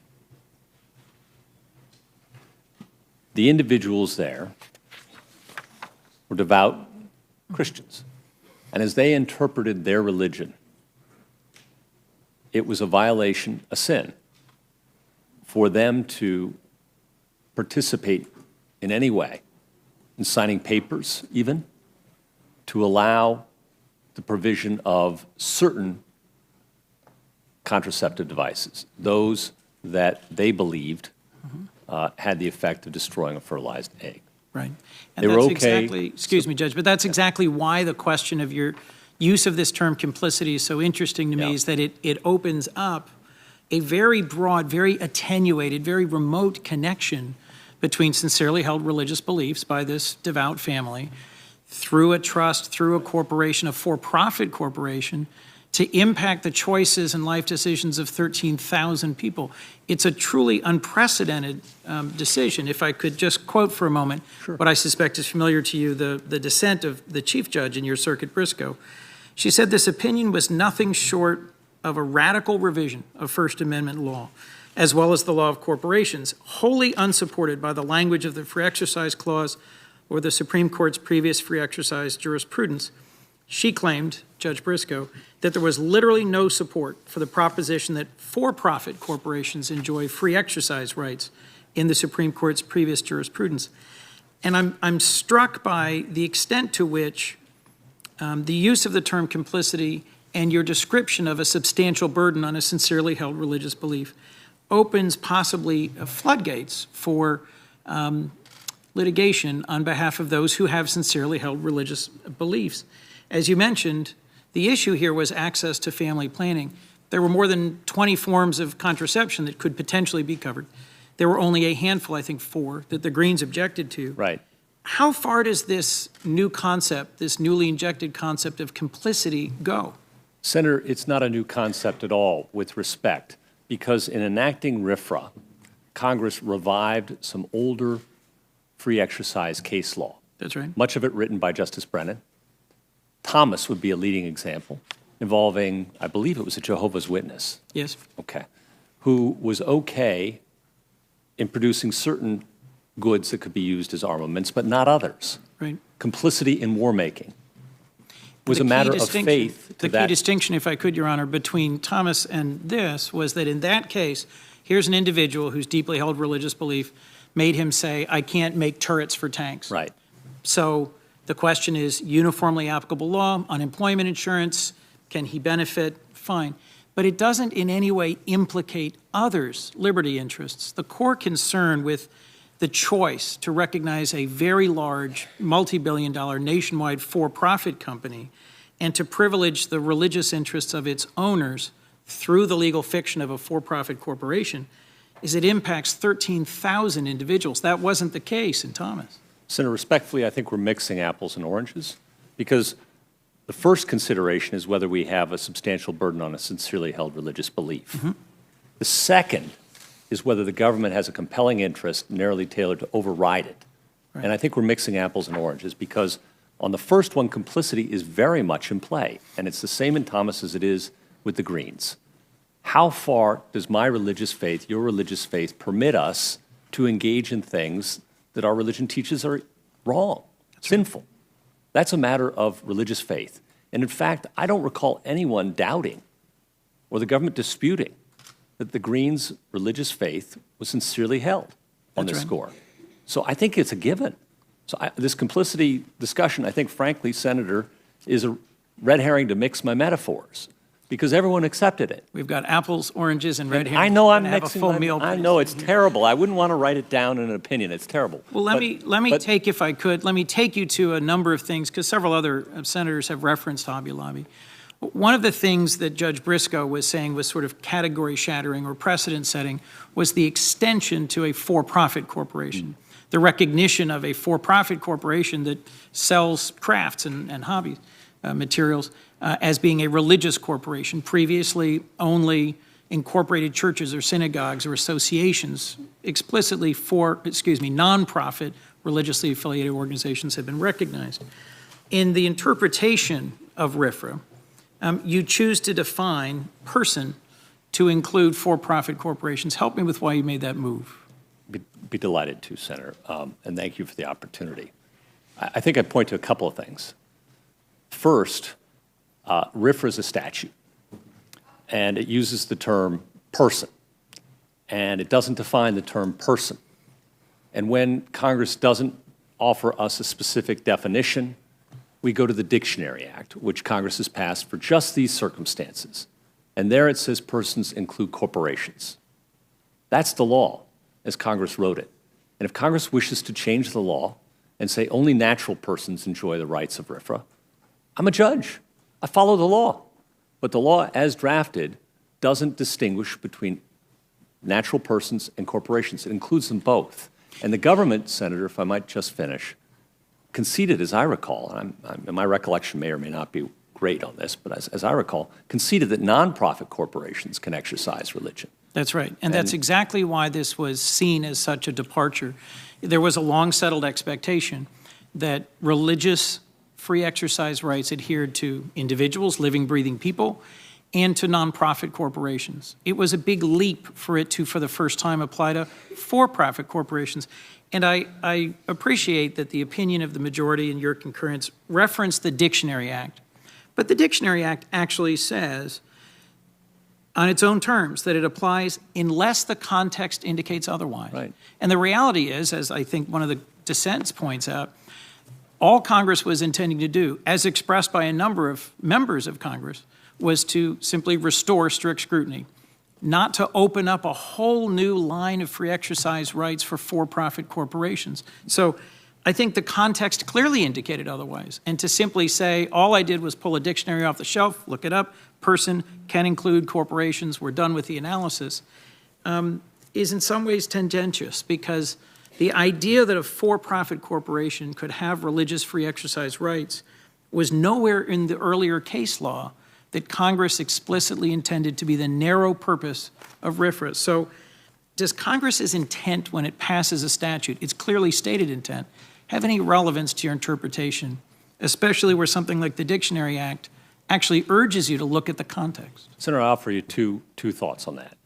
First, as I recall, sitting here, and I have to go study my books, but the Supreme Court in an earlier First Amendment case did recognize a challenge by an Orthodox Jewish shopkeeper to Sunday closing laws. That's right. That was a corporation, for profit. So respectfully, I'm not sure it's accurate to say there's no precedent for it. Second, I would say to you, the position you're advocating is a fine position, respectable position. It's a good position. It was adopted by precisely 2 justices of the Supreme Court, and only 2. So the question I want to ask you now is, at what point, given this newly adopted, fairly broad interpretive standard, when do we stop deferring to an employer's religious beliefs when they conflict with generally applicable laws of neutral meaning? When do we allow the right of one to implicate the others? I think it was Justice Holmes who was attributed to have said that your right to swing your arm stops at the end of my nose. And part of what I think made Hobby Lobby striking to so many was that the choices of 13,000 individuals about their method of family planning were overridden by the sincerely held religious beliefs of a very successful family. So I'm looking for how you find a limiting principle in this new field. What's the limiting principle now? Senator, respectfully, I don't believe that's accurate either, because all the court held was that the government had to come up with another alternative to provide the contraceptive care it wished to provide. The court acknowledged, the Supreme Court acknowledged that there was a compelling interest in providing the contraceptive care, and simply said that an accommodation could be reached that didn't involve the Greens or require them to give up their sincerely held religious belief, much as had been done for churches and hospitals and lots of other entities. And the government couldn't explain why it couldn't accommodate other entities like Hobby Lobby as well, or Little Sisters of the Poor. But if I might just briefly, Judge, strikingly to me, in the 10th Circuit opinion in which you participated, you didn't recognize as a compelling interest gender equity in providing health insurance to millions. The Supreme Court did. They balanced these equities differently. Why didn't you think that that was a compelling interest to provide access to health care for millions? Senator, I think it was just a matter of what the record was in that particular case before us. That's also a striking point for me. This was a preliminary injunction. It's a significant, groundbreaking opinion where one of your colleagues, one of the other 10th Circuit judges, said we really shouldn't be deciding something of this import on a PI. We ought to be remanding to develop the facts below. The facts weren't really well explored.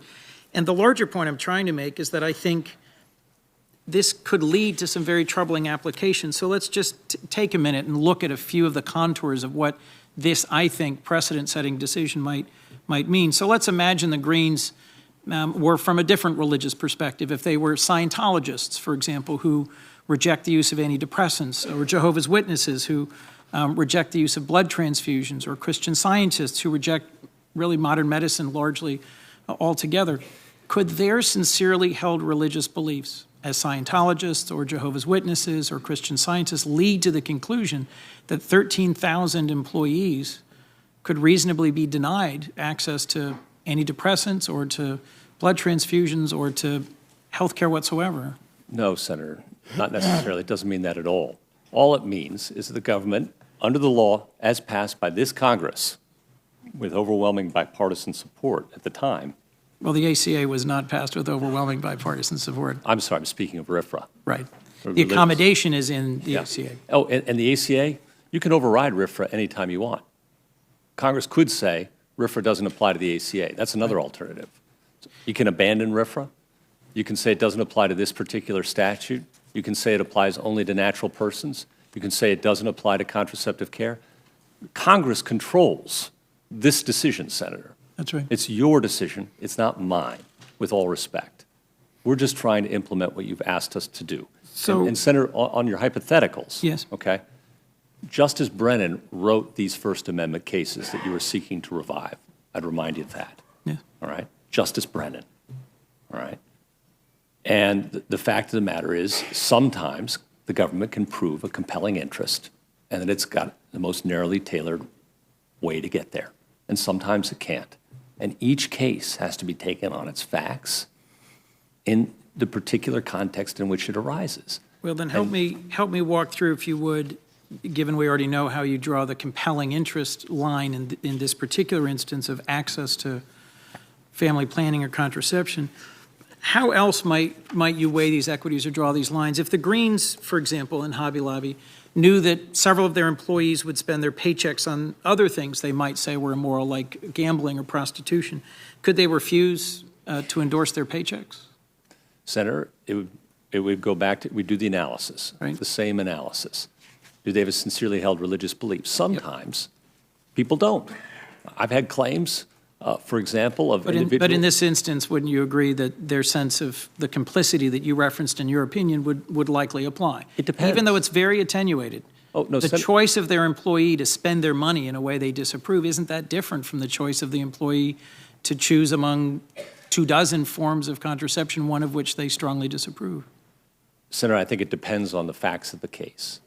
So, for example, I've had a case where a number of people came before us and said we have a sincerely held religious belief that marijuana is God. Okay. It turned out it was a drug distribution ring. Right. All right. And what they really worshipped was the almighty remind dollar. Many of us have teenagers at home watching. Right. Well, and they were really just trying to make a buck. Okay. And the district court found that that wasn't a sincerely held religious belief. So that you can get off the train there. That's one place where you may get off the train in your hypothetical. You got another place you can get off the train. Is it a substantial burden? Right. Another place is compelling interest by the government. Another place is narrowly tailoring. So there are 4 steps in the process, and you have to go through all 4 of them as a good judge with the facts of each case as it comes. And Senator, again, it's all statutory. You could abolish it tomorrow. Well, let's take an example that I think was central to a lot of this analysis, United States versus Lee. It's an older case, 1982. It was a unanimous case. It's one where an Amish businessman declines to pay for Social Security taxes, right. Not just for himself, but for a few of his employees. And the court rejected his claim because the restriction on religious freedom, in their view, unanimously, was essential to accomplish an overriding governmental interest. Is Lee still good law?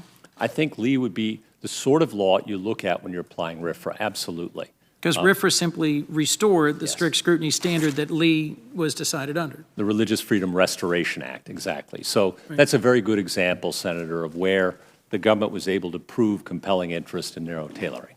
Yes. Because the ability to have a Social Security scheme nationally that is sustainable is a compelling interest.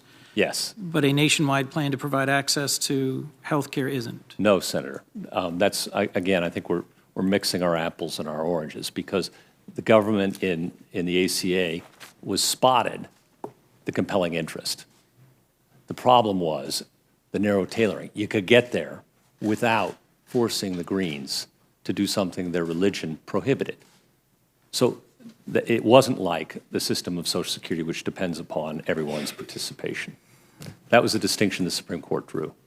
Let me just quote, if I could, Justice Scalia, who addressed this same issue in Employment Division v. Smith, and who said, "It's precisely because we're a cosmopolitan nation made up of people of every conceivable religious preference, and precisely because we value religious divergence, that we cannot afford the luxury of deeming presumptively invalid, as applied to the religious objector, every regulation of conduct that doesn't protect an interest of the highest order." Now, obviously, the laws changed in terms of the review standard, but do we, because of Hobby Lobby, now have to deem every law to be presumptively invalid if it offends any conceivable religious preference? Under the Religious Freedom Restoration Act, it's a four-part test, effectively. Right. All right? And for every challenge, you ask those questions. Is there a sincerely held religious belief? Is there a substantial burden on it? If check, check, then you go to the government side of the ledger. Do they have a compelling interest? And is it narrowly tailored? And that's the law you've set forth, Senator, because this body didn't like, frankly, Justice Scalia's decision in Smith. And if this court, if this, the old trial lawyer in me, sorry, getting tired. If this Congress wishes to say Justice Scalia was right in Smith and we've changed our minds, that's entirely up to this Congress. Well, I'm going to move on to another line of questioning, but I just want to say that one of the challenges I face in a couple of different gates through the analysis as laid out was how you decided to interpret the underlying RFRA statute, how it was extended to for-profit corporations, how the balance was struck between what I think are the mediating decisions of thousands of individuals versus the free exercise of the Greens. You've talked about being a Westerner. You've, I think, entertained us with mutton busting, something I haven't seen yet, and clearly I should. And I'm interested. I recommend it.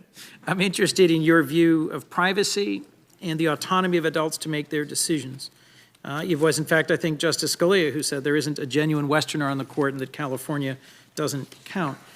As I shared with you, some of my extended family was from the West, and I think of Westerners as steadfastly independent folks. Justice Douglas, a famously Western justice, once said, "The right to be let alone is the beginning of all freedom."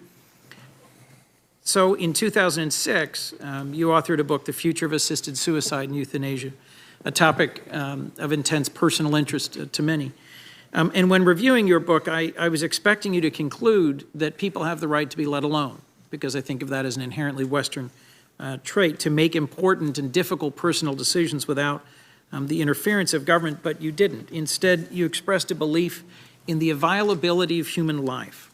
What did you mean by that? Well, Senator, respectfully, I'm not sure I'd agree with your characterization. Of the book or of being a Westerner? Of the book.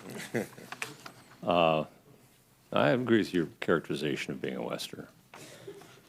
The book does conclude that Cruzan is absolutely correct, that there is a right to be left alone at the end of life. These are hard decisions. I don't pretend to have any perfect answers here. I was writing this book, it was my dissertation, trying to contribute to what I thought was a very hard question. I still think a very hard question, one we all have had personal struggles with, Senator, as I know you have and I have. And this is a human problem. We're mortal. Cruzan held that people have a right to be left alone, presumptively, under the common law, presumptively constitutionally, to stop care, go home, die in your own bed, as a lot of my family members have done. The question is whether you should also have an additional right to have someone kill you, involve doctors in killing. And there are good arguments on both sides of that ledger, as I explore in the book. Well, if I can, Judge, I'd like to help walk through that exploration of what you looked at in the book. And I think the Cruzan decision is a very important one. Because essentially the tension here is between whether there's a right for a conscious terminally ill adult to end their own life by refusing life-saving hydration and nutrition, as the Supreme Court assumed in Cruzan, or with the help of a doctor. And a lot of this rests in whether there is a right to privacy. Do you believe the Constitution contains a right to privacy? Yes, Senator, I do. Privacy is in a variety of places in the Constitution. The first and most obvious place, back to the Bill of Rights, is the Fourth Amendment, right?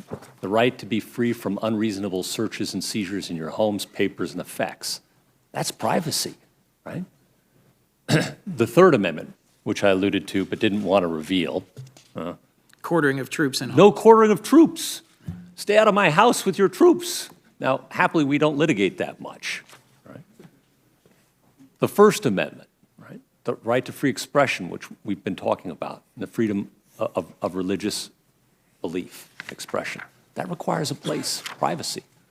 And the 14th Amendment, Senator, over now about 80 or 90 years, the Supreme Court of the United States has held that the liberty prong of the Due Process Clause protects privacy in a variety of ways, having to do with child rearing and family decisions, going back to Myers, which involved parents who wished to have the freedom to teach their children German at a time it was unpopular in this country, and Pierce, the right of parents to send their children to a parochial school if they wish. So, Senator, yes, the Constitution definitely contains privacy rights. One of the things that you say in your book, unequivocally, is that, and I think I quote, all human beings are intrinsically valuable, and the intentional taking of human life by private persons is always wrong. And I think that's a dividing line you draw between the facts in Cruzan and what has been proposed or adopted in states like Oregon. Can you point to any principle of constitutional law that says that, or has that principle, as you enunciated it, ever been offered by the Supreme Court or recognized by the Supreme Court? Senator, I was speaking as a commentator before I became a judge, not expressing views as a judge, all right? My views as a commentator I'm happy to talk about, though. I found this a very difficult question. The Supreme Court has held that this is an issue for the states to decide under Glucksberg and Quill, for the people to decide on the state level. I agree with those decisions. I say so in the book. My concern about legalization that I express in the book as a commentator has to do with the equal protection principles we've been talking about today, the equal justice under law principles. And I am concerned, in the book, I express concerns as a commentator about what legalization might mean for the least amongst us, the most vulnerable, the disabled, the elderly, who might be pressured into accepting an early death because it's a cheaper option than more expensive hospice care, things like that that might cost more. And so that was a concern I expressed. Senator, I don't pretend, though, to have the last word on that or to know the right answer. I was contributing as a commentator to what I thought was a very hard discussion. It is a very, very hard discussion, as you said, something that has an enormous impact on the terminally ill and their families. Yes. There was a case that I think was active at the time you were at the Department of Justice, where the U.S. Attorney General was suing Oregon to block their death with dignity law that permits, in that state, physician-assisted suicide. And in the documents you produced to this committee, you sent a message expressing hope that the federal government would win that particular case. Why did you want the federal government to win that case? Well, I was an advocate for the government at the time, Senator. That's my job, all right?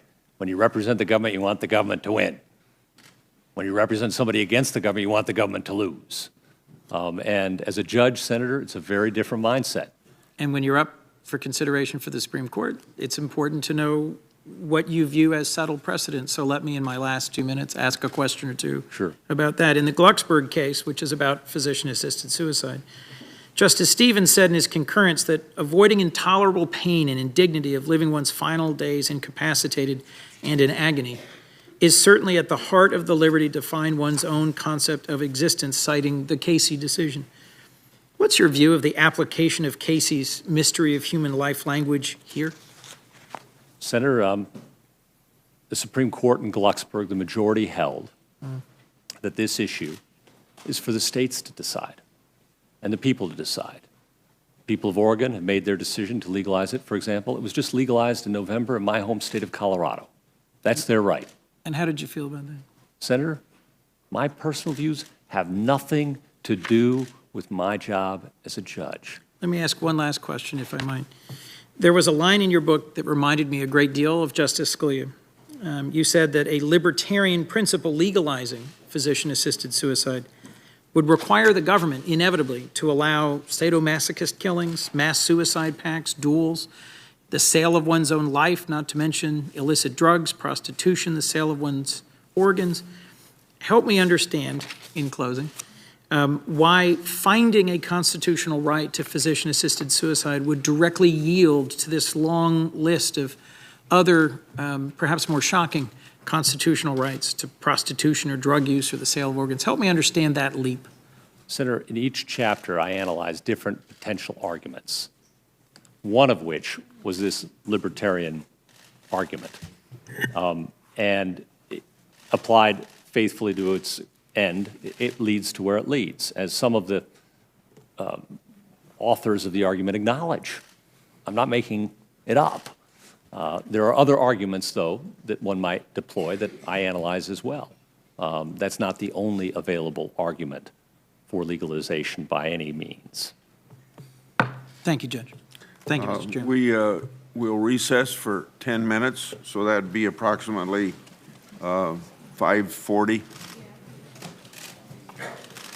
And then it'll be Senator Blake.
Do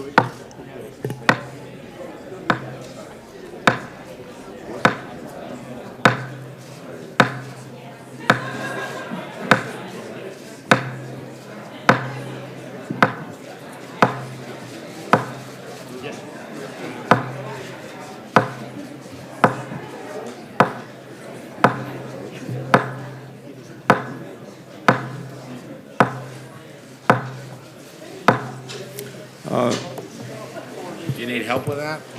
Before, Oh, I'm sorry. Never mind. before I call on Senator Flake, this is how I would like to go forth for the rest of the evening. We have a vote scheduled at 6:10. That'll be about the time that Senator Flake will be finishing. I would like to have Senator Blumenthal would be the next one up. I would hope, Senator Blumenthal, you could go vote at 6:10 and be back here and take over, and I'll operate within that. And then I would like to suggest that I have asked Senator Tillis to take over about 8 o'clock so I can be in bed by 9 o'clock, because I get up at 4 in the morning and I want to be able to get a good night's sleep so I can run in the morning. And so you understand, Judge, that I'm not, I hope you'll understand why Tillis has taken over. A little envious, Okay. Mr. Chairman. Senator Flake. Thank you, Mr. Chairman. Thank you. This is a long day. And I know what it feels like. It reminds me of being at the end of the table. I have 10 brothers and sisters. And getting there, and there's no more questions to ask. No more food left on the table either. But I appreciate your endurance here. And speaking of I have 10 siblings. I have 5 children as well. I don't know about my colleagues, but that's how I get elected in Arizona. But it helps. Not so much for a judge, but for senators it does. And just like Ben's family, my family's been texting me throughout this process, asking me to ask questions that they would ask. I asked a few of them, for suggestions, and my son Dallin, a teenager, said, ask him if he would rather fight 100 duck-sized horses or 1 horse-sized duck. I'd never heard it either. Apparently it was a question on Reddit a while ago, but anyway, that's where it's going from here, I think. You can tell him I'm very rarely at a loss for words. Okay, all right. But you got me. I will tell him a teenager stumped you there. My brother Scott asked if you've ever worn gym shorts and a tank top under your robe. Senator, on that one, we have what's called the Fifth Amendment, which is part of the Bill of Rights as well, and which, of course, protects the right not to self-incriminate. So I might have to exercise my rights under the Fifth Amendment to that one. That is a good answer. My mother asked a little more serious question, and this goes to how you spend your time to let people know more about you. How do you like to get your hands dirty? We like to ski, but that's kind of a pedestrian sport. What else? Wow, spoken like an Arizonan there, the Valley of the Sun. No, our family loves to ski together. That is one of our favorite activities. My daughters are ferocious double black diamond skiers.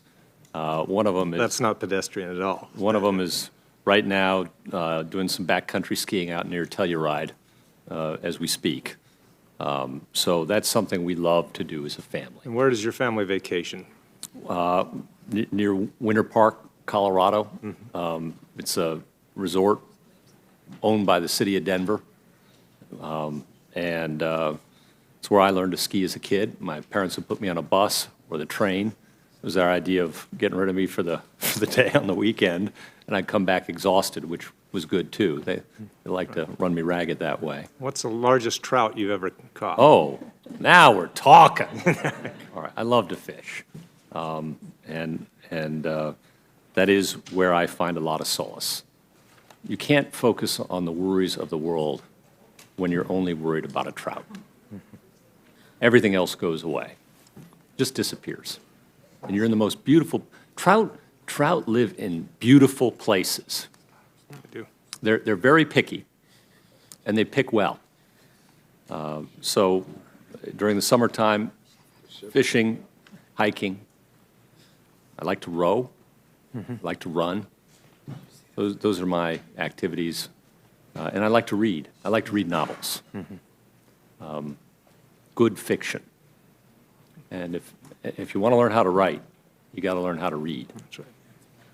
That's great. Tell me about your civic involvement outside of the courtroom. You mentioned school board a while ago. What? Yeah, boy, that I found taxing, and loved every minute of it. But I've spent a lot of my free time teaching or working on the Rules Committee. Been in the rules process for the last 6-7 years now.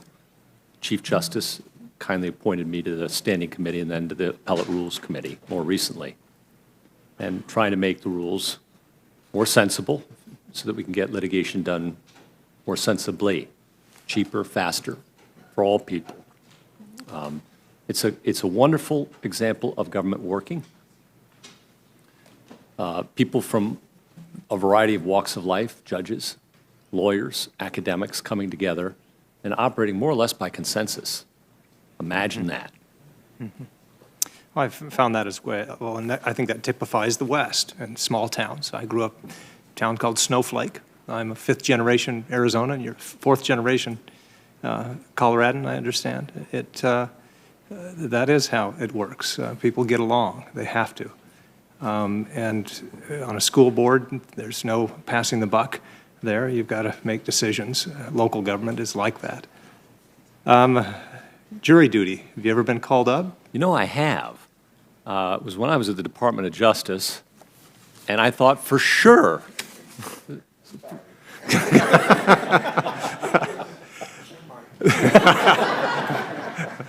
Have you served on a jury?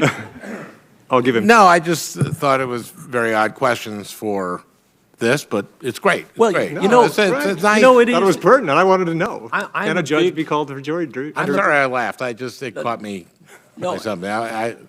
Go ahead. Thank you.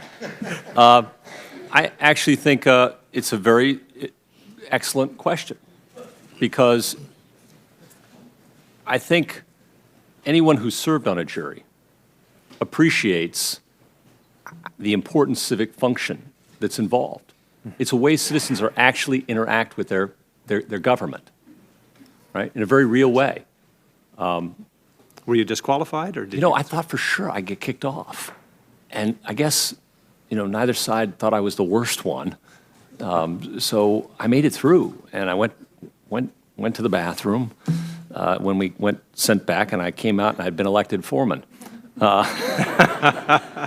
which I refused to serve as. But I just didn't think that was appropriate, and I didn't want to have undue influence. But, you know, the Seventh Amendment and the right to a trial by jury, the only disagreement our founders had over it was whether it was a bulwark of liberty or the very palladium of liberty. And as a trial lawyer, I had great faith in jurors, in the collective wisdom of 12 citizens to adjudicate a case fairly on the facts. In my time serving in a jury, I wondered, is it going to prove out my beliefs, or am I going to come out more of a cynic? I came out more optimistic and a truer believer in the jury system than ever. I really believe in the wisdom of juries. Thanks. That was a great question. Thanks, Al. Yeah. Appreciate it. It's the end of the day, I see. You mentioned earlier that your colleagues on the 10th Circuit. Can you tell me about them? What do you admire about some of them? What have you learned from some of them? Oh, there's so many I admire. I admire them all. They all bring something to the table. Men, women, from every kind of background. Tell me how it works. Are you bunched up, or these were Republican-appointed judges, these are Democrat-appointed judges? Do you notice that? Do you forget that? How is it? You know, the nicest gift I've gotten in the last few weeks, there have been so many prayers, so many well-wishers, so many kindnesses. But the best gift I've gotten was this enormous basket from my 4 most recent colleagues. I think it was 4, whatever. It just happens to be my Obama-appointed colleagues sent me a gift basket because they knew I wasn't eating very well as I was marching around the Senate halls, and they said I was looking a little gaunt. You know, that's how we work in the 10th Circuit. And I'm sorry for outing them, but you touch my heart. Thank you. And that's how my colleagues are, all of them. I've served with judges appointed by President Johnson, President Nixon, President Carter, President Reagan, President Bush I, Clinton, President Bush II, and Obama. And we get along. And I think you're going to hear in a couple of days from 2 former chief judges of the 10th Circuit who've retired now. And you're going to hear about how we operate in the 10th Circuit. It's often reputed to be the most collegial circuit in the country. Collegial not in some ordinary pedestrian sense of we're just nice to one another. Collegial in a real meaningful sense. We listen to one another, and we value and we respect different points of view, not just tolerate them.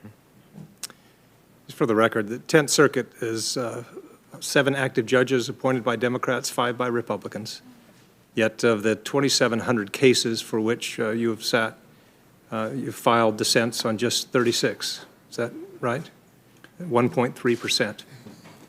And of the 25 dissents that Judge Gorsuch has authored, more than half, 52%, were from majority opinions written by Republican appointees. So for those, and it's been said or implied that you act in a partisan way somehow, or that former work in the political arena before you became a judge, if that has somehow bled over into your judgeship, it certainly is not reflected in what the record shows. I think even more telling, as Congressional Research Service shows, 97% of the majority opinions that you authored were for a unanimous court. As you mentioned, you worked together. In over 98% of all cases in which you sat, there's this what you agreed with the majority result, 99% of the time. That does not sound like an ideologue. That does not sound like someone far out of the mainstream. So when I hear that on television or whatnot, people say that this is a judge way out of the mainstream, it simply doesn't ring true from your record, with your record. Let me submit for the record a statement from a former law clerk. I think she was mentioned earlier. She said that soon after you took the bench on the 10th Circuit, he said, quoting, "He took all of his clerks and office staff, myself included, to visit several federal prisons. He wanted to see for himself, and he wanted all of us to understand the importance of applying justice in every case. For the lives of others depended on us doing the best job that we possibly could." Can you tell me about that experience?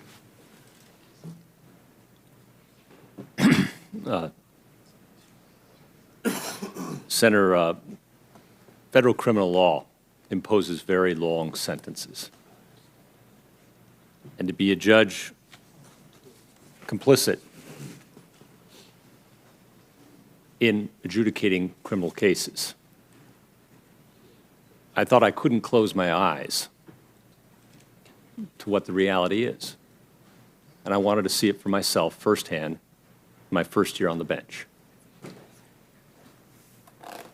So I did. Can you tell me about the 10th Circuit Capital Habeas Project? Oh, Senator, I think it started one day after an argument when a few of us were concerned that the quality of representation of death row inmates in our circuit was not what we'd like it to be. And I do not want to take more credit than I'm due here. Real people deserve credit. My colleagues, Judge Timkovich, Judge Lucero, and a whole lot of our staff Betsy Shoemaker, David Tye, many, many others, who put together with the wonderful judges in Oklahoma, some training sessions, recruited additional lawyers, provided training for those who are already in the system, sought and obtained more funds for federal public defenders to assist. And a lot of people deserve more credit than I do. Well, thank you. Let's talk about Western issues for a bit. We've talked about the importance of geographic diversity on the court, and people are saying, well, what does that mean? Is there really a difference? Is there really a Western perspective that somebody can bring? Let me go through a few of the issues that you've encountered, and we'll flesh that out. Let me introduce, for the record, a letter from one of Judge Gorsuch's former clerks. Well, also, let's do it from a federal judge in Montana. But let me talk about, for a second, some of the policies that come out. In one case, you rejected the idea that a dormant commerce clause prevents Colorado from requiring that 20% of electricity would come from renewable sources. Now, whether or not you agree with that policy, and there's a lot of disagreement around here about that, but we don't live in Colorado. You do. So its wisdom isn't really our business. Would you agree that the principles of federalism allow states to experiment with policies like environmental protection in this sense? Senator, that was the holding of my court in that case. Colorado had passed by voter referendum a law that, as I recall, sitting here, indicated that 20% of energy in Colorado had to be from renewable sources by a date certain. That law was challenged by fossil fuel producers out of state, alleging that it violated what's called the Dormant Commerce Clause under the federal Constitution and case law interpreting it. And I did write for a unanimous panel that there was no constitutional violation and the state was permitted to proceed with its experiment. Is that indicative of the concept of laboratories of democracy that states have been described as? Consistent with that principle. All right. Well, thank you. One complicated issue that we have in the West that you really don't get as much elsewhere is the split estate property rights. It's possible that I might own a parcel of land, but somebody else might own the mineral rights, and still somebody else might own the water rights. Have you encountered that in your jurisprudence? It is very different than out here. And yes, I have. Split estates, as you know, are a common feature in the West, and in part, at least, a byproduct of homesteading acts by this Congress, where initially, as I recall, Congress gave homesteaders rights down to the center of the earth, as is common out here. Mm-hmm. Then they found out, my gosh, there's some valuable stuff under there, and they started splitting the estates so that homesteaders could do what they wanted to do on the surface estate, but that the Congress and the people could control some of the valuable mineral rights underneath. Very complicated stuff. Yes, I've encountered those cases too. Is that a perspective that you think would be useful on the Supreme Court? I think that's for this body to decide. All right. Well, thank you. Also, another aspect of living in the American West is that we share a lot of land with the Indian tribes, and the prevalence of tribes out west can complicate things in the legal sense. Say, deciding between municipalities or local or state government. What have you ruled on or have you dealt with in terms of relationship between state and local government and the tribes? Senator, I've had a number of tribal cases. And tribes are, as you know, sovereign nations. And our constitutional order affords this body considerable power in dealing with those sovereign nations, by treaty and otherwise. And out west, there are all sorts of variations on that arrangement. There are classic reservations, as many people in the East conceive of them. There are also ancient pueblos that predate this country by many hundreds of years. Then there are allotments to individuals and groups. Depends where you are. That sounds like Oklahoma. Pueblo sounds like New Mexico. Mm-hmm. And then when I think of reservations, I think of Utah and some places in Colorado and Wyoming. And there are variations all throughout the American West. Mm-hmm.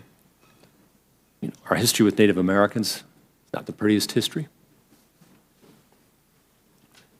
And as a judge, you try very hard to administer the law fairly without respect to persons and equally. And I'd point you maybe to my cases involving the Ute Indian tribe, where they've had a long time trying to control their tribal lands, or Fletcher, involving the Osage Nation in Oklahoma, and the right to an accounting of the property due them under agreements with the United States. Try to treat all persons who come before me fairly. That's also a perspective that a Western member can bring to the Supreme Court. That's my supposition. I know you won't say that, but I think that that's useful. While the chairman is here, let me ask for unanimous consent to enter a record, or into the record, a letter from Alaska senators on behalf of Indian tribes. Yes. Also, one from a law school clerk, and also one from a judge in Montana. Those documents, without objection, will be entered. Thank you. Let's turn for a minute to the separation of powers.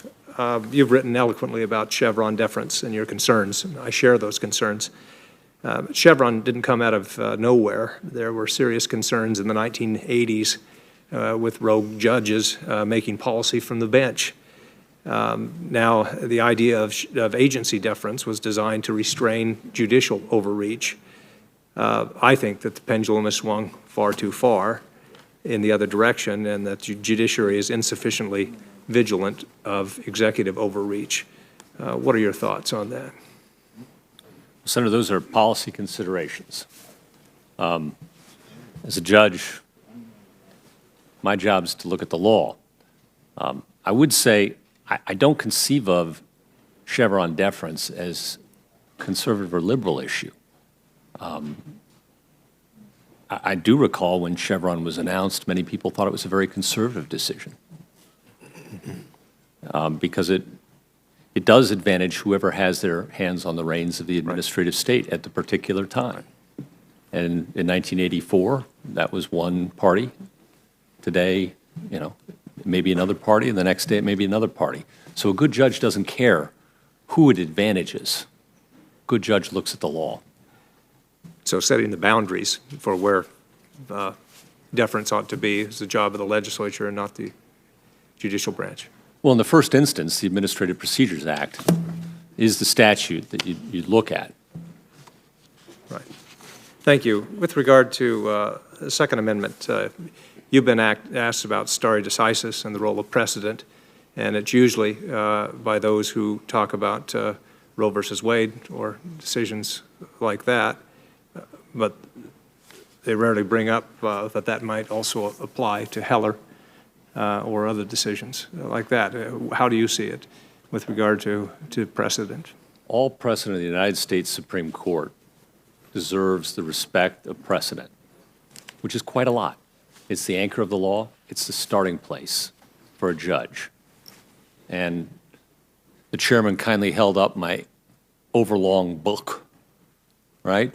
And that's the law of precedent, a very mainstream consensus view by a bunch of judges from across the country got together, and we wrote it down, and it's all in there. And Justice Breyer was kind enough to write a foreword to it, and it articulates how a good judge goes about assessing the law of precedent in any case. Thank you. Let me just close with religious liberty, religious freedom.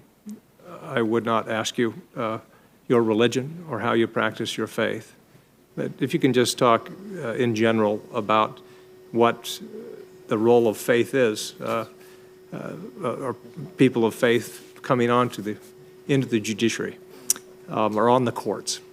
What role should it play? What role should it not play, in your view? Senator,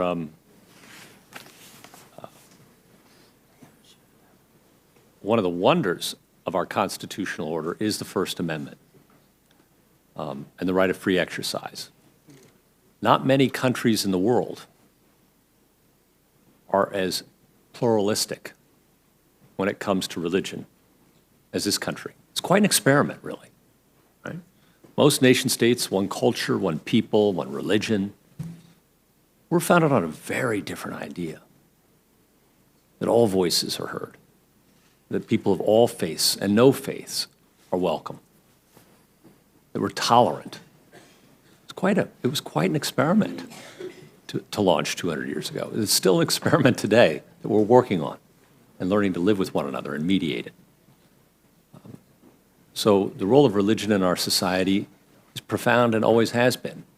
And it's a pluralistic commitment we have in this country that's, very special in the world. Mm-hmm. Well, thank you. Well, Mr. Chairman, I'll do something very unsenatorial. I've got a couple minutes left, but I'll yield back so people can go vote. Yeah, okay. Or is he's not back? I'll stay. I think Senator Blumenthal will be here for, I'll stay just a few minutes, so we will just stand in recess. I hope everybody will kind of stay close by. Thank you, Mr. Chairman.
Senator Blumenthal, I'll call on him. And Senator Blumenthal, while I'm gone, if you have anything that you want to put in the record, just ask your permission to do it, and you can do it. I thank you very much, Mr. Chairman. I have 2 sets of documents, and with your permission, I will enter them into the record. Yes, okay. Thank you. I'm going to go vote now. Just us. Good evening, Your Honor, and thank you for your patience and your perseverance with us. You'll recall the conversation or visit we had in my office not that long ago, and you will, I'm sure, recall that I quoted the first line in your concurrence in the case of Gutierrez v. Brizuela. You remember that first line? Senator, I'm sorry, I don't remember the first line. But the line was, "There's an elephant in the room with us today." Yes, yes. It's been cited before. Yes, today. yes. And do you recall what I said or who I said was the elephant in the room? I'm sorry, Senator, I don't. I apologize sincerely. I'll refresh your recollection. The initials are DJT. Okay. Donald Trump. Yep. He was the elephant in the room with us then. I think he's the elephant in the room with us now. And the reason is, as I said then, because of his attack on the judiciary. And make no mistake, I am not in any way attributing to you that attack, but you are familiar with the fact that he referred to the Article III judge who ruled against him in the travel ban case as a, quote, so-called judge in one of his tweets. You recall? I do. Tweet? And do you recall his second tweet when he referred to the court and said that they were to be, quote, given blame if an act of terrorism occurred because of striking down the travel ban? You recall that tweet? Yeah, yes, Senator. And during the campaign, a completely different federal judge, born in this country, he said could not rule fairly on his case because the judge was, quote, a Mexican. You recall that? I do. What do you think the president meant when he used the words so-called judge? Senator, I don't know what was in his mind. You'd have to ask him. How would you feel if he called you a so-called judge? Senator, I care deeply about the independence of the judiciary. I can't talk about specific cases or controversies that might come before me. And I can't get involved in politics.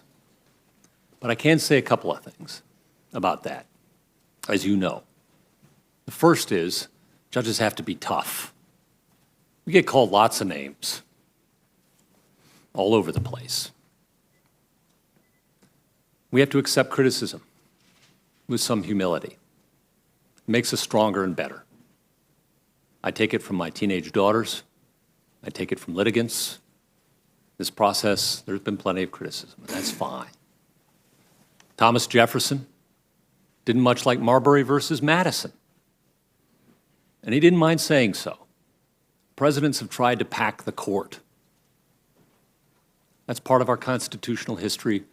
We have a First Amendment. People can speak their mind. But, Senator, I'm sorry, I don't mean to interrupt, but I did want to add one other point, if I may. Please do. But, Senator, when you attack the integrity or honesty or independence of a judge, their motives, as we sometimes hear, Senator, I know the men and women of the federal judiciary, a lot of them. I know how hard their job is, how much they often give up to do it, the difficult circumstances in which they do it. It's a lonely job, too. I'm not asking for any crocodile tears or anything like that. I'm just saying I know these people, and I know how decent they are. And when anyone criticizes the honesty or integrity, the motives of a federal judge. Well, I find that disheartening. I find that demoralizing, because I know the truth. Anyone, including the President of the United States? Anyone is anyone. Because no person is above the law, including the President of the United States. That's right, Senator. And isn't that referenced by the President to a so-called judge? Isn't his attack on the same judges who struck down that order as playing politics? Isn't that an attack on the judiciary, on its integrity? Senator, I can't comment on specific cases, and I can't get involved in politics. I've said what I think I ethically may in this area. Well, maybe you can share with the President what that wise old judge told you. Maybe you can quote it to us again. I think you're going to hear from him yourself on Thursday. And I'm sure he won't mind to hesitate or in any way have any question of fear about saying it to you himself. But I'm happy to share it with you, too. The ultimate test of the rule of law is whether the government can lose in its own courts and accept the judgments of those courts. And in your view, was the President of the United States showing proper respect when he attacked the courts in that way? Was he accepting the rule of law? Senator, I've gone as far as I can go ethically with the canons that restrict me about speaking on cases. I can't talk about specific cases, and I can't get involved in politics. Respectfully, I believe I've gone as far as I'm able to go. Well, I just want to make clear that I'm looking for the same kind of expression of outrage that I felt as an officer of the court, and I am still an officer of the court because of that attack. Because as you well know, and I cited it yesterday, Alexander Hamilton said the courts are the least dangerous branch because they have neither the power of purse nor sword. What they have is respect. When the President of the United States attacks the court, attacking you, because when he attacks your brethren, he attacks you, the bedrock of our democracy, you as a member of the 10th Circuit Court of Appeals, as a so-called judge. He undermines the bedrock of our democracy, which is respect for the courts. Courts don't have armies, they don't have police forces. All they have is the respect and credibility. And you made reference earlier to judges having to take the barbs and insults. My guess is that if a litigant before your court, and the President of the United States was a litigant in that case, used that language, you might well entertain a motion for contempt of court. I appreciate the opportunity to talk about my record, because I can talk about that, Senator. My record is when there's a judge who's accused of perhaps using language that might bear on a man's ethnicity, arguably, in the course of sentencing. The panel of my court on which I sat replaced him. My record is that when an undocumented immigrant, is not properly represented, and there's a history of the lawyer failing his clients in that area, referred him for dismissal from our bar. Because you believe that respect for the courts is important.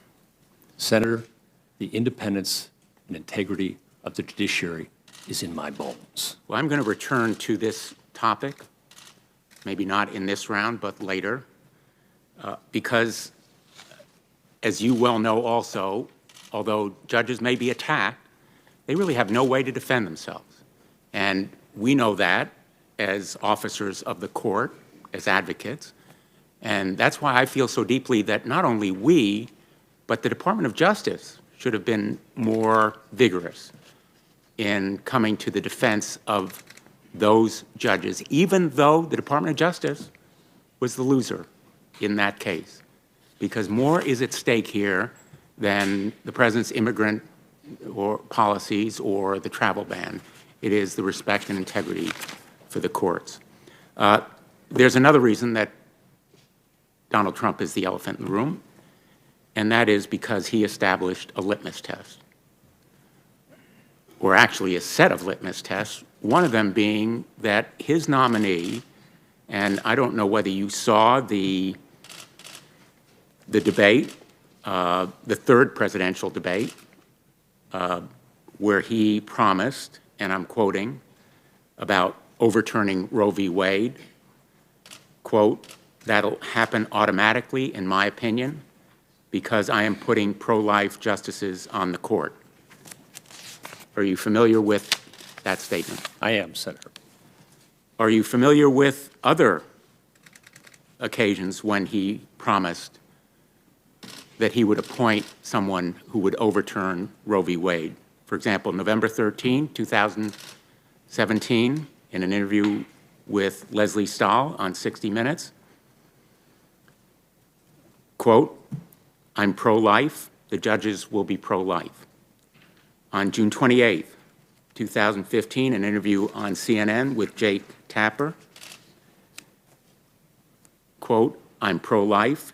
He was then asked, would that be a litmus test? Quote, it is, end quote. There are others, but what I'm asking you is, you're aware of that litmus test? Senator, I can't say I'm aware of each of those statements, but I'm definitely aware that there was discussion of litmus tests by lots of people during the election process. Yes. Well, these discussions are by the President of the United States, yes, who has nominated you for this position. Very aware of it, Senator. And he interviewed you.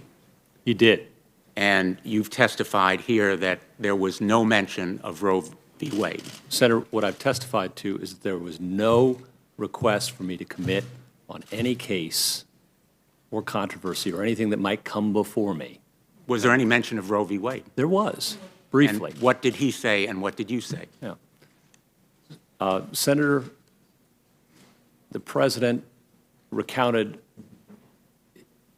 to me, among other things, how the campaign went in Colorado. He knew I was from Colorado, and he was disappointed he had lost Colorado. And he said something like if he'd had a little more time, he thinks he might have won it. And then he said that one of the topics that came up during the course of the campaign was abortion, and that it was very divisive and split people evenly, he found. And then he moved on to other topics. Did he mention Roe v. Wade by name? I don't think so, not to my recollection, just that abortion was very divisive, and then he moved on to other topics that of interest to him. Like what? Senator, the next topic I remember, and this is just my recollection, is he expressed concern that our country's nuclear armaments are old. Has anyone in interviews with you, and you mentioned one conversation with Steve Bannon, I understand you also met with other advisors, has anyone else ever mentioned Roe v. Wade? No, Senator. That's it. Never a mention of that case or of abortion in any of your conversations with any of the President's advisors? Not to my recollection, no. And what about with officials of the Heritage Foundation who may have discussed the Supreme Court with you? To my knowledge, Senator, from the time of the election to the time of my nomination, I've not spoken to anyone that I know of from Heritage. Maybe I shake someone's hand, but I've not had any substantive conversation that I'm aware of that anyone's alerted me to that they're from the Heritage Foundation. Well, let me go to a case that I think bears on perhaps the President's and his advisors' perception of your views on Roe v. Wade and on this issue of abortion. I don't know whether you recall the case of Planned Parenthood Association of Utah versus Herbert. I do. In that case, as you know, the governor of Utah directed all of his state agencies to end funding for the local Planned Parenthood affiliate after a deceptive and false set of videos was released, and Planned Parenthood of Utah went to federal court. They sought a temporary injunction. They won.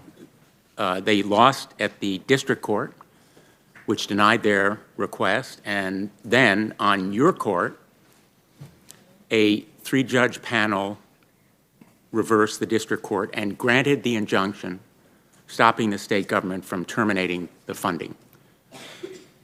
That restored the funding for Planned Parenthood. Temporarily, as a preliminary matter, that's my recollection, yes. As a preliminary matter, the panel of the 10th Circuit restored the funding. Issued a preliminary injunction or a TR, probably preliminary injunction. Yeah. Correct. Preliminary injunction is correct. Were you on that panel? No, Senator, I was not. Okay. And any of the parties subsequently have the right to ask for a rehearing, do they not? They do. Is there a time limit? For the parties, there is a time limit prescribed by rule. It's also possible for the court, what we call sua sponte, or on its own, to seek rehearing, and there's no time limit prescribed by rule for that. So the time limit for the parties is 2 weeks, correct? That sounds right, Senator. I wouldn't swear to it, but I trust you. Well, I would never presume to know the rules. I always check the rules on that sort of thing, because I always think I know, and it's 10 days or 14 days, or so I always look. I'm sure you do. Well, 2 weeks passed, and none of the parties requested a rehearing, correct? That's right. That's right. But one of the judges did. That's right. That judge was you. Senator, that's internal deliberative process that wouldn't normally be revealed, but I have no problem acknowledging that. That you asked for the rehearing. I did. The parties actually were fine with the result. They settled a case. They were off about their business, and you asked for the rehearing, correct? No, Senator, that's not correct. Well, correct me. A preliminary injunction, the Court of Appeals, the panel had indicated should issue, subject to the district court has to enter it, I believe. I don't think our court entered it directly. As I recall, the parties either reached some sort of agreement with respect to the preliminary relief, or the court entered it. I don't recall which, but the case proceeded. It may still be proceeding for all I know. But one way or the other, none of the parties asked for any further proceedings, only you did. That's right. And did the court decide to grant an en banc hearing? Very narrowly voted against it, Senator. It was a close vote. And you dissented? I did. Now, you know Rule 35 says, and I'm quoting, an en banc hearing is not favored and ordinarily will not be ordered. Oh, of course. It's an extraordinary thing. We probably hear between 0 and 3 en bancs a year over the course of my time.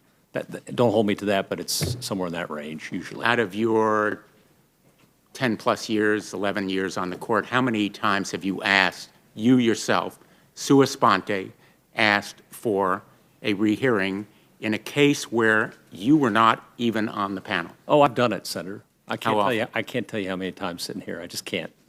But I can tell you I've done it. And I can tell you, Senator, that about 1 out of every 5 en bancs, about 20% of en bancs in our court are sua sponte. It's not unusual. By this time, the funding was going to Planned Parenthood, correct? I don't know. I don't know. It is a matter of, I believe, public record that it was, in fact, restored. And the parties never asked for that en banc hearing.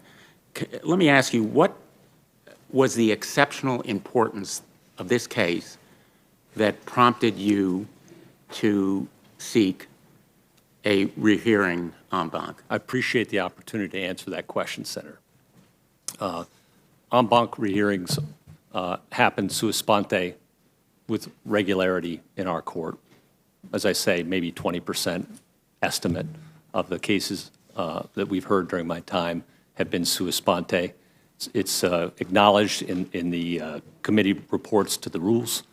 Wright and Miller, the Bible on civil procedure that every young lawyer lives with, acknowledges the regularity and the propriety of sua sponte en banc. So just to put that aside, I just don't see any. I'm asking you about your reasons. And now and by the way, I know you don't have a number, but maybe you can supply it, because I'm willing to bet that that number is a tiny, minute fraction of the 2,700 cases. Of course. And even of all of the cases where you have dissented. Of course. I'd be very reluctant to reveal internal deliberative processes any further, Senator, of a court, and I don't think you want us to, but I've gone pretty darn far here, and I'd be happy to consider any reasonable request that we can talk about that. By the way, the judge who dissented from the panel opinion was Judge Bachrach, correct? Yes. He voted against the rehearing en banc, didn't he? He wrote a special concurrence saying that he thought the panel decision was gravely wrong. But there was no exceptional reason for a rehearing en banc. He decided not to vote for en banc. That's correct. But he thought the panel opinion was gravely wrong. I'm going to... And, Senator, if you want me to explain why I sought en banc and the reasons, I'd be delighted to do so. Well, I'm going to give you the opportunity to do it. I appreciate it. And I apologize for interrupting, and you'll understand our time is limited, and that's why I'm sort of pressing to move on. I understand, but an implication of impropriety, Exactly. anything like that, Senator, I'd appreciate the chance. Absolutely. Okay. I'm not even asking for extra time, Mr. Chairman. Senator, please proceed. Yeah, Senator, it's all about standards of review for me. In that case, the parties agreed on the law. There was no dispute of law. In that case, everyone agreed that if the governor had discontinued funding because he opposed lawful abortions, that would be unconstitutional and wrong and would have to be stricken by the court.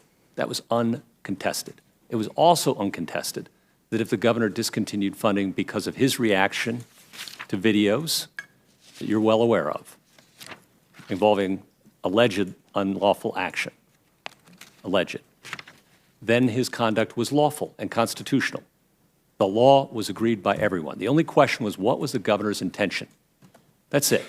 And the district court made a factual finding that the governor's intentions were what he said they were, that he acted in response to the videos. That was his testimony. That was the district court's finding. And in a very unusual, I thought, step, our court overturned the factual finding of a district court and did so on the basis of a putative admission from the governor's brief, as if the lawyers for the governor would concede away their case. I read the brief. It didn't concede away the case. And it seems to me very important, Senator, that we abide our standards of review, and we don't pick and choose the areas of law to start abandoning our standards of review. And the standard of review for clear error, for factual findings, is what I wrote about. And I don't care if the case is about abortion or widgets or anything else. When a jury or a district judge makes a factual finding, that deserves our respect under a clear error standard review. And as you point out, Judge Bachrach, while he didn't think that rose to the level of en banc review, he thought the panel was clearly wrong. And he happens to be, as you know, just happens to be a democratically appointed judge, because we're judges first. And, Senator, there were 4 judges who wanted en banc in that case. That's a large number in our circuit. There's nothing unusual or untoward about that case at all. It's what we do as judges. Do you recall the date of your dissent? I don't, Senator. Would it surprise you to know that it was, well, the case was pending in July of 2016. Your dissent was sometime in that time period at the height of the presidential campaign. I would have said it was in the summer, Senator, yes. I would say I've also, Senator, revived partially a lawsuit brought by Planned Parenthood in another case. I take the parties as I find them, and I take the facts and laws that come to me. And I don't choose when they come to me or how they come to me. I understand. And any other implication would be erroneous. Let me ask you, we talked about precedent, and precedent is important as law, correct? Yes. And people rely on it. That's one of the key criteria that you've established for sustaining precedent, and I'm not even sure that the term has been used here, but stare decisis, which is an important principle of following well-established and accepted law. Let me ask you, did you agree, or do you agree with the result in Brown v. Board of Education? Senator, Brown versus Board of Education corrected an erroneous decision, a badly erroneous decision, and vindicated a dissent by the first Justice Harlan in Plessy versus Ferguson, where he correctly identified that separate to advantage one race can never be equal. And do you agree with the result? In Plessy, no, absolutely No, you agree not. with the result in Brown v. Board? Brown versus Board of Education, Senator, was a correct application of the law of precedent. And So you agree with it? Senator, it is a correct application of the law of precedent. By the way, when Chief Justice Roberts testified before this committee, and he was asked by Senator Kennedy, quote, do you agree with the court's conclusion, meaning in Brown, that the segregation of children in public schools solely on the base of race is unconstitutional? Judge Robert answered unequivocally, quote, I do. Senator, would you agree with Judge Roberts? Senator, there's no daylight here. Okay. Justice Harlan got the original meaning of the Equal Protection Clause right the first time. And the court recognized that belatedly. It's one of the great stains on the Supreme Court's history that it took it so long to get to that decision. Do you agree with the court's outcome, the result, in Griswold v. Connecticut and Eisenstadt v. Baird? And you know that they struck down a ban on contraception. I believe it's been discussed earlier. Yeah. So, you agree with the result in those cases? So Griswold, Senator, as you know, held that the 14th Amendment Due Process Liberty Clause provided a right to married couples to the use of contraceptive devices in the privacy of their own home. And then Eisenstadt extended that to single persons. Right. Senator, those are precedents of the United States Supreme Court. They've been settled for 50 years, nearly, in the case of Griswold. There are reliance interests that are obvious. They've been reaffirmed many times. I do not see a realistic possibility that a state would pass a law attempting to undo that, or that a court of the United States would take such a challenge seriously. I have a very simple question for you. Do you agree with the result? Senator, I'll give you the same answer. Again, I just want to tell you what Justice Alito said in response to that question. He said very simply, talking about Eisenstadt, quote, I do agree with the result in Eisenstadt. It was an application of equal protection principles. Well, I know what it was. I'm asking you for a direct, clear, unequivocal answer. And Senator, I'm trying to give it to you, and as I recall, Justice Alito said the same thing, which is that there's an equal protection argument. Once you have Griswold in place, then it follows, as a matter of equal protection, that the same, what was true for married couples is true for single persons, and that was an application of settled equal protection principles. I want to tell you what Chief Justice Roberts said when he was asked the same question about Griswold. He said, quote, I agree with the Griswold court's conclusion that marital privacy extends to contraception and availability of that. My time is about to expire. I just want to say I hope that when we resume questioning, that perhaps you can give me somewhat more direct and unequivocal answers in the same way that Roberts, Alito, Justices Roberts and Alito and Kennedy did to the same questions. Thank you, Mr. Chairman. Senator from Idaho. Thank you, Mr. Chairman. And Judge Gorsuch, first of all, I want to thank you for preparing yourself for this opportunity and for this service to the United States. You have acquitted yourself very well today. In fact, I'm very impressed with your knowledge of the cases and your ability to understand and articulate your positions on the issues. I have a couple of tough questions for you first. Is it true that you have been endorsed by John Elway? You know, Senator, a couple of things have made my day recently, and hearing that was definitely one of them. You know, in Colorado, I mean, where I come from, that's big stuff. Well, it is. And, you know, some of us Westerners who don't have a pro team in our state kind of agree with that as well.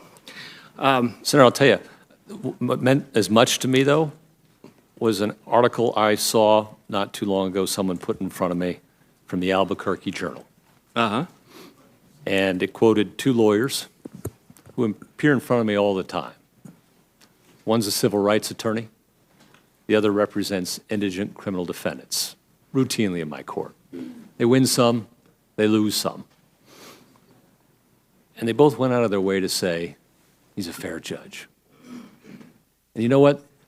The compliment of the people who work with me day in and day out, who win some and who lose some, that means the world to me. That's very impressive. And at the end of my opportunity to ask questions here, I'm going to submit a statement for the record that has been submitted by another one of your associates and friends who endorses the way you have conducted yourself on the bench. It's good to have good friends who will stand up for you.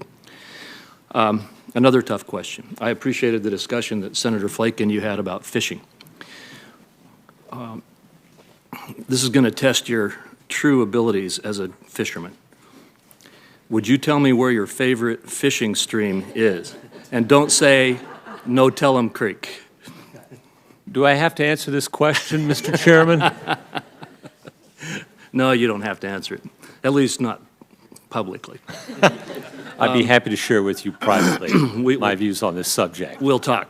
My experience is, though, that once the word gets out, then it's not my favorite spot anymore. Okay, you've just proven yourself as a fisherman.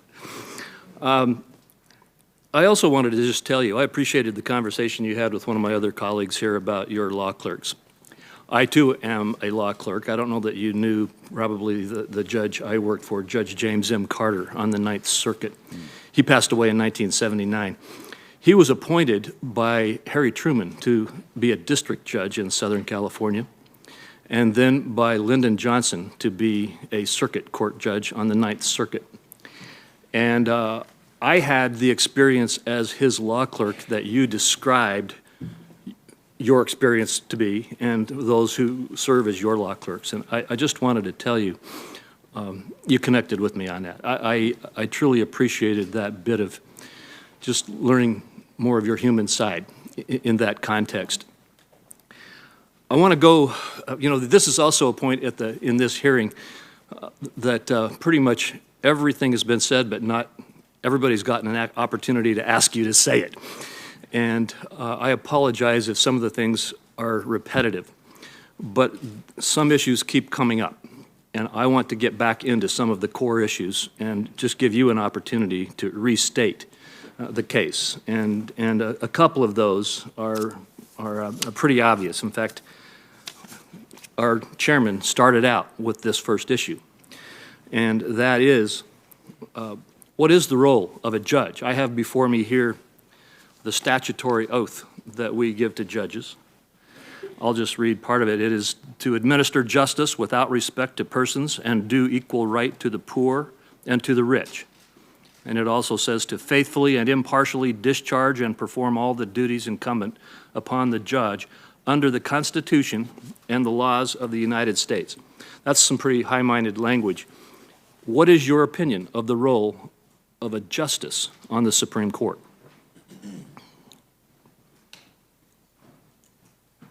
Senator, it's the same thing.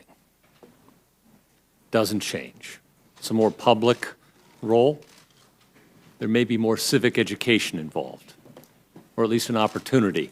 Somebody might listen to you a little bit more. And Justice O'Connor, again, comes to mind here.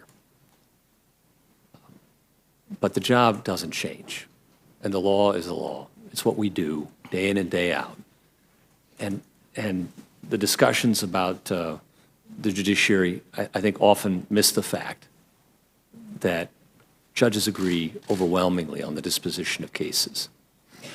tiny percentage of the cases go to the Supreme Court of the United States, 70, 80 cases a year, a fraction of a percent. And even then, the justices of the United States Supreme Court are unanimous in their decisions 40% of the time.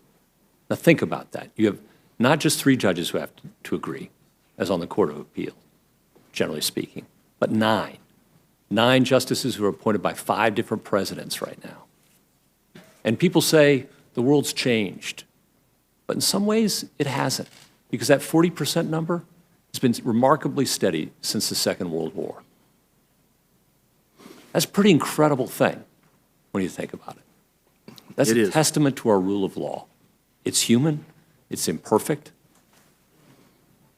but it's sure better than anything else anybody's ever devised. Well, that commitment to interpreting and applying the law honestly, fairly, and impartially is critical. It's what we need in Supreme Court justices. And again, I appreciate your answer on that question.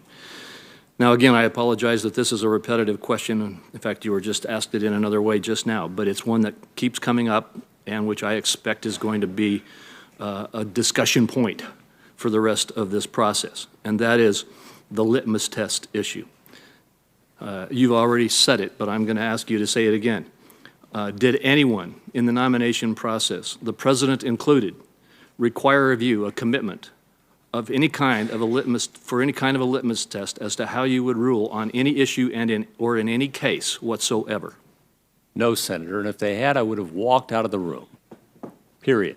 So to put it another way, if you had to, you would, if the requirements of the law were that you had to rule against the President of the United States in a case, you would do so. Senator, if that's where the law and the facts lead me, do it without hesitation. I've done it.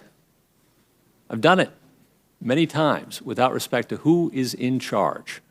I rule for the government sometimes. I rule for the accused, for the prisoner, for the immigrant, for the student, for the employee, whomever it is, based on the law and the facts of the particular case at hand.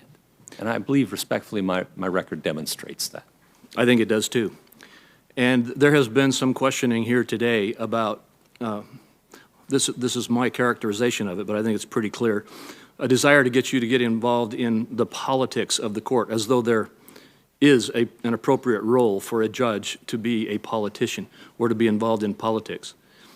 I remember in our meeting in my office, you were quite emphatic about the fact that you would not let your politics get into your job as a judge or a justice. Could you comment on that? Senator, it really comes from my experience as a lawyer. And General Kochel put it better than I could. But the fact of the matter is, I represented plaintiffs, I represented defendants, I represented the big guy, I represented the little guy, however you want to call it. And in each and every case, all I wanted was a judge who didn't decide the case based on his personal beliefs, her personal religion, his politics, what she had for breakfast. I just wanted someone to come in and look at the law and look at the facts, study it as hard as they could, and make as neutral and dispassionate a judgment as they could. That's what I wanted. A human judge, somebody who's a person. It helped if they were kind, but I'd take a curmudgeon.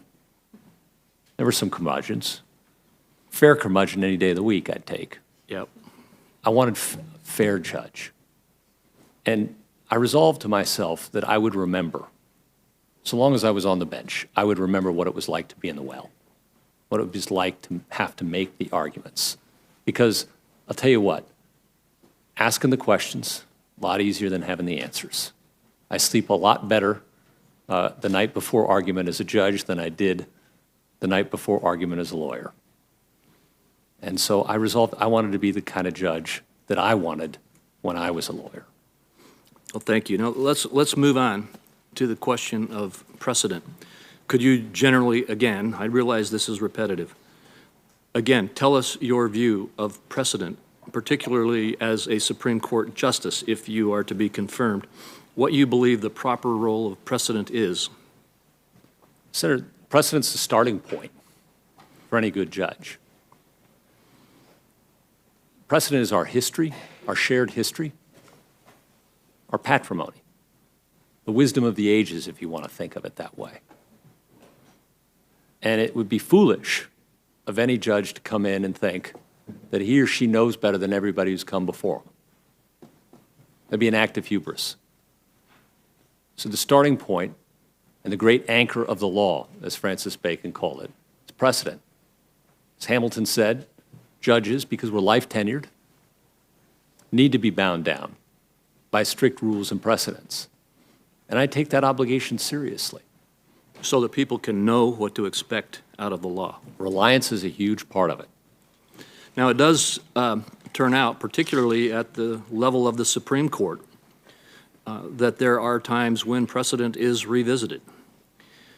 Could you tell us when it is appropriate? How does a person, particularly a Supreme Court justice, how should a Supreme Court justice approach that question? The same way a circuit judge approaches the question with circuit precedent. We do the same thing. Nothing changes. It's the same set of principles. So what process do you go through to make the decision that you should revisit precedent? Start with a presumption in favor of history, and that people who came before you were just as smart or maybe even smarter than you are. When you put on the robe, you lose the ego. You look at the reliance interests that have formed around the precedent. You look at how long it's been around. You see whether it's been reaffirmed. You look at the quality of the initial decision. You look at the doctrine and whether it's been built up around it or whether it's eroded away. You look at workability. Those are some of the factors a good judge looks at when deciding any challenge to a precedent. And I assume it's not a decision reached lightly. Senator, no decision should be reached lightly as a judge. Well said. I want to move on now to one that you have been asked a little bit about today, but not a lot, and that is the 10th Amendment to the Constitution, which says the powers not delegated to the United States by the Constitution, nor prohibited by it to the states, are reserved to the states, respectively, and I think some people stop there, or to the people. This is the issue of federalism. I've got a few specific questions, but could you just discuss with me in general your feelings about that amendment and what it means in our American jurisprudence? Well, Senator, it's part of the Bill of Rights, like all the rest of the Bill of Rights. And it was thought important to add as part of the first 10 amendments to the Constitution as a package. And the thought was to emphasize and make very clear that the federal government is a government of enumerated powers, not a plenary government with unenumerated, unlimited power, and that there was reserved to the people and to the states abundant rights. I agree with that. A lot of my constituents, and frankly, a lot of people that I talk to around the country, believe that that has pretty much been eroded in the sense that the place where there is authority reserved to the states is a very small place today. Because of certain Supreme Court rulings, because of certain doctrines relating to the Commerce Clause and others, it is felt that the place in which the federal government is free to assert its authority, even to the point of superseding state authority, is so large now that the 10th Amendment has lost much of its meaning. Could you comment on that? Well, Senator, 10th Amendment cases do come before the court and related Commerce Clause challenges that are kind of an analog here. So I have to be careful. Understood. But I'd point you to the New York case, Justice O'Connor again, pointing out that there are limits to how far the Congress and the federal government may go to commandeer state governments. And then, of course, there's the Chief Justice's opinion in the ACA case with regard to Medicaid expansion and the limits of the Commerce Clause power there. So there are a couple of decisions that are out there that you're aware of that discuss this issue.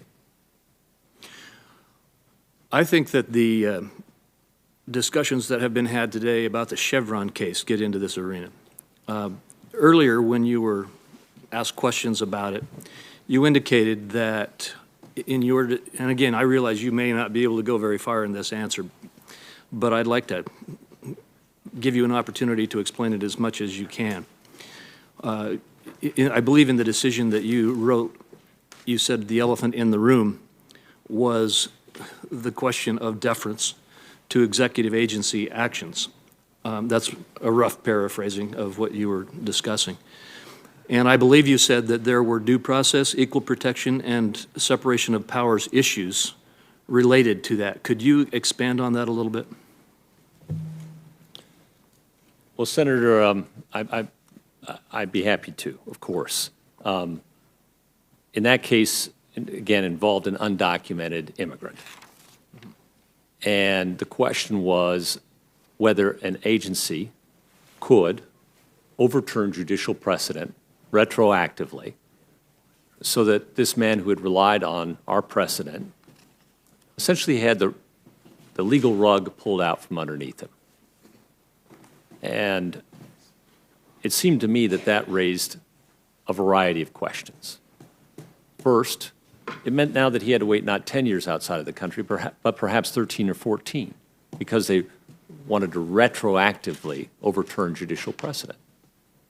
And I ask, in terms of fair notice, advance notice, due process, how is a person, the least amongst us, anyone, supposed to organize their affairs, rely on the law, precedent, if it can be overturned by an agency willy-nilly?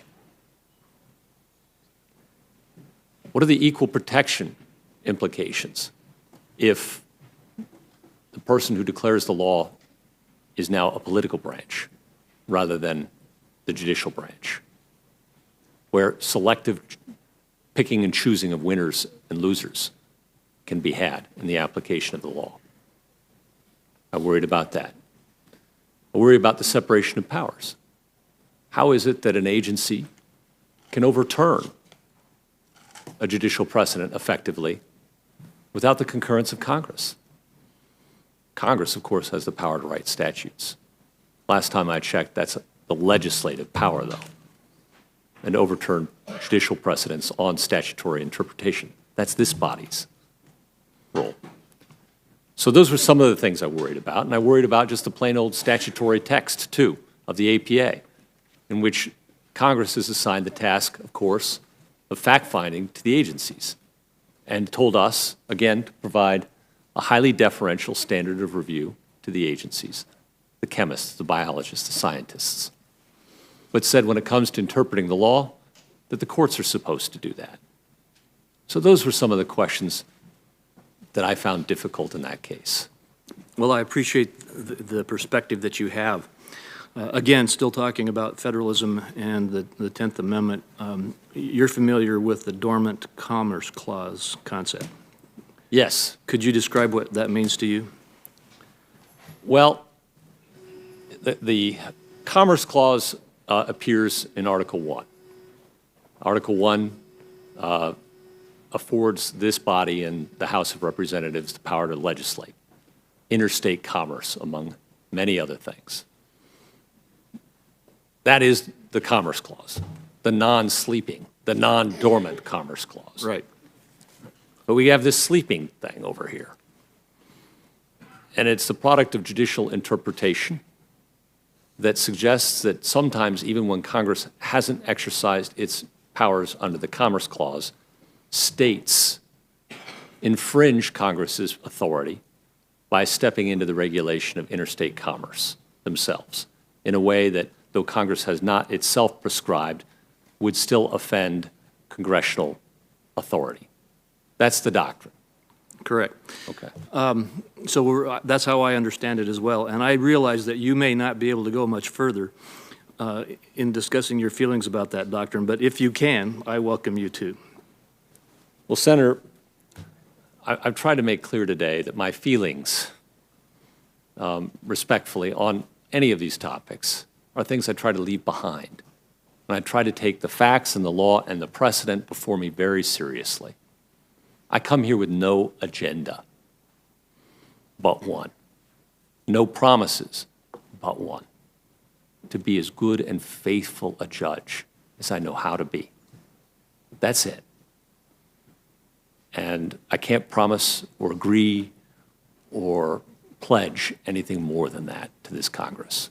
I just can't, not as a good judge, not as someone who has to look litigants in the eye and tell them I'm a fair and impartial judge of their case, not as someone who respects the separation of powers. So that's where I come from on that. Thank you very much, and I respect that. And frankly, America is very fortunate to have someone who strongly holds to that perspective nominated to this critically important position. I just want to clear up one other thing, and then there's a few issues I just wanted you to also discuss a little bit further with me. Back to the Hobby Lobby case, I just wanted to give you an opportunity to clear one thing up, at least for me. Maybe everybody else understood this very clearly. That case went to the Supreme Court and was resolved in a 5-4 decision. But if I understand the rulings correctly, of the 4 judges who dissented, only 2 of them felt that the issue relating to a for-profit corporation was dispositive. Did I get that right? Or objected to that part of the ruling. Is that correct? That's right. The other 2 dissenters did not feel the need to reach that issue. I just wanted to be sure that was That's right. Was made clear in the record. In the time I have left, which is about 8 minutes, I'd just like to ask you about several of the things that I believe you have written about. First is the 7th Amendment right to trial. I understand that you have written about that. Is that correct? I have, Senator. What are your thoughts about that? Senator, I believe in juries. I liked trying cases to juries. I liked being on a jury. I think it's a part of our civic engagement that's really valuable. People feel connected to their government. Hamilton and Madison, I think it was, I can't remember which, in the Federalist Papers debated, is it a bulwark of liberty or is it the very palladium of liberty? That's what they thought of the 7th Amendment. And I think it's just so difficult for litigants to get to a jury now. And we spend so much time in preliminary discovery, what we call discovery, motions practice. Lawyers become poets of the nastygram. They can write interrogatories in iambic pentameter. But there just aren't that many jury trials anymore. And I'm not sure that's a good thing. Does this relate to your writings also about, or your concerns about access to justice? Yes, Senator, yes. Could you expand on that a little bit? Well, when it becomes so expensive and takes so long to get to a jury, to get to a trial, some people don't bring good claims. A lot of people are left not bringing good claims to court. That's a problem on the one side of the V, and I saw that as a lawyer. And on the other side of the V, defendants, sometimes you feel like you have to settle, not because the case has merit, but because the cost and the delay to the client are so significant in getting to a decision. Just can't afford to do it. Got to get on. And as I indicated earlier, the American College of Trial Lawyers, and both represent both plaintiffs and defendants, have indicated both these problems are real in our system and need to be addressed. Thank you. The last issue I'll ask you about is your thoughts, which you've already referenced somewhat, on overcriminalization in the law. Could you basically just reiterate that for us? Yes, Senator. As I indicated earlier, I think the number is something like 5,000 federal criminal statutes on the books today, and hundreds of thousands in the Federal Register. That 8-point font, I need to bring out my reading glasses for when I pull open the Federal Register. And, I have a hard time reading it. And I have a hard time imagining the American people can read it, to be honest with you. And Madison warned about a world in which written law is lacking. And he also warned about a world in which we'd have too much written law, paper blizzard.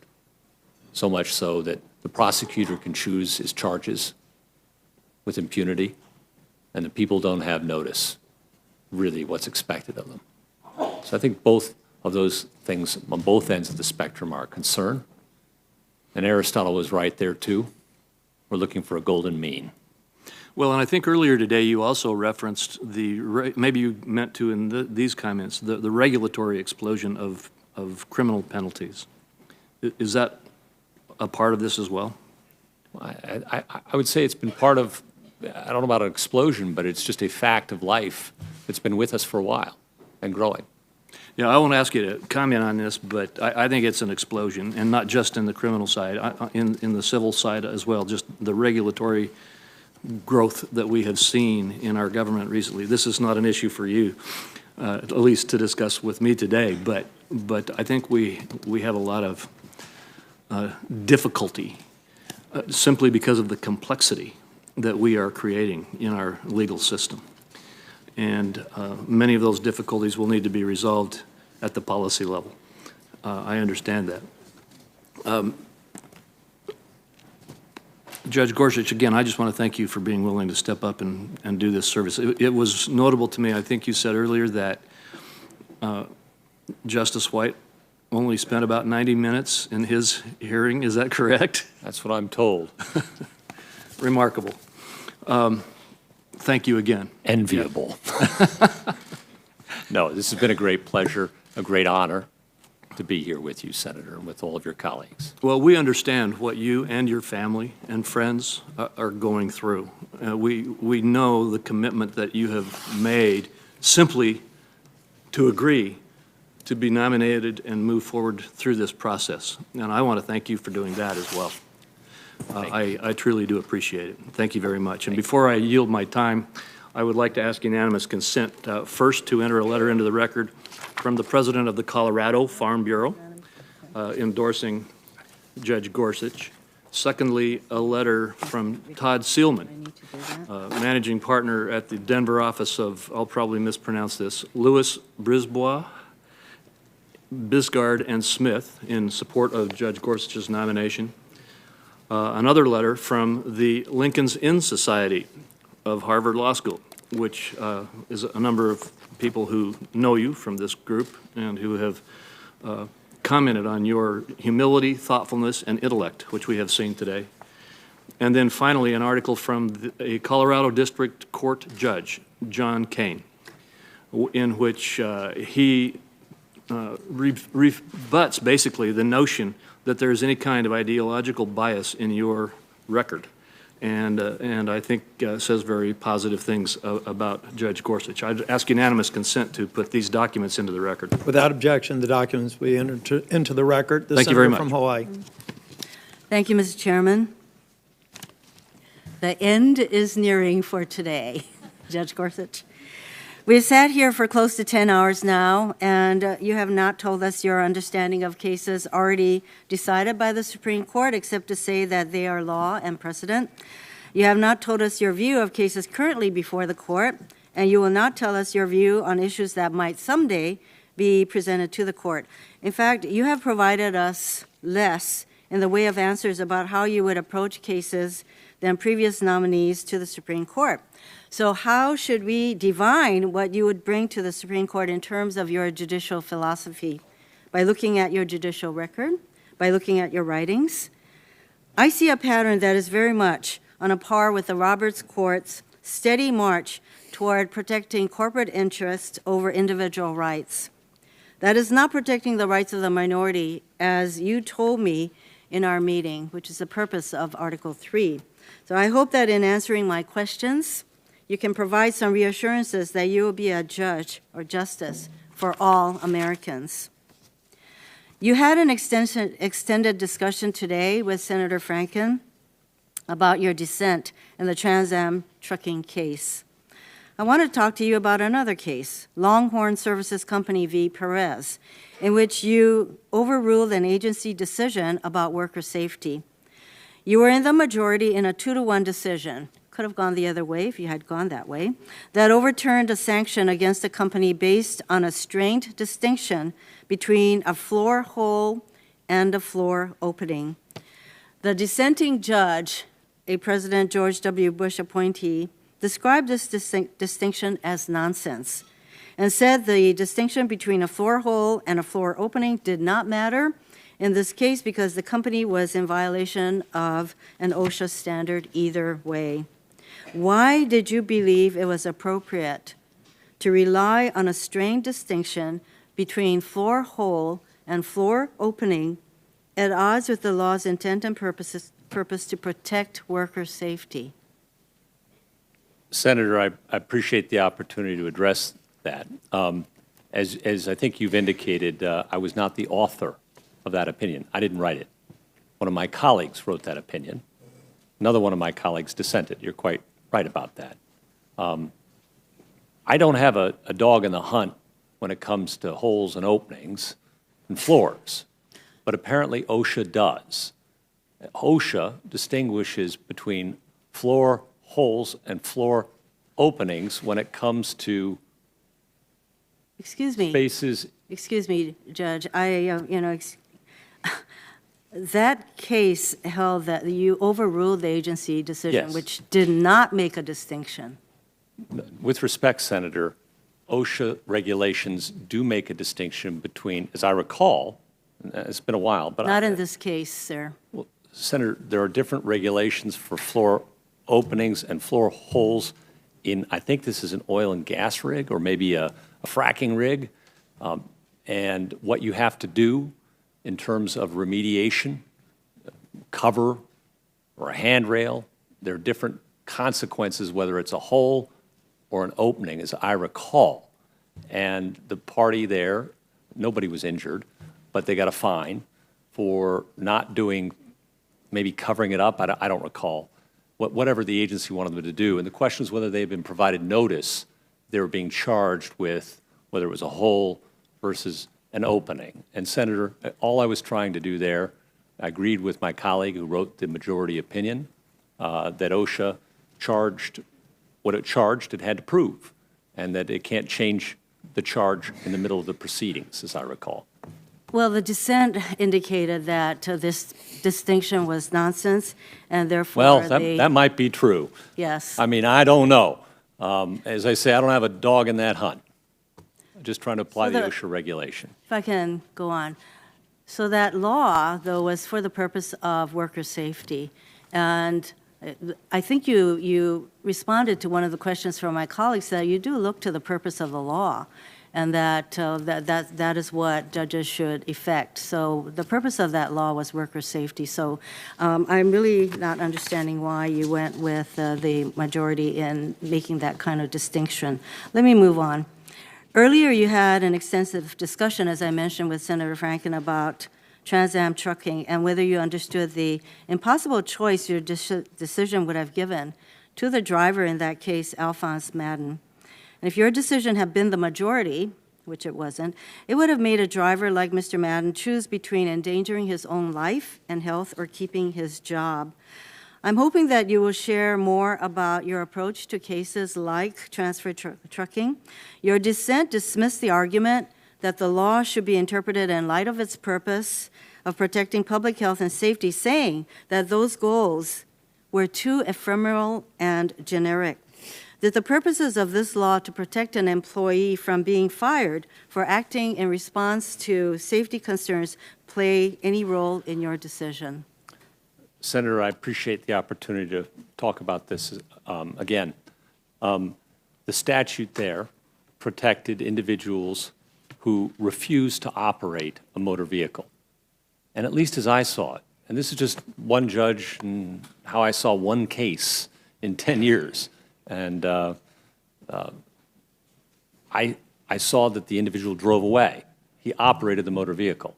And so I didn't see how he could claim protection of a statute that hinges on a refusal to operate.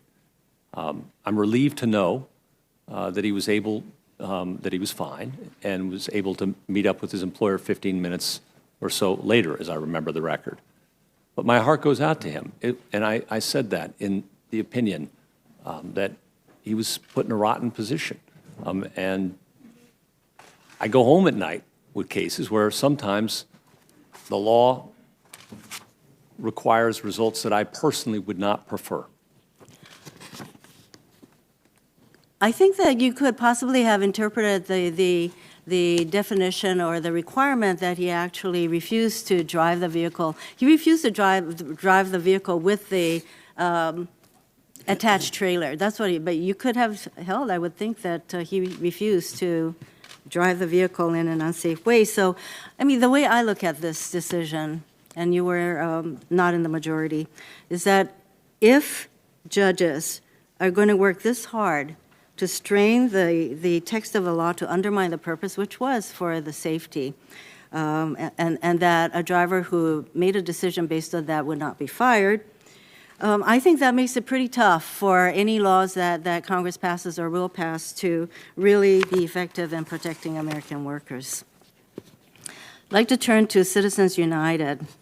In this case, the court adopted a narrow view that only quid pro quo corruption counts regarding campaign contributions, and that appearance of corruption, basically, which had also been a concern, is out the window. This has unquestionably changed the landscape of our elections, unleashing a flood of corporate money in campaigns. If corporations are able to spend unfettered money on American elections, what is there to stop a foreign company from funneling money into our elections through its American subsidiary? For example, what limits would prevent a Russian oligarch from financing a $1 billion independent expenditure operation through an American middleman? Well, Senator, I appreciate the opportunity to answer that. If I might, though, I just point to my record on employment cases. There are plenty of cases where I've ruled for the employee and not the employer. We can pick one and talk about one, but there are many, many where I've ruled for the employee, even overturning the district court when the district court ruled for the employer. Lots of them. And I'd be happy to talk about any of them. Well, I'm not. But if we want to... I'm not asking you about the others. I understand. So can you respond to my question about Citizens United and unfettered foreign money that can come into our campaigns? Senator, I'd say that there's lots of room for congressional regulation here. And that, in fact, the Supreme Court has made clear that foreign money in particular is an area where Congress has substantial authority available to it. Are you saying, I'd just like a clarification then. You're saying that Citizens United leaves open for Congress to prohibit foreign money in our elections? Isn't that already happening? Senator, I would say there's ample room in the area of campaign finance for further legislation. All sorts of room that the court's made clear remains. It struck down one law. That does not mean that every law will be stricken. It does not mean that Congress has no role. It means that Congress passed one law that, based on one record, the Supreme Court found to violate the First Amendment. So since there's so much concern about foreign money and foreign governments attempting to interfere or really interfere with our elections, then if Congress were to pass a law that prohibited foreign contributions through middlemen or any other way, you would sustain that law? Senator, I'm not making any promises to anyone about how I'd rule. I understand people would like me to make promises, but I just, that's not what a good judge does. It's not fair to the parties. I don't prejudge cases. It would be a violation of the separation of powers, in my view. It would be the end of the independent judiciary. Senator, what I would promise you to do is to look carefully at the record with deference to the fact finder, to look at the briefs, to go through the whole judicial process and carefully consider all the arguments made by both sides, as a good judge does. Thank you. You've articulated that many times. The sheer volume of speech brought by corporate money drowns out the voices of everyday Americans on important issues. I'm concerned with influence peddling in politics, such as from billion-dollar donors like the Mercers or Philip Anschutz. Judge Gorsuch, given that you volunteered on numerous Republican political campaigns dating back to the 1970s, were you ever concerned with the flood of unfettered money in our elections and campaigns? Senator, the first campaign I worked on, I was about 9 years old. It was my mom's. She was running for the State House. And I think it was, again, her idea of daycare. So that I'd walk with her. I'm sorry, I have only 18 minutes left, and had you ever been concerned, because certainly you worked on political campaigns when you were beyond 9 years old. I did. Was there ever a time when you were concerned about unfettered money in our political campaigns? Senator, I have lots of concerns as a person and as a citizen, but I'm now a judge. And my personal views have nothing to do with how I rule on cases. It's a discipline that a judge learns and exercises and hopefully improves upon over time. And I'm steadfast about that, Senator. It means the world to me as a lawyer and as a judge who cares about an independent judiciary. It comes from a place deep in my bones. I'd like to move on. Of course.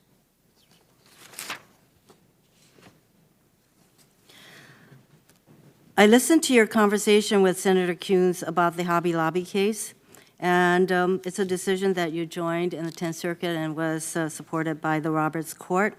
And in that case, you decided that a corporation with 23,000 employees has rights to the exercise of religion protected by the Religious Freedom Restoration Act, and that it could use those rights to deny the thousands of women that it employed access to certain kinds of health coverage. And there was a notable dissent in the Supreme Court's Hobby Lobby decision by Justice Ginsburg, joined by the two other women on the Supreme Court.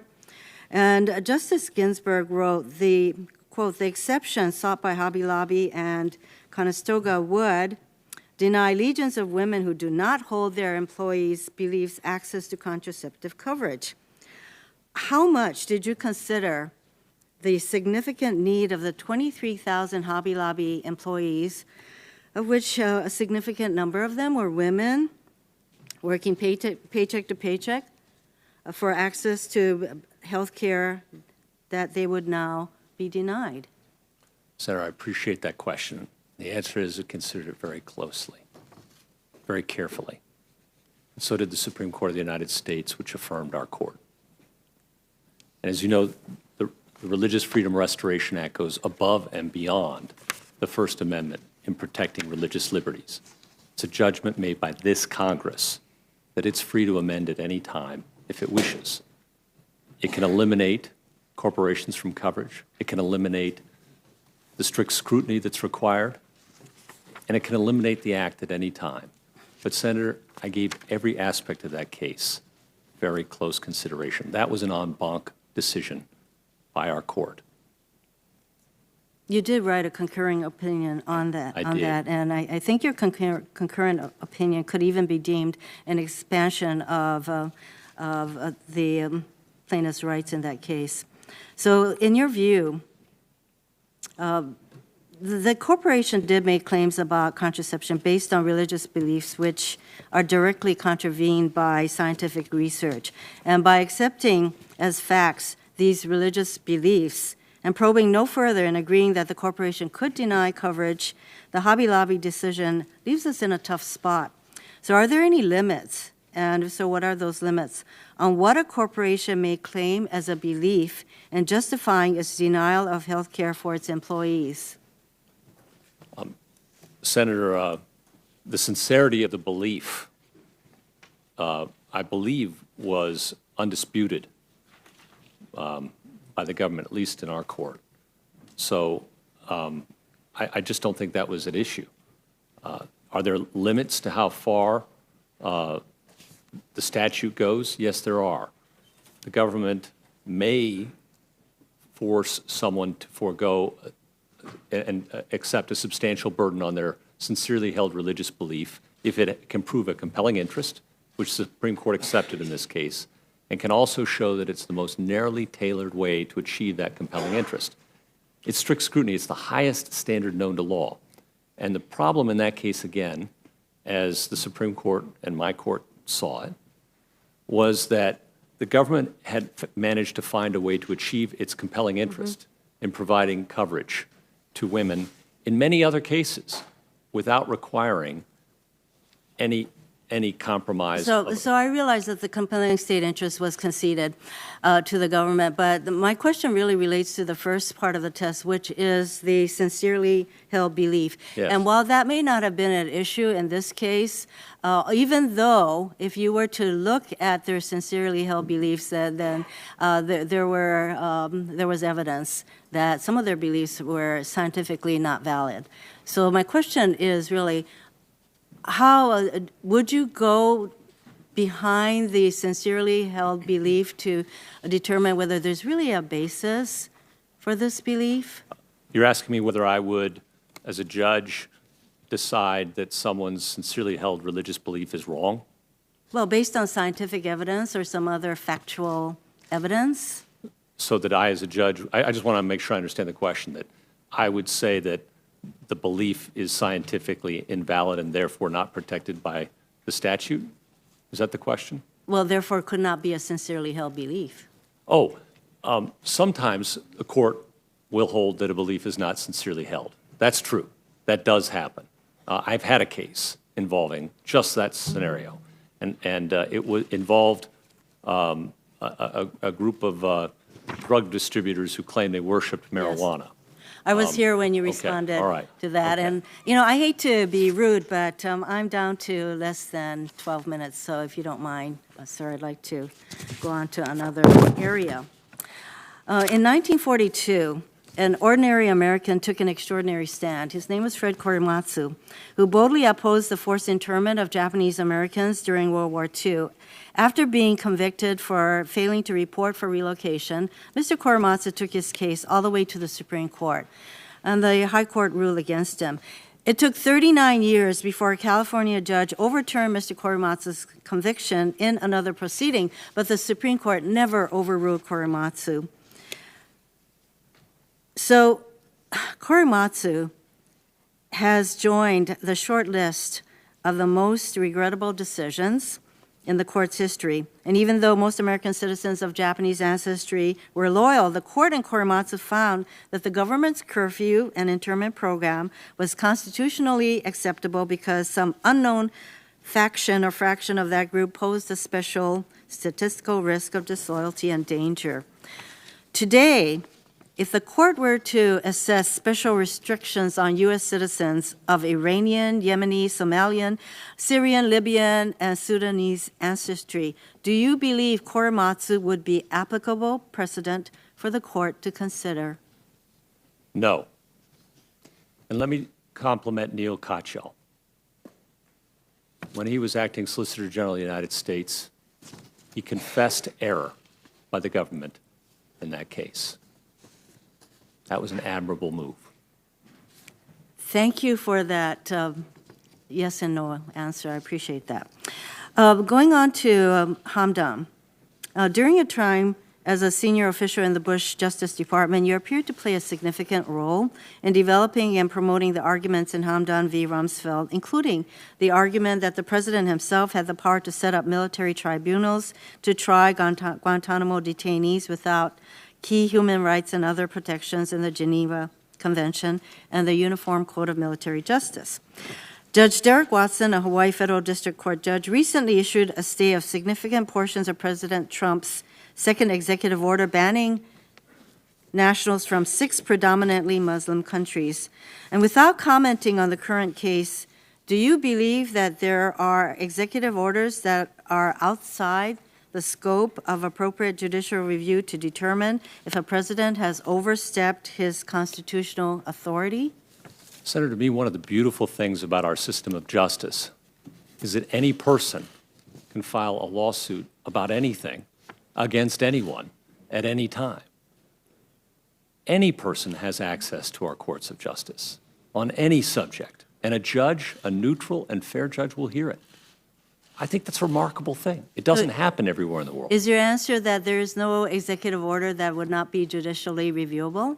Well, Senator, a lawsuit can be filed on it. What a court will do with it is a matter of the judicial process, and we'd have to go through assessing what the claim is, what the defenses are, take evidence, hear the arguments, make a decision. I understand. The court could say it's a political issue and not take it. Senior White House advisor Stephen Miller, who has been described as the architect of the Muslim ban, recently criticized the actions of federal courts in staying the initial travel ban on national TV. And Mr. Miller said that Donald Trump's national security decisions, and I quote, will not be questioned. I take it that you don't agree with Mr. Miller that there are areas like national security where the president's decisions, quote, will not be questioned even by a court, even by the Supreme Court. I take it you do. Senator, I give you the same answer, that the beauty of our system, and I don't want to eat up your time, but the beauty of our system is that anybody can bring a complaint to court and have an opportunity to be heard under the laws of our land. It's a remarkable thing when you think about it. The person who nominated you, Judge Gorsuch, does not have much respect for judges or courts. As a candidate for president, and now even as president, he has belittled and berated judges who do not rubber stamp his views. He attacked Judge Curiel, his family's heritage, and his fairness while he was presiding over the Trump University fraud case. He sought to bully Judge Robart, who decided the first case challenging the constitutionality of his anti-Muslim travel ban. He sought to intimidate the Ninth Circuit and more recently has belittled Judge Watson in Hawaii for ruling in the second round of travel ban cases. These attacks are unfair because the judges cannot respond. Moreover, they provoke Donald Trump's supporters. Some reacted by declaring a boycott of Hawaii. All this because the distinguished federal judge in Hawaii gave weight to Donald Trump's own words about what he intended his travel ban to do. So I'd like to give you a chance to comment and either defend President Trump's statements on judges or condemn them. And there was a moment early in your nomination when you were reported to comment to senators that the president's anti-judicial comments were, quote, demoralizing and disheartening, end quote, but then you went silent even as President Trump escalated his attacks. I'd like to give you an opportunity to set the record straight. What is your view of President Trump's comments on judges? Senator, I just discussed this with Senator Blumenthal a moment ago, and I'm happy to repeat myself. Please. I cannot talk about specific cases. That would be improper. And I can't get involved in politics. That'd be another violation of my judicial obligations. So I have to be careful. I have to speak in general terms. I'm not talking about any case or controversy. I'm talking about the independence of our judiciary. Right? Judges have to be tough. We take slings and arrows under bright lights. It's part of the job. And we take them from all sides, all day long, every day. Our job is to make decisions, hard decisions sometimes that people don't like. In fact, our job usually makes, I'm sorry, sir, I don't mean, it looks like you wanted to say something. Yes. So Donald Trump's comments about the judiciary, while he may have focused on specific judges, indicate basically that he does not seem to respect the three branches of government as you do. So taken as a general proposition, if a president were to basically not give much credence or respect for the three branches of government, would you object to that president's comments? Senator, I can talk about my record as a judge. I have tried to uphold the dignity of the judicial offices in the cases and controversies brought before me. When people, when judges have acted in ways that do not bring repute on the judicial office for making comments that are arguably improper. I've been on panels where we've replaced a judge who's done that. When lawyers fail to fulfill their obligations, I have commented when appropriate in cases and controversies properly before me. I've in fact even sent a lawyer to referral to the bar. Senator, I have worked to try and provide representation to individuals when I've seen pro se handwritten complaints that seem to me to have merit. I've appointed lawyers in those cases. That's my record as a judge. And I can assure you, I am nobody's rubber stamp. So when you were speaking about certain comments being disheartening and demoralizing, you were merely speaking broadly. I don't think I was merely speaking broadly, Senator, with all Or you were respect. speaking broadly. Senator, I'm speaking about anyone. You were speaking broadly. Okay. So Sean Spicer just tweeted regarding your comments on Trump's attacks on judges, which you said were disheartening and demoralizing, and Sean Spicer just said you were speaking broadly. Let's move on. In your 2006 book on the future of assisted suicide, you argued that Casey should be read more as a decision based merely on respect for precedent, rather than based on the recognition of constitutional protections for personal autonomy, and that's in quotes, personal autonomy, or for intimate or personal, again, in quotes, decisions. So you wrote that in your book, but since that time, well, in fact, before that time, in Casey, the court relied on the protection for intimate and personal choices to decide many non-abortion cases, such as I always have a hard time pronouncing this, the Obergefell. Obergefell. You know which I case do, I'm talking Senator. about. Yes, of course. Thank you. Which recognized the right to marriage equality. Has the court's continued application of this right for personal and intimate choices changed your view that the Constitution does provide protections for intimate and personal decisions? Senator, I've never expressed personal views as a judge on this subject. And that's because my personal views don't matter. Obergefell is a precedent of the United States Supreme Court.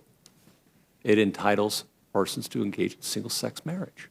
That's a right that the Supreme Court has recognized. It is a precedent of the United States Supreme Court entitled to all the deference due a precedent of the United States Supreme Court.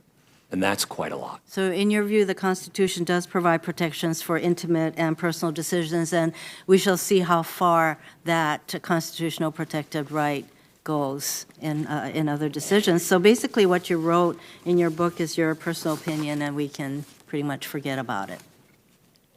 Senator, Not to be rude to you. No, not at all. I'm not sure I tracked the question, though. I think it's me, not you. Well, okay, let's move on. During the presidential campaign, Donald Trump laid out his litmus test, and I only have 42 seconds for nominating a justice. And he did say that he would want someone who is going to overturn Roe v. Wade, and that gun rights would be protected, making it pretty tough for Congress to pass what I would call sensible gun legislation, and that basically the religious rights of entities such as Hobby Lobby would be protected. So I said in my opening that it is, I would assume that you comported with the president's litmus test, otherwise you wouldn't be here. And do you think that you've provided us with any particular information that would cause us to believe, aside from your statement that you will be fair, that you do not meet these litmus tests? And because I've run out of time, you can provide that information to our committee. May I respond, Mr. Chairman? Senator, I've been here for 2 days. I'll be here for a third. Mm-hmm. I hope I've given you some picture of my credentials, my experience, my track record as a judge. I hope I've given you some sense, too, that I have rejected litmus tests since the day I was a lawyer in print for judges. I hope I've given you some view into the way I think about the independent judiciary, about the sort of judges I admire, about the things that I think are important in our separation of powers. I hope I've given you some sense of my track record. 97% of the time, unanimous decisions. 99% of the time, in the majority. Been reversed maybe once by the United States Supreme Court. That's arguable in 10 years. I hope I've given you some picture of who I am and my record. No one else speaks for me, and I don't speak for anyone else, Senator. I really appreciate the chance to have this conversation with you. Thank you. We'll see you tomorrow. Thank you. Also. Thank you, Mr. Chairman. Judge, we've got going to give you the option of a 10-minute break, but instead of saying time certain of, what would be 7:57, as soon as you get back, we'll get started, and we'll go to rodeo rules, which means I'm only you and Senator Kennedy, you are last, so we will make sure that we don't go over 8 seconds. In the West, you would at least understand that. So we'll adjourn. We will start no later than 7:57. Thank you, Senator. I appreciate it. Or not adjourn, recess. So one more, is that it? What's that?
call the committee back to order. No, I'm fine, thank you. Judge, my first very important question. Please pronounce your last name. I've answered to a lot of things, Senator. Gorsuch is how I say it, but... The reason I asked that question is we had probably 4 or 5 cheat sheets up here with different phonetic, so that is Gorsuch, right? That's how I'd For the press, say it, it's Gorsuch. For everybody in the audience, it's Gorsuch. And I give my staff credit for actually getting it right, but I had a crisis of confidence when I saw the other cheat sheets. I want to thank you for being here, and Judge, I want to tell you, I grew up in the Southeast, and I love skiing. It's just never occurred to me to do it when the water was frozen. Well, we'll forgive you that. But I love the fact that you're an outdoorsman because it means you love our environment, you love being outdoors, and you want to leave a good, healthy environment for your children and everybody's children. Senator Franken said that he had a career in identifying absurdity. I feel like I joined one when I joined the U.S. Senate. And I'm going to talk a little bit about that today. Yesterday I was saying I wanted to have you talk more and me less. I'm not sure if I can live up to that promise because I want to go through a number of things. I'm a numbers guy. I like the fact that you've repeated the numbers and your track record on the bench.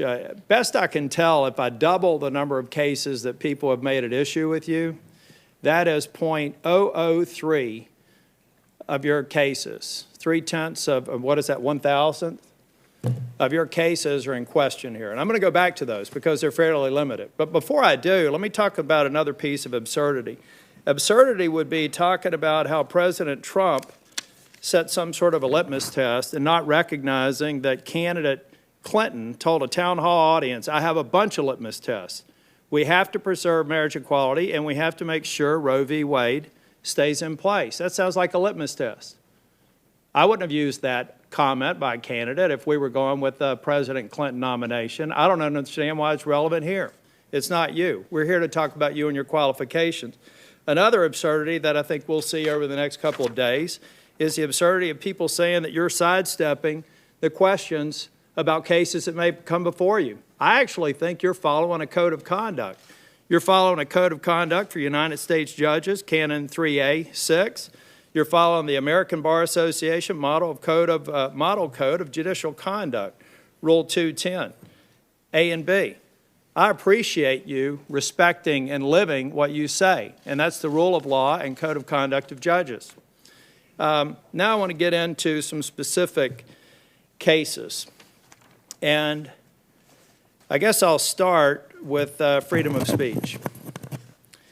Judge Gorsuch, I'm going to read some of the notes because I want to make sure I get my points right. I want to apologize again because I may do a little bit of talking, but I do believe the First Amendment states, Congress shall make no law respecting an establishment of religion or prohibiting the free exercise thereof, or abridging the freedom of speech or of the press, or the right of the people peaceably to assemble and to petition the government for redress of grievances. I think the first few words mean something very significant, and I think that you do too. Now, clearly this amendment is not meant to limit the ability of the federal government to curtail free speech. It is meant. Do you agree that the founders intended this amendment to be a check on the federal government? Senator, that's what it is.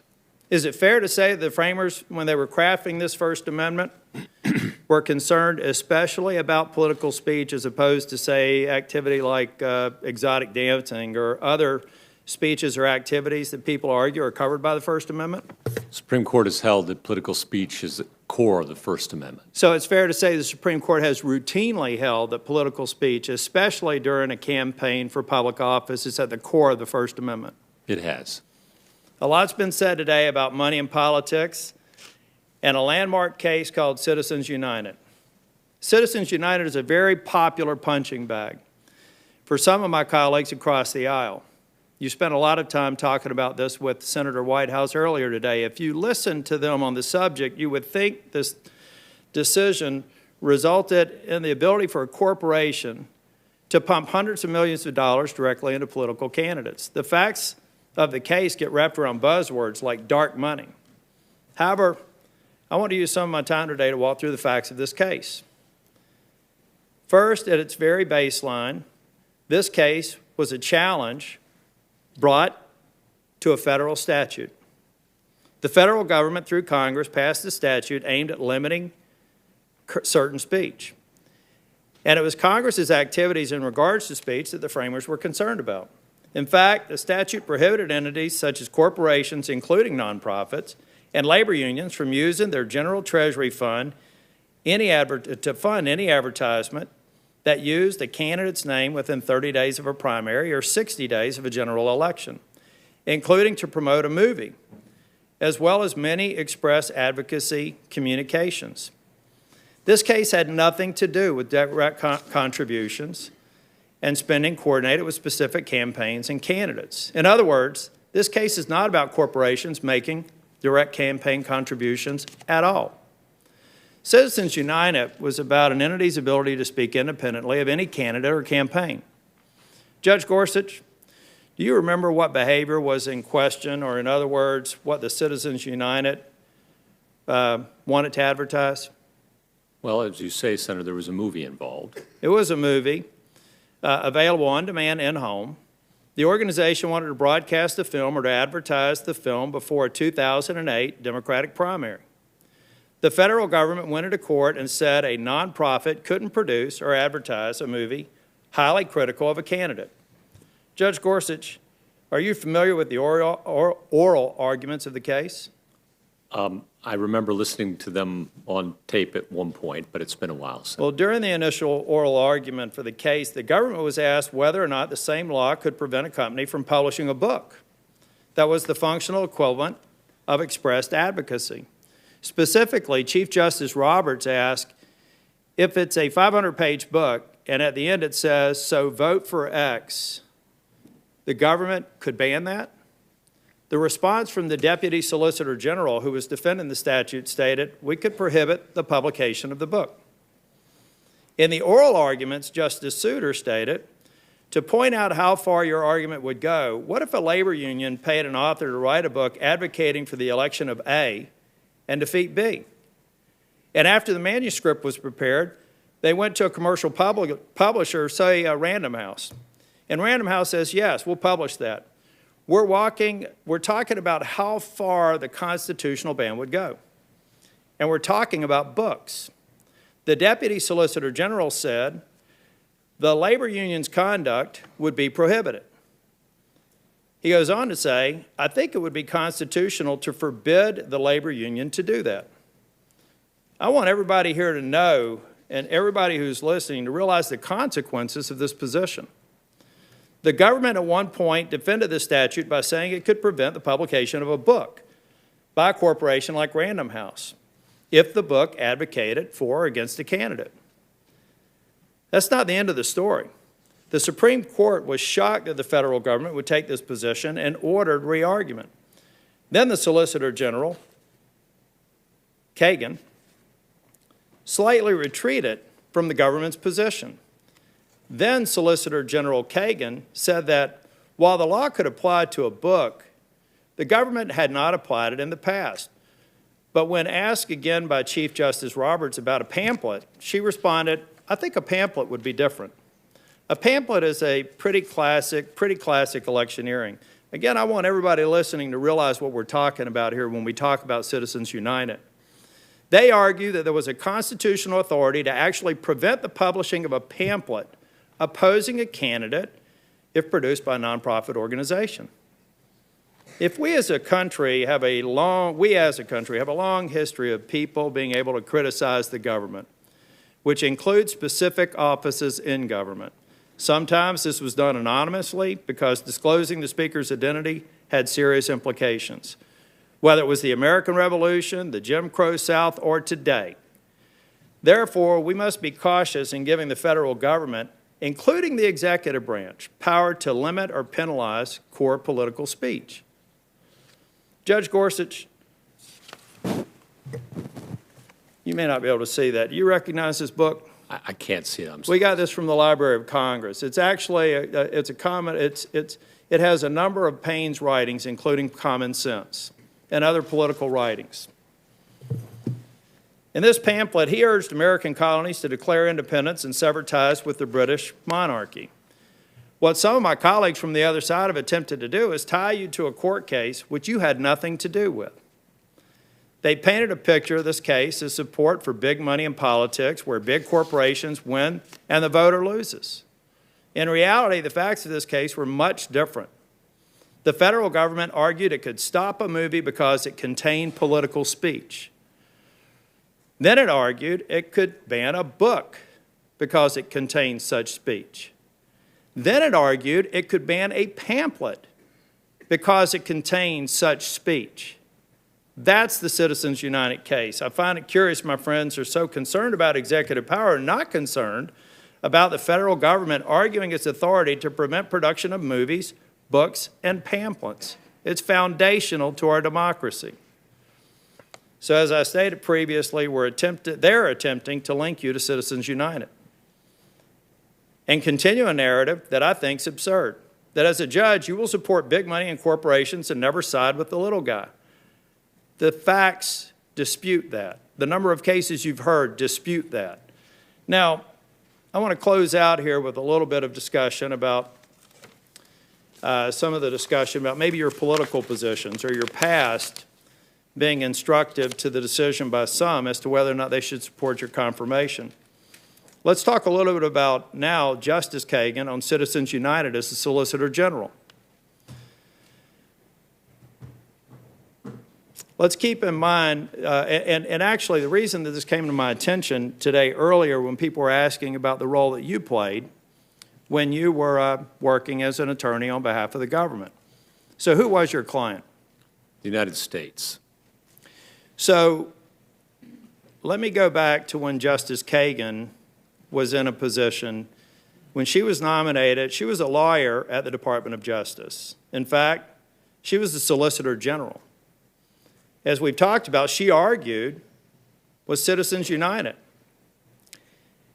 Now, she pressed the argument that the government had the authority to prevent the publication, not only of movies, but other forms of political speech, like common sense. She accounted for her arguments as Solicitor General this way, her quote, "I've tried very hard to take the cases and to make the decisions that are in the interest of my client, which is the U.S. government."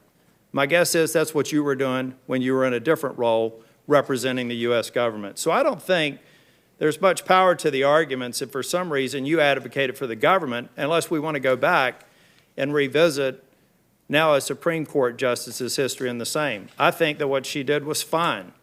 Whether or not I would have voted for her, we'll never know because I wasn't here. But I also want to bring up one other thing. Another member brought up an email sent to you in 2004 where you noted that you had volunteered on a political campaign. Well, once again, you may recall that Justice Kagan also had quite a political career before she became judge. After she was nominated to the Supreme Court after reviewing her emails from the Clinton White House, the AP published a report saying that as a White House aide, she had a flair of political tactics, a flair for political tactics, and often had to place political considerations before her political views. And the LA Times reported she worked in the research department defending Democrat candidates from political attacks and conducting research on the opposition. I don't think there's much more to say about it either, except to say this. In spite of her position to think that things like common sense could actually be, banned, in spite of her political activities that seem to have reached to a far greater level than your own, when she came before this Senate, a majority of Republicans, or I should say non-Republicans joined with Democrats and through unanimous consent did not force cloture. They moved on to the vote, and quite honestly, Republicans were in a position to halt her, and I'm sorry, that's on Sotomayor. On Kagan, same thing. I had the wrong sheet up. On Kagan and on Sotomayor, Republicans respected the president's authority to appoint a Supreme Court justice, and Republicans did the right thing by moving forward and allowing the confirmation. So, I think that we have a moral high ground here that my colleagues on the other side of the aisle should take note of. Now I want to get to other stuff.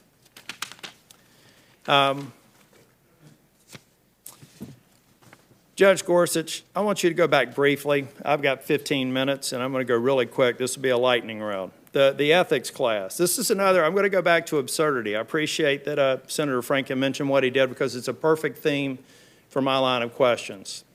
I heard, and there's going to be a lot of it spun in the press, and I want to see if maybe a few people will actually listen to the answers to these questions. It had to do with the letters that came from the class that you teach on ethics. Can you tell me again exactly, in brief, you discussed a curriculum, a question that's raised in there. Can you very briefly, in about 45 seconds, kind of summarize that? I can try, Senator. I'm very heartened by the fact that scores and scores of my former students have written this committee in my And I'm going to seek a unanimous consent to put some of those letters into the record. And over the last 7 or 8 years, I've used the same textbook. You can take a look at the teaching manual, and you'll see exactly what we discuss. So it wasn't an arbitrary comment. It wasn't something that was done in this one segment. It was something that was a part of a well-thought-out curriculum, and it started a discussion that I have letters that, without objection, I'd like to submit to the record that suggest the same. But it wasn't something, it wasn't arbitrary. It wasn't off the cuff. It was something that was a part of a curriculum that had existed for how long? 7 or 8 years, Okay. Senator. Okay, so I think I'd like to seek unanimous consent that I can actually put forth a series of documents that have to do with some former students, speaking specifically to the letter that you were informed of the day before yesterday, and other students that were in your class that saw the facts differently, and some other documents that I think will be good reference for the other members to review without objection. Okay, now I want to move into a couple of things that I really want to get to. The Trans Am trucking. First off, you've given me hope that I could actually understand legal opinions when I read them, when they're well written, and yours were. One of them was your dissent on Trans Am trucking. These are things, people talk, you're not here to have heart. You're here to judge the law. You're here to judge the Constitution. And I appreciate that about you because I suspect you've got a really big heart. But I thought it interesting, I highlighted several parts in your dissent. One was when they suggested that he should drag the truck and instead of keeping it there or leaving it there, your parenthetical comment, that was an illegal and maybe sarcastically offered option. So you didn't consider that a viable option. There are going to be people here that said that you were okay with that. That's wrong. It's absurd. And then the other one was he could sit and wait for the truck to arrive, and you parenthetically said a legal if unpleasant option. You went on to say in your dissent, it might be fair to ask whether Trans Am decision was a wise or kind one, but it's not our job to answer questions like that. Our only task is to decide whether the decision was an illegal one. And then you go on to say that there is simply no law anyone has pointed giving employees the right to operate vehicles in a way the employers forbid. I think that if you go back and people read these dissents, it's hard for me to imagine that you arrived at this through any other conclusion but for the fact that Congress had not explicitly provided you the authority that you thought you need or the reference point that you thought you needed to judge otherwise. And my guess is when you rode home that night, you wish that they probably had. Now, I also thought what was interesting in your dissent on the last page is you actually, kind of gave some suggestions to maybe how things should have been done differently or how we should have done our job better so that maybe you would have been in a position to come up with a different judgment. But that's our job. You told Senator Whitehouse, it's not my job to do your job. That was one of your best quotes of the hearings today. And you're absolutely right. It's our jobs to make value judgments. It's our jobs to get votes, and our jobs to answer to the American people every time we get elected or go to campaign every 2 years or 6 years. So I, for one, think that you came up with a well-reasoned, fact, legally based dissent on Trans Am trucking. Now I want to move to one that I just want to make sure I have time to get to, because it's one where, you know, quite honestly, I would have completely loved for you to go the other way, but you did the right thing. And it's purely by coincidence, and it really is. I'm wearing an autism pin today because I'm a big advocate for autism, and Autism Speaks. I don't have any personal family experience with it, but it's something to me that's very important. And so, obviously, in Thompson, RJ2 School District versus Luke P., you all came up with a decision that was contrary to what I'd like to do for parents and families and children who have children with autism who are in the public school system and not getting the results that they would hope to get. And in this case, again, I think you got the IDEA absolutely right. There was not anything in the law that could have possibly led anyone. Somebody made reference to it in the opening comments. That's why I looked into it yesterday.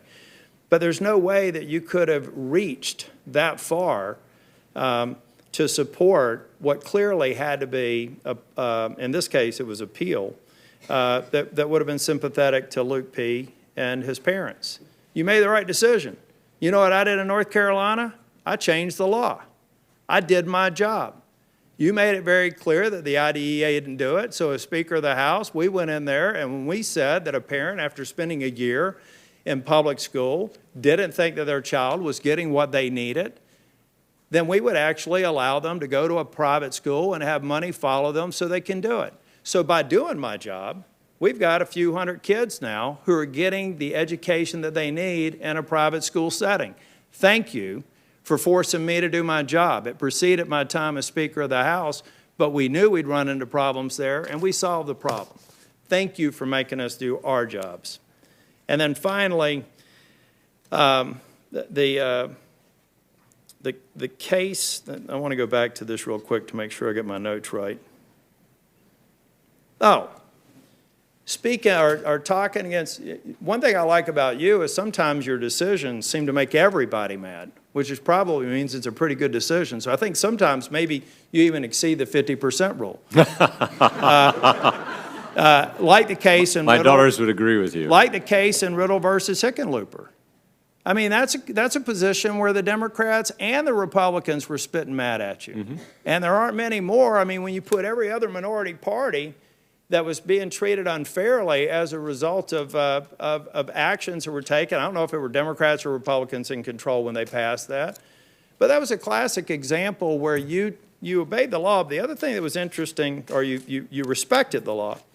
The other thing that was interesting about that case is you actually provided some food for thought on how maybe they could solve that problem that would be constitutionally sound. And I've found that in other examples. I love the fact that you don't believe that judges, after they've heard the arguments, should go back and create new arguments to arrive at a decision. In your dissents and in your opinions, you basically say they never, and I think that was in Trans Am, that they made a reference. You said you thought about that. Trans Am brought forth Chevron briefly. Nobody else did. And you were making a comment, y'all should have done that. Not a bunch of judges in a room when they're deliberating, but when they're making the argument. So I think you were giving them food for thought. That is extraordinary that you would do that kind of work. That's why you're going to make a great judge on the Supreme Court. And that's why I fully support it. And I will call out absurdity every time I hear it this week and next week. I will ask my colleagues to do what Republicans did before I got here. Respect the president's right to seat somebody to the Supreme Court. They don't have to vote. I've voted for cloture on nominee attorney general that I didn't vote for. But I respect this institution and this process enough to let it go forward. So I'm going to work very hard to support you. I could, I'm not an attorney, so if I said anything illegally wrong, I did stay at a Holiday Inn Express a few weeks ago, but outside of watching Law and Order every once in a while when I get home late and unwind, I don't really follow the law, but I can tell based on what I've heard today, you're a man of extraordinary patience. Yesterday I mentioned that I thought your at-rest heart rate was about 4. I saw it spike up 50%, maybe to 5 or 6 today. But I'll leave you with this. Peyton Manning, who I love, he went to the University of Tennessee. And then he tarnished career by going on to the Broncos and beating the Panthers in the Super Bowl.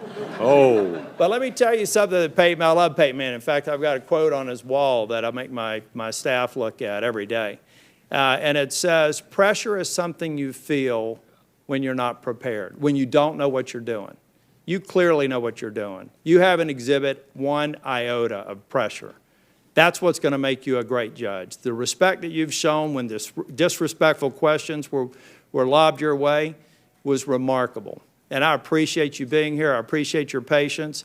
And I'm going to yield back the rest of my time. But I will say that the break after 7 o'clock tonight also doesn't replace date night. So you owe your patient wife a good dinner after all this is done. But thank you, and I yield back the rest of my time. The senator from Louisiana. Senator, thank you. Yeah, and by the way, you didn't get to talk much, but I promise tomorrow you get to talk a lot. I've heard myself speak more today than I'm accustomed to. The senator from Louisiana. How you doing, Judge? I'm great. How about yourself? You're that close to being done. That close. I think you've done pretty well today. And I just want to go on record as saying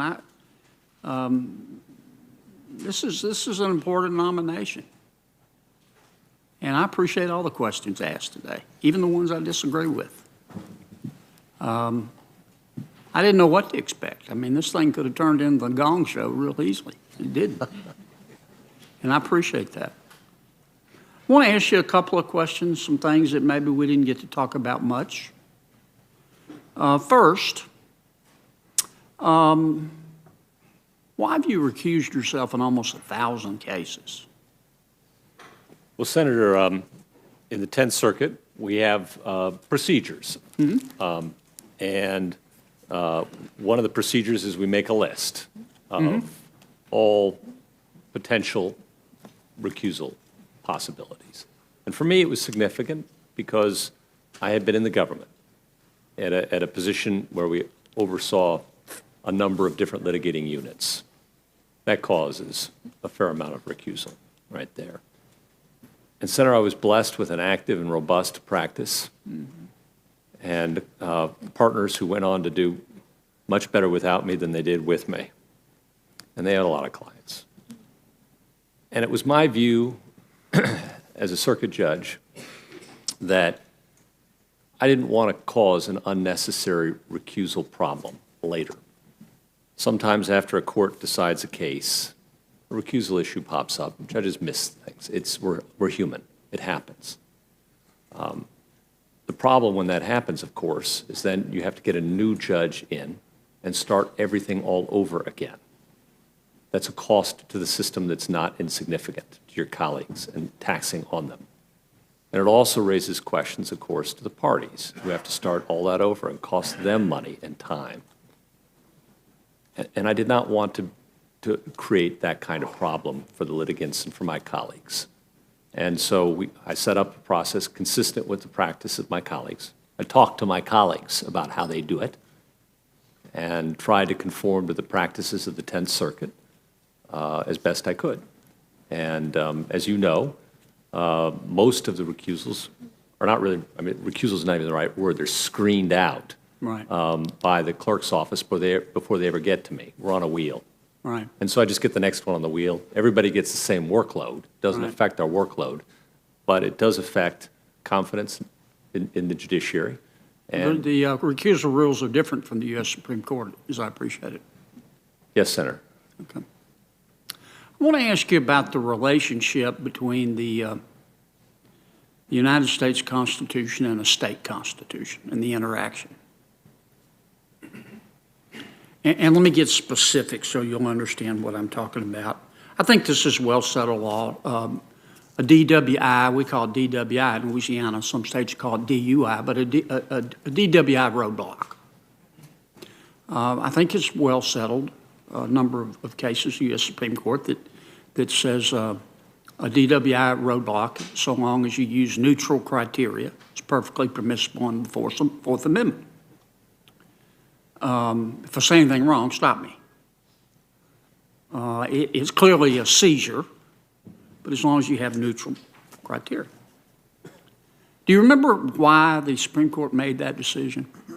I'm sure you're going to tell me, Senator. Well, if you don't know, my understanding is that the Constitution only protects against unreasonable searches and seizures. Right. And the court balanced the public interest versus the extent of the privacy violation. But let's suppose, so that's well-settled law. You can, under the federal Constitution, you can have a DWI roadblock.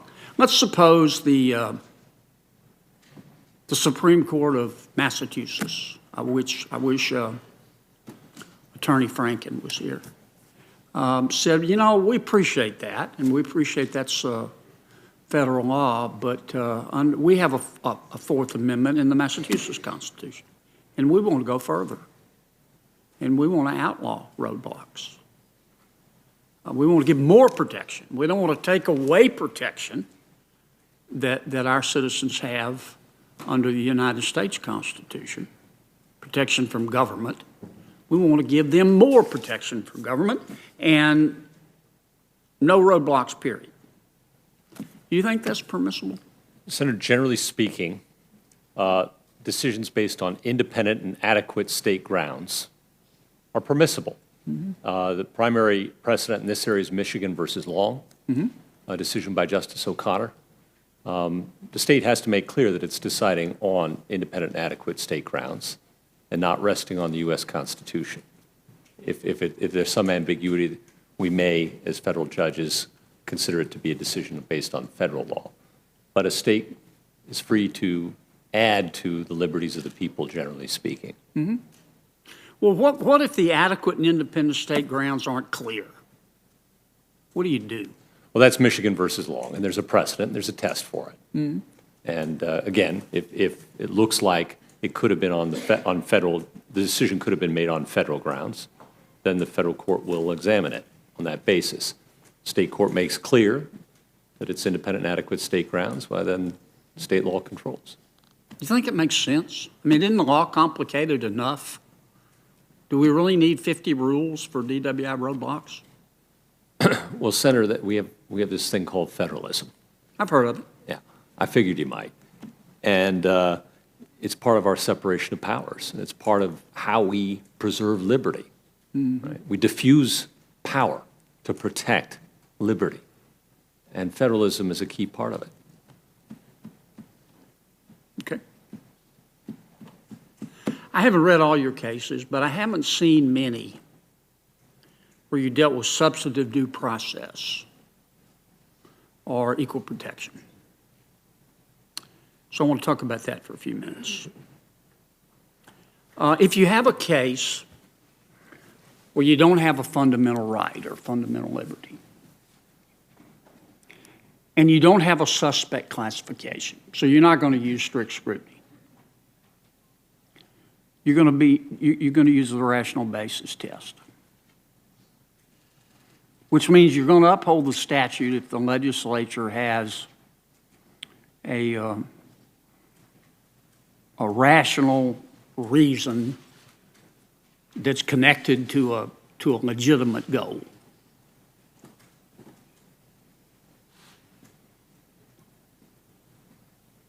How far do you go? How closely do you think federal judges should examine what the legislature does? Is it a rational reason? Is it any reason? Do you make up the reason for them? Have you ever heard of rational basis with bite? I have, Senator. And before we get to that, I think it's important to acknowledge there's also intermediate scrutiny. That's true. For example, many gender cases. For gender, but I'm talking about just plain old variety, no gender, no race, no kind of special heightened scrutiny, just rational basis. The Supreme Court has indicated in what you're describing as rational basis with bite that sometimes if there's a discriminatory animus present, even though there might be a legitimate rational basis one could conjure for the rule, that might fail strict scrutiny, Senator. What does the rational basis test mean to you? Well, generally speaking, usually speaking, it means that if there's any rational reason that one can conjure for the rule, it stands, out of deference to the legislative process. Does it have to be a good reason? It has to be a rational reason, not one that I find personally persuasive, but one that someone could find persuasive. Okay. That's out of deference to the lawmaking process of this body, Senator. I understand.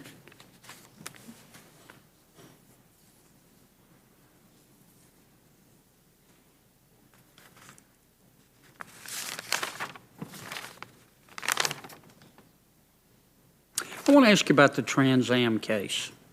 It's been talked about a lot. You dissented. Pretty tough facts. Your dissent probably, I guess, made you about as popular as cholera. Seems so. Yeah. But as I understand it, you just looked at the statute. And tell me what the statute said again. It said that an employee who refuses to operate a motor vehicle has certain legal protections from firing. But he didn't refuse. He operated. That's what I thought the facts suggested, Senator. Well, I thought about that case when I was reading a case of yours that I commented on yesterday.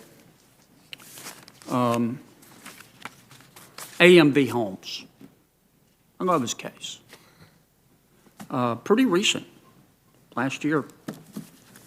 And as I appreciate it, the majority opinion was kind of tough to get through. It was like 95 or 100 pages, but 13-year-old kid, 7th grader. He's fake burping in class. He is. And he's pretty good at it. He's very good at it, apparently. He disrupts the whole class. He So does. the teacher takes him out, sits him down in the hall, calls the assistant principal. She calls the police officer, I guess, assigned to the school.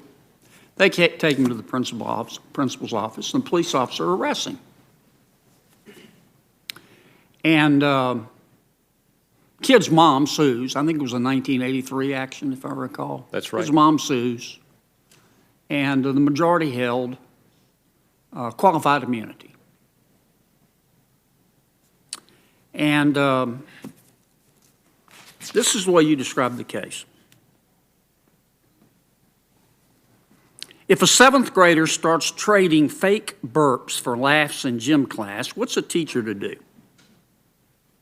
Order extra laps, detention, a trip to the principal's office? Maybe.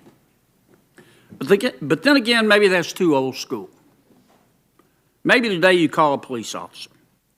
And maybe today the officer decides that instead of just escorting the now compliant 13-year-old to the principal's office, an arrest would be a better idea. So out come the handcuffs and off goes the child to juvenile detention. My colleagues, the majority, suggest the law permits exactly this option, and they offer 94 pages explaining why they think that's so. Respectfully, I remain unpersuaded. But it's your last paragraph in that opinion that made me think of Trans Am. You went on to explain why you interpreted the statute to be contrary to the majority opinion. But this is how you wrapped it up. Often enough, the law can be a ass, a idiot, quoting Dickens and Oliver Twist. And there's little we judges can do about it. For it is or should be emphatically our job to apply, not rewrite the law enacted by the people's representatives. Indeed, a judge who likes every result he reaches is very likely a bad judge reaching for results he prefers rather than those the law compels. So it is I admire my colleagues today, for no doubt they reach a result they dislike but believe the law demands. And in that I see the best of our profession and much to admire. It's only that in this particular case, I don't believe the law happens to be quite as much of an ass as they do. And I respectfully dissent. Is that what happened in Trans Am? That's who I am, Senator.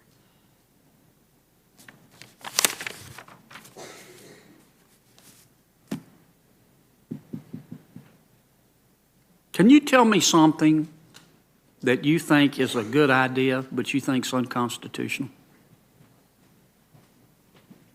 Oh, Senator.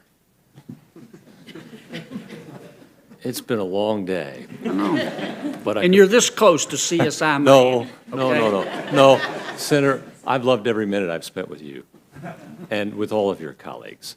I'm sure I could conjure something. All right, well, think about it tonight. But Senator, I wouldn't opine on it if I could. It's just not my job. It's just not, my job is, as you just read it, that's how I see my job. Right? And I respect my colleagues who see it differently, because they did. They wrote a 94-page opinion in that case, a thoughtful one. And I respect them deeply. And the same thing in Trans Am. Right? Sometimes the law is what it is. And they see it one way. I'm sorry, Senator. No, you go ahead. No, we just do the best we can, day in and day out, in cases like these. And nobody hears about it. And it's the quiet work of judges trying to get it right. And that's why I enjoy your opinions, aside from the fact that they're well written. You kind of play outside the pocket. I mean, you adhere to the written word, which is what I want to ask you about next.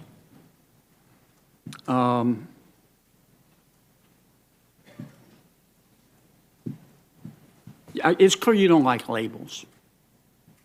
Okay? You wouldn't call yourself an originalist. Senator, I'm happy to embrace that. I don't reject it. I just am concerned about the level of our discourse in the society today, when we're often quick to dismiss one another, Republican, Democrat. That's fair enough. Whatever. That's fair enough. Not the world I care to inhabit. I care to inhabit an idea of respectful engagement of ideas with every person who comes before me. I do believe the original understanding of a text is very important to a judge, and I do believe any good judge wants to know that information, and I do. And I believe the phrase you use is the original public understanding of the Constitution. Yes, Senator. What does that mean? It means I'm not looking for hidden intentions, I'm trying to get inside respectfully your head. I'm looking for the words you use, trying to understand what they mean, what a reasonable person at that time would have understood they mean. Because that's the fixed meaning I can latch on to and say, I'm enforcing that, not my will. Is it the meaning of the drafters in 1787, No. or is it the meaning of the legislators who approved the Constitution, or is it the meaning of the general meaning of the people? What if they didn't contemplate it? Senator, they don't contemplate a lot of things that arise. Equal protection of the law, unreasonable search and seizure.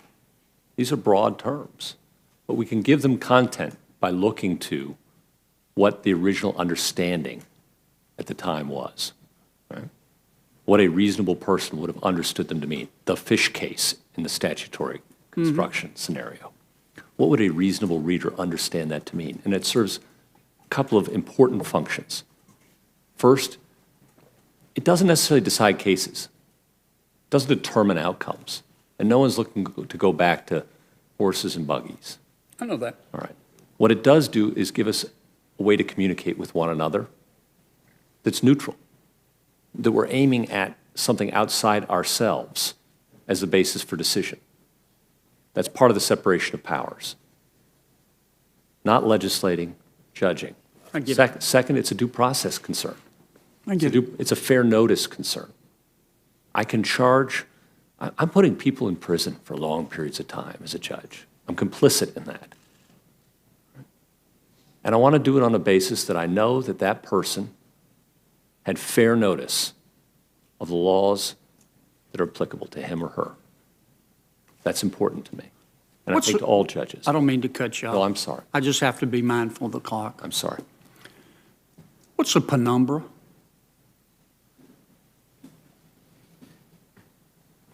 Means not just the thing itself, but what surrounds it. What's a legal penumbra? Senator, that's a phrase that's been used in opinions by the court. Do you believe there are unenumerated rights in our Constitution? Senator, the Supreme Court interprets the Constitution, and that is a legitimate function of the United States Supreme Court. And in interpreting the Constitution, it necessarily declares in this case or that case, it sets a precedent as it interprets. I've come back to the GPS case because I think it's a wonderful example.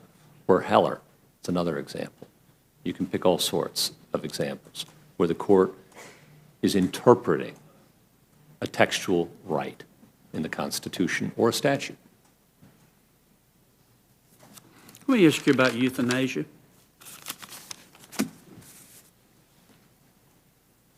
I didn't read your whole book. I don't think many people have, Senator. But I read enough about it, and I read a little bit of it. I believe you're an Episcopalian.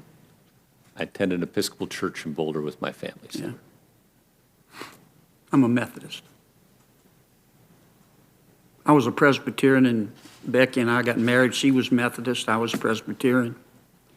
We compromised, and I became a Methodist. That's the way it works. But as I understand your thesis about euthanasia, which you oppose, it's not really based on religious teachings. It's based on secular moral thinking. Tell me about that. That euthanasia, I mean, from one perspective, you know, if we have the right to control our bodies, if we have autonomy, privacy, and disclosure of privacy and all that, you know, this idea of self-determination, but you believe it can lead to something worse. Is that your thesis? Well, Senator, this was in my capacity as a commentator before I became a judge. Sure. And as a student. Right. And when I was fortunate enough to get a scholarship to study law and a doctorate, I know you've spent some time thinking about similar things in a similar place. It struck me as an important and unresolved legal issue that deserves some thinking and a contribution where I could study and maybe add something to the discussion. Not that I have any great insights or perfect answers in this area. It's hard. I don't think anybody does. It's hard. I agree. I agree with that, Senator. And there, I expressed the belief that the conclusion as a commentator that the right to refuse treatment recognized in Cruzan by the United States Supreme Court was appropriate. People should be allowed to refuse treatment, go home, die in the arms of their family, rather than being poked and prodded. At the same time, I agreed with the Supreme Court as well that the right of question of assisted suicide was primarily a state responsibility. And that's where Glucksberg and Quill, the Supreme Court, has left the issue. And then the question becomes, what do you do? It's a question we all have to face. Do you legalize it or don't you? It's a hard question. If you legalize it, it cheapens life, doesn't it? Senator, what I worried about is the least amongst us in those circumstances. The unprotected. My concern is that when you have a cheap option and an expensive option, people who can't afford the expensive option, they're the ones who tend to get hurt. The disabled, the elderly, the weak, minorities. Yeah. So those were my concerns. I might be right and I might be wrong. History will tell. And if I'm right, great. And if I'm wrong, yelling and screaming about it won't make me any better at it. It won't make me right. It was a contribution, part of a debate, part of a discussion. And I hope it was a respectful and useful contribution that at least one senator has read and otherwise, and up until about a month ago, I think primarily occupied a very dusty bookshelf somewhere in a law library. You prefer wet flies or dry? Dry. Dry, I do too. Happy to express my view on that. Do you use a floating line or a sinking line? Well, with the dry fly, You floating have to use the dry, but you don't use wet flies with a sinking line to go off those? Well, big I've trout? been known to cheat once in a while, and the bead head might go on as a dropper underneath my dry. Did you know President Obama at Harvard? Senator, I knew him, not well. Our past, it was a big school. Yeah. Was he one of those, like, front row guys that was always raising his hand, or did he kind of stay in the back row like I did and avoid eye contact with the professor so you wouldn't get called on? Or you don't have to answer that. We were in different sections. Oh, okay. All right.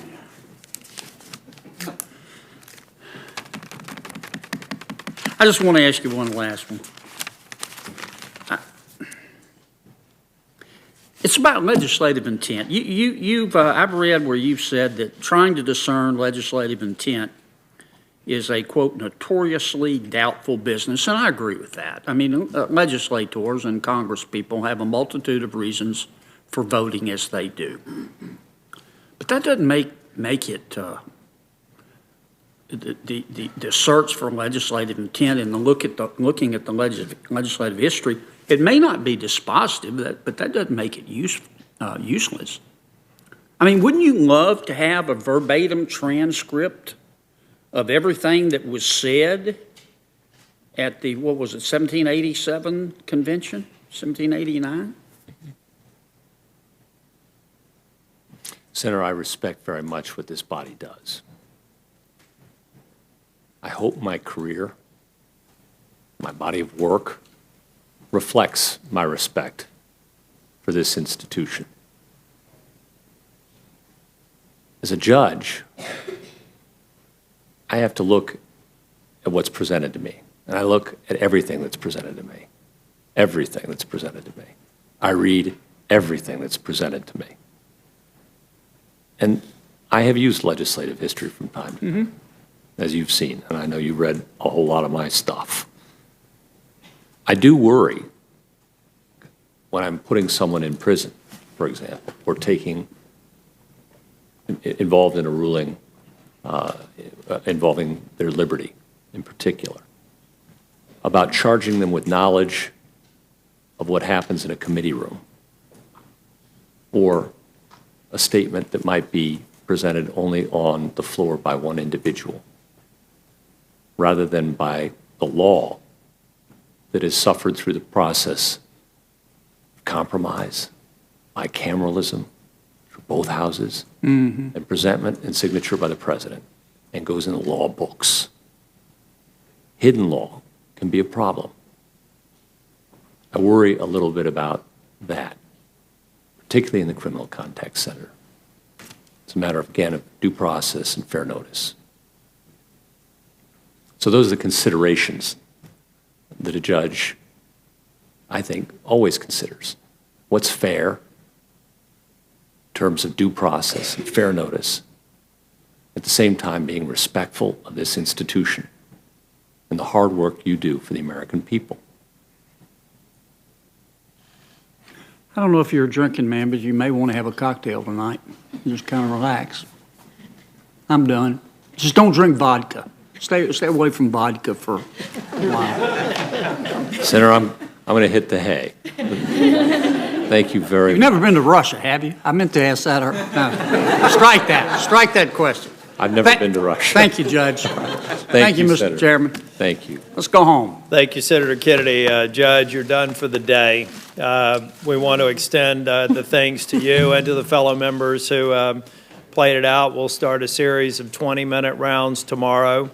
And I, for one, will be here for every bit of it because you've taught us a lot today. And I think the American people should be very proud that we have somebody like you that's coming before this body and headed for the Supreme Court. We're going to recess tonight and convene again at 9:30 a.m. tomorrow morning. Until such time, we stand in recess.